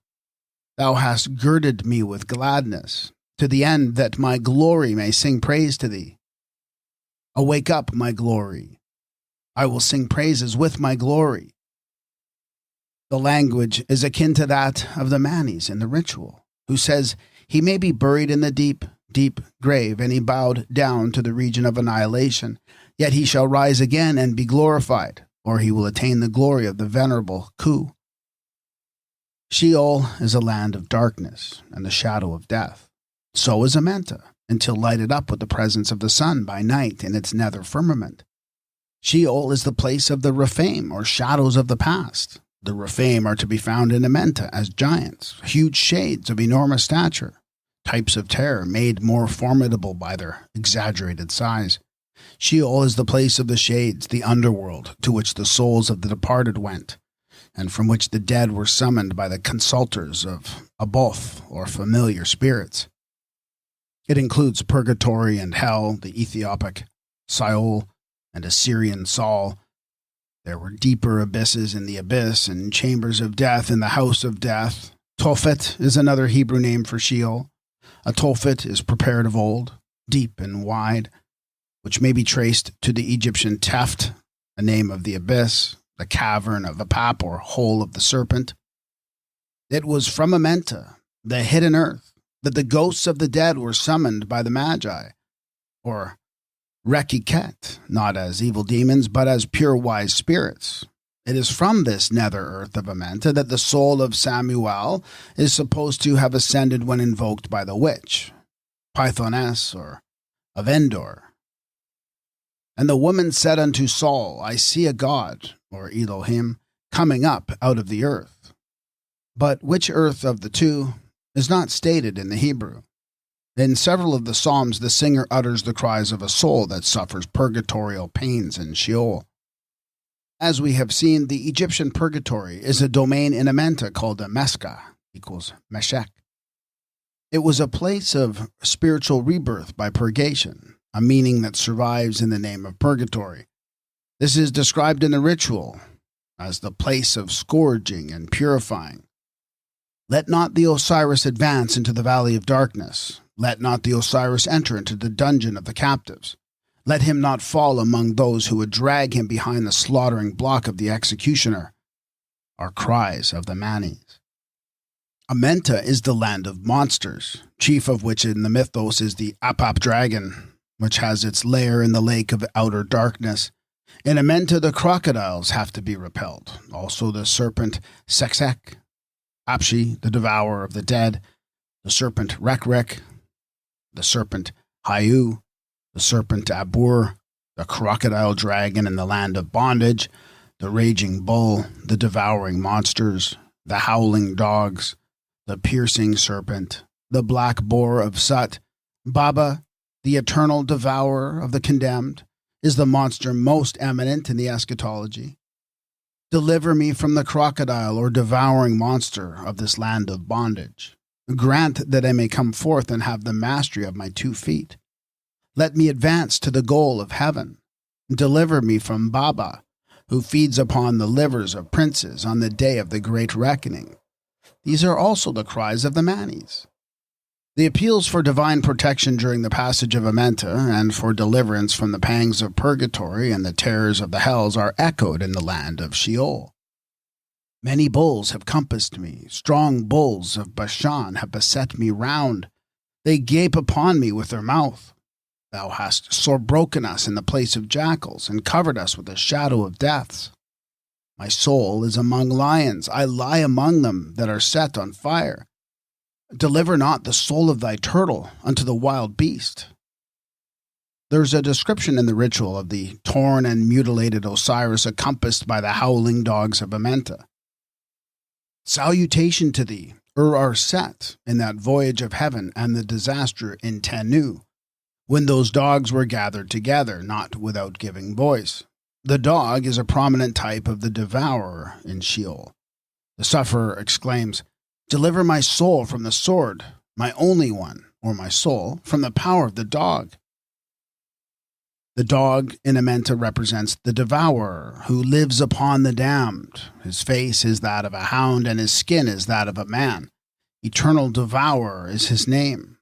He seizes upon the souls in the dark, and is therefore said to be invisible as a type of very great terror. Osiris, bound as a mummy in Amenta, prays to be released by the god who had tied the cords about him in the earth. That is, by Seb, the god of earth, who was custodian of the mummies in the earth, whose hand and feet were bound up typically in Amenta, in the likeness of the earthly mummy. The sufferer in Sheol cries, My God, why hast thou forsaken me? All they that see me laugh me to scorn. They shoot out the lip, they wag the head, saying, He trusted on the Lord that he would deliver him. Thou hast brought me into the dust of death, for dogs have encompassed me. The assembly of evildoers have enclosed me. They bound my hands and my feet. They look and stare upon me. They part my garments among them, and upon my vesture do they cast lots. Yea, mine own familiar friend in whom I trusted, which did eat of my bread, hath lifted his heel against me. I looked for some to take pity, but there was none, and for comforters, but I found none. They gave also me gall for my meat, and in my thirst they gave me vinegar to drink. These are the pitiful cries and ejaculations of the suffering Osiris or Horus, the savior in the Egyptian wisdom. And these scenes, circumstances, and sayings have been reproduced as the very foundations of the history in the Gospels. They were confessedly found among the parables and dark sayings of old, which, as the scribe admits, we have heard and known and our fathers have told us. That is, they were found in the writings of the divine scribe and psalmist taught, which were preserved in the Psalms of the Hebrew David. The matter of the mythology goes with the mythical characters, and this has been mistaken for prophecy that was to be fulfilled in some future human history. There is a chapter in the ritual on not letting the mummy decay, that is, the mummy as a type of the personality continued in a future life. In this, the mummy god Osiris is addressed as the father, by the Osiris as the Manes in Amenta. The speaker says, "Hail to thee, my father Osiris, thy limbs are lasting, thou dost not know corruption." And as with the gods, so it is with the Manes. In spite of death, he says, I am, I live, I grow, and when I awake, I shall awake in peace. I shall not see corruption, I shall not be destroyed in my bandages. My limbs are lasting forever. I do not rot, I do not putrefy, I do not turn to worms.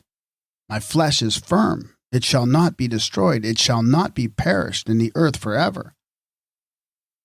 In the parallel passages of the Psalms, the speaker says, My heart is glad and my glory rejoiceth, my flesh shall dwell in safety, or confidently. For thou wilt not leave my soul to Sheol, neither will it suffer thine Holy One to see corruption. Thou wilt show me the path of life. As for me, I shall behold thy face in righteousness. I shall be satisfied with thy likeness when I awake. The flesh in the psalm takes the place of the mummy in the ritual.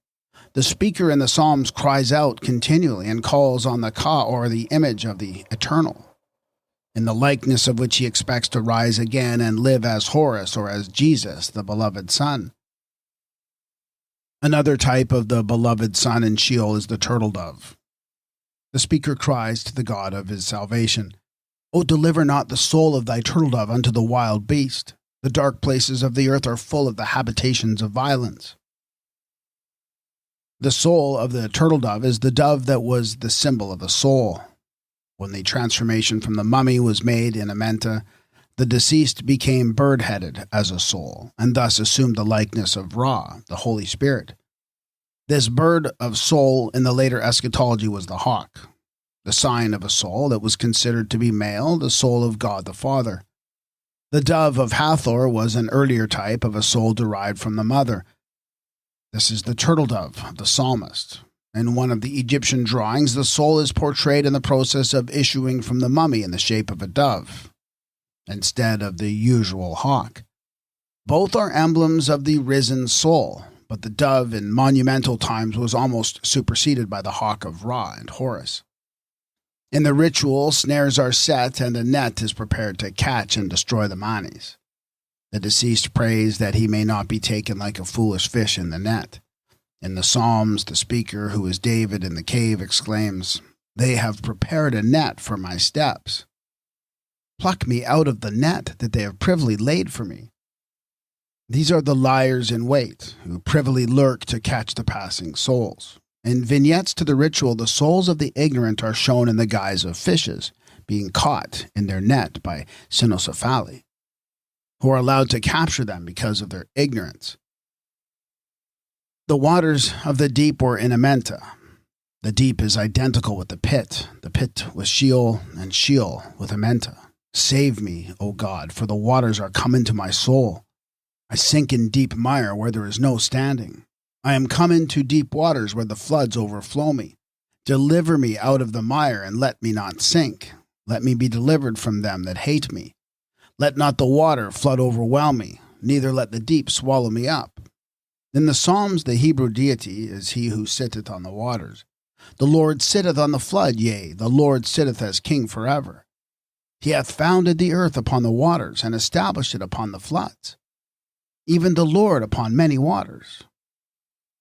This is a picture of Osiris and Amenta sitting on his throne of the waters as Lord of all this earth. The earth itself is imaged by the lotus rising from the water as the mount arose from out of the Nun, and the water springs up and flows from underneath the seat, which is the throne of the god. The representation in the Great Hall of Judgment is precisely the same as that described in the book of Revelation. And he showed me a river of water of life, bright as crystal, proceeding out of the throne of God. The action of the god throughout nature is imaged as a welling and a flowing forth of water from its secret source. I heard the Lord is described by Jeremiah as the fountain of living waters. When it is said that the Lord sitteth on the flood, or that Uranos is the throne of God, the imagery is Egyptian, with certain features defaced. The Uranos is heaven as the celestial water, upon which the Lord has been left sitting without the solar boat. The Lord as Ihu is one with Atum Hui, or Ra, who is described as making his voyage nightly on the Uranos equals Uranos, leaving the trail of otherworld glory in the river of the Milky Way. It is the same solar deity that rode through the deserts of the underworld, but again the modus operandi is omitted. In this way, the Egyptian imagery has been divorced from the natural phenomena which it was intended to portray. In the ritual, the waters are described as bursting forth in an overwhelming deluge. Knowing the deep waters is my name, exclaims the sinking Manes. Do thou save me, he cries to the Lord. Then he exults in not being one of those who drown. Blessed are they that see the born. Beautiful is the God of the motionless heart, Asar, who causeth the stay of the overflowing waters. Behold, there cometh forth the Lord of life, Osiris my support, who abideth day by day. I embrace the sycamore. I am united to the sycamore. The tree is a type of stability and safety in Amenta. In Sheol, the refuge of the sinking soul is depicted amidst the waste of waters as the everlasting rock. But both have one and the same significance as the means of safety from the flood. The mummy sleeping in Amenta as the god, or as the Manes waits the resurrection there. Horus wakes the Manes in their coffins for the coming forth, when they are freed from their cerements, which he rends asunder. This resurrection is attained in Sheol when the speaker says, I will extol thee, O Lord, for thou hast raised me up. Thou hast loosed my sackcloth and girded me with gladness, to the end that my glory, the Khu, may sing praise to thee and not be silent. In the Kamite resurrection there was a change from the earthly body. The bandages of burial were cast aside, and the Sahu mummy was invested in the robe of immortality. In fact, to be invested thus was to become a spiritual being. The glory, as one of the Egyptian seven souls calls the Khu, was now attained by the Osiris in the course of his being reconstituted. Salvation for the Egyptian was being saved from the fate of the irredeemably wicked, the doom of the second death, which was annihilation. Salvation was continuity of life hereafter, and this was only attainable by the righteous, those who did the right and acted justly, those who affected the truth of the word in their own life and pursued it through Amenta. They attained eternal life by personal, not by imputed righteousness. Hence, the deceased pleads his righteousness before the Lord of righteousness in the great hall of righteousness. He pleads not what he believes, but what he has done. I have done that which Mat, the law, prescribeth, and that which pleases the gods. I have propitiated the God with that which he loveth. I have given bread to the hungry, water to the thirsty, clothes to the naked, a boat to the shipwrecked. I am one of those to whom it is said, Come, come in peace, by those who look upon him, that is, the divine company of the gods. He passes in peace and is invested with the robe of the righteous on account of his own righteousness. This is the doctrine of the ritual, and it is likewise the doctrine of the Psalms. Answer me when I call, O God of my righteousness. Judge me, O Lord, according to my righteousness and to mine integrity. As for me, I shall behold thy face in righteousness. The Lord rewardeth me according to my righteousness. This is not a Christian doctrine, but it is Jewish because it was Egyptian. Personal righteousness is pleaded in the Psalms, the same as in the ritual. Judge me, O Lord, according to my righteousness. The Lord rewarded me according to my righteousness. In the Kamite judgment hall, the speaker says, I have done the righteousness of a Lord of righteousness. There is not a limb in me which is void of righteousness.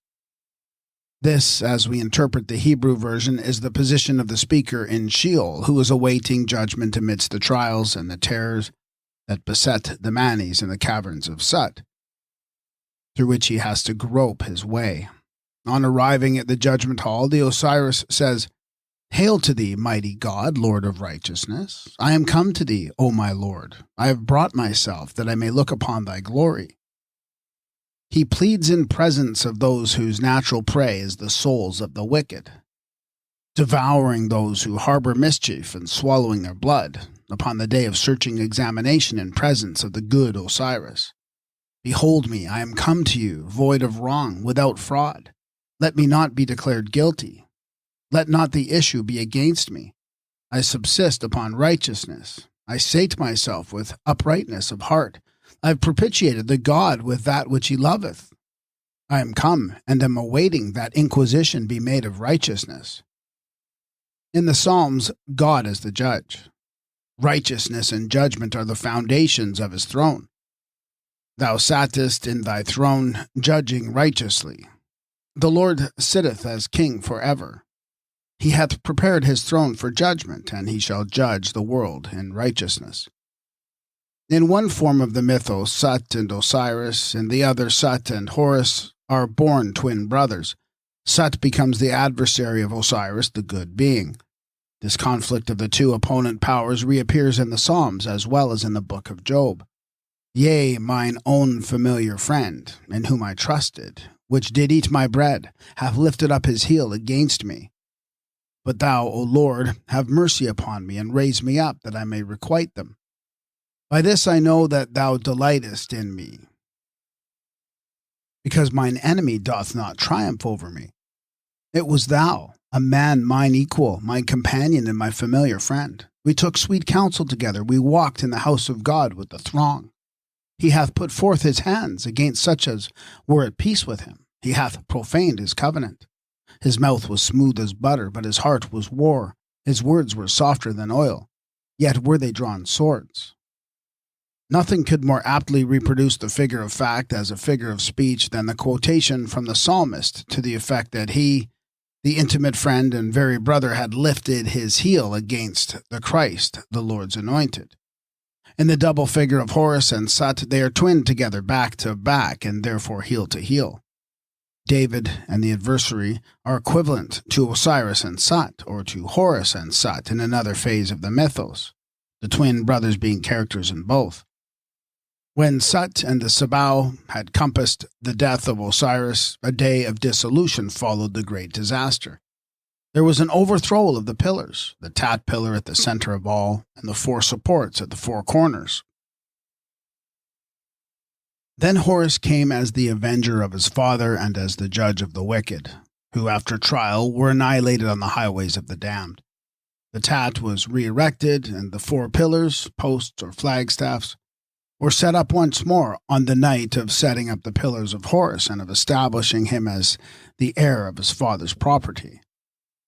This was at the time when Horus, as Hartima, came to judge the adversaries of his father Osiris.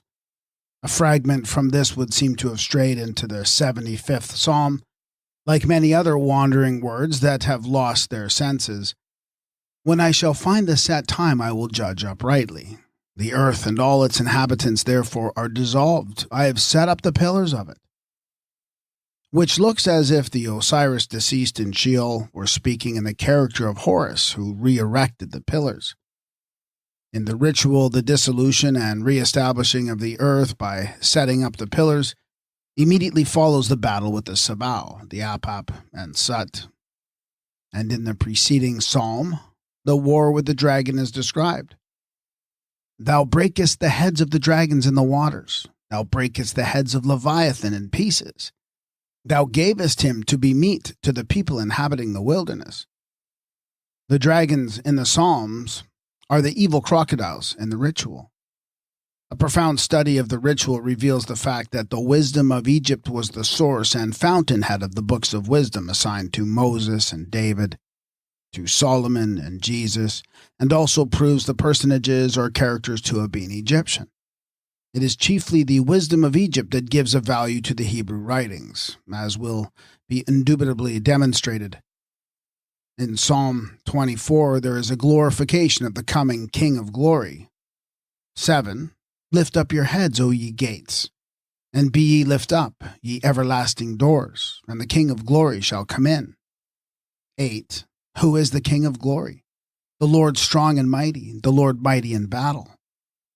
9. Lift up your heads, O ye gates, and the King of Glory shall come in. 10. Who is the King of Glory? The Lord of hosts. He is the King of Glory. This King of Glory was the sun god in the astronomical mythology.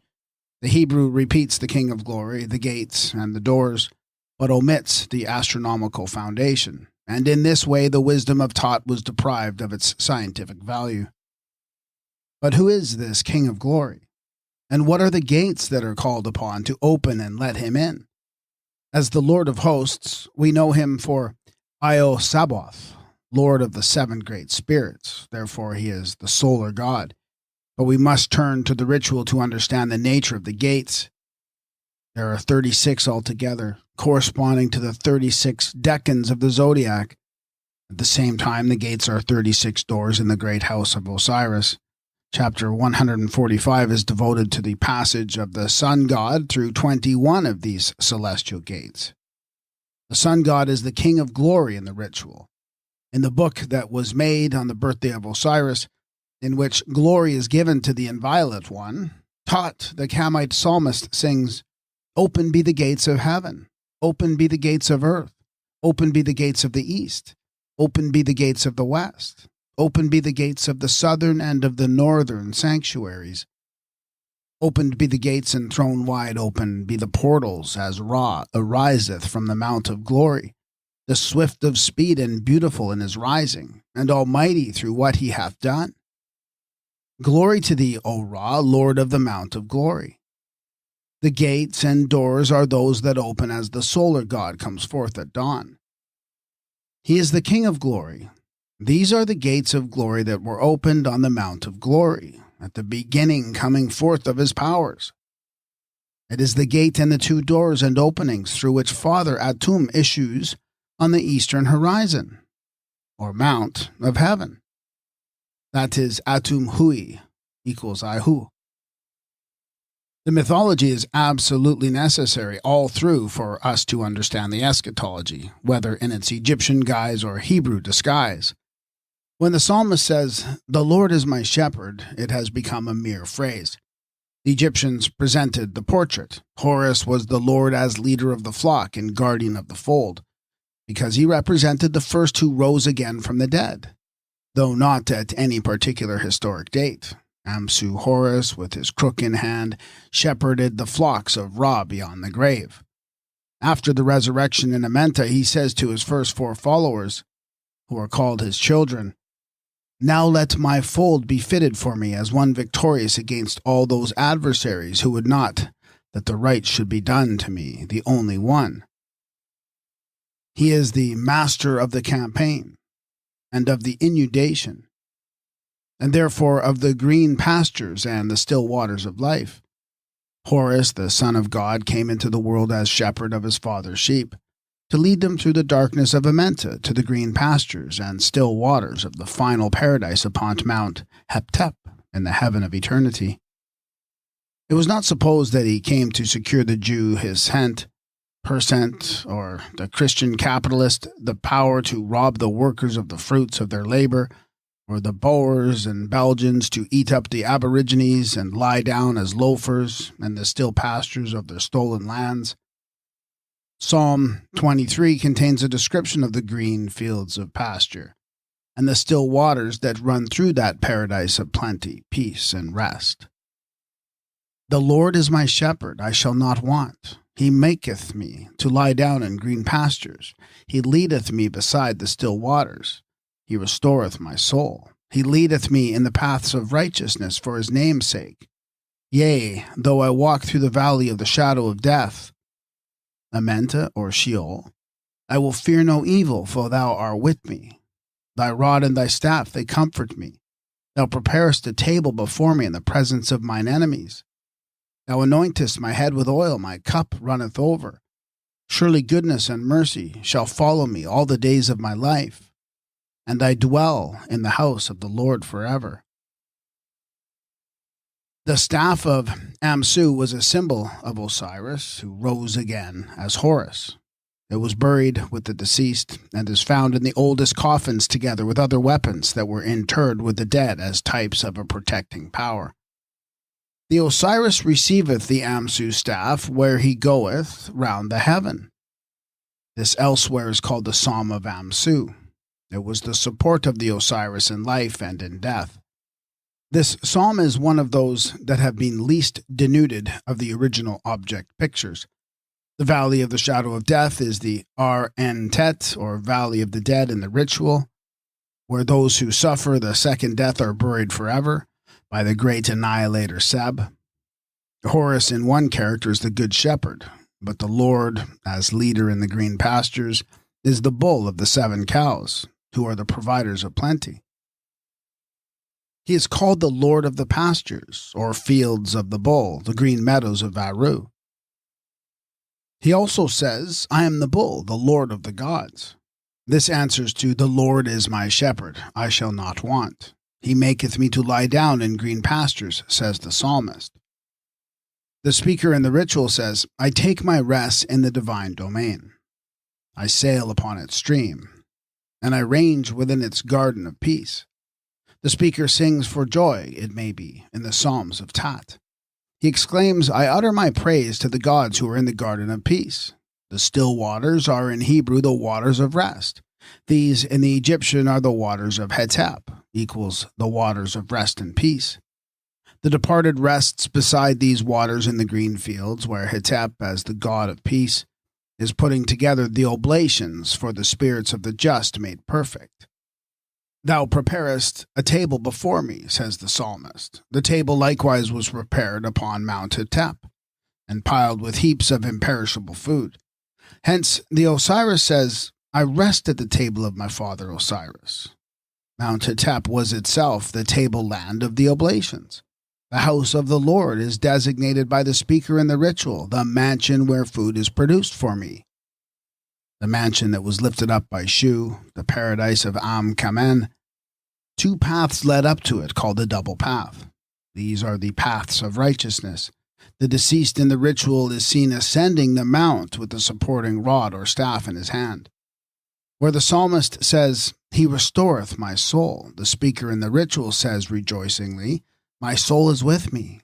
This in Egyptian is the Ka, that was ultimately attained in the Garden of Peace. The Ka is the final form of the soul restored to the departed when they are perfected in the assembly or congregation on the mount. The speaker in Hetep says, There is given to me the abundance which belongeth to the Ka and to the glorified. It was in Amenta that the Lord's anointed was begotten. One mode was by the transformation of Horus, the mortal, into Horus the beloved son.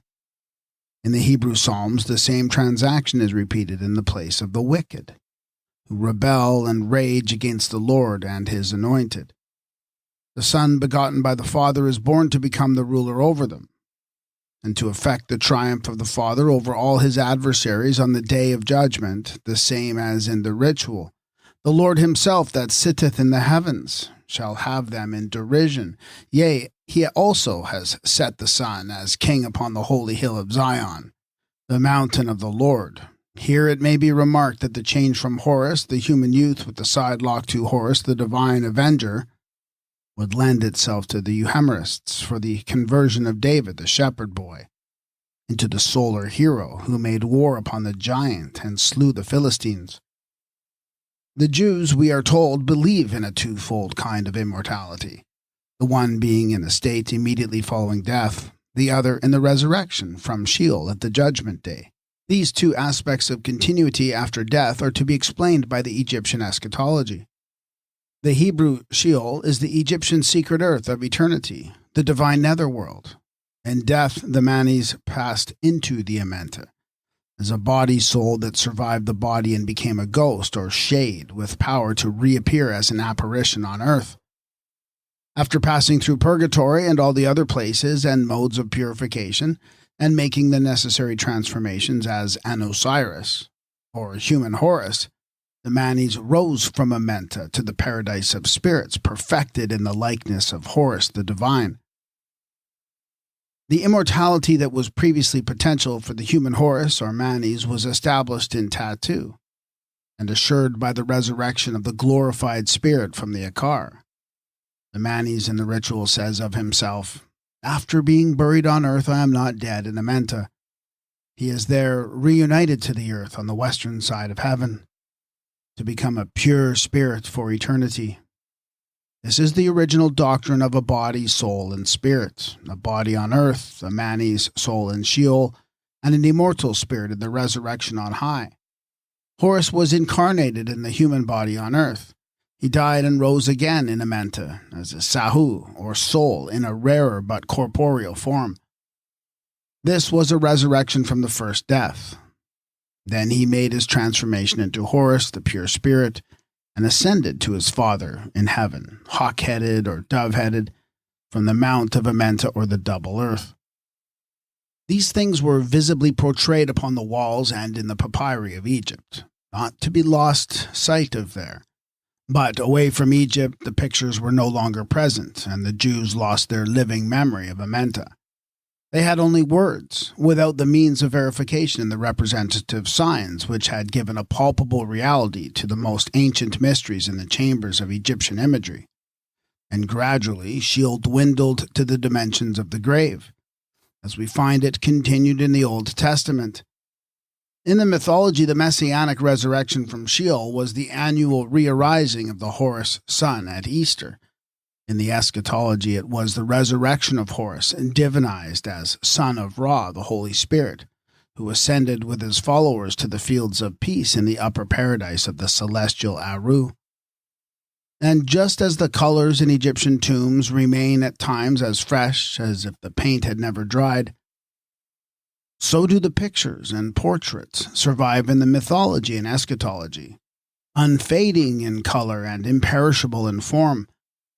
After they had grown dim and dead for the Hebrews and Greeks, to be counterfeited as historic for the Christians, who had no means of detecting the imposition by any reference to the prototypes, that are as living today as the hues in which the imagery was painted by Egyptian scribes, whose drawing was a means of bringing on and on the most ancient wisdom down from the days of gesture language, when there was as of yet no possible registry in words, to the time of the Egypto-Gnostics. There's plenty of proof that the same fundamental matter belonging to the wisdom of Egypt, in which Osiris of On was an adept, appears thrice over in the Hebrew writings. It is mythological in the books of Genesis, Exodus, and Joshua. It is eschatological in the Psalms, and in the later books it is converted into matter of prophecy. All three phases were Egyptian, with this difference. The sole possible fulfillment of prophecy was astronomical, not humanly historical. To illustrate two of these phases, the land of bondage in the book of Exodus is the Amenta of the solar drama. The lower Egypt of the double earth, the scene of the never-ceasing battles between the powers of light and darkness, the sun god and the Sabau, Ra and the dragon, or Horus and Sut. Amenta in the mythology becomes Sheol in the Hebrew eschatology. The land of bondage, then, is the place of suffering souls that seek deliverance from the desert of darkness, the prison house of death and hell. It is the sufferer in Sheol, the Osiris of the ritual, who says, "Thou wilt not leave my soul in Sheol, neither wilt thou suffer thy beloved to see corruption. Thou wilt show me the path of life, that thy beloved may be delivered. Save with thy right hand and answer us." There is the same assimilation to the Manes, to the suffering Horus or Osiris, as in the ritual. There is also the same mixture of the mythical and eschatological. This is especially marked in the 18th Psalm, which purports to contain the words that were spoken by David on the day the Lord delivered him from all his enemies. According to the Egyptian wisdom, whoever the speaker may be in the Hebrew school, it is the suffering Osiris or the Osiris in Amenta. And the God appealed to him in his trouble as the God who was Ra, the Father in heaven, as Atum Hui, in the Egyptian, and Ihua, and the Jewish cult. Also, it is the solar god alone that will account for the imagery. Not only are the ground plan and total scheme Egyptian, the mythology and eschatology can be followed in innumerable details.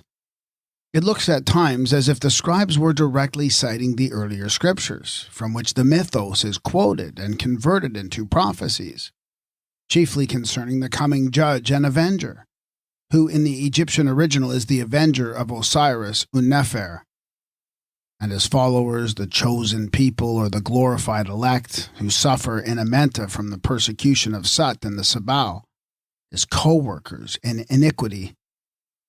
Let the 34th and 35th chapters of Isaiah be compared with the hymn to Osiris.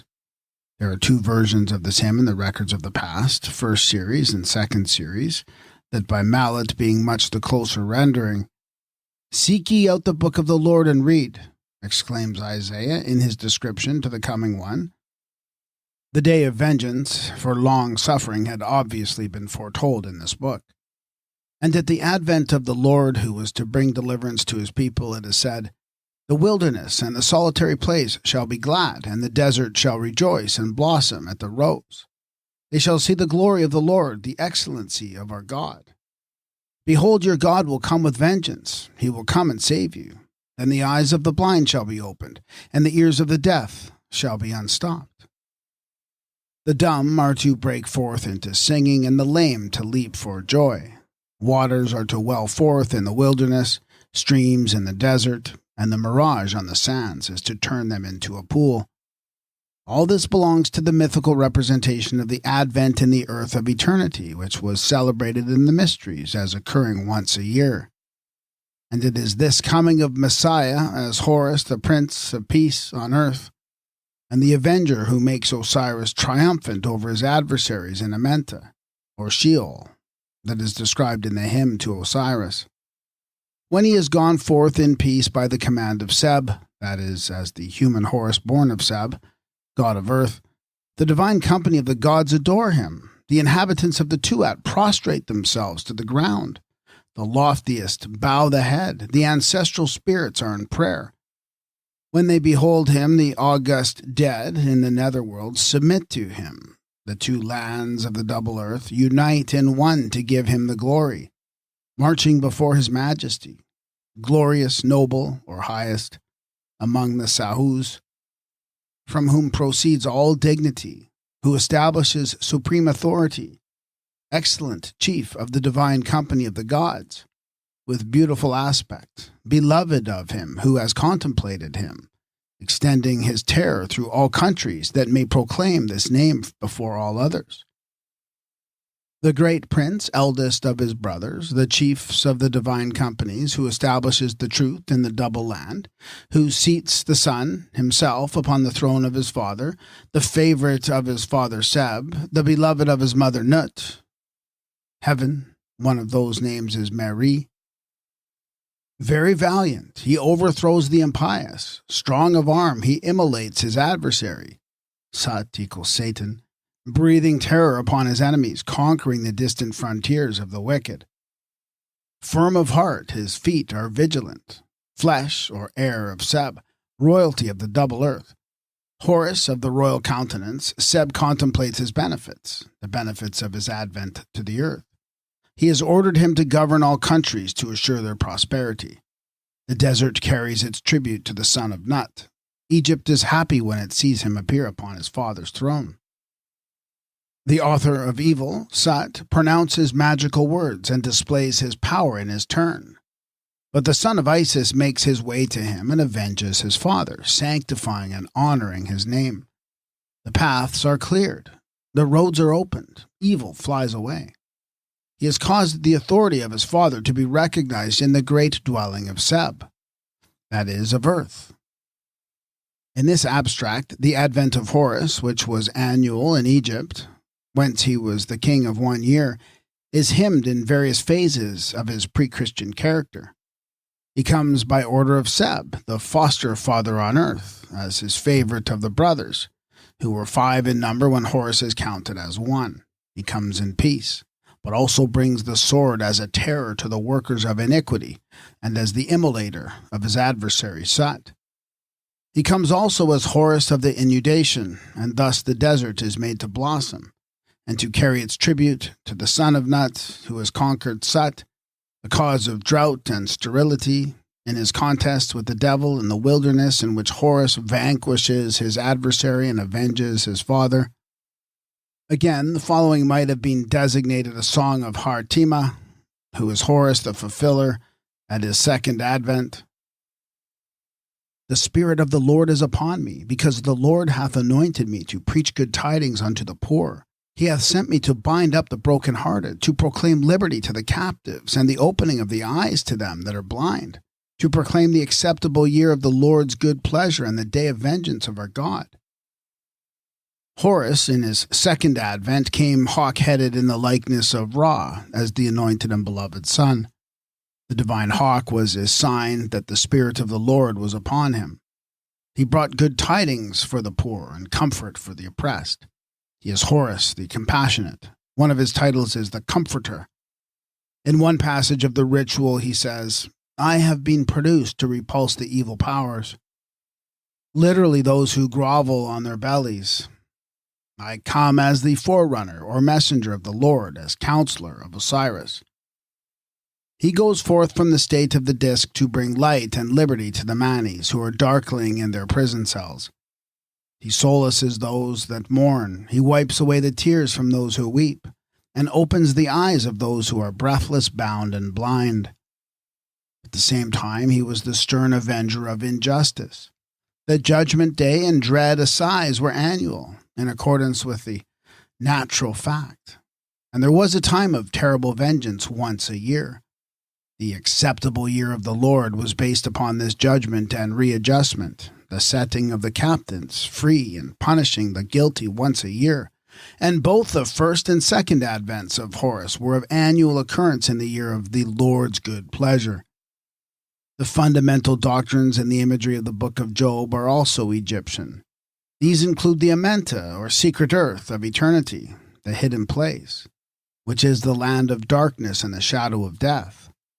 The sufferer in Amenta, the redeemer from the dust of earth, the resurrection of the righteous and annihilation of the wicked.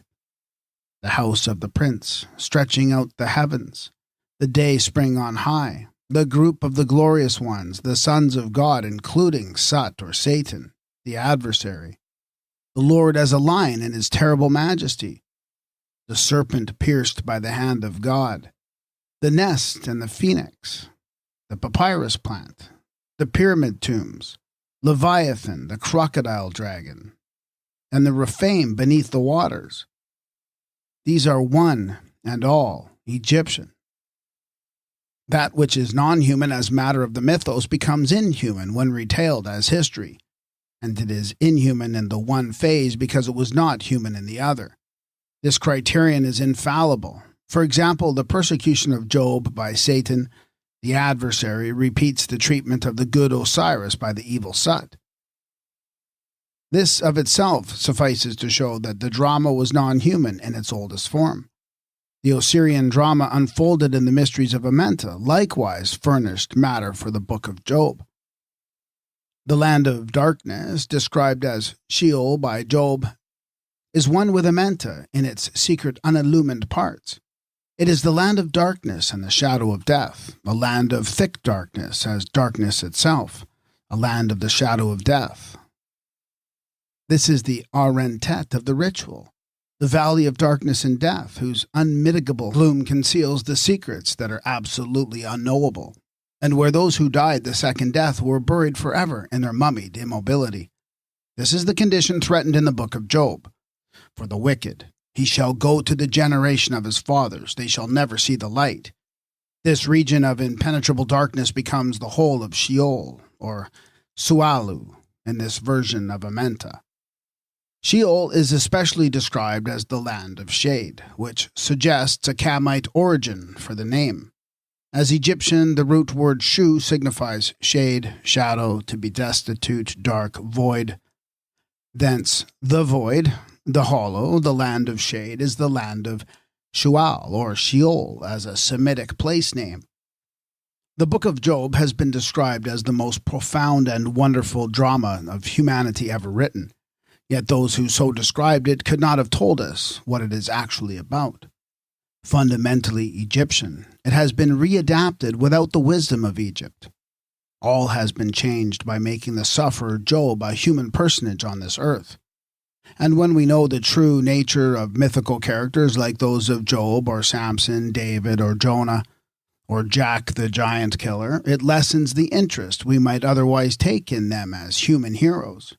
We must resort to the original. The drama of Job and Satan contains a euhemerized version of the ancient conflict betwixt the Prince of Darkness, Sut, and Osiris, or Horus, who suffers from the adversary in Amenta. The Hebrew Satan was the Egyptian Sut, who became the evil one of the later theology as an anthropomorphic rendering of Apap, the serpent of evil. Sut was one of the 7 sons of the old First Mother, the goddess of the Great Bear in the astronomical mythology. He was not one of the sons of God, as there was no God extant when he was born. Sut was brought forth twin with Horus, and firstborn as the adversary of his brother Osiris. In a truer version of the mythos, the conflict was in phenomena that were physical, not moral. There are no morals in mythology when the characters are non-human, and when the mythical heroes and monsters have been represented as human characters, we need to know the mythology once more. The Bible is full of such characters, and Job is one of them. In the ritual, Sut is the adversary of Osiris, or still earlier, the opponent of Horus. He undoes what the god being does. He is a malicious destroyer, the author of disease. He is permitted to persecute Horus and Osiris to the death. In his character of the adversary, the power of darkness, he says, I am Sut, who causeth the storms and tempests, and who goeth round the horizon of heaven, like one whose heart is veiled. Which is equivalent to saying, I am black-hearted. Sut is here the prototype of Satan, who goes to and fro in the earth, and of whom it is elsewhere said, Your adversary, the devil, walketh about as a roaring lion, seeking whom he may devour. So Satan, the destroyer, plays the devil with the person, the possessions, the belongings of Job, who answers to the suffering Osiris in the development of the ancient drama, in which Horus or Job was no more a human personage than is Sut or Satan. They can be studied in the ritual without disguise or falsification of character, and without a long series of disputations, lamentations, and sermons taking the place of the primitive mystery. The parable taken up by Job is the battle of Sut and Osiris in the mythical representation. Job, the afflicted one, is the suffering Osiris who passed into Amenta as the victim of the power of darkness. Sut, the tormentor, the tempter, the desolator, the destroyer. Amongst other devilries, Sut flung his ordure at Horus. He also pierced him in the eye. But where Osiris suffered dumbly and opened not his mouth, Job laments his lot and takes to cursing the day of his birth and wishing that he had been addled in the egg. The character of Job is fathomlessly inferior to that of the good Osiris, called the motionless of heart. The suffering Horus transforms in the West and becomes the Benu Osiris, or the phoenix. Job does the same, or expects to do so, when he says, I shall die in my nest, and I shall multiply my days as the phoenix. The phoenix was the emblem of the solar god who died to resuscitate in the nest of Amenta. He enters the nest as a hawk and issues forth as a phoenix. When the battle with Sut is over and Horus rises again, triumphant over all his trials that were inflicted on him by the adversary, his property is doubled. He is crowned with the double crown as conqueror and king of the double earth. This is puerilely represented by the Lord restoring to Job twofold of all he had before and overwhelming him with material wealth. The drama in the mysteries of Amenta was a stupendous representation, true to nature. But when the chief character has been turned into a human personage covered with putrefying sores, when the adversary is made equally personal and the Lord commissions the devil to try to torment and to tempt this poor human sufferer because he was a perfectly just, good, and upright man, the drama becomes a stupendous misrepresentation, not only of divine justice, but of the original setting forth and rendering of the mythos. The name of Job is commonly taken to signify the assailed one, which perfectly describes the type of the suffering Osiris. He is the assailed one, and Sut is the assailant.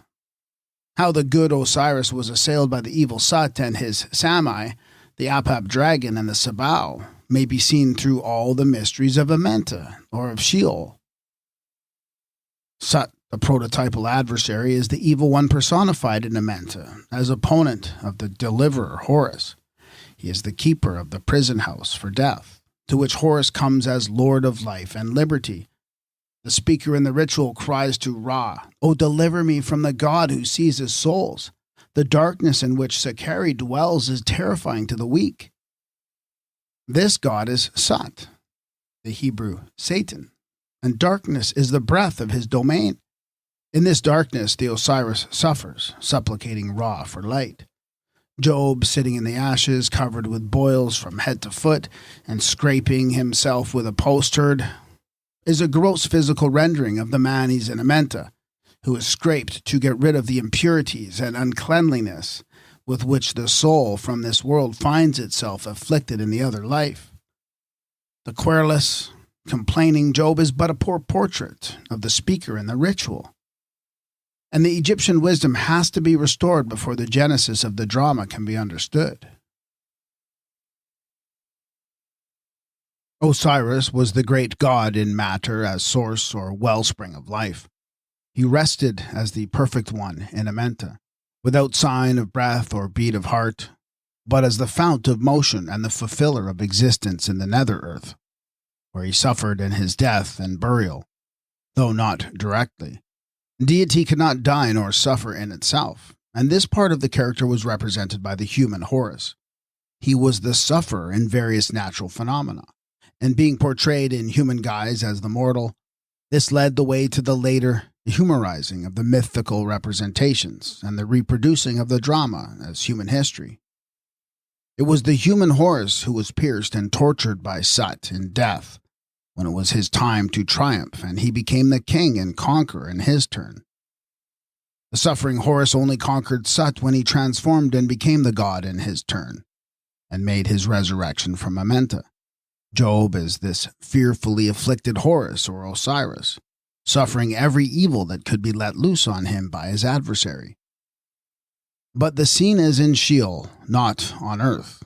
Job is the servant, like the suffering Messiah described by Isaiah, and like the human Horus, who was maimed and deformed, dumb and blind, as an Aref in the land of darkness. When Job takes up his parable, he is the sufferer in Amenta, the Hebrew Sheol. He goes blackened where there is no sun. He is a brother to the jackals in the paths of darkness, and a companion to ostriches which furnish the feathers of Mati in the Egyptian judgment hall. He is cast into the mire of the pit. He exclaims, "Why do ye persecute me as a god, and are not satisfied with my flesh? And after my skin hath been thus destroyed, out of my flesh shall I see God." A skin for the body is an expression peculiarly Egyptian. The god who is called the divine soul in the ritual is addressed as the concealer of skins, that is, a hider of the body of those who rise again transformed in the divine likeness of a soul eternalized. In the judgment scenes, a second skin, a second body is the sign of re-embodiment after death, as a sahu or divine mummy.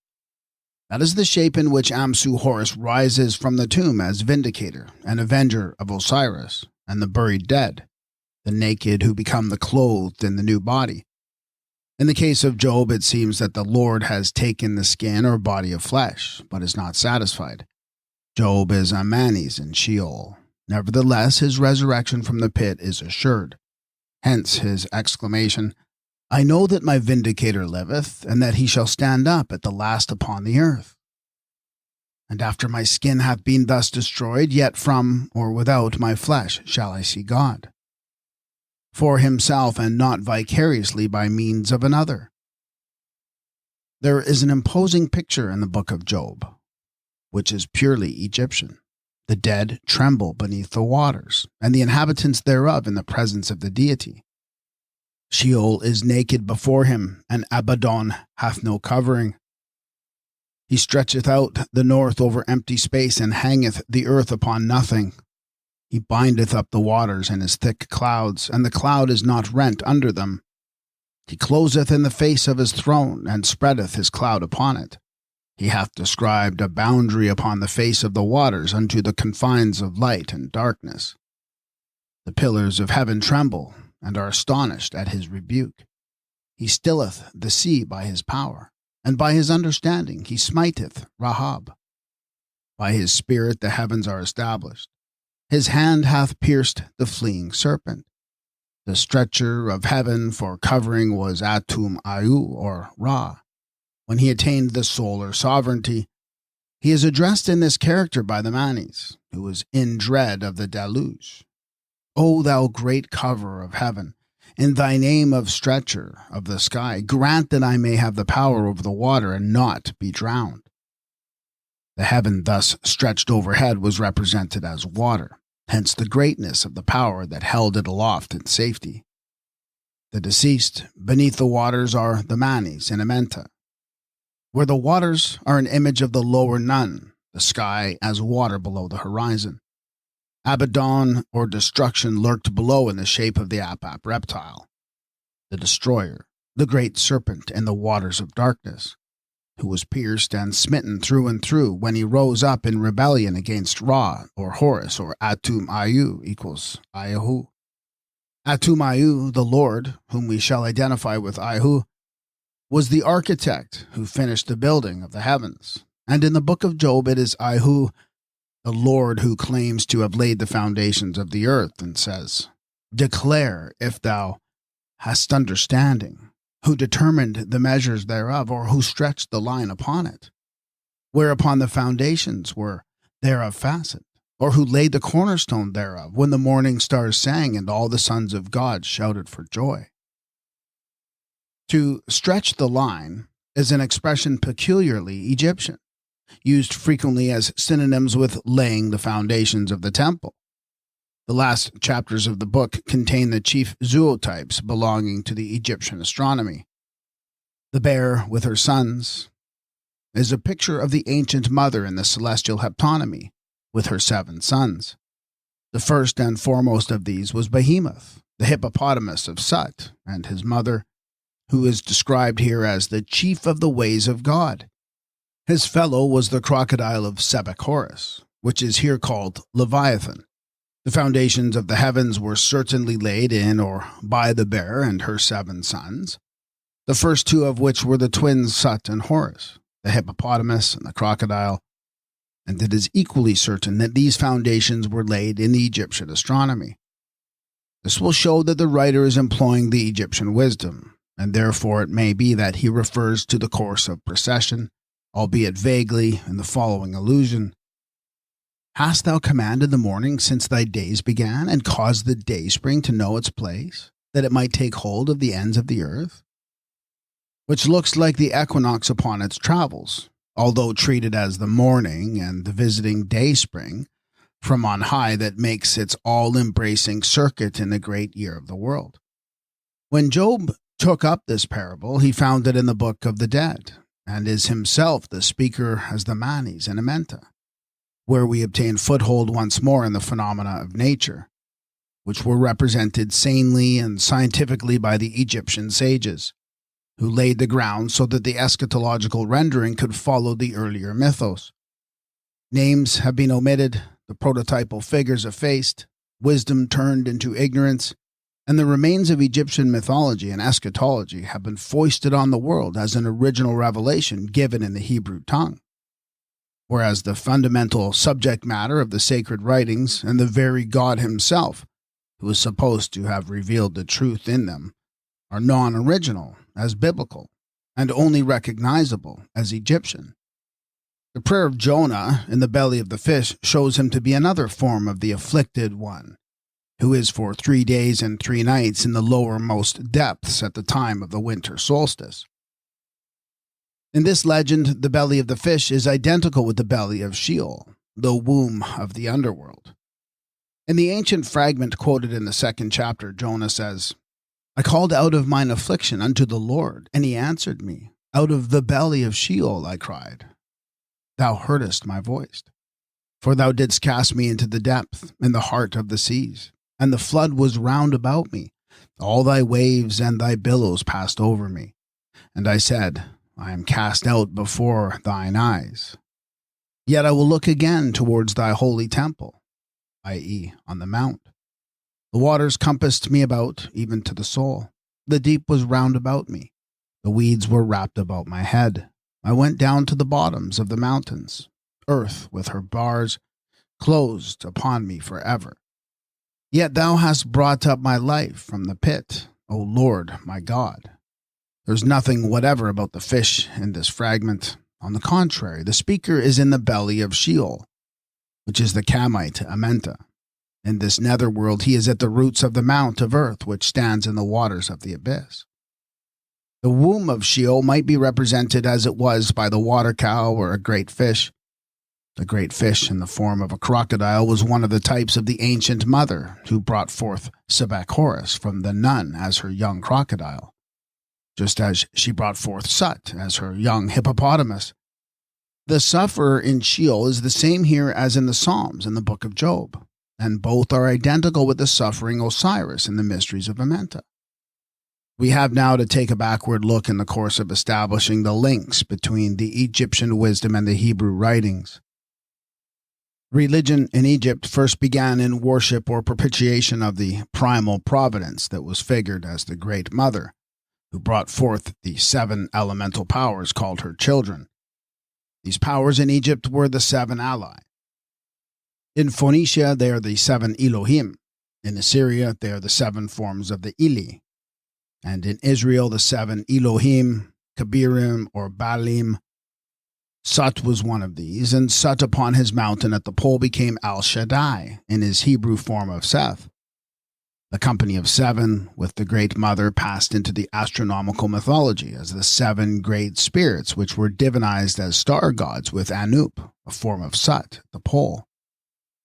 Under the figure of Israel, the abandoned female, later writers in the Old Testament denounced the pre-monogamous Great Mother as the harlot of promiscuous sexual intercourse. Jeremiah rejoices furiously because she that hath borne 7 languisheth, ashamed and confounded, and hath given up the ghost. When the one God had been lifted up as Ra in the solar mythos and Huhi, the eternal in the eschatology, by both the Egyptians and the Jews, or by the Egyptian Jews, the previous divinities called the ancestors of Ra were superseded, or their powers were absorbed in and blended with the one great power, who was now the all-one as Neberter.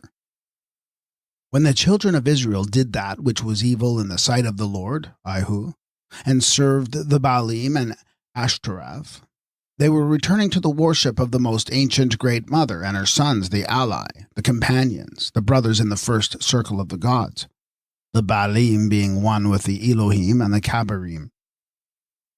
"Return," says Ihu, "O backsliding children, the 2 sisters Judah and Israel, for I am a husband to you." This backsliding, however, was itself a return to Israel's earlier love. Israel, that is, as a part of the common dim populations of Syria, Phoenicia, or Canaan, and Palestine. The change from Baal to Ihu is indicated by Hosea, when it is said to Israel, "And it shall be at that day, saith the Lord, thou shalt call me my husband, and thou shalt call me no longer Baal. For I will take away the names of the Baalim out of her mouth, and they shall no more be memorialized by name." The Baalim, like the Elohim and Abarim, were the ally, companion gods or powers, that were originally a group of 7, to whom El or Baal was added as the 8th or highest god. They existed in the time of the totemic matriarch, before the husband or the father could be known personally, whether as human or divine. In this passage, the deity becomes monogamous, and Israel, as a feminine equivalent for the suppressed goddess, is to be his wife.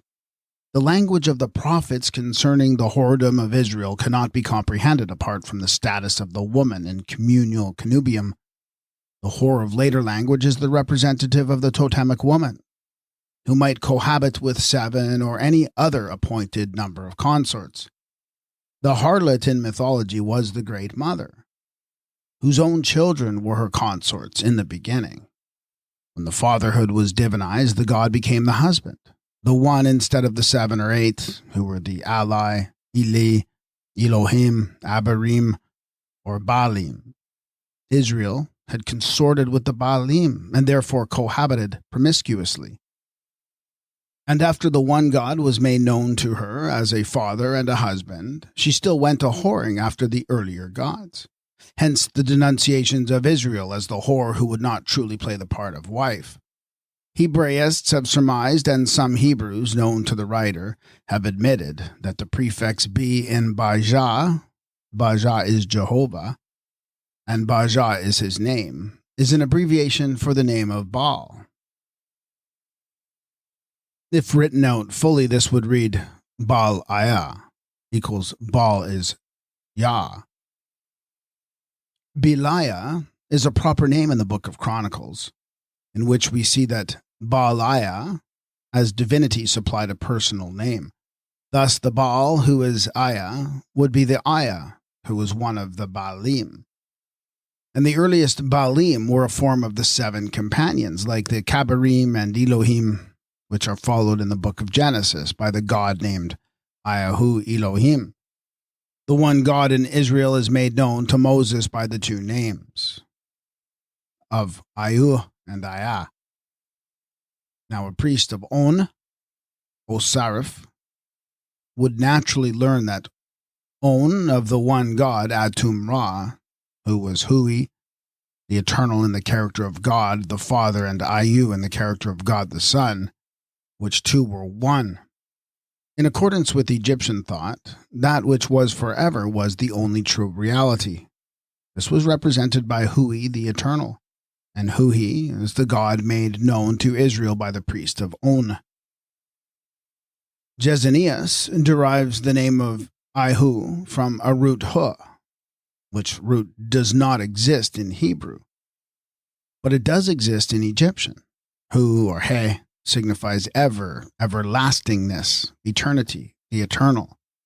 Hui was a title that was applied to Ta, Atum Ra, and Osiris as Neb, Hui, the everlasting Lord, or as the Supreme One, self-existing and eternal God, which each of these deities represented in turn as one divine dynasty succeeded another in the Egyptian religion. An eternity of existence was imaged by the Egyptians as ever coming or becoming. Hence, ever coming or ever becoming was a mode of imaging the eternal being. Thus, the one God as their Hui was not only he who is forever as the Father, but also he who comes forever as the Son. The visible mode of continuity by means of coming naturally, involving becoming, according to the Egyptian doctrine of Keper, which includes ever evolving, ever transforming, ever perpetuating, ever becoming under the one word keeper. Thus, the name of an eternal self-existing being, which is in Hebrew, can be traced as Huhi, the name of the one eternal, ever-living, everlasting God as Egyptian. And now, for the first time, we can distinguish the one name from the other, if only on Egyptian ground. Ayu, with variants in Au, Ayu, Aui, and others, is also an Egyptian word, but with no linguistic relationship to the word Hu. Ayu is likewise the name of an Egyptian god, as Ayu-Emhetep, he who comes with peace, who was primarily the son of Ta, and who was repeated in the cult of Atum-Ra as Nefer-Atum. In fact, Atum-Ra is both Huhi and Ayu as the one God living in truth, the Father manifesting as the ever-coming Son, who was Ayusa, the son of Ayusas in the cult of On. All that was ever represented to the Jewish mind by the name of Ihu, Iheva, or Jehovah, has been expressed to the Egyptian by the word Huhi, or later Hehi. As Egyptian Hu signified everlastingness, millions of times, eternity, and Huhi was also the name of their god, the Eternal. It had been a title, we repeat, of Ta, of Atum, and of Osiris, each in turn, in 3 different cults at Memphis, On and Abydos. Huhi then was the Eternal as the Father, he who always had been, ever was, ever should be, and hence the everlasting God.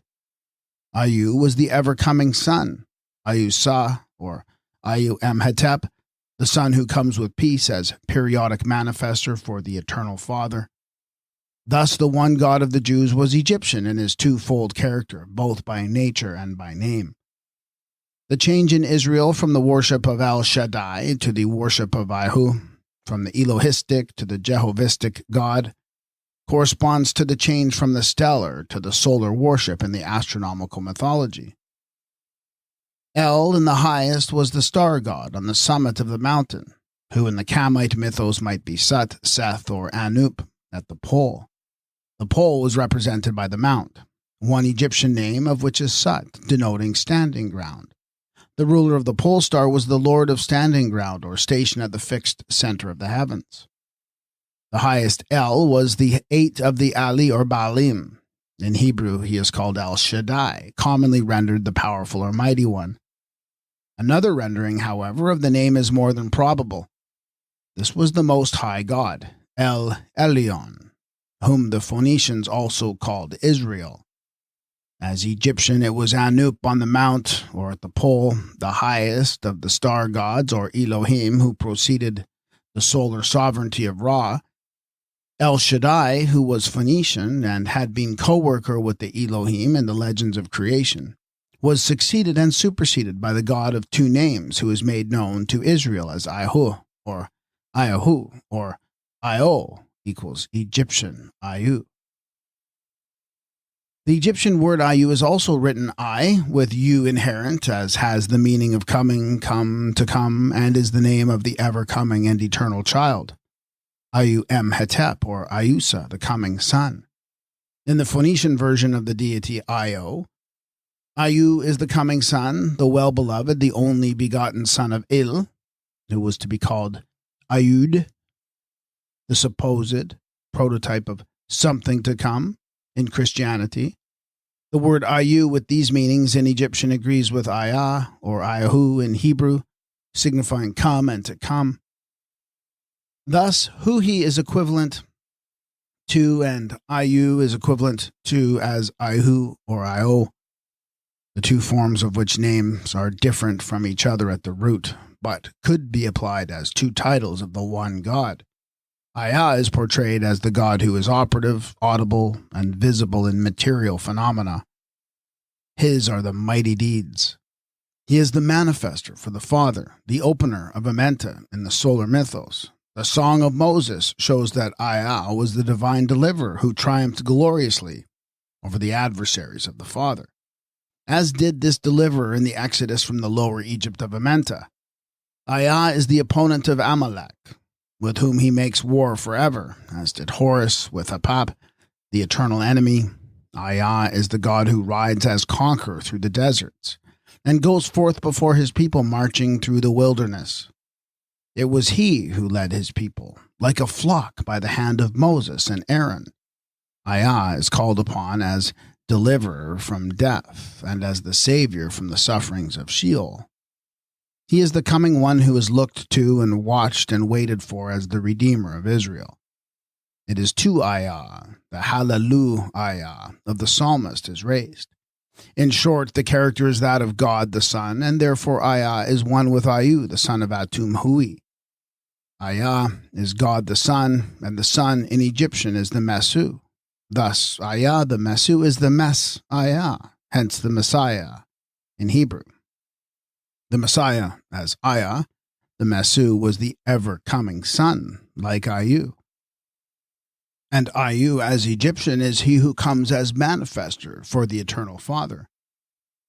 The duality of Ta, also of Atum, as Hui, the eternal Father, and Ayu, the ever-coming Son, is repeated and preserved in the Pistis Sophia of the Egypto-Gnostics. Ta is not mentioned by name, but the great forefather is called the Father of all fatherhood, the God who was parentless.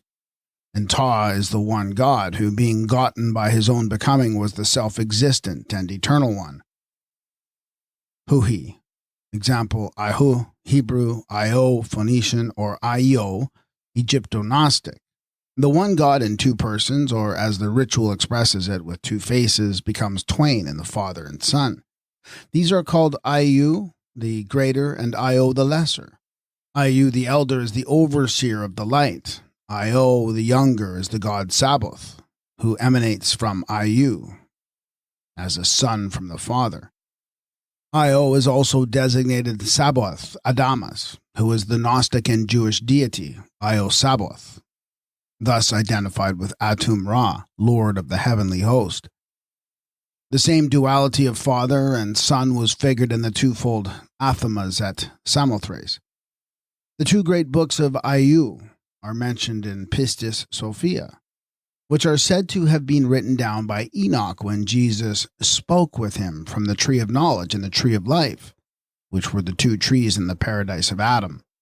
The paradise of Adam was the garden of Atum, and the Jesus who spoke and uttered the sayings was the wise youth Ayu, or Ayu-Emhetep, the son of Atum, or Atum in his earlier character of Ayu as the son of Ta. Moreover, it is not improbable that a version of these is extant in two books of the Apocrypha, viz. The Wisdom of Jesus and the Wisdom of Solomon. The expounder of the mysteries in these writings was the Egyptian Jesus, who is the Seir, Word, or Logos, twice over as Egyptian, once as Ayu, the son of Ta, at Memphis, and once as the son of Atum Ra, Ayu-Emhetep, the Prince of Peace, and prototype of the Hebrew Solomon, at On. The Egyptian Jesus was equally the Egyptian Solomon, the youthful sage as sayer and teacher of the oral wisdom. When Iamblichus describes the one God who was worshipped at Heliopolis or Anu as Ikton and Emphe, he refers to Atum in his two characters of father and son, or Ra and Horus. Atum was represented at Anu by the fish of the inundation, and also by Ayu-Emhetep, the bringer of peace and plenty, as Ikton, the fish that typified the Savior to Egypt.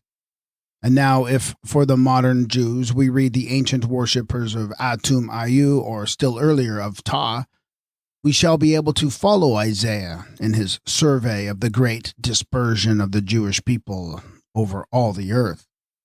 The Lord shall set his hand to recover the remnants of his people, which shall remain from Assyria, and from Egypt, and from Pathros, and from Cush, and from Elam, and from Shinar, and from Hamath, and from the islands, or coastlands of the sea.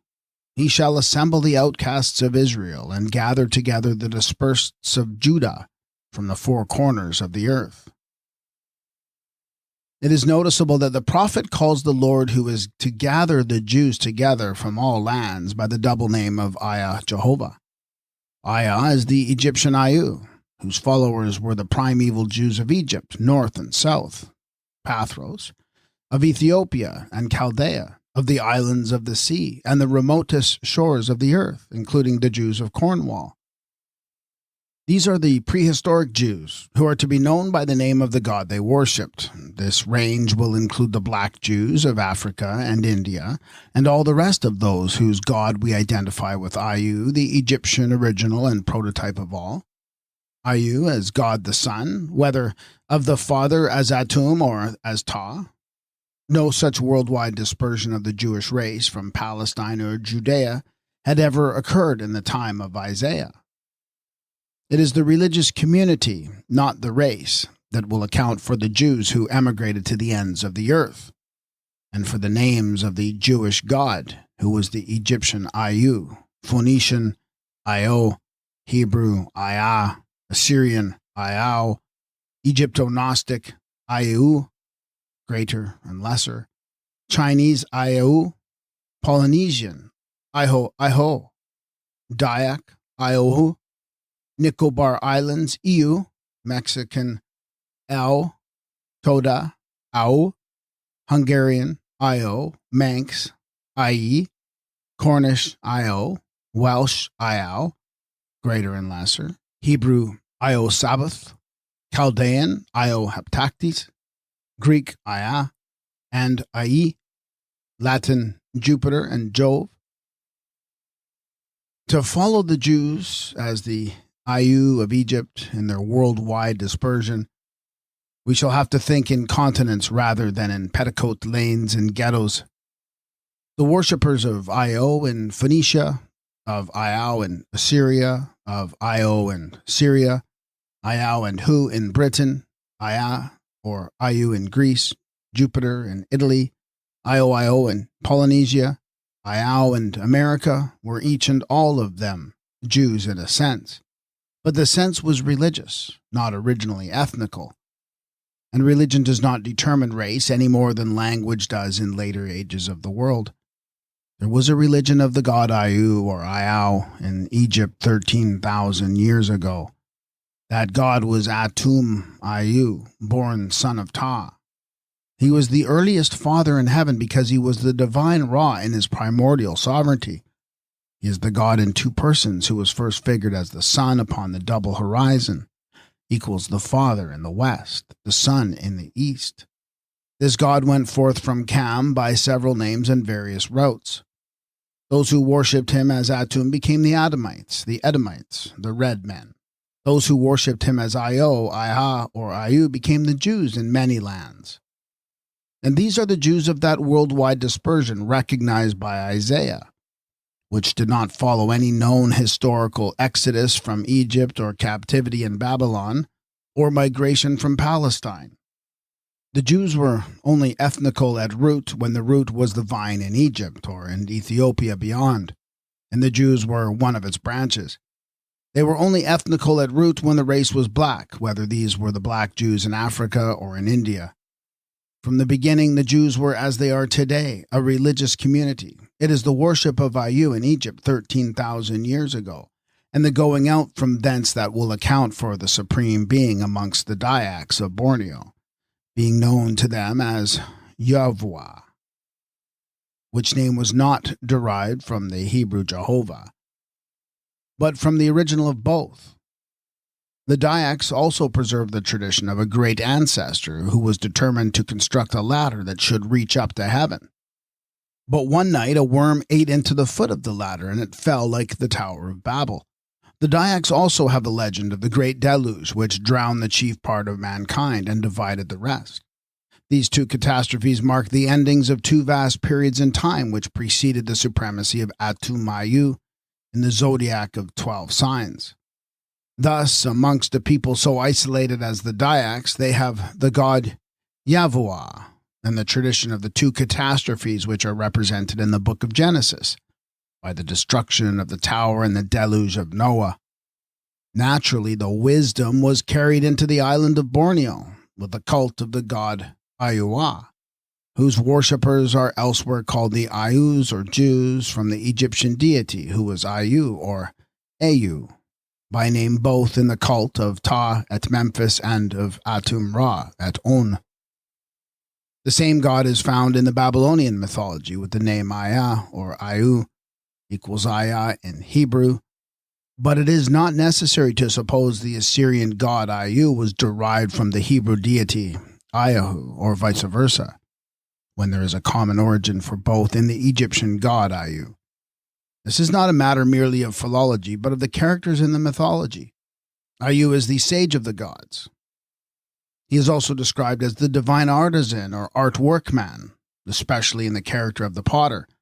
This is Ta all over. He was preeminently the potter and the head of the Kinemu, or divine molders. Further and finally, it was Ta Ayu who, with his ally, the Elohim, created the Aru garden as a paradise of pleasure in the earth of eternity. And in the Assyrian eschatology, it is Ayal, the sage of the gods, who transports the justified spirits after death to the place of delights, where they are fed on butter and honey and drink the water that gives eternal life. Our British Druids worshipped a deity of the same name and dual nature as the Egyptian Ayu, the Assyrian Ayau, the Hebrew Ayahu. This divine duality consisting of the Father and the Son was called by them Ayu the elder and Ayau the younger, corresponding to the Gnostic Aiu and Ayau. The god Ayu, as son of Ta, was an astronomical builder and architect of the heavens. Ayu, the son of Atum, was also reputed to be a great builder. As the Kamite Solomon, he was not only the Prince of Peace and the divine healer, he was also said to have designed the temple. The stages of building on earth were reflected in the heavens. The mound builders were the first. They raised the 7 mounds of the Heptonymy. Shu raised the 4 pillars of the 4 quarters. Ta was the architect who based his building on the pole and the 4 cardinal points, equals the 4 square tent and tent staff. Atum, his son, was the builder of heaven as the house, the Father's house on high, of which the Christian sings. This in the ritual is called the dwelling of my father Tum. It is also said to the deceased, Tum hath built thy house. The double lion god hath founded thy habitation. Lastly, the temple was designed by Ayu Emhetep, the son of Atum, as the builder in the astronomical mythology. Thence the people named after the deity Ayu as the Ayu, or later Jews, would come to be recognized in Egypt, the land of temples, as the great builders. And according to the rabbinical traditions, the Jews, equals Ayus, or Ayu, were the great typical builders. They are said to have excavated the mountains, raised the pyramids, built temples and cities, and surrounded them with walls, divided the Nile into several canals, and constructed dikes against the inundation. Josephus and Philo. One of these great works was the Canal of Joseph, i.e. the divine architect who, as son of Ta, was his Sif. Ayu, Sif equals Joseph. Also, if we have to do with Egyptians who are only identified by a religious name, that of the deity Ayu, there is no difficulty about their having built the Meshkanoth of Tum, or, as it is rendered, the store cities of Pithom and Ramses. When the great temple of Atum Ayu was originally erected at Anu or On, which according to the divine dynasties followed Memphis in attaining its supremacy. The Jew name was Egyptian then as Ayu or Ayu, with other variants. Ayu is a form of the word, and Neb Ayu, the Lord Ayu, filled the office of high priest in the temple of Osiris at Abydos. The Ayu as Manes and Amenta are the children of Ra, who was Atum Hui as Ra the father and Atum Ayu as Horus the son. The land of Judea, or Judah, was named in Egyptian. It appears upon the monuments as Ayuta or Ayuta. Ayu is dual, Ta is earth or land, and Ayuta is the double land or double earth of the Egyptian mythos localized in Judea. The dual kingdom of Judea was derived by name from the dual deity Ayu, whose followers in Egypt were the Ayus, Ayus, or Jews, and given to Joseph in the persons of his two sons, Ephraim and Manasseh. Joseph shall have two portions, says Ezekiel, and these had already been assigned to the two sons of Joseph by Jacob in the book of Genesis. In the mythos, the two portions of the double earth were united once a year to form the kingdom of the Sif, or son, who is Joseph in the Hebrew version, and Ayu the Sif as son of Atum Ra. The two halves were united by the son in his name of Har Sam Tawi, unifier of the double land. It has been shown that the Hebrew deity Ahu was God the Father in one character and in the other God the Son. If the type of these was the bull, this would represent the father, then the bullock or calf the son, as with the bull of Osiris and the calf of Horus. If the lion were the type, the old lion would represent the father, the young lion the son. The same with the ass, which was another type of the deity Ayu, the father and the son being represented by the ass and its foal. The symbolism of the lion, the bull, and the ass has its tale to tell concerning Israel and the Camite origins. The lion was a zootype of Atum Ayu. He is called the lion-faced in the ritual. His mother was a lioness. He is addressed as a lion god, the god in lion form. It is the same with Ahu in Israel. The god is described by Hezekiah as a lion. As a lion, so he breaketh all my bones. This is looked upon merely as a tropical figure of speech, but it is a figure of fact in the original symbolism. Atum Ayu was the lion of Judah in the Egyptian mythos. The lion origin of Judah's totem was known to Nahum in his inquiry for the lion spirit of the past, whereas the den of the lions and the feeding place of the young lions, where the old lion and the lioness walked with the lion's whelp, and no one made them afraid. The lion tore in pieces enough for his whelps, and strangled for his lioness, and filled his caves with prey. These are equivalent to the lion as Ta, the lioness as Seket Merptah, and Atum as the whelp. Aya roareth as the typical lion. Thou shalt walk after the Lord, who shall roar like a lion, for he shall roar. The Lord shall roar from on high, he shall mightily roar. The Lord shall roar from Zion. The lion hath roared, the Lord God hath spoken. Job was hunted by the Lord in the shape of a lion. Thou huntest me as a lion, says the fearfully afflicted one. The Lord was known in Israel by his roaring like a lion, because he had been known in Egypt as the lion god who was Atum Ra, the lion of the double force, which was represented by the twin lions.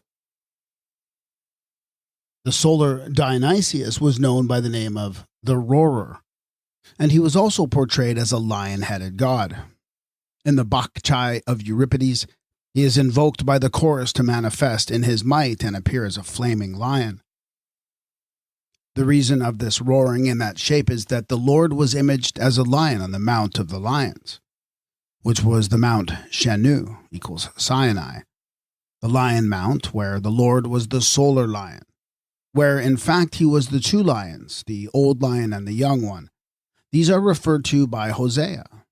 I will be unto Ephraim as a lion, and as a young lion to the house of Judah.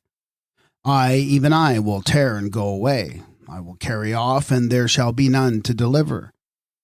The solar birthplace in the mythos was upon the mount of the two lions. Horus, the sun, was reborn upon the horizon as the young lion made resplendent at his birth by the two lions. Also it is said that Judah is a lion's whelp. He stooped down, he couched as a lion and as a lioness. In this description we have the typical lion in the triple form of a lion, the lioness and the whelp, as the type was portrayed in Egypt. There was a triple-headed lion god at Meru with 4 arms, which may well stand for the dual-natured Atum Ayu, as the son of the lion-headed Ta and Seket. According to the language of the ritual, this would be the lion of the double lions, or double force. It is proclaimed by Ezekiel that the mother of Israel was a lioness. As a lioness, she couched among lions, and she brought up one of her whelps. He became a young lion. The nations also heard of him. He was taken in their pit, and they brought him with hooks into the land of Egypt. This is another and a truer version of the mythos humorized in Exodus. As the story of Joseph and his brethren, the lion was taken in the same pit into which Joseph was cast in the historic account, and this identifies the Egypt signified as Lower Egypt and Amenta. Joseph is the Ayu Sif in Egyptian, that is, Ayu the sun, who is here represented as the young lion whose mother was a lioness. The origin of the mother as a lioness was the same as with the sow or the cow. It was totemic and typical. The lioness was a zootype of the mythical Great Mother, Kifa or Keft, who became the Hebrew Shavah, the genetrix of life and mother of the human race. Sekhet, the Great Mother in her solar form, was also a lioness. And in certain Egyptian texts, the goddess Sekhet has been represented as an ancestress to the human race. She also was the mother in Amenta, who reproduced the Ayu, or Jews, as the children of Ra for another life. I know, says the Manes, that I have been conceived by Sekhet and born of Neith. This likewise was the divine or mythical ancestry of the Jews. But only the Egyptian wisdom could ever explain the derivation of the race, of either Jew or Gentile, from the lioness. Sekhet was the consort of Ta, one of whose types is the lion. These two, Ta and Sekhet, were the parents of Atum, the lion god in the cult of Atum Ra. And Atum was the first man and reputed father of the human race, with Ayu, the Sif, or son, who was the young lion as Joseph. Thus, and in no other way, was man or mankind mothered by Sekhet the lioness, by Kepha, by Shavah, or by Eve. And in that way only was a lioness the mother of Israel, whose whelp is the young lion as the Lion of Judah. The Lord, who was a lion as the representative of solar force, becomes the lion-like of later language. Thus, the Egyptian origins of the Jews and their gods, their mythology and their symbolism, were veiled from view, and philology was left without the necessary determinative types and palpable figures of the underlying facts. The Egyptian deity Ayu, the son of Atum Ra, was also portrayed as a short-horned bull calf, not as the god in person, but as a figure to be interpreted by a necessary knowledge of the symbolism. Osiris was designated the bull of eternity. Atum was the earlier bull father. His consort was Iusas, the form of the cow-headed goddess, their divine child being Ayu, the Su or Sif in the image of a bull calf, and as shown here, Ayu is Jah in Hebrew, as God the Son who is identifiable with Joseph. The difficult passage in Genesis might be more correctly rendered, Joseph is the son of the heifer. This he would be as Ayu, Hetep, the Sif, son of the cow-headed Iusas, who was a form of Hathor, the golden heifer in the temple of Atum Ra at On. The God who brought up Israel out of Egypt is not only represented by the golden calf, he is also said to have the horns of the ox or wild bull. Ayu was the bull in one character and the calf in the other, and as it was with Ayu in Egypt, so it is with Ayu in Israel. Only we must learn to read the imagery aright in accordance with the Egyptian wisdom, which we are told was so familiar to Moses. As Kunin states it, Ihu was worshipped in the shape of a young bull. It cannot be doubted that the cult of the bull calf was really the cult of Ihu in person. This statement, however, is not in keeping with the present mode of presenting the facts. The existence of types does not of necessity involve a worship of the type. The whole range of sign language lies between such an assumption and the possible truth. Otherwise stated, the young bullock was one of the types under which the god Ayu was represented by the Egyptians and the Israelites. The bullock, for example, was identified with Joseph and venerated as the zootype of his divinity by certain of the ancient Jews. Joseph being, as herein maintained, a form of Ayu the son, Sif, with Jacob as a figure of the father god. The calves of Beth Aon also point to Ayu, the calf-headed god, and the Beth or temple of Atum Ra in Anu, the Hebrew On. It is said by Hosea, the frame is an heifer that is taught, that loveth to tread out the corn, but I have passed over upon her fair neck. Iusas, the mother of Ayu, was the heifer on whose neck, or between the horns of whose head, the sun god rode. Her son was Joseph, as the Ayusif. And in this passage, we have a casting back aimed at the origins after the attempted casting out of the cult. The sons of Joseph are identified with the calves of Bethon, and Ephraim with the heifer. Covenants were also established in Israel by cutting a calf in twain and passing the contracting persons between the two parts, which made the type equivalent to the two sexes of the mother and child, or heifer and calf, or the calf that was both male and female, also to the duality of father and son. The vignettes to the ritual prove that Atum Ra, the solar god, and his son Ayu were also represented by the ass. The sun or sun god goes down to Amenta, as if not riding on the ass.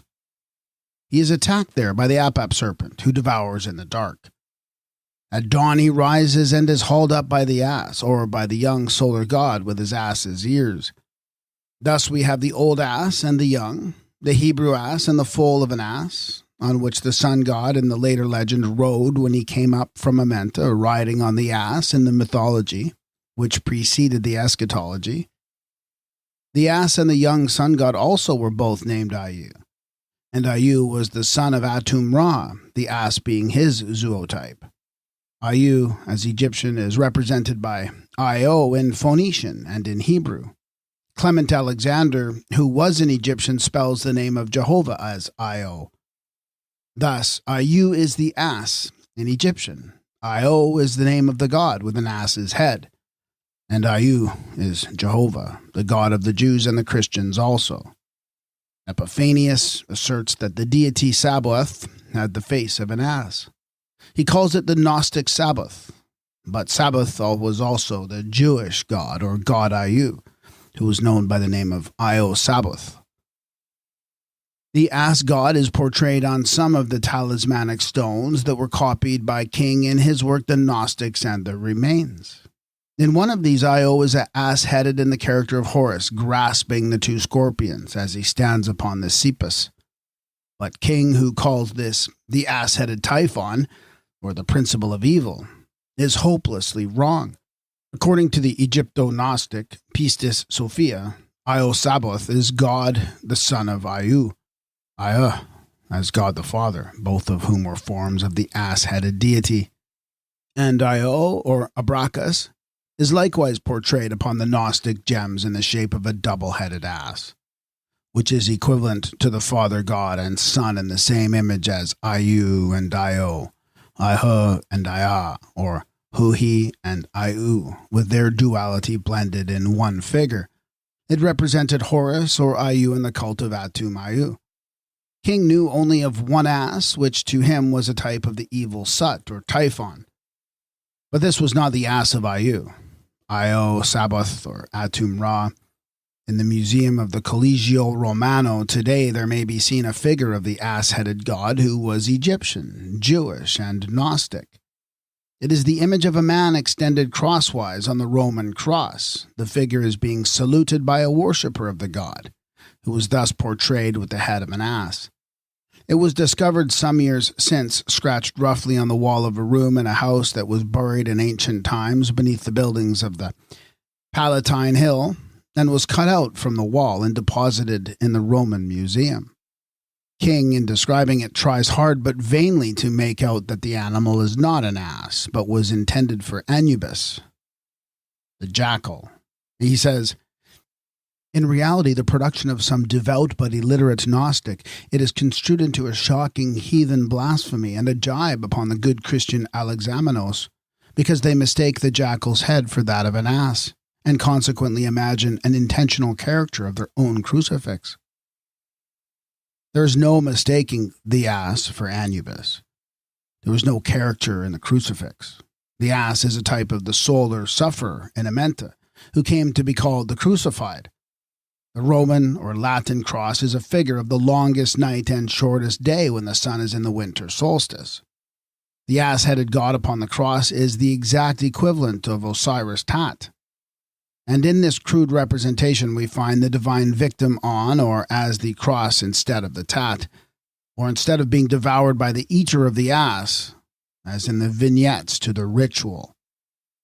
The adoration of Alexamenos was directed to the god who is portrayed upon the cross, not on the equinox, but of the winter solstice, as the sufferer in Amenta, and as the form of the solar deity who made himself a sacrifice like Ptah or Osiris in the cross tree of the Tat.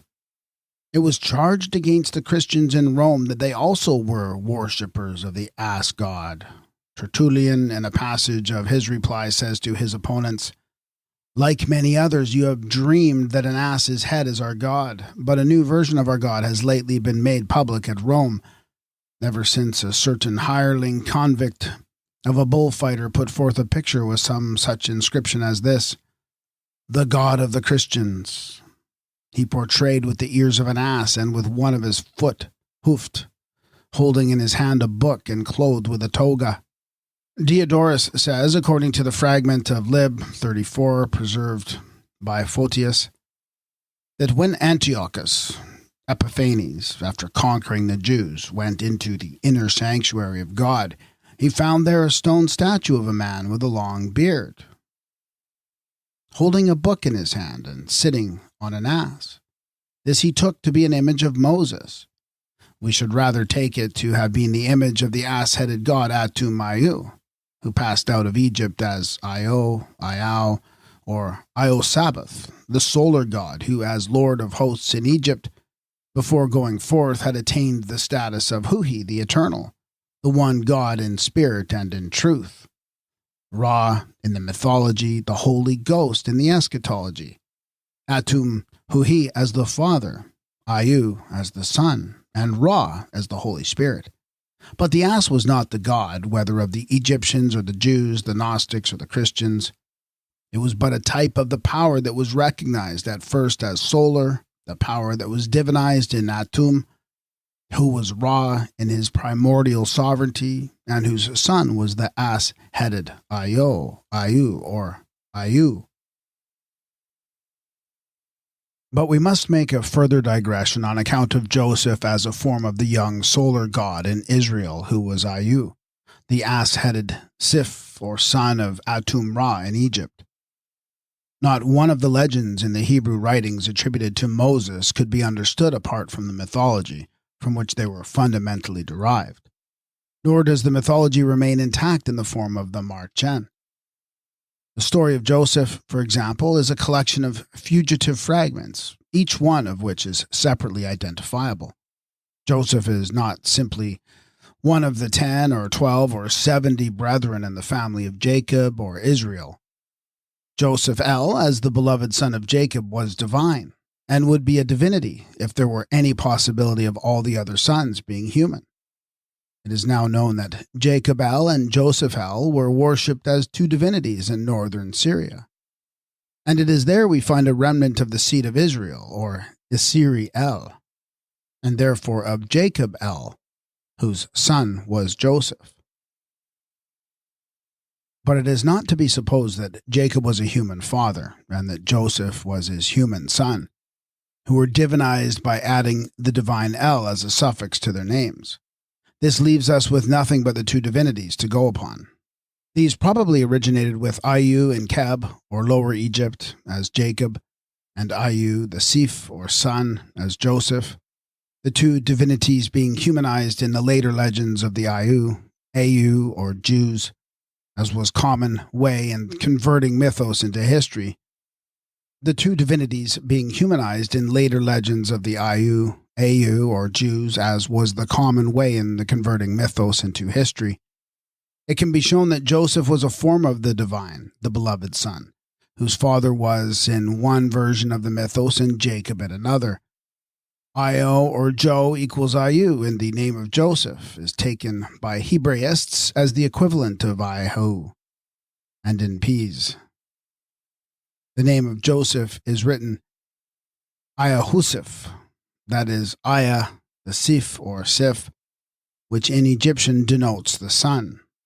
Also the names that is Josephiah and of Josephia proclaim the fact, in accordance with the use and wont of the Hebrew language, that Joseph is Aya equals Ayu in Egyptian. In the same way, the name of El Ayasaph identifies the deity of Joseph and affirms that Ayasaph is one with Aya, and therefore is Joseph El.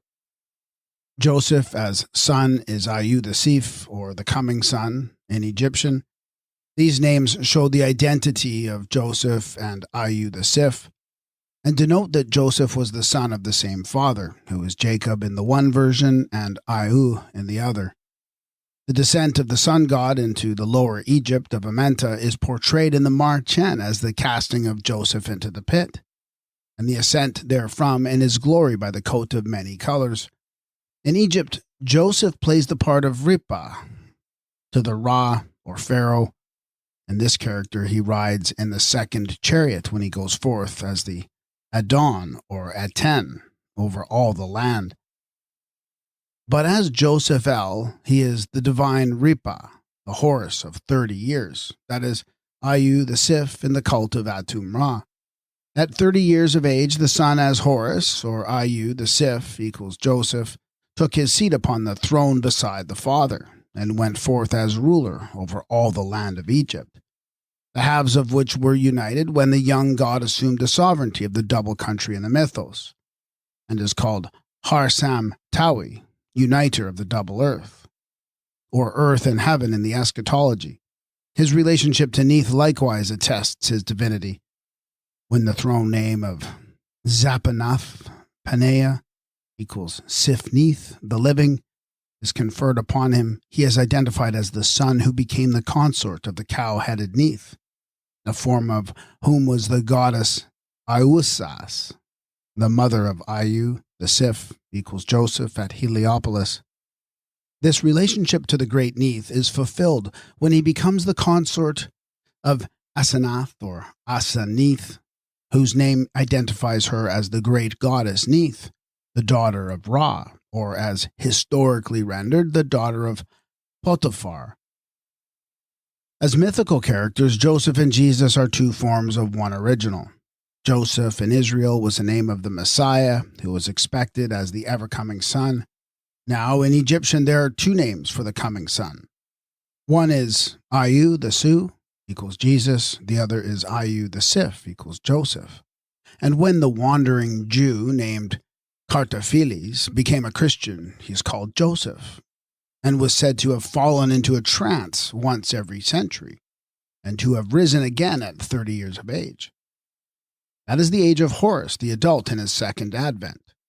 Also of Jesus in the Gospels, as well as of Joseph when he became the Adon over all the land of Egypt, the double land or double earth of Egypt and Amenta.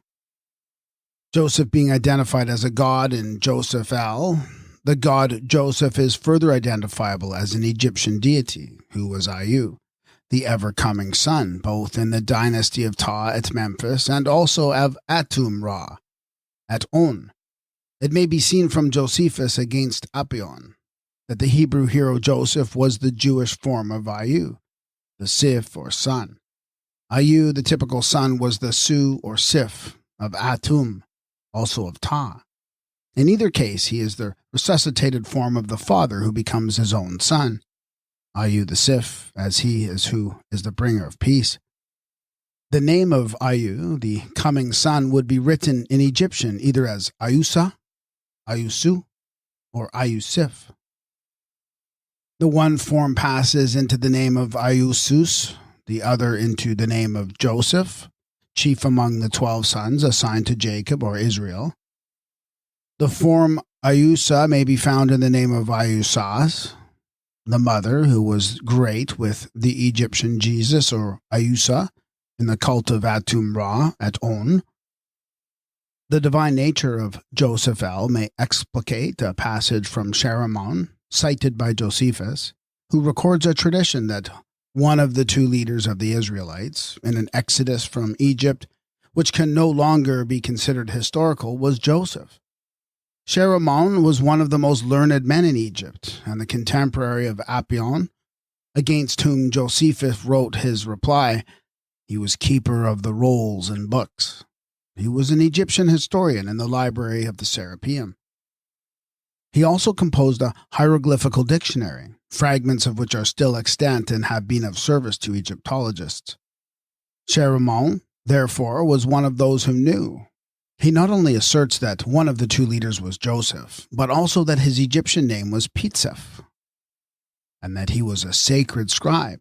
Now, as may be seen, the name Ta was rendered by Pet in the Greek name of Petusici for the Ta, Puta, of crocodiles, and Joseph equals Pitsef in Egyptian is the Sif or son Ayu, i.e. Ayusif, whilst Pitsef is the son of Ta, which he was as Ayu, the Sif of Ta, in the Egyptian divine dynasties. That is Ayu Emhetep. Pitsef, as Ayu, the son of Ta, or Ta the son, was the divine scribe in person, who is portrayed in that character with the papyrus roll upon his knee and the cap of wisdom on his head. The fact of Joseph being the son of Ta, or Ta in the character of the divine son, was certainly not derived from the biblical history of the Jews, but it was derived by Josephus from an unimpeachable Egyptian authority, viz., that of Sharamon. Thus, Ayu, the Sif of Ta, with Moses, is equivalent to the youthful solar god with Shu and Hur in the exodus from the lower Egypt of Amenta. Of course, Joseph and Moses could not be contemporaries as historical characters according to the book of Exodus, but they could as mythical divinities. And when Moses and Joseph are restored to their proper position as deities, there need be no difficulty about dates. As gods, they could be contemporaries. Joseph is the typical dreamer and diviner in his youth. And if Ayu, the Sif of Atum-Ra, be not an interpreter of dreams, he was the revealer of the future by means of dreams. One of the Ptolemaic tablets records the fulfillment of the promise that was made in a dream by this god to Pesherenptah concerning the birth of a son. This would be ground enough for the inspired writer to go upon in establishing the character assigned to Joseph as the dreamer and interpreter of dreams. The dream of the sun, moon, and 11 stars making obeisance to Joseph shows the astronomical relationship of the 12 to the signs of the zodiac. Doubtless there was corn in Egypt, which was at all times par excellence the land of corn, but the typical corn land of the religious mysteries is in Amenta, where the corn germinates periodically from the buried body of Osiris. We need go no further than the papyrus of Ani to see from whence the legend of the 7 kine was derived. In the Hebrew Marchen it is related that Pharaoh, which Pharaoh is never specified, and this is as it would or should be if Ra, the solar god, is meant, dreamed that 7 kine came up out of the river that were fat and well-favored, and 7 other kine that were lean and ill-favored. When interpreted by Joseph, the 7 fat kine are said to signify 7 years of plenty, and the 7 lean kine 7 years of famine. The dream was fulfilled in proof that Joseph was an historical personage, and that all the rest of the mythos reduced to Marchen was matter of fact. Now, in the ritual, these are the 7 cows which are the givers of abundance in the Egypt of the lower earth, through which the river runs as the celestial Nile.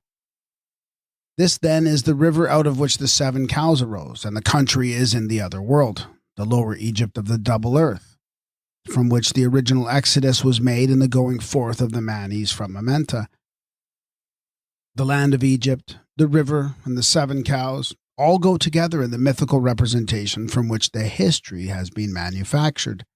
The 7 cows are associated with the bull in the Aru paradise of plenty. The bull was the young solar goddess Horus, or the bullock-headed deity Ayu, who passed out of Egypt as Joseph, the bull of Israel. If there ever had been a failure of the Nile for 7 years together, the biblical account is nonetheless a pious fraud. For the fact is there was no real famine in the land of Egypt. And the 7 years of famine began to come, according as Joseph had said. And there was famine in all lands, but in all the land of Egypt there was bread, and the famine was over all the face of the earth. And all countries came into Egypt to Joseph to buy corn, because the famine was sore in all the earth, but not in Egypt. That is, not in the Egypt of eternal harvest, where the corn grew 7 cubits high with ears some 84 inches long. There is no historical sense in which such a statement could be truly interpreted. The mythos only can render it intelligibly, as may be seen in the vignettes to the ritual. The 7 cows, called the providers of plenty, are depicted in the Aru paradise. This is in the lower Egypt of Amenta, and it is a land abounding with corn, the only harvest field in all the earth of eternity. There was naught but arid desert and the wilderness of sand in the domain of Sut. The Aru and Kept was the harvest field of Horus, equals Joseph, of the 12 who are his reapers, and the people who are his followers, amongst whom we shall at last discover the Jews as in the Ayu in Egypt. Joseph in Egypt has been assigned the place of Horus in the Egypt of Amenta. Joseph was 30 years old when he stood before Pharaoh, king of Egypt, and went forth as the Repa to buy up the corn against the coming famine. This is the age of Horus, when he rises in Amenta as Amsu, the husbandman, the master of food, or lord of the harvest, to become the ruler for Ra, the divine Pharaoh, with the flail or Ku sign in his hand. Pharaoh makes Joseph ruler over all the land of Egypt, second only to himself. That is, according to Egyptian usage, Joseph becomes the Repa to the Ra.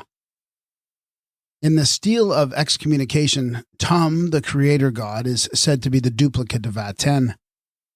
This tells us 2 things. First, that the duality of the god, which is expressed by the names of Huhi and Ayu, was also expressed by the names of Atum and Aten. Atum was the god the father, and Aten the Nefer Atum, the Repa or royal son. Thus Ayu the Sif is Aten, Adon by name, and Aten is the Adon to Atum Ra, the divine pharaoh. Now we are told that it is or was a practice of the Jews to use the word Adon instead of the word Ihu in calling on the sacred name. And Adon, we repeat, is the Hebrew equivalent of the Egyptian Aten as a title of Ayu, the son of Atum Ra, or of Atum, who was the duplicate of Aten in the person of the father.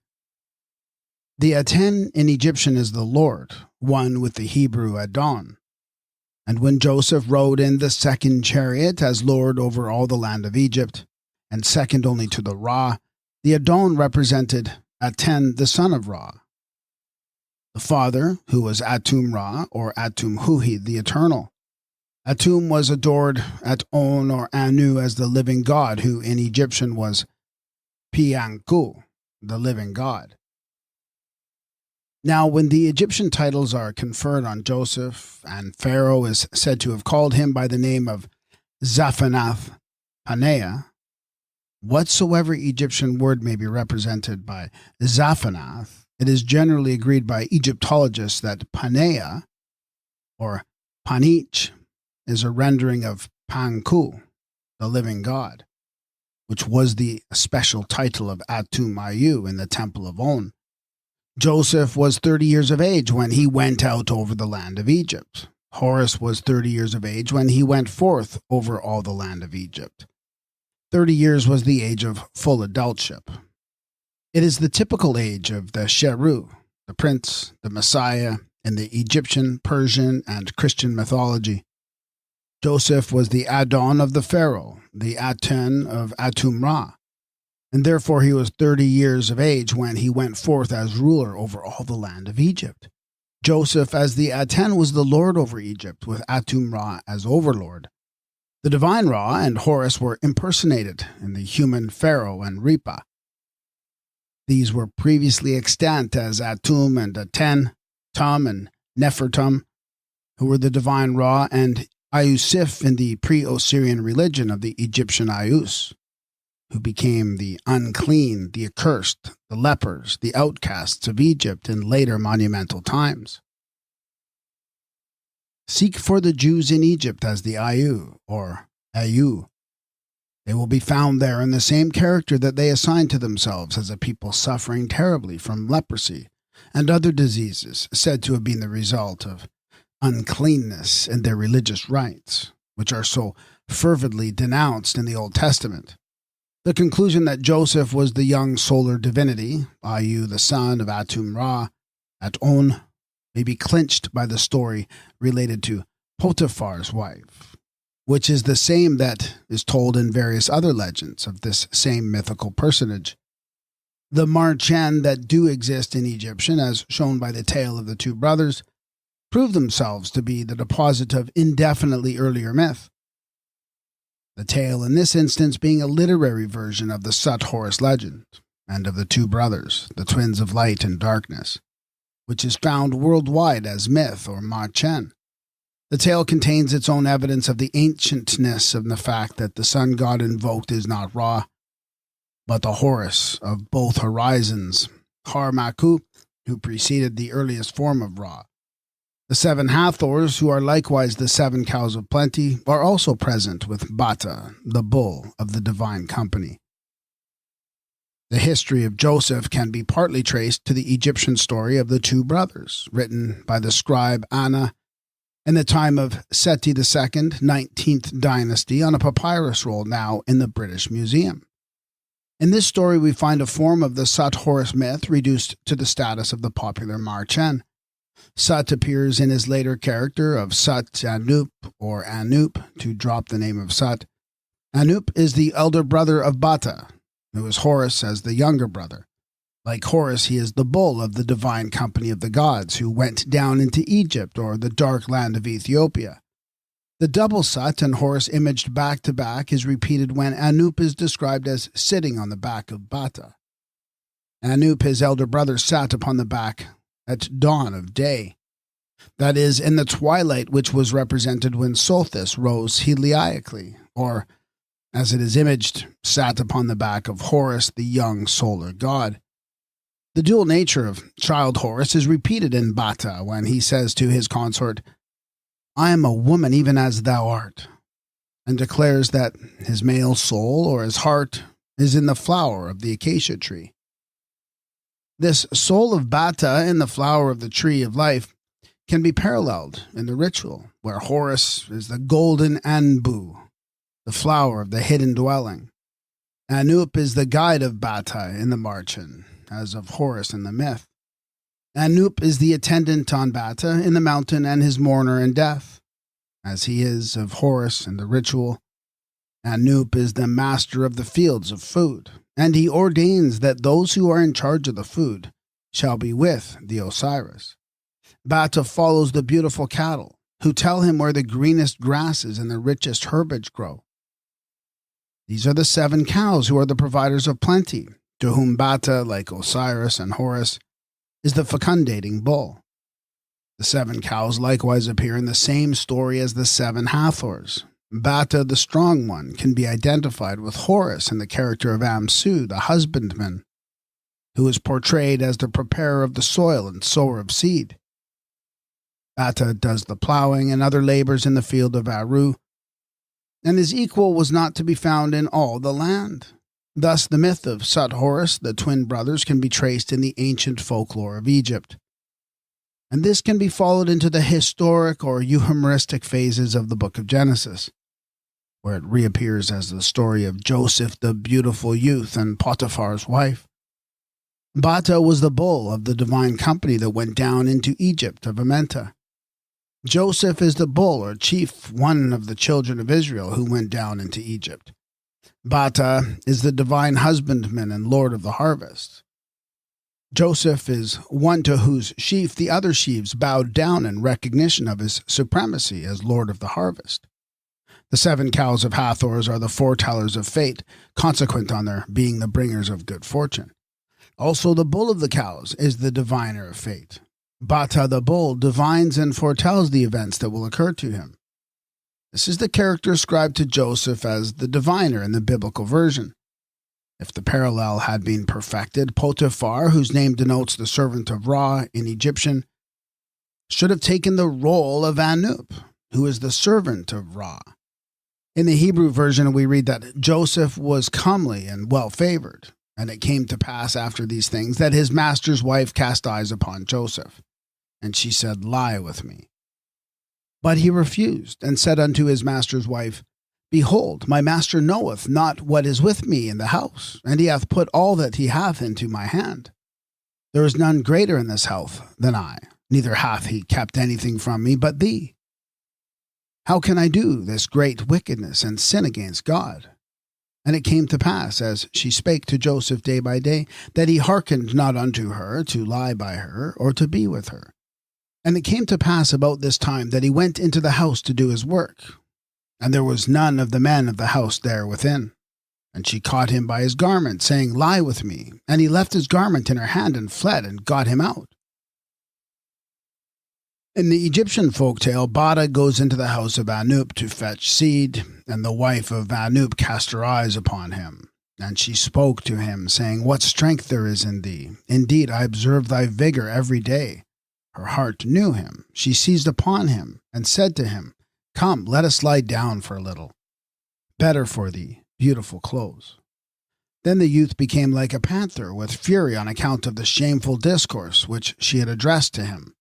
And she was alarmed exceedingly. He spoke to her, saying, Verily, I have looked upon thee in the light of a mother, and thy husband in that of a father to me. For he is older than I, as much as if he had begotten me.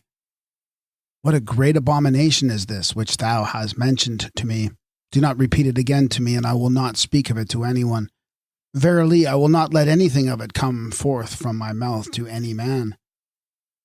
Joseph, being identified as the same character with Bata, it is Bata who will explain that character. Bata signifies the soul of the earth. In the Egyptian mythos, this was the sun.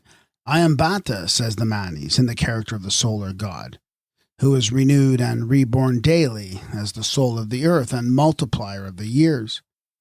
He might be reborn under the serpent type, or as the soul of Atum from the lotus, or the soul of Bata from the flower of the tree of dawn. But the myth is not merely solar. In fact, there is no bottom to the solar myth except in the lunar. Anup and Bata must be identified with Sut and Horus as the brothers in the two halves of the lunation before the tale can be correlated and correctly read. Sut Anup was the elder brother of the two. His consort was Nephthys, the Lady of Darkness, who was charged with soliciting the young Lord of Light. There was some scandal respecting her and Osiris. The typical wanton who seduces or tries to seduce the youthful hero is the Lady of the Moon, who overcomes or who assails the Lord of Light. The character is determined in relation to Anup, equals Sut, the elder of the twin brothers in the mythos, which passed into the eschatology and finally survived in the Marchen of the two brothers. The story was represented 3 times over, 1 as mythical, 2 as eschatological, and 3 as a folktale before it was narrated of Joseph in Egypt as Hebrew history or biblical biography. The origin of the mythos rests with the darkly beautiful Nephthys, consort of Sut or Anup, the power of darkness in the nether earth. That she had a character somewhat aphrodisiacal assigned to her, which became the subject of the legend, may be gathered from her being a divinity of the Egyptian town Sebets, called Aphroditopolis by the Greeks. But she had been degraded as a wicked wanton in later representations of the Dark Lady, who was originally the Lady of Darkness, at first in complexion, afterwards in character. The Semites began it with their scandal-mongering concerning Ishtar, or Shatar, the bride in Egyptian, because she had been the pre-monogamous Great Mother whose child and spouse were one. The Greeks followed them either directly or indirectly. Plutarch repeats a tale in which it is charged against Nephthys, that either she seduced Osiris or he succumbed to her wiles. It is represented in the romance that after Nephthys had become the wife of Anup, she fell in love illicitly with Horus, and besought him to stay with her when he came to plow and sow the seed fields of Amenta. It is as the sower of seed that Bata goes to the house where Anup's wife is sitting at her toilet. He says, "Arise and give me seed, that I may go back to the field." Nephthys is literally the house of seed personified. She carries both the house and the seed bowl on her head. And her name of Nephthi signifies the seed house or granary of the earth. The story of Joseph and Potiphar's wife contains a mutilated fragment of this ancient Egyptian Marchen, reduced from the mythos into a romance. In this, Potiphar is Anup, the wife is Nephthys, and Joseph is Bata or Horus, who is called the bull. Bata was the bull, and Joseph is also the bull in Israel. Hence the totem of the tribe of Ephraim was the bull. Bata is the bull of the 7 cows, which come to him as the 7 Hathors, and to make use of the Egyptian figure, Joseph likewise is the bull of the 7 cows that were seen in Pharaoh's dream. He was also the bull as the adult of 30 years. In the Egyptian story, Bata becomes a bull, and Bata said to his elder brother, "Behold, I am about to become a bull with all the sacred marks, but with an unknown history." The bull arrived, and His Majesty the Pharaoh inspected him and rejoiced exceedingly and celebrated a festival above all description. A mighty marvel and rejoicings for it were made throughout all the land. To the bull there were given many attendants and many offerings, and the king loved him exceedingly above all men in the whole land. And when the days were multiplied after this, His Majesty was wearing the collar of lapis lazuli, with a wreath of all kinds of flowers on his neck. He was in his brazen chariot, and he went forth from the royal palace. Bata was brought before the king, and rejoicings were made throughout the whole land. They sat down to make a holiday, and they gave him his name. And His Majesty at once loved him exceedingly, and raised him to the dignity of Prince of Ethiopia. But when the days had multiplied after this, His Majesty made him hereditary prince of the whole land. And the sun god Horus of both horizons said to Khnum, "O make a wife for Bata, that he may not remain alone." And Khnum made him a companion, who as she sat was more beautiful in her limbs than any woman in the whole earth. The whole Godhead was in her. And now a tale is told of this consort of Bata, which tends to identify her with Nitocris, that is, primarily with the goddess Neith, and thence with Asenath, the wife of Joseph. These quotations from the Egyptian tale contain the gist of the following statement.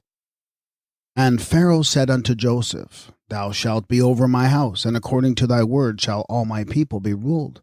Only in the throne will I be greater than thou. And Pharaoh said unto Joseph, See, I have set thee over all the land of Egypt.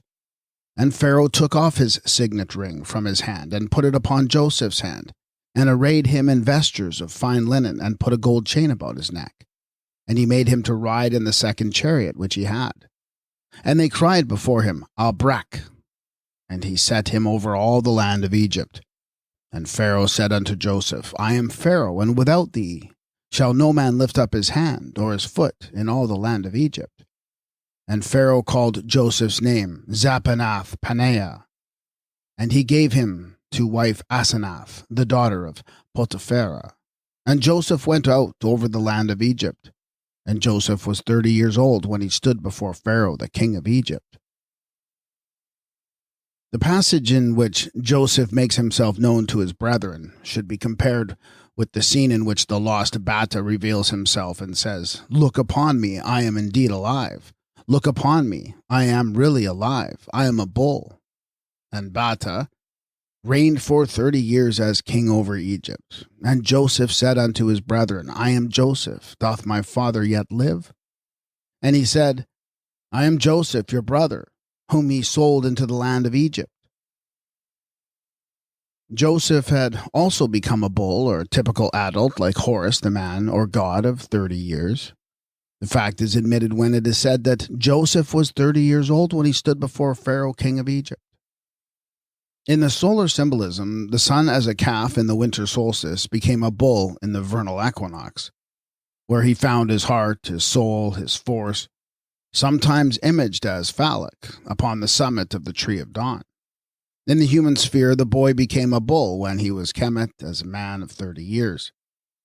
In Amenta, Amsu is the bull of his mother, Kamut, as the anointed Horus, 30 years of age. Joseph, raised to the Ripa ship, also became a bull, that is, a typical adult of 30 years. Asenath we take to be a form of the great Neith, who was represented at On, Anu, by Ayusas, the mother of the young bull, Ayu, or Ayu equals Io, who as her Sif or son was Ayusa.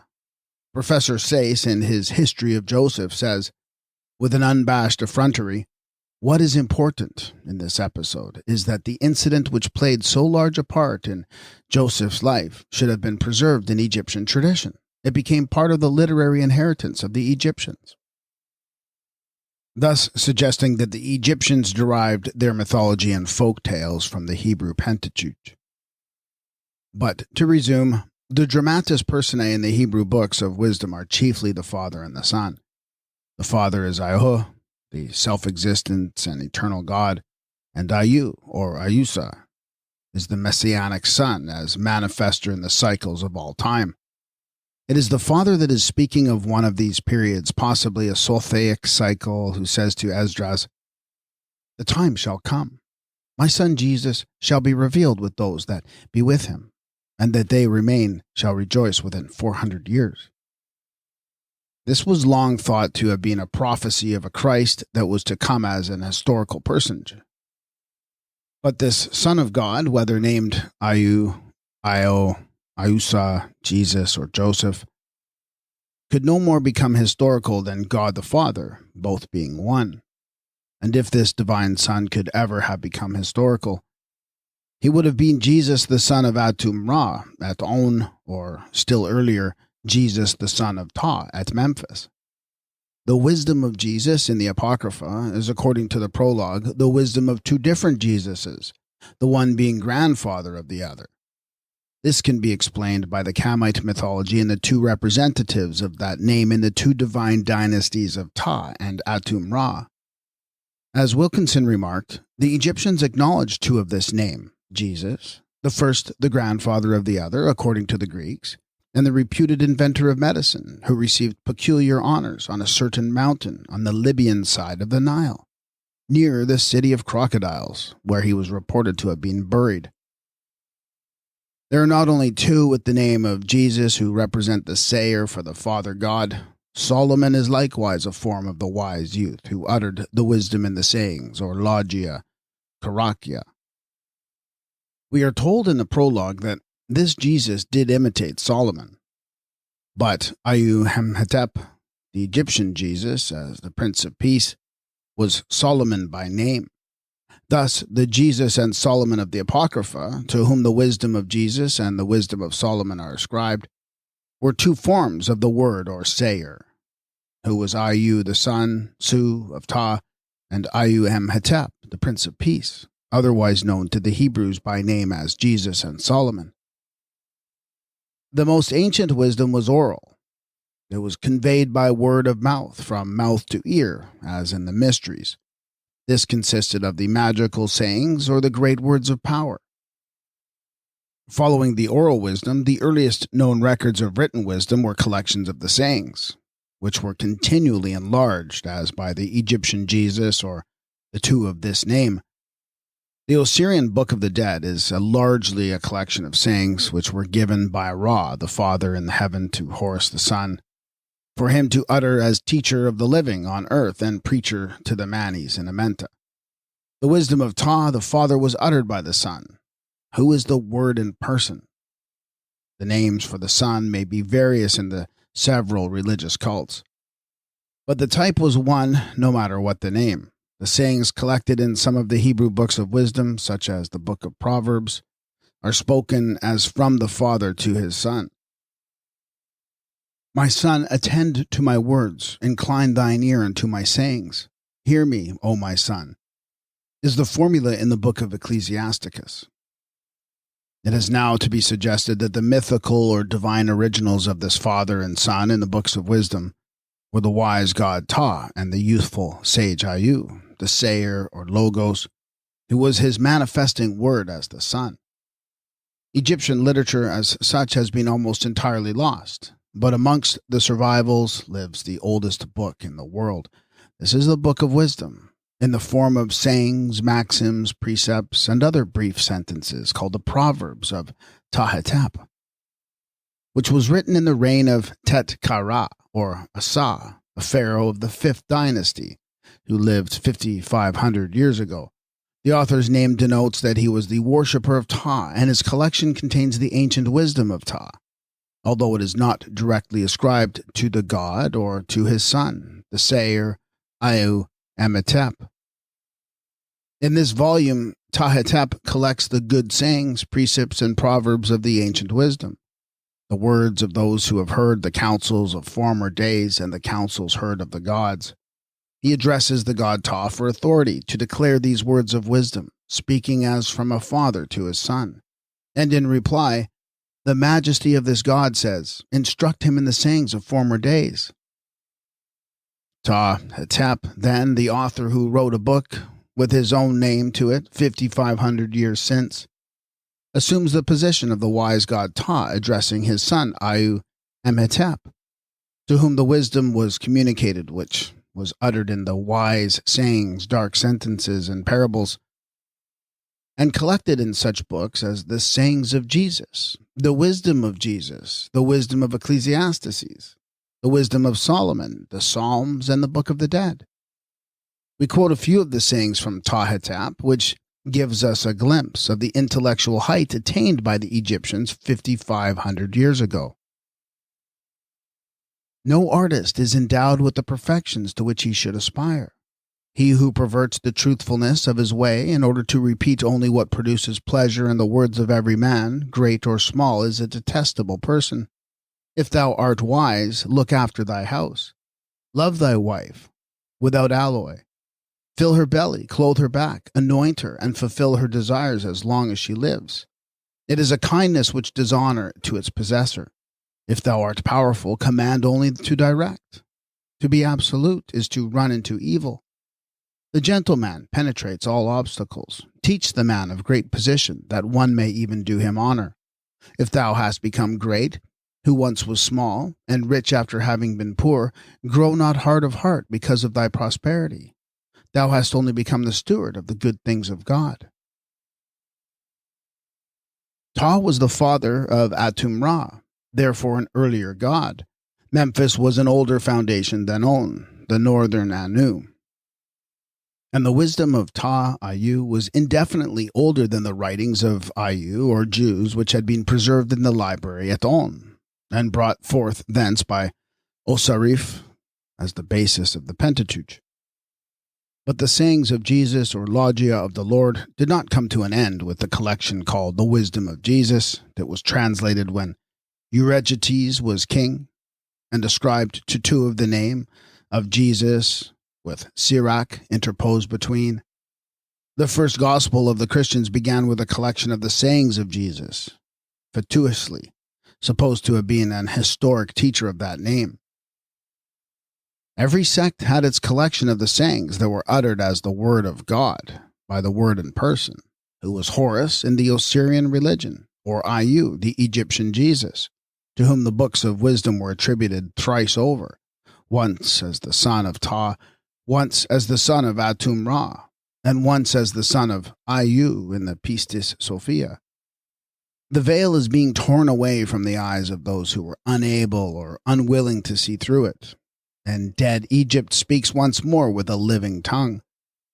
Explorers are just beginning to find some missing links betwixt the ritual and those gospels that were canonized at last, which were needed to complete the argument concerning the Egyptian origin of the Christian legend herein presented, and to demonstrate beyond doubt that the historic rendering of the mythos does but contain an exoteric version of the esoteric wisdom. Only the other day a loose leaf was discovered in the rubbish heaps of Oxyrhynchus, which had belonged to some unknown collection of the sayings or logia of the Lord, who was not Jesus, a Jew in Palestine, but Jesus or Amenta, a god of the Jews in Egypt. It was at Memphis, we suggest, the Book of Wisdom, known to later times as Jewish, originated as the Wisdom of Ptah, whose manifester was the coming son, who was his logos, his word, the teacher of his wisdom and sayer of his sayings. Atum-Ra was born son of Ptah as Amenta in his primary form. When raised to the dignity of Ra, Amenta, the typical bringer of peace and all good things, was continued as his son. Both Ptah and Atum had the title of Huhi, the Eternal, and each of them was also a figure of the one supreme God who was both father and son in one person. In the Gnostic representation, the propator was known to Monogenes alone, who sprang from him. It was also taught by the Egyptian Valentinus that the father produced in his own image without conjunction with the female. The following brief list will serve to give an aperçu of this divine duality in various phases. Huhi, the eternal God the Father, Ayu, the ever-coming Son, Atum-Ra as Father, Nefer-Atum as the Son, Osiris the Father, Horus the Son, Ihu, the Eternal Father, Aya, the Messiah or ever-coming Son, Jacob-El, the Father, Joseph-El, the Son, David the Father, Solomon the Son, Ihu, the Father, Jesus the Son, Christian, Ayu, the Father, Io, the Son, Pistis Sophia, Jehovah as the Father, Jesus as the Son. These are all twofold types of the same great one God in the religion that was established, first at Memphis with Ptah as Huhi the Eternal, the self-existent Lord of everlastingness, he who is, or the I am, and Amenta as his Su, Sif, or son, continued in the cult of Atum-Ra at On, and brought forth from Egypt as the religion of the Ayus, or Jews, who were the worshippers of Huhi, the Eternal, and of Ayu, the ever-coming Messianic Son, which dual type was also represented by the old lion and the young one, by the bull and the bullock, and by the ass and the foal of an ass. Moreover, it is recorded in the Hebrew legend that one God of Israel was made known to Moses under two entirely different names. In two passages, the name given is, Moses says, Aya is my strength and son. This is my God, and I will praise him. The other name is rendered Jehovah. Under both names, it is the one Lord. Under both names, the God is celebrated in the Psalms. Then the name of Aya is dropped altogether, except by Isaiah, who combines the two names under the one title, rendered Jehovah-Jah, or the Lord Jehovah. These two names, we repeat, represent the Egyptian names of Ayu equals Aya, for God, the ever-coming Son, and Huhi equals Ihu, the Eternal Father, who was the one God as Atum-Ra. Thus, Isaiah's Iha, Jehovah, combines the names of both the Father and the Son in the name of Israel's one God. And now, as the two characters of Huhi, Ihu, and Ayu, Aya, met in one person, and the two names were combined in Aya, Ihu, it appears probable that both names were blended in one word to form the divine name of Ihu. In Hebrew, by compounding those of Ayu and Hu, thus Ayu, Hu, as a title of the Eternal One. Ayu would then be represented by the I or Yod alone, and the final form would be Ihu, which, with the introduction of the Hebrew letter Vav, was extended into Yahweh and Jehovah for Jewish and Christian use. An insuperable difficulty was bequeathed to the later monotheists of Israel in the mystery of the Bayun being consisting of a father and a son who were but one in person. This needed a knowledge of the ancient wisdom to explicate the doctrine. How could the one God be two, or the twain one, to the plain and unsophisticated man? There was no abstract conception of any one God in two persons, or three, or 153 as a spiritual entity. The origins are rooted in the phenomena of external nature, and have to be interpreted by means of sign language and the mythical mode of representation. The Jews had got the Father and Son, and finally knew not what to do with both. The sun was a perpetual difficulty in their writings, which repeated fragments of Egyptian mythos in the old dark sayings without the oral wisdom of the Gnostics, and left a stumbling block that has remained to trip up all good, dunder-headed Christians. Still the Son is present as the anointed Son of God, the Christ that was, who has been all along mistaken for the Christ that was to be and is not yet. Although the reign of the son of Ichthus and Pisces is nearly ended now, and the Pisculi are gasping for breath like little fishes out of the water. Jewish theologians did their utmost to suppress the sonship of the Godhead as well as to get rid of the motherhood. This was preparatory to the rejection of the sonship altogether when presented in the scheme of historic Christianity. They pursued their messianic phantom to the verge of the quagmire, but drew back in time to escape. They left it for the Christians to take the final fatal plunge into the bog in which they have wallowed, always sinking ever since. And if the Jews did but know it, the writings called Jewish have wrought an appalling avengement on their ignorant persecutors, who are still proving themselves to be Christians, as in Russia, by ignominiously mutilating and piteously massacring the Jews.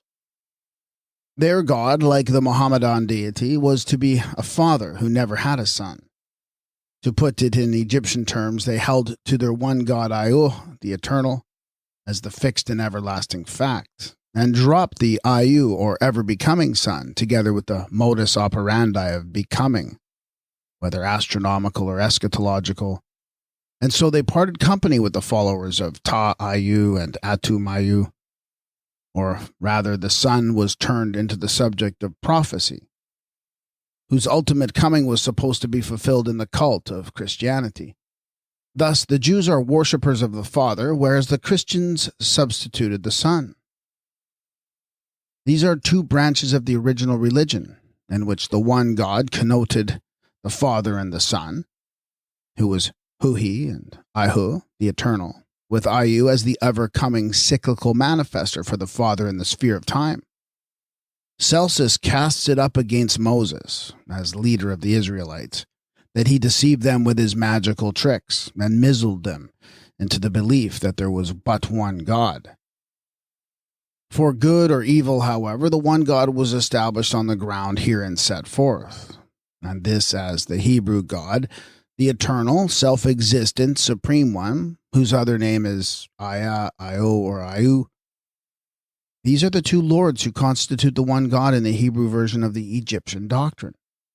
In destroying the cities of the plain, it is said, "The Lord rained upon Sodom and upon Gomorrah brimstone and fire from the Lord out of heaven," which is identical with Horus the Lord as Har-Tema, the son who avenges his father Osiris in the great judgment and destruction of the condemned, who are overwhelmed in the cities of the plain because the occurrence is on the level at the place of equilibrium in the equinox, of which there was a yearly representation in the mysteries of Amenta. There may be an attempt at times to conceal the dual personality in the phraseology, as when the psalmist says, "God standeth in the congregation of gods. He judgeth among the gods." But the writer lets in a flood of polytheism at the same time that he acknowledges the duality of Ihu. In one psalm the anointed Son is begotten, in another he is appointed, as the Holy One of Israel. In the latter instance it is David who is made the anointed Son. Isaiah proclaims the God of Israel to be the everlasting Father, or Father of eternity, at the same time that he is the Prince of Peace, who is the ever-coming Son as Horus, or Ayu-Hametep, the Prince of Eternity in the astronomical mythos of Egypt, and the Prince of Peace in the eschatology. "For unto us a child is born, unto us a son is given, and the government shall be upon his shoulder, and his name shall be called," rendered wonderful, "Counselor, Mighty God, the Father of Eternity, Prince of Peace." This song, uplifted so majestically by the music of Handel, might have been sung at On or Memphis many thousand years ago, as regards the subject matter, which is purely Egyptian. Atum was the Father of Eternity, and Ayu-Hametep, the Su or Son, was the Prince of Peace, and these two were one. Probably the Hebrew word Pella, represents the Egyptian para or Pella, equals to appear, show a great sight in relation to the Messianic manifester, who was the Mesu or child, the Prince of Peace, and who bore the government upon his shoulder, in a symbolical way peculiarly Egyptian. Atum, in his dual character of the Father and Son, is he who says, I am he that closeth, and he that openeth, and I am but one. This doctrine of divine duality was based upon the Egyptian Pharaoh as the father and the Ripa, or heir apparent, as the son. The ever-coming king in the person of the prince, who was always born to be a king. The father was king of Egypt. The son was the prince of Ethiopia, which was the birthplace of an earlier time and remained the typical birthplace of the young prince of eternity for all time. The Mesu was the root of the Messiah by nature and by name. The prince of Ethiopia is the Mesu, whence the Messiah is Ayu, the son, Mesu, or Mesu Ayahu, that is, Ayahu as the son or Ripa. In the mythical representation, Horus was reborn each year as the Mesu, and the rebirth was celebrated by the festival called the Messiu. The Ripa symbolized the succession of Ra, or the sun, to himself, in a mode of showing that the god or the king never died, but continued forever by transformation of the father into the son. The transformation was also seen in the old moon changing into the new, and the sun that set symbolically rendered as the old beetle that went underground to hatch its seed and die, to issue forth again renewed in its young. The pharaoh transformed into his own son and manifested as the Ripa, Atum into Amenhotep, Osiris into Horus, Jacob into Joseph, and Ihu into the Messiah. This transformation occurred in natural phenomena periodically, therefore at the end of some particular cycle of time, which was always indefinite for those who knew not the method of measurement astronomically. The Lord and his anointed as father and son had been already represented at Memphis by Ptah and Amenhotep, at On by Atum and Nefer Atum, at Abydos by Osiris and Horus of the resurrection. The Lord's anointed was the second Horus, Horus the adult, Horus who rose again in spirit after death to manifest the glory of the Father, with the holy oil upon his shining face, which made him the anointed. The Lord's anointed, called the Messiah in Hebrew, the Christos in Greek, the Christus in Latin, and the Mesu in Egyptian. Mesu signifies the son, the child, or heir apparent, the prince of Ethiopia. As human, he was the Ripa, son of Pharaoh. As divine, he is the son of God. Mesu is also an Egyptian word signifying the anointed and to be anointed. The Lord and his anointed are frequently mentioned in the Hebrew writings. These are the father and son, equivalent to Osiris and Horus, his son, also to Ptah and Ayu, the Prince of Peace. The Lord shall exalt the horn of his anointed. Here I am, witness against me before the Lord and before his anointed. The kings of the earth set themselves, and the rulers take counsel together against the Lord and against his anointed. The Lord showeth loving kindness to his anointed. The Lord saveth his anointed. He will answer him from his holy heaven.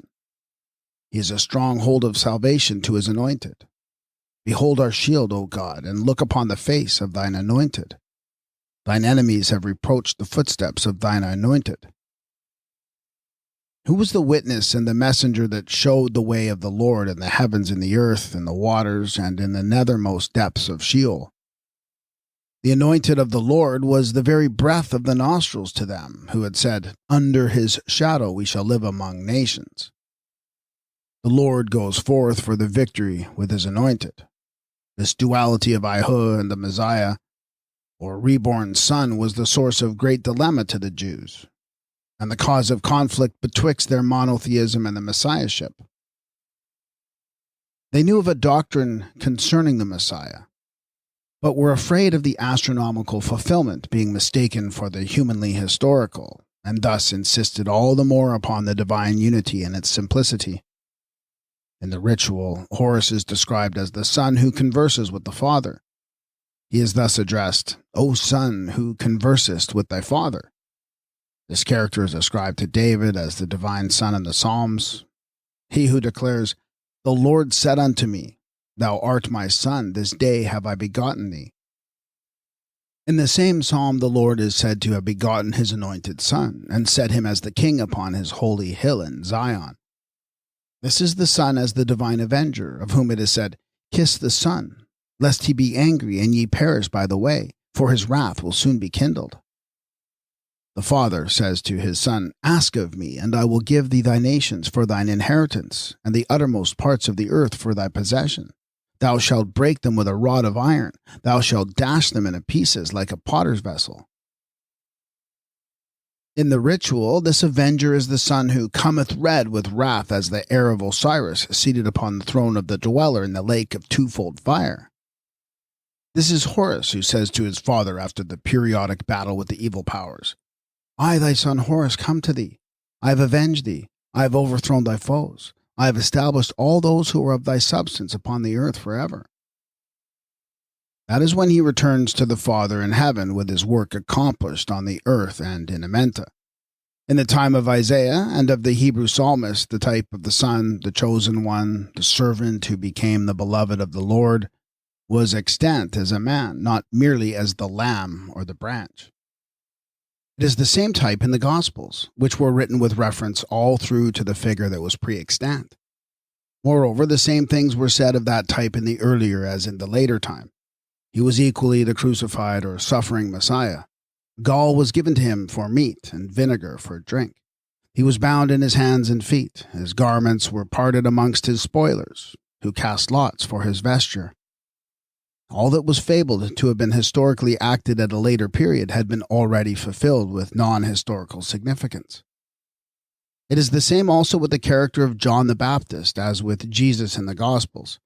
In defiance of the fact that the event is contemporary with or had occurred previously in the prophetic writings, the Christian world supposes that the so-called prophecies simply refer to a Messiah who is to come in a personal and historical character. Thus it is assumed that the prophecy of Isaiah, "The voice of one that crieth, Prepare ye in the wilderness the way of the Lord. Make straight in the desert a highway for our God. Every valley shall be exalted, and every mountain and hill shall be made low, when the uneven shall be made level, and the rough places a plain, and the glory of the Lord shall be revealed." It is assumed that this was historically fulfilled when the passage is quoted in the Gospel according to Matthew and applied to John the Baptist, whereas the alleged history in the New Testament is based upon the supposed fulfillment of this prophecy in the Old.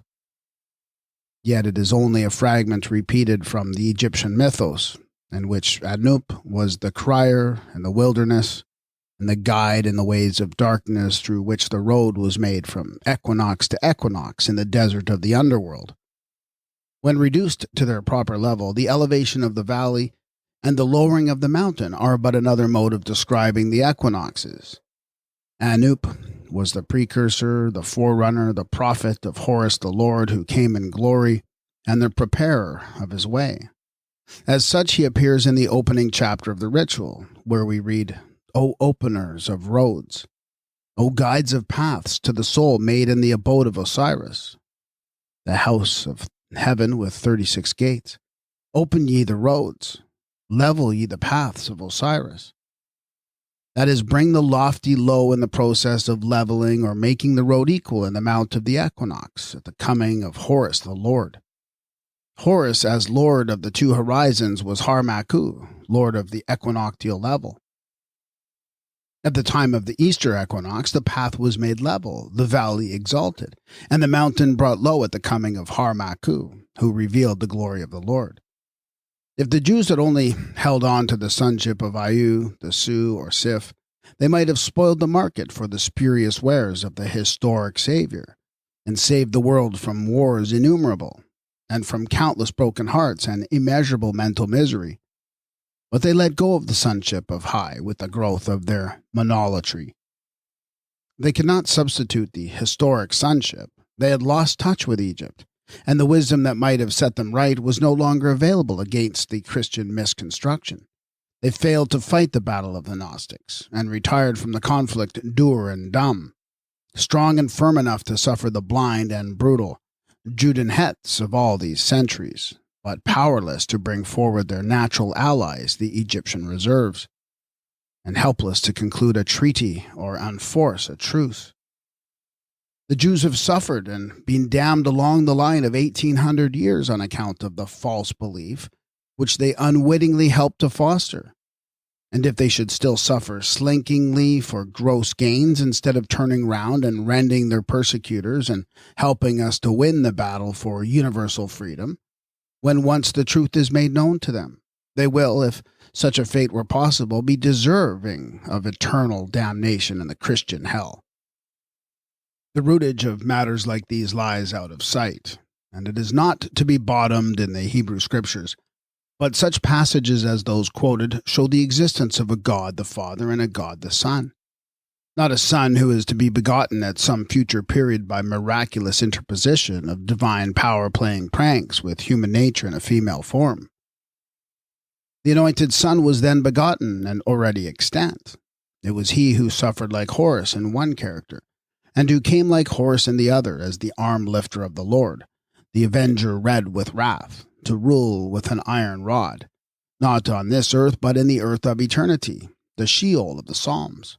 And on account of this language in the cursing Psalms, as they have been called, the militant Christians have claimed a divine sanction for all their brutality, in going forth with fire and sword to blast the face of this fair earth and slay the utterly astonished natives of other lands, who would not or could not accept a doctrine so damnable as a revelation emanating from the Most High God. The psalmist celebrates this Son of God, his begettal, his advent, but offers no real clue to the nature of the sonship, and the Christians, knowing nothing of the astronomical mythology or of the Egyptian eschatology, could only conclude that it must be historical. No Jewish monotheist could explicate the duality of the deity. The psalmist celebrates the coming of the Lord, but who the Lord is or what the advent may be, it is impossible to tell when the mythical background has been left out of view by the adapters of the ancient matter. As Egyptian, Anu the Son is the ever-coming one, as the means by which the Father of eternity manifests in time and other natural phenomena. As Egyptian, the divine duad of Father and Son had been Ta and Anu, or Atum and Anu, or Osiris and Horus, according to the cult through pre-Hebraic and pre-Christian ages. In Israel it might be Jacobel, the father, with Josephel as the beloved son, or Abraham with Isaac, the sacrificial son, or Ahu and David, the divinely begotten son, or David and Solomon, the wise youth and Prince of Peace. It has now to be shown that these two represent the Father and his beloved Son, who are Ahu and David in the book of Psalms. These are the two Lords, as the Lord and the Lord's anointed in Psalm. The Lord said unto my Lord, Sit thou at my right hand until I make thine enemies thy footstool. The Lord shall stretch forth the rod of the strength out of Zion. In the beauty of holiness from the womb of the morning thou hast the dew of thy youth. Thou art a priest forever, after the order of Melchizedek. That is the Lord who is the coming Son in all the so-called prophecies, and David is the Son who thus converses with the Father as Horus did with Ra, or as Jesus is represented in converse with Jehovah. As a divine personage, David is a form of the beloved Son, hence perhaps the origin of his name. David, Daud, or Dud means the beloved. And as a mythical character, the beloved one, the Lord's anointed, the Messiah, is the son of Ahu, not the son of Jesse, who is mentioned not in the Psalms. This is the typical character with which we are now concerned, the original and the mythos who afterwards became a subject for the popular Mark Chen. The inscription on the Moabite stone shows that the Israelites of the northern kingdom worshipped a deity named Dodo or Dod, equals David, by the side of Ahu, or rather they adored the supreme god under the name of Dodo as well as under that of Ahu. Mesha, the Moabite king, announces that he has carried away the altars of Dodo and dragged them before Chemosh. Dodo and Io being David and Io as two divinities, or the one God in the dual character of Father and Son. And if, like Jacobel, Josephel, and Israel, David was a god, it follows that the son assigned to him as Solomon was so likewise. Only a divinity could be the Prince of Peace. Solomon was also a form of the divine Son called the Beloved. Hence the prophet Nathan gives him the name of Jedediah, the Beloved of the Lord. And the Beloved Son was the Messianic or Anointed Son. In addition to the divine duality of Father and Son, which was imaged in Ta and Keper, Atum and Iu, Osiris and Horus, Ihu and Aya, and the Egypto-Gnostic Iu and Io, there was a twofold nature manifested in the sonship, human and divine. This has been one of the most profound of the ancient and most perplexing of modern mysteries.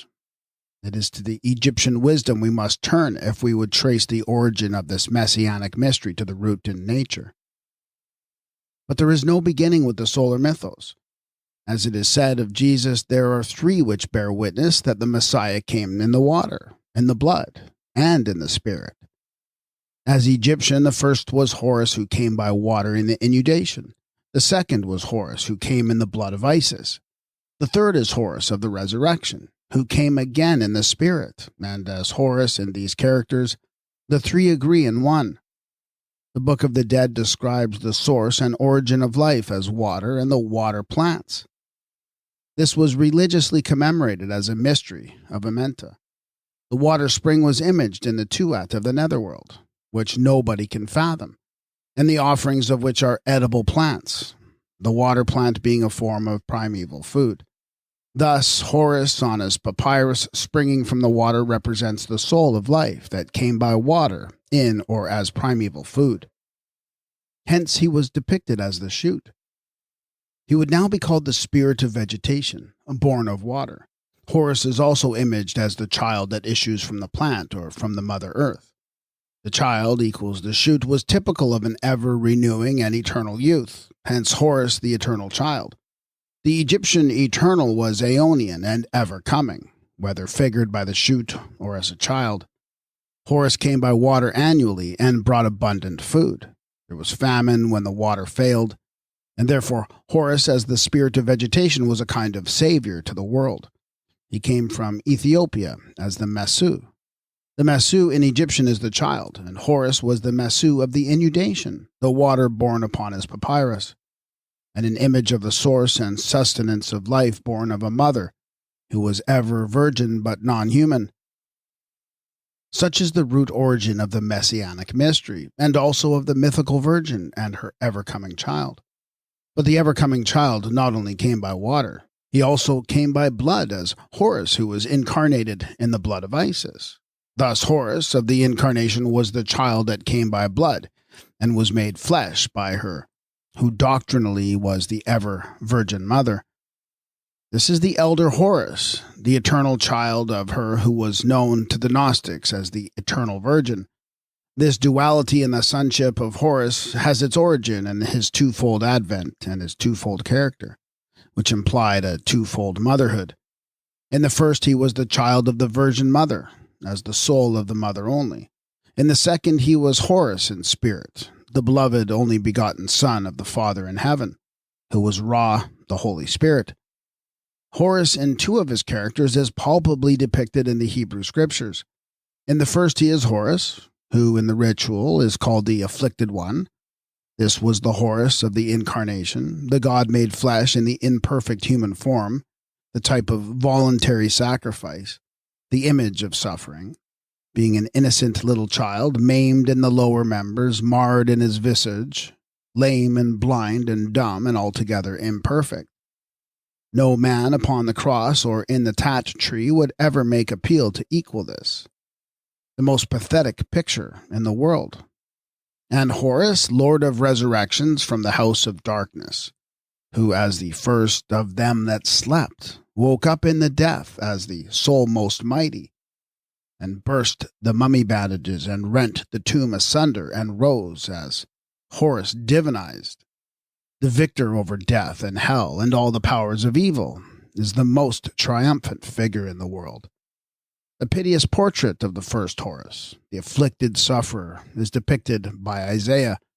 Behold, my servant shall deal wisely. He shall be exalted and lifted up, and shall be very high. Like as many were astonished at thee. His visage was so marred more than any man, and his form more than the sons of men. Who hath believed our report? And to whom hath the arm of the Lord been revealed? For he grew up before him as a tender plant, and as a root out of a dry ground. He hath no form, nor comeliness, and when we see him, there is no beauty that we should desire him. He was despised and rejected of men, a man of sorrows and acquainted with grief. And as one from whom men hide their face, he was despised, and we esteemed him not. Surely he hath been born of our griefs and carried our sorrows. Yet we did esteem him stricken, smitten of God, and afflicted. But he was wounded for our transgressions, he was bruised for our iniquities. The chastisement of our peace was upon him, and with his stripes we are healed. He was oppressed, yet he humbled himself, and opened not his mouth, as a lamb that is led to the slaughter, and as a sheep that before her shearers is dumb. Yea, he opened not his mouth. And they made him his grave with the wicked, and with the rich in his deaths. Thou shalt make his soul an offering for sin. The character here portrayed for the Messiah is that of the Mesu Horus in every feature, except that he was not wounded for our transgressions, nor bruised for our iniquities. The Egyptians were indefinitely older than the Semites, but had never heard of the world being lost by Adam's fall, or its need of an historic savior who should take the place and act the part of the Jewish scapegoat. The later doctrine of vicarious atonement has been added. That is, Semitic, not Egyptian, Osiris of the mysteries was dramatically represented as a victim, but not as a vicarious sacrifice on account of human transgressions or iniquities. Osiris, the good being, gave his life that men and animals might live, which was in providing the elements of water and food. This was commemorated in the sacramental meal, at which his body was eaten as the bread of life, and his blood was drunk in the red wine or beer. The doctrine itself is indefinitely older. The Great Mother was imaged earlier still as the giver of life and sustenance in or as the tree by Hathor, who was imaged in the sycamore fig as the tree of life, which was her body, and the Cyprian Venus, who was apparently bound upon the tree. In neither case is there any doctrine of the scapegoat, neither as animal, human being, or divine. Horus is said to be the altar and the offering in one, and a form of the altar is the tat. The tat cross was the tree, whether of Hathor or Horus, of Osiris or Ptah. But there was no sufferer on it or in it who bore the sins of the world. That is a doctrine of barbarous, non-Egyptian ignorance, only fit for cowards, slaves, and criminals. The only substitution in the Osirian religion is when Horus becomes the voluntary substitute for the suffering god, the Father as a type of divine sonship, and an example for all men to follow in the war of good against evil. But there is no scapegoat and no innocent victim of divine wrath, no expiatory sacrifice in the Egyptian eschatology. That was a perversion of the Egyptian doctrine. There is a sacrificial victim as child Horus, but it was a voluntary sacrifice.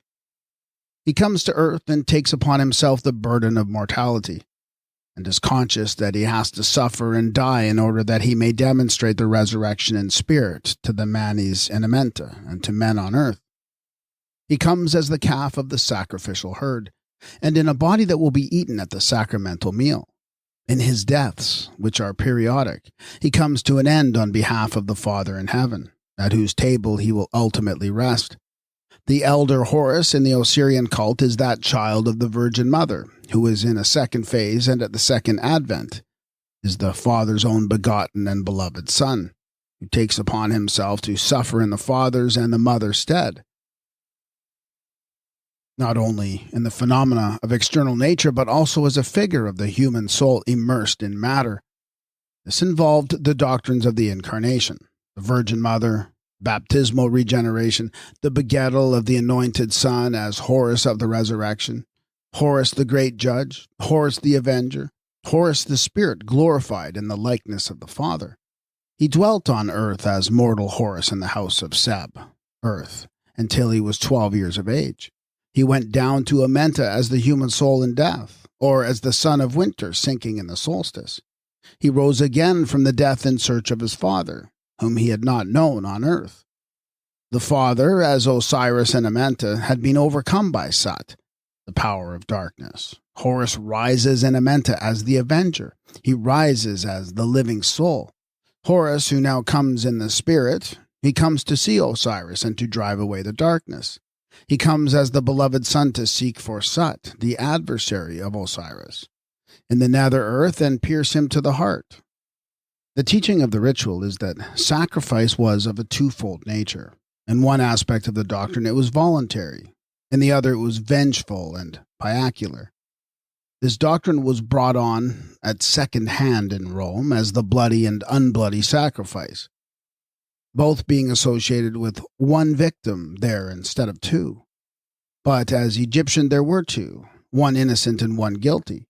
Osiris, or child Horus of the mysteries, was the voluntary victim of the unbloody sacrifice, and Sut the victim of the vengeful sacrifice that is celebrated in the ritual on the night of the great slaughter, and the manuring of the fields with blood. Osiris was the voluntary sacrifice. He was the god who gave himself in all the elements of life, that all his creatures might have life. He came to earth, or manifested in the water, and in flesh and blood, in vegetation and cultivated corn, or more abstractly as the bread from heaven. For the later providence was imaged in some likeness of the primitive provider. Hence Osiris is depicted as the wet nurse with a myriad mammae. The great mother, as the bringer of plenty, might be superseded together with her 7 cows, and Isis, the good lady, by Osiris as Unefer, the good being, with whom she was united in one. But still the figure of food and drink remained as an eternal type, when the god gave the food that never perishes by the incorporation or later incarnation of himself. This was the voluntary victim who was made a sacrifice in the Osirian mysteries. As represented, he was slain by Sut, the leader of the evil powers, on the night of the great battle. Then follows the vast vengeful sacrifice of Sut and his co-conspirators, who in the form of the Typhonian animals were slain upon the highway of the damned, so long as there was any blood to flow. The vengeful sacrifice is also shown when Apap, the enemy of Ra, is slain. It is said, Apap is stricken with swords, he is sacrificed. Horus the child was the typical babe and suckling that was accredited with a revelation beyond the rage of human faculty concerning things that were hidden from the wise and understanding. That was in a mystery, not meant for an apotheosis of infants or simpletons and bibliolaters. Horus the human was the child, and the divine Horus was the prince, the Ripa, with the kingly countenance, and these are alluded to despairingly by Ayahu, when he says of the people of Israel, I will give children to their princes, and babes shall rule over them. Human Horus came to earth in the character of a little child, a type of gentleness otherwise figured as a lamb or a calf. This typical little child is described by Isaiah in his millennial account of the Messiah who came periodically as the bringer of peace. Ayu-Amhetep, or Horus, or the Hebrew Messiah, which is equivalent to Mes-Ayu, the coming child in Egyptian, who is otherwise the Ayu-Su, son of Atum and Ayusas. And the wolf shall dwell with the lamb, and the leopard shall lie down with the kid, and the calf and the young lion falling together, and a little child shall lead them. And the cow and the bear shall feed, their young ones shall lie down together, and the lion shall eat straw like the ox, and the suckling child shall play on the hole of the asp, and the weaned child shall put his hand on the adder's den. They shall not hurt nor destroy in all my holy mountain. This little child was the human Horus in the Egyptian mythos, the tender plant that springs up out of the dry ground in the prophecy of Isaiah is also represented both in the Osirian religion and in the earlier cult of Atum Ra. Horus, the branch, or Natzer, was the branch or the Unbu, or golden bough. The speaker in this character says, I am Unbu of Anaref, the flower in the abode of occultation. Anaref denotes the abode of the sightless Horus, who was encircled by darkness and obscurity. It was there in a waste place where nothing grew, that the golden Unbu or golden bough burst into blossom as the living shoot from out the soil, or the annually decaying tree of vegetable life, as offspring of the sun. Child Horus, as the Natzer or Messiah, was the tender plant that literally grew up as a root out of dry ground. As the plant of Anrutef, he is rooted in the dry desert, which proceeds the place of emergence from Amenta in the east. The dry ground was intensely actual in Egypt at the time of the winter solstice, when the land was left waterless. It was the season of coming drought that was reflected in the wilderness of Anrutef, through which the suffering sun god had to pass. It was there that Isis sought the water of life, which was imaged as her lost Osiris. In this desert, Horus suffered his great thirst, and here he sprang up as the tender plant from a root in the dry ground, when nourished at the breasts of his mother. He had no form or comeliness, because he was that amorphous product of the Virgin that lacked the soul and seal of the authenticating fatherhood, which conferred the grace and favor upon Horus, the divinized adult. This was the human Horus, who was but human in the way already indicated as the maimed, crippled, shapeless, dumb, blind, impubescent product of the mother nature only. It was the ancient child Horus who was continued in the catacombs as the little old and ugly Christ. He hath no form nor comeliness, says Isaiah. And when we see him there is no beauty that we should desire him. And one from whom men hide their face he was despised. Or as one who hid his face from men. The man of sorrows, who had neither form nor comeliness, was but a typical, not a natural man, still less an historic personage who hid his face and opened not his mouth. And the type was identical with that amorphous birth of the Gnostic Sophia, which she produced when flowing away into immensity until she crossed and stayed by Storos, who stopped the issue of blood.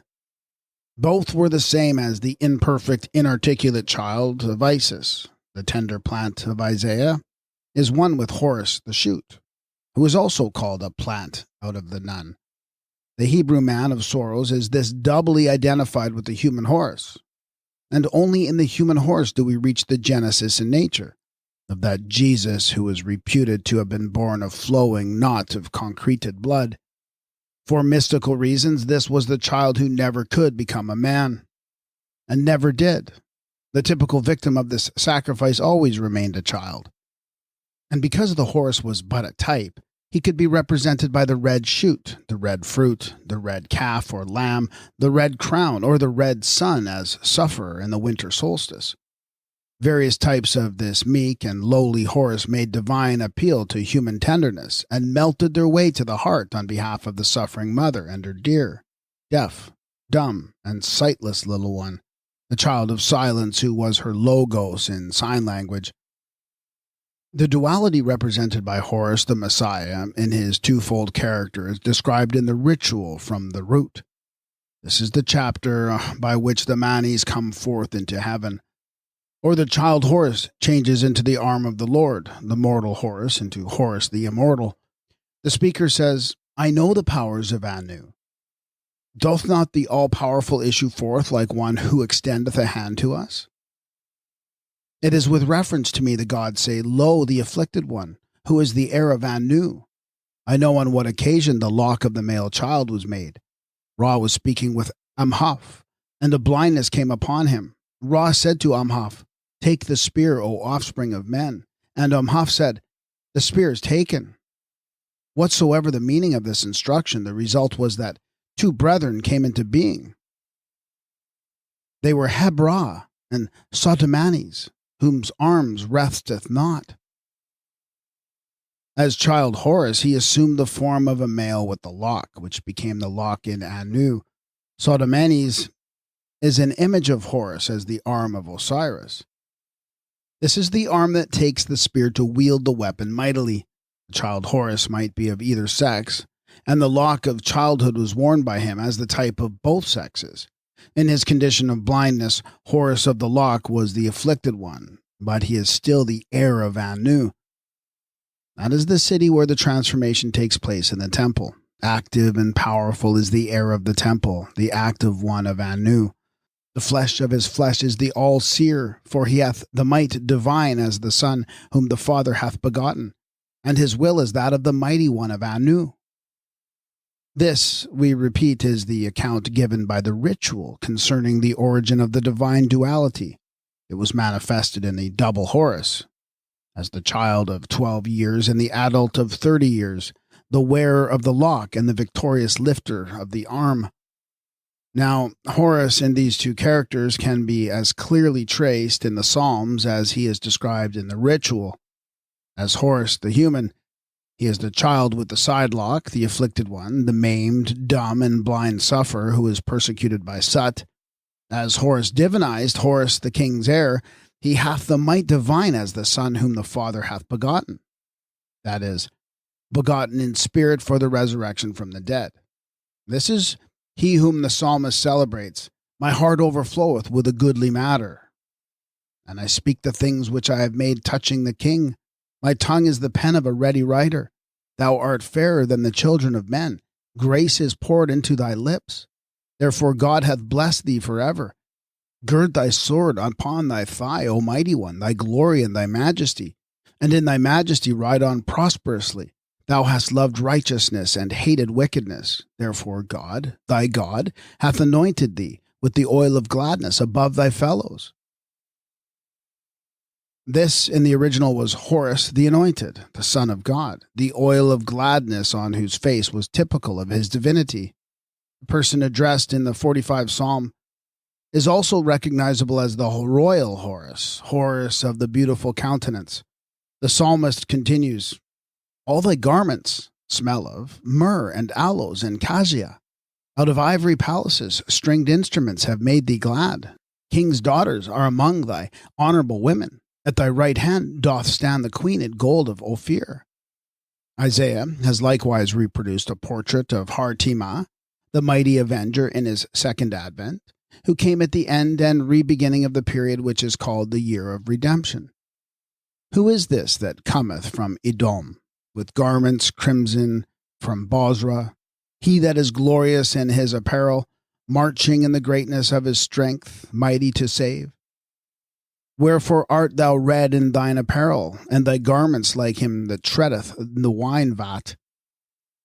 I have trodden the wine press alone, and of the people there was no man with me. Yea, I trod them in mine anger, and trampled them in my fury.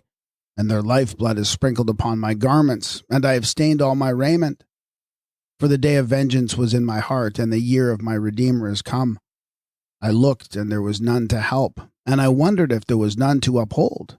Therefore my own arm wrought salvation unto me, and my fury it upheld me.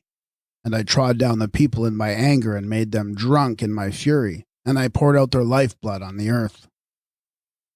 This, in the original, is magnificent. In its perversion, it is bewildering. But no bibliolater could possibly have known what it was about. Hence the endeavor to make it a matter of prophecy by means of marginal misinterpretation. A feast of vengeance for food good Christians look forward to at the second coming of their long-belated Lord. It is not prophecy. It has no other meaning and had no other origin than that of the Egyptian mythology and the mysteries of Amenta. Horus in his human personation was the mother's suffering son, the victim as described by Isaiah, and by the psalmist as the sacrificial victim in the present, not in the future, near or far. After his death, a representative of the Osiris rises again triumphant as the maker of justice visible. He does not merely speak of righteousness. He is the just and righteous judge who does justice in the judgment hall of Mati on the day of doom. As the divine avenger of the suffering Osiris or the human Horus, he arises in the person of the red god, who is thus addressed. O fearsome one, thou who art over the two earths, red God, who orderest the block of execution, to whom the double crown is given. As Horus at his second coming, he comes back in his second advent as the lifter of the arm, great in his glory as wearer of the double crown, the terrible avenger of the wrongs that were inflicted by the wicked on the suffering Osiris, or on humanity in that appealing and pathetic representative of the God of humanity, who gave himself a sacrifice to show the way that others might have life. The way of salvation was revealed by the human Horus, being divinized in death, and emerging as an immortal on the horizon of the resurrection, safe beyond the valley of the shadow and the darkness of Sheol.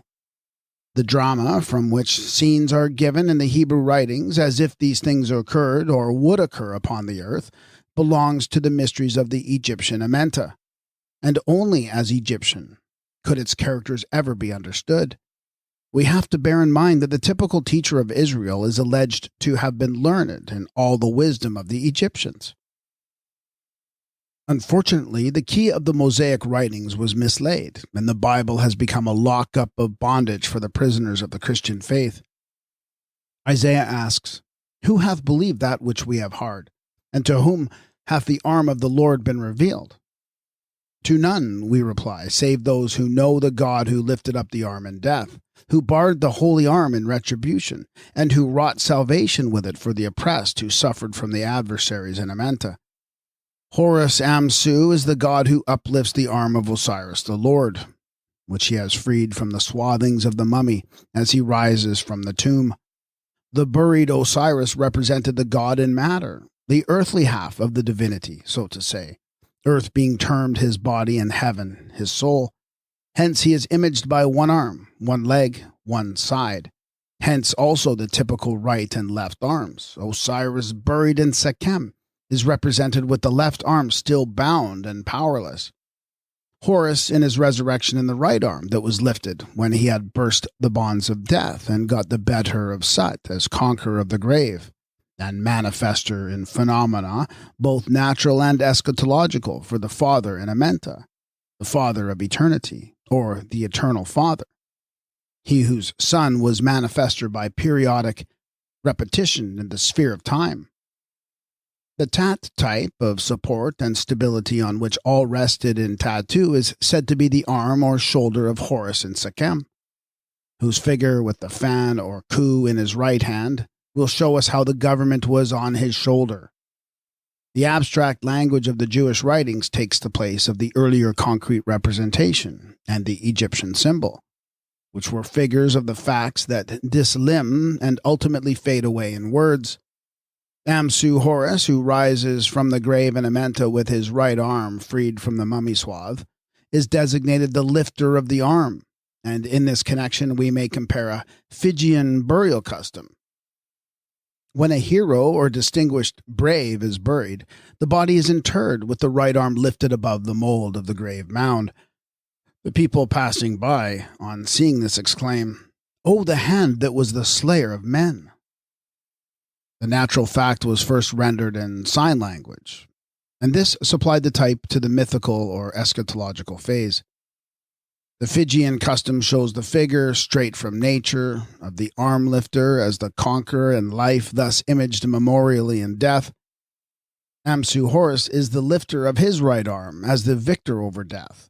Such a custom is by no means ghastly when interpreted by the Egyptian wisdom, but a mode of honoring the brave spirit, which in Amsu Horus is exhibited as triumphant over death and all the ills of mortality.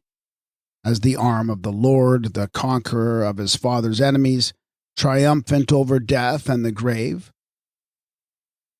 It was Amsu Horus who hath showed strength with his arm, for he has wrenched and raised it from the leaden grasp of the burial place and the bondage of the mummy, holding aloft the sign of rule and government as the express image of potency personified. Amsu personates the arm of the Lord outstretched from the mummy of matter. He is called the arm raiser, and through his potency the other arm bound up in the mummy case is set free, and the Osiris emerges pure spirit with both arms intact and both feet in motion. "Behold," says the prophet, Behold, the Lord God will come as a mighty one, and his arm shall rule for him. In this aspect, he comes as the good shepherd. He shall feed his flock like a shepherd. He shall gather the lambs in his arm and carry them in his bosom, and gently lead those that are with young. This was Horus, the lifter of his arm for Osiris, upon whose shoulder rested the insignia of his government, which included the whip or flail and the shepherd's crook. As the good shepherd, Horus tends the sheep of his father, and comes to gather them in his fold. He was personified as the delegated power that drove with the whip and drew them with the heck of rule, which became the shepherd's crook. The portrait of Horus the Good Shepherd, who was likewise the arm of the Lord in this picture of pastoral tenderness, was readapted by the Hebrew writer for the comforting of distressed Jerusalem. The character and the picture belong to the Amenta in the ritual, and these have been represented as if belonging to this earth, whereas the Good Shepherd and the sheep, the fields of peace and pastures of plenty, beside the still waters, pertain to Hetep, the paradise of peace. Of the Prince of Peace, who is proclaimed by Isaiah as having come, he came annually or periodically in the mythos, it is said, the government shall be upon his shoulder. So was it with the Egyptian Prince of Peace as Horus, the sustainer of his father. On the night of setting up the Tat and of establishing Horus in the place of the dead Osiris, Horus takes up the government upon his shoulder. It is said, the setting up of the Tat of stability means the shoulder of Horus. That is, the shoulder with which he sustains the government. In this sense, he was the arm of the Lord, the lifter of the arm, called the avenger of that left arm of Osiris, which is in Sekhem. Horus images the mummy Osiris in the resurrection. With the right arm lifted, he wields the scepter of his power that signifies his triumph over death and hell and the grave. He also bears the sign of government upon his other shoulder. What a portrait of level-browed justice is that of Amsu Horus, who is described as the god whose eyebrows are like the two arms of the balance, or scales, upon that day when outrage is brought to account and each wrong is tied up to its separate block of settlement. This is the judge in person of the sun, the god who lifteth up his arm, and who is the arm of the Lord made manifest for the execution of justice.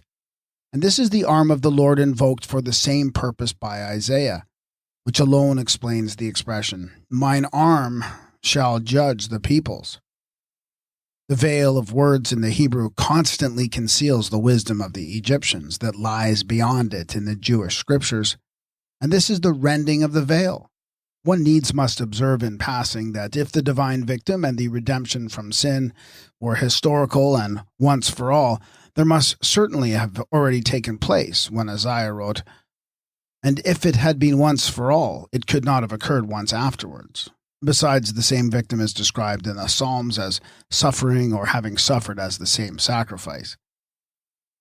And how the Sarcolatre have gloated and the gloating ghoul-like over this cowardly doctrine of the divine victim, suffering in a human form, to ransom the guilty with the blood of the innocent and save them from nemesis of natural law and the consequences of their own sins. But we have to do with no historical transactions, prophetic or fulfilled. Horus is described in the ritual as making his first and second advent in the two characters of blind Horus, Anmati, and Horus the Avenger or reconstitutor of his father. These two forms of the Messiah, the founder and fulfiller of the kingdom of heaven on behalf of the Father, can now be traced in the Hebrew scriptures, especially in the books of the Psalms, Isaiah, Zechariah, and Daniel. Mortal Horus in his humanity was born as the servant. He was the divine heir in the likeness of the child that from the earliest totemic times was born to be a servant or a slave, which was its natural status. He is portrayed as blind and deaf and dumb. This is the coming Messiah described by Isaiah as the servant who is blind and deaf and dumb, as a lamb that is led to the slaughter, and as a sheep that before her shearers is dumb, who is blind as my servant, or deaf as my messenger that I sent, who is blind as that he is made perfect, and yet is blind as the Lord's servant. as was Horus, the child, who suffered in his mortality as the servant and was deaf and dumb and blind in the earth of Seb, to attain the beatific vision of the Horus perfected in spirit. The blind messenger described by Isaiah is the sightless Horus, whose zootype was the mole or shrew mouse because it was an eyeless digger underground, and therefore a likeness of Horus in the darkness of the nether earth. Human Horus, called the elder because the firstborn, and who had no form nor comeliness, was the virgin's amorphous child. Horus divinized was the god with the beautiful face, who was fairer than the children of men, and blooming with eternal youth as the type of immortality. In the Jewish traditions concerning the coming one, we find the doctrine of a Messiah in two aspects. In one character he was born to suffer, in the other he was destined to triumph. In the one he is identical with the maimed and suffering Horus, in the other with the victorious Har-Tima. In the first he was to come as Joseph's son, who would make war on the adversary and himself be slain, as was the elder Horus at Jerusalem. Then the second Messiah, called the Son of David, was to defeat the enemy, called by the Gentiles Antichrist, and according to the solar imagery employed, consume him with the breath of his mouth. This consummation was to be on the grandly indefinite scale, but the tradition preserves details of the annual representation. When Messiah came as conqueror, in the glory of his strength, there was to be a reign of 9 months. At the end of the 9 months, Messiah ben Joseph was to be revealed, that is, the sufferer who was foredoomed to fall, and who was followed by the Messiah ben David, who was destined to succeed. Now the annual cycle in the Kamite mythos was divided into 9 months and 3. The elder Horus was born about the time of winter solstice, answering to the birth of Christ at Christmas. This is a form of the victim who was slain or blinded by Sut, the prince of darkness. 3 months afterwards, the risen Horus was revealed upon the Mount of Glory as the vanquisher of Sut. And after his reincarnation, it was 9 months before the next rebirth at Christmas. Thus the circle was completed both in time and space according to the facts in nature upon which the myth was founded, and the two births or advents of Messiah ben Joseph and Messiah ben David, at the end of 9 months and again at the end of 3, are exactly the same as the advent of the elder Horus in the winter solstice, and the second coming of Horus triumphant in or following the vernal equinox. So necessary is the mold of the astronomical mythology for understanding the eschatology, whether we call it Jewish, Egyptian, or Christian. It is the ruler for 1 year in the solar mythos that will account for the year of the Lord, which was the acceptable year of the Lord and the day of vengeance of our God, proclaimed in Israel by Isaiah. But the doctrine of a coming Messiah who came to rule for 1 year has no meaning apart from the mythos, in which the coming was annual, whether as Horus of the inundation or as Iu, the youthful solar god. It was this reign of Messiah on the scale of 1 year that bequeathed the tradition of the 1 year's ministry of Jesus, re-announced by Luke from Isaiah. The Gnostics Ptolemaeus and Heraclion, also the Christians Clement Alexander and Origen, who were both from Egypt, held this view of the reign that lasted only 1 year. And it was this foundation in the mythical representation which has made it impossible to build the gospel history on any other basis, or to conclusively define any other length of time for our Lord's public ministry. Whether written by Paul or not, the epistle to the Hebrews contains the Egypto-Gnostic doctrine of the Christ, which was taught by Paul in accordance with the beginning of the first principles of the oracles of God, that is, of the divine wisdom which was communicated in the mysteries, and in which Paul was an adept and perfect. This, for example, is a brief sketch of the twofold Horus who suffered as Horus in his mortality and overcame as Horus in spirit, who personates the Redeemer from death. This was he who in the days of his flesh, having offered up prayers and supplications with strong crying and tears unto him, that was able to save him from death, and having been heard for his godly fear, though he was a son, yet learned he obedience by the things which he suffered. And having been made perfect, he became unto all them that obey him the author of eternal salvation. This, in the Egyptian, was the maimed and suffering human Horus who was saved from death in becoming the anointed son, the glorified Sahu, the spirit perfected, the typical initiator into an existence hereafter that was called salvation to eternal life. The change from Horus, the mortal, to Horus in spirit is plainly described by Isaiah. Behold my servant, whom I uphold, my chosen, in whom my soul delighteth. I have put my spirit upon him. He shall bring forth judgment to the nation. He shall bring forth judgment in truth. The meek and lowly one, the Virgin's Lamb, the suffering Messiah, was Horus in a maimed and most imperfect human form. This was the typical sufferer for the mother and the servant of the Lord, who in his changed and glorified estate became the only begotten from the Father, his beloved Son. The Spirit of God was put upon him when he was a divine hawk or soul or became dove-headed, and he who was so dumb and gentle that he would not break a bruised reed was transformed into the Horus who as Tima was the terrible judge, the red god, and as Horus Makaru, the judge in very truth. It was on the Mount of Glory in the east, the mount that rose up from Amenta, that Messiah in his second advent came in the glory of his Father with his angels, who were represented as spirits of fire in attendance on the sun or solar god. This, in the annual fulfillment, was in the vernal equinox, at the point where the two earths were united in one. It is also said in the Talmud that the Messiah called the Son of David will not come till the two houses of Israel shall be extinct. Here the two houses answered to the double horizons in the Egyptian mythos, which were united and made one in the new heaven and earth established at the advent of Horus Samtawi, the uniter of the two houses of the double earth. The following prophecy contains an appeal to the Father God on behalf of the anointed Son. Give the king thy judgments, O God, and thy righteousness unto the king's son. He shall judge thy people with righteousness, and thy poor with judgment. The mountains shall bring peace to the people. He shall break in pieces the oppressor. In his days shall the righteous flourish, and abundance of peace. All kings shall fall down before him. All nations shall serve him. There shall be abundance of corn in the earth upon the top of the mountains, and the fruit thereof shall shake like Lebanon.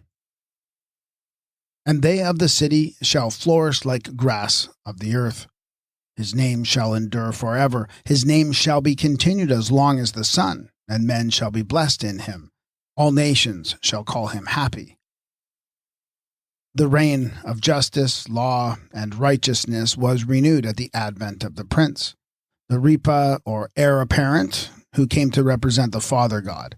The Mat, or Hall of Justice, was erected on the plain as the seat of Hartima, the great judge.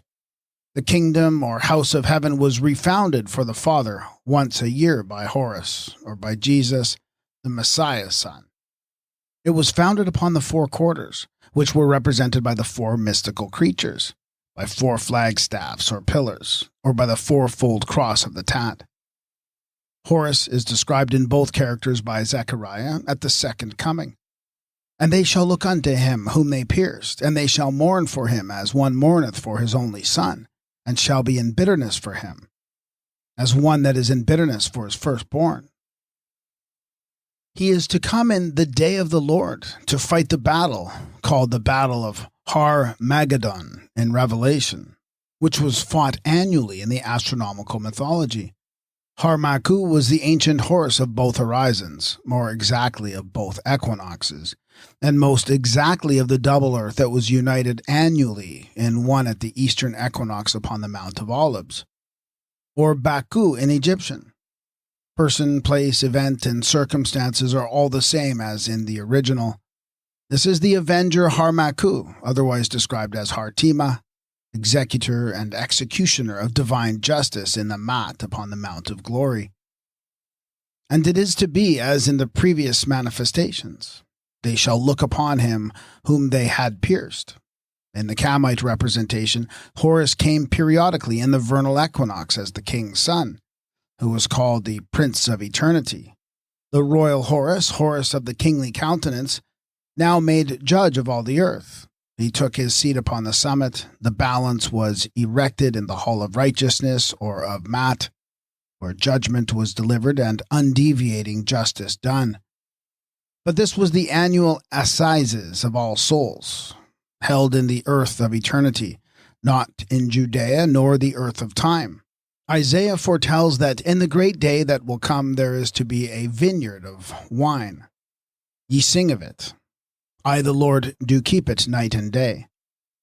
And in the mountain shall the Lord of hosts make unto all peoples a feast of fat things, a feast of wines on the lees, of fat things full of marrow, of wines on the lees well refined.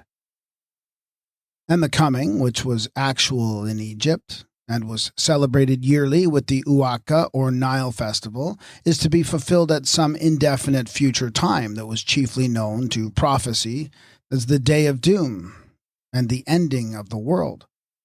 The vine and fig were two especial forms of the typical tree in the Garden of Hetep, Aru, or Eden. According to the prophecy of Micah, every man was to sit beneath his own wine and fig tree in the paradise of peace, with none to make them afraid. But this garden of the gods and the glorified, which is relegated to the future by the biblical writers, had been planted by the Egyptians in a far-off past. The vine and the sycamore fig were two types in the Kamite paradise. In the papyrus of Nu, he prays that he may sit under his own vine, and also beneath the refreshing foliage of the sycamore fig tree of Hathor. The garden of Aru is a garden of the grape, and the god Osiris is sometimes seated in a naos underneath the vine, from which bunches of grapes are hanging. Moreover, Osiris was the vine, and his son Horus Unbu is the branch. The solar mount was called the Mount of Glory. This is in accordance with the natural fact. It is the same in the Hebrew writings. The Mount of God in Exodus is the Mount of Glory. It is called the Mount of the Glory of God. The glory of the Lord abode upon Mount Sinai. The solar nature of the glory is apparent in certain passages. The glory of the Lord went up and stood upon the mountain, which is on the east side of the city. This identifies the solar Mount of Glory. And in appearance, the glory of the Lord was like devouring fire on the top of the mount in the eyes of the children of Israel. The law was given to Israel on the mount in the shape of the commandments that were written on 2 tablets. This corresponds to the law of Mati, given in the great judgment hall upon the Mount of Glory, at the place of equilibrium, or the scales of justice in the equinox. The 2 tablets image the duality of Mati, or the twofold law and justice. The mount is identified with the Egyptian judgment seat by the statement made to Moses in the mount. Now these are the judgments which thou shalt set before them. These being the laws distinguished from the 10 commandments. The mat was the judgment seat, the great hall, the place or city of truth and righteousness. The scales of justice were periodically erected on the mount, whether at the vernal equinox in the solar mythos or at the pole in the earlier stellar representation. Hence the application of the mat to Jerusalem by Zechariah. Jerusalem shall be called the city of truth, Mati, and the mountain of the Lord of hosts, the holy mountain. The Lord, he cometh to guide the earth. He shall judge the world with righteousness. Righteousness and judgment are the foundation of his throne. These are the foundation of Mati, truth, righteousness, law, and justice, all being expressed by the one word, Mati.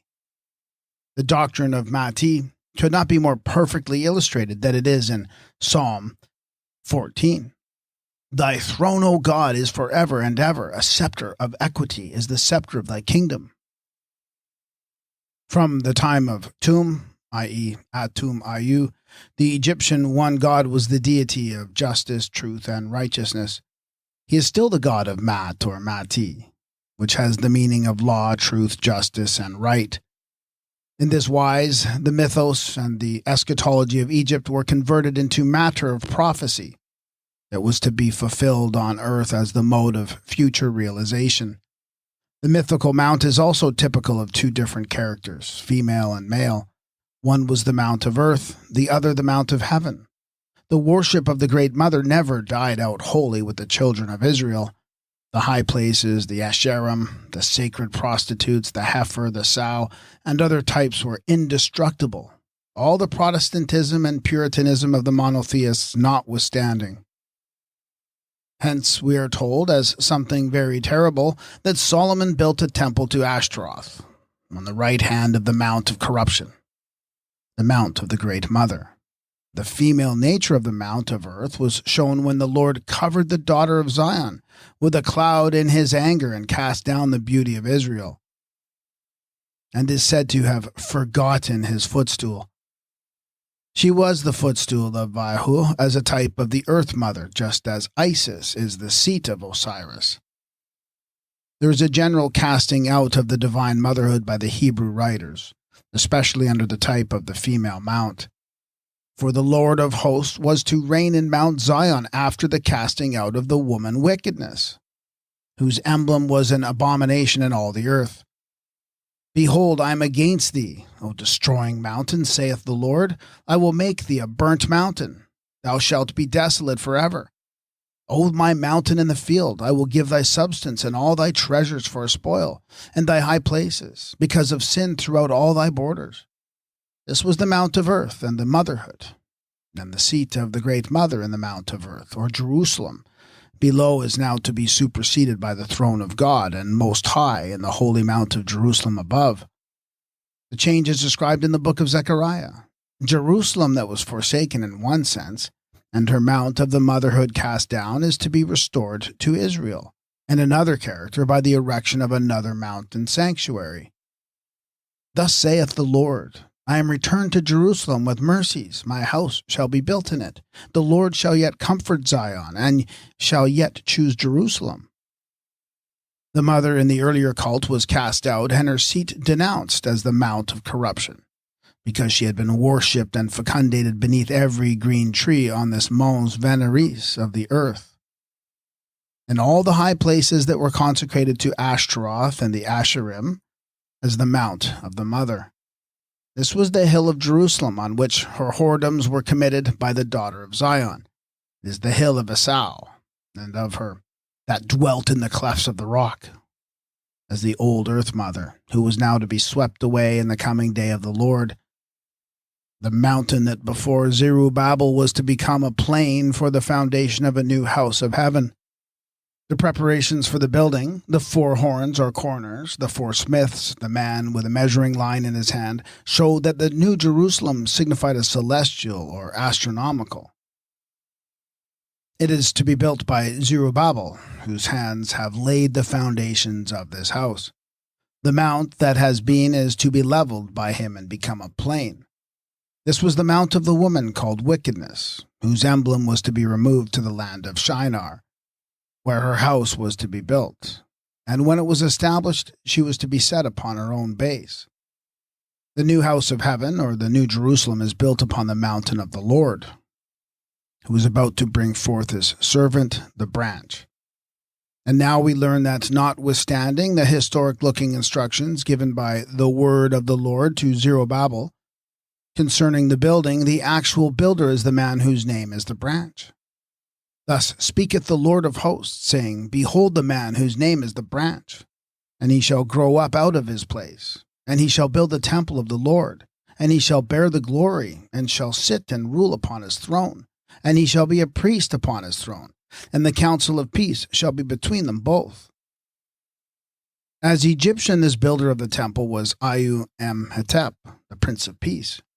In one of its various meanings, the word Hetep signifies gathering and uniting together. Hence, Hetep is the Mount of Congregation. This was continued as a Hebrew title of the mount. Isaiah identifies the Mount of Congregation, or place of gathering together, as the mount in the uttermost parts of the north, that is, with the summit of rest at the celestial pole. As it is said by the psalmist, The wicked shall not stand in the judgment, nor sinners in the congregation of the righteous. In the midst of the congregation will I praise thee. God standeth in the congregation of God. He judgeth amongst the gods.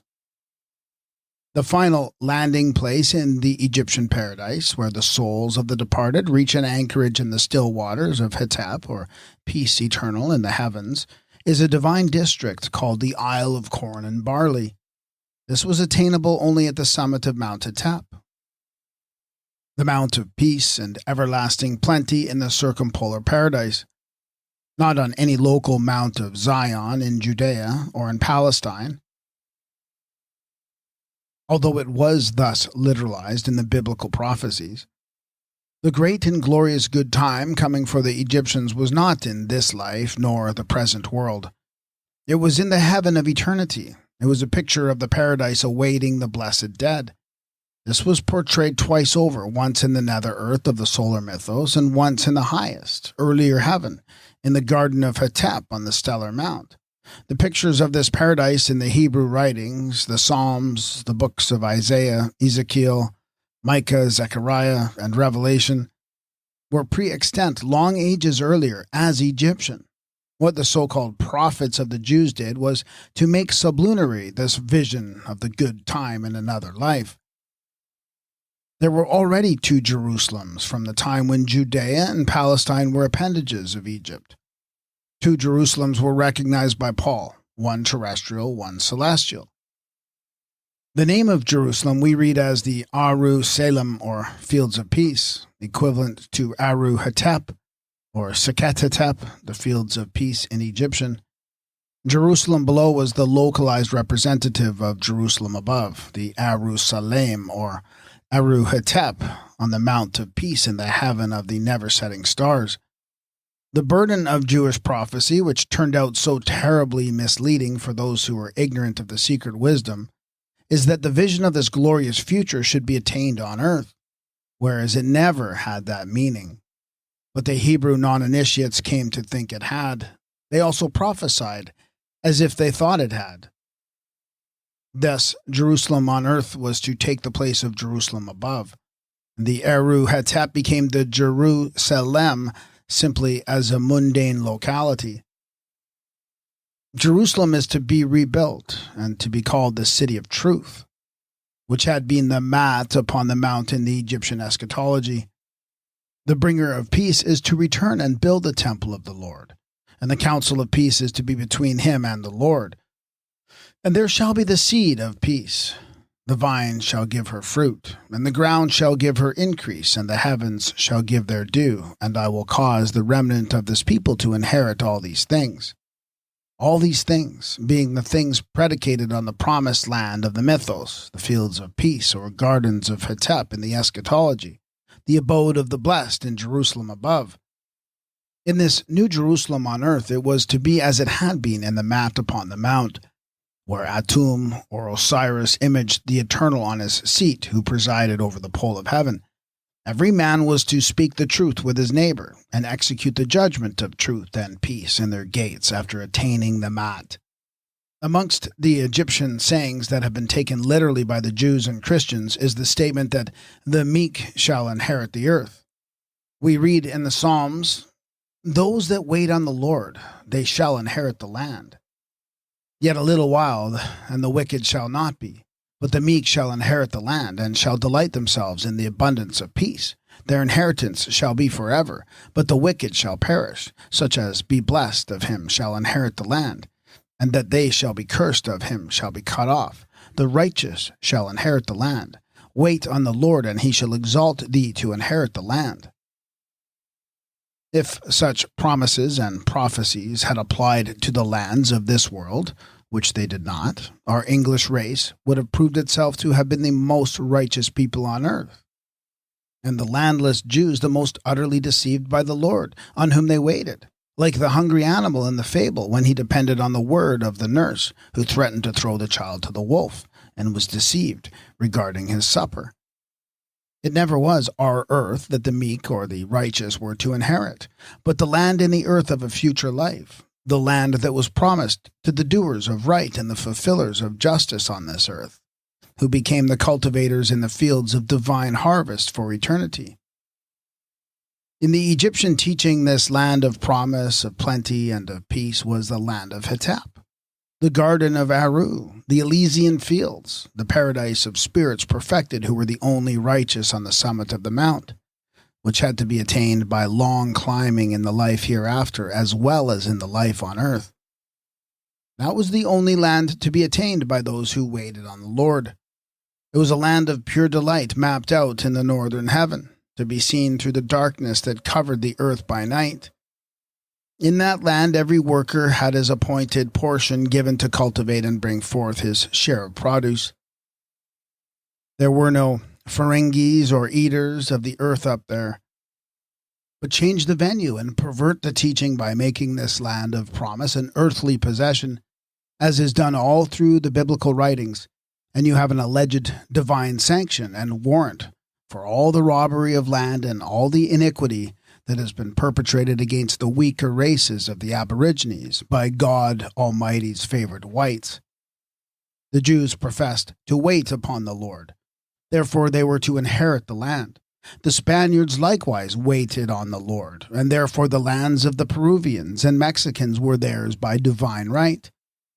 So has it been with the English in America, in Australia, and Africa. They who wait upon the Lord once a week or once a year upon Atonement Day, without atonement, shall inherit the earth. And all the time such teaching is not utterly immoral, not only ethically false, it never had the significance assigned to it by the Jews and Christians when first taught by the Egyptians. A false bottom has thus been laid by this perversion of old Egypt's wisdom, and on that false bottom have the Jews and Christians built for this world, whereas the Egyptians laid their foundations for eternity. The Egyptian wisdom, to which the whole wide round of the world is one vast whispering gallery, has been looked upon by the bibliolater as the materials that revelation had to deal with. That is, the wisdom pre-extant, for which the Egyptians had toiled during a dateless antiquity, becomes divine revelation when mutilated and misrendered in the biblical version. For the sounder inference to be drawn from the comparatively late origin of the Hebrew letters is not that the subject matter of the documents is necessarily late, but that it was preserved in the hieroglyphic language which was read by Osirisif and his fellow priests from On, before it was transcribed in the later letters. The truth is that the primary records on which the Bible was based were not a product of the Palestinian Jews.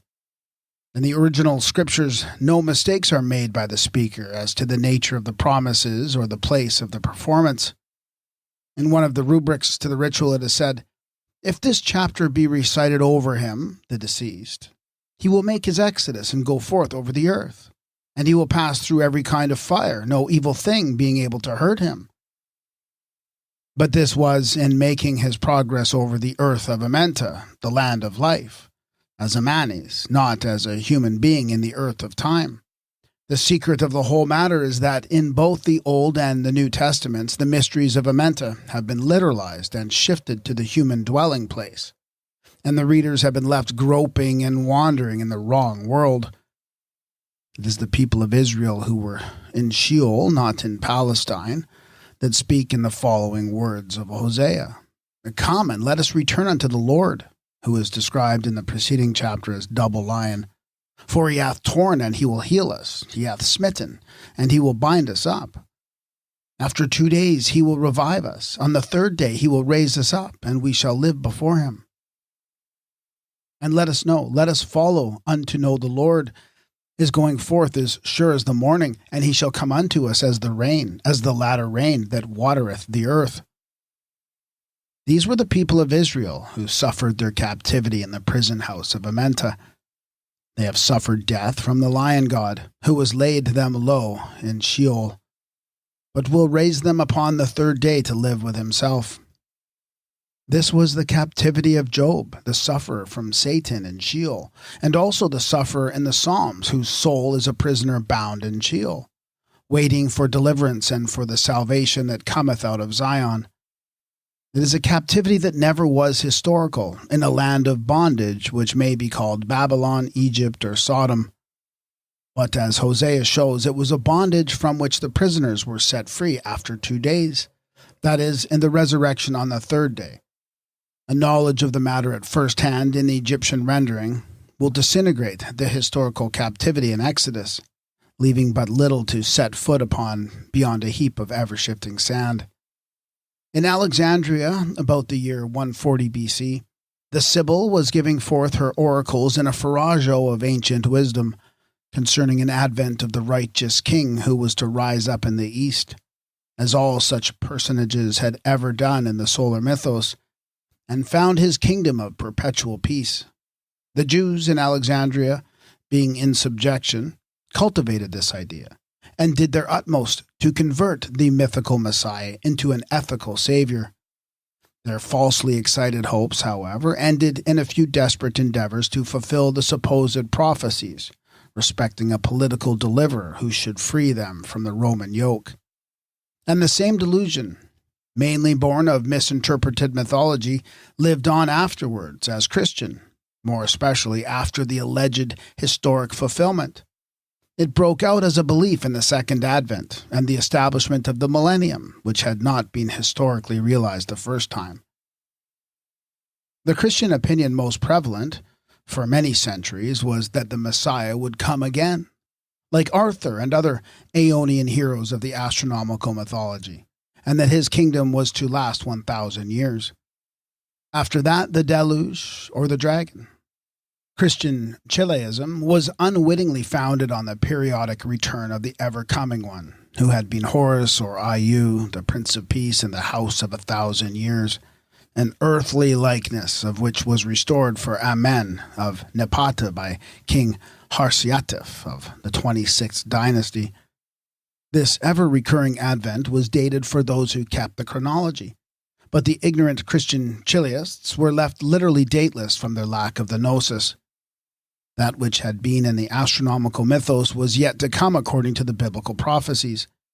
In the Kamite eschatology, the mountain of the Lord's house had been established at the summit of Aru Hetep, the paradise of peace, the country that is called the tip of heaven. The house of the Lord upon the mount was the great hall of judgment, called the Mat, from which proceeded the law and the word of the Lord and the Son of God, who came to make the word of the Lord truth against his adversaries. But in the later days it shall come to pass that the mountain of the Lord's house shall be established in the top of the mountains, and it shall be exalted above the hills, and peoples shall flow unto it. And many nations shall go and say, Come ye, and let us go up to the mountain of the Lord, and to the house of the God of Jacob. And he will teach us of his ways, and we will walk in his paths. For out of Zion shall go forth the law, and the word of the Lord from Jerusalem. And he shall judge between many peoples, and shall rebuke strong nations afar off. And they shall beat their swords into plowshares, and their spears into pruning hooks. Nation shall not lift up sword against nation, neither shall they learn war any more. They shall sit every man under his vine and under his fig tree, and none shall make them afraid, for the mouth of the Lord of hosts hath spoken it. And the Lord shall reign over them in Mount Zion from henceforth, even forever. But whilst the prophet is apparently peering forward into some indefinite future, he is only looking into the camera obscura in front, which is all the while reflecting things that lie behind him in a far-off past. Ages on ages earlier, the feast of fat things, with the heaps of food, the thousands of geese and ducks, the corn and beer in huge abundance, had been spread in the Egyptian paradise for the eternal feast, with Mount Hetep for the table. This was the heaven of all good things that were imaged as provisions in the land of promise, that could not be attained in Jerusalem below, but only at the summit of another life. This was the Mount of Peace, where the Lord of all things rested, he whose name was Neb-Hetep, the Lord of Peace. That was the land in which there was no more night, and the tears were wiped from all faces, and pain and sorrow ceased, and sighing had forever passed away. A close acquaintance with the ritual shows that the Ayus brought out of Egypt certain writings that contained the Egyptian eschatology. The wisdom in which they tell us their giver of the law was learned. That wisdom of the other world was converted into history for this. And all turned topsy-turvy by changing the earth of eternity into the earth of time, and the manes into mortals. In this way, the noble, full-flowing river of old Egypt's wisdom ended in a quagmire of prophecies for the Jews and a dried-up wilderness of desert sands for the Christians. And on those shifting sands, the historic Christians reared their temple of the eternal, which is giving way at last because it was not founded on the solid rock, and because no amount of blood would ever suffice to solidify the sand or form a concrete foundation, or even a buttress for the crumbling building. The secret of the ancientness and sanctity of the writings is that they were originally Egyptian, like the Jewish community. They are not the product of any ground rootage in the land of Judea. They come to us masked and in disguise. The wisdom of old, the myths, the parables, the dark sayings that were preserved, have been presented to us dreadfully, defeatured and deformed in the course of being converted into history. An exoteric rendering has taken the place of the esoteric representation, which contained the only true interpretation. The past was known to Philo, the learned Jew, who, when speaking of the Mosaic writings, told his countrymen that the literal statement is a fabulous one, and it is in the mythical that we shall find the true. To understand their own books, their religious rites, festivals, and ceremonies, the Jews will have to go back to Egypt for the purpose of comparison. The Egyptian ritual will show them why their New Year's Day is the annual Judgment Day, the great day of doom, and why it is also the great day of memorial, for celebrating the creation of the world as it was in Egypt. Their great day of atonement is identical with that on which the Sut Typhonians and adversaries of Osiris were slain in a bloody sacrifice that was offered up as pleasing to the good being, Un Nefer, who was annually put to death by those emissaries of the evil one, and annually avenged by Hartima and his faithful followers. The blowing of the trumpet, or shofar, is the signal for the resurrection from Amenta, or Sheol, and has been so since the vernal equinox entered and the solar resurrection occurred in the sign of the Ram. 4,300 years ago, to say nothing of the earlier stations in procession, the rabbins have preserved the tradition that the dead are summoned before the divine tribunal to be judged upon the day of doom, which occurs each New Year's Day. Gleams of the ancient glory are afloat in Jewish eyes that still turn Zionward, still mistaking the earthly for the heavenly vision of that eternal city, a promised land in Palestine for a celestial locality that is still on lair or in the clouds of prophecy. If they were to see the promised land in Palestine today, they would not find the eternal city of their dreams at Jerusalem any more than at Rome or Thebes, at Memphis or Anu, or any other foundation upon which the celestial home of rest was portrayed in heaven, or localized in a pattern on this earth. On the other hand, the Jews in their religious mysteries go back to Jerusalem once every year, and once a year Messiah comes to them, from generation to generation, as the persistent traveler upon heaven's highways, who steppeth onwards through eternity. The yearning for Zion by these homeless lodgers, who are aliens in all lands, did not arise from love of country or desire to cultivate its soil. It originated in religious feeling and the following of a heavenly mirage that could be pursued over all the earth and its deserts, independently of locality or of race. This view is also enforced by the persistence of the messianic craze that yet survives amongst the Jewish victims of this misinterpreted mythology, who still await that fulfillment of the impossible, which the persecuting Christians fatuously suppose they have secured for all time and for eternity.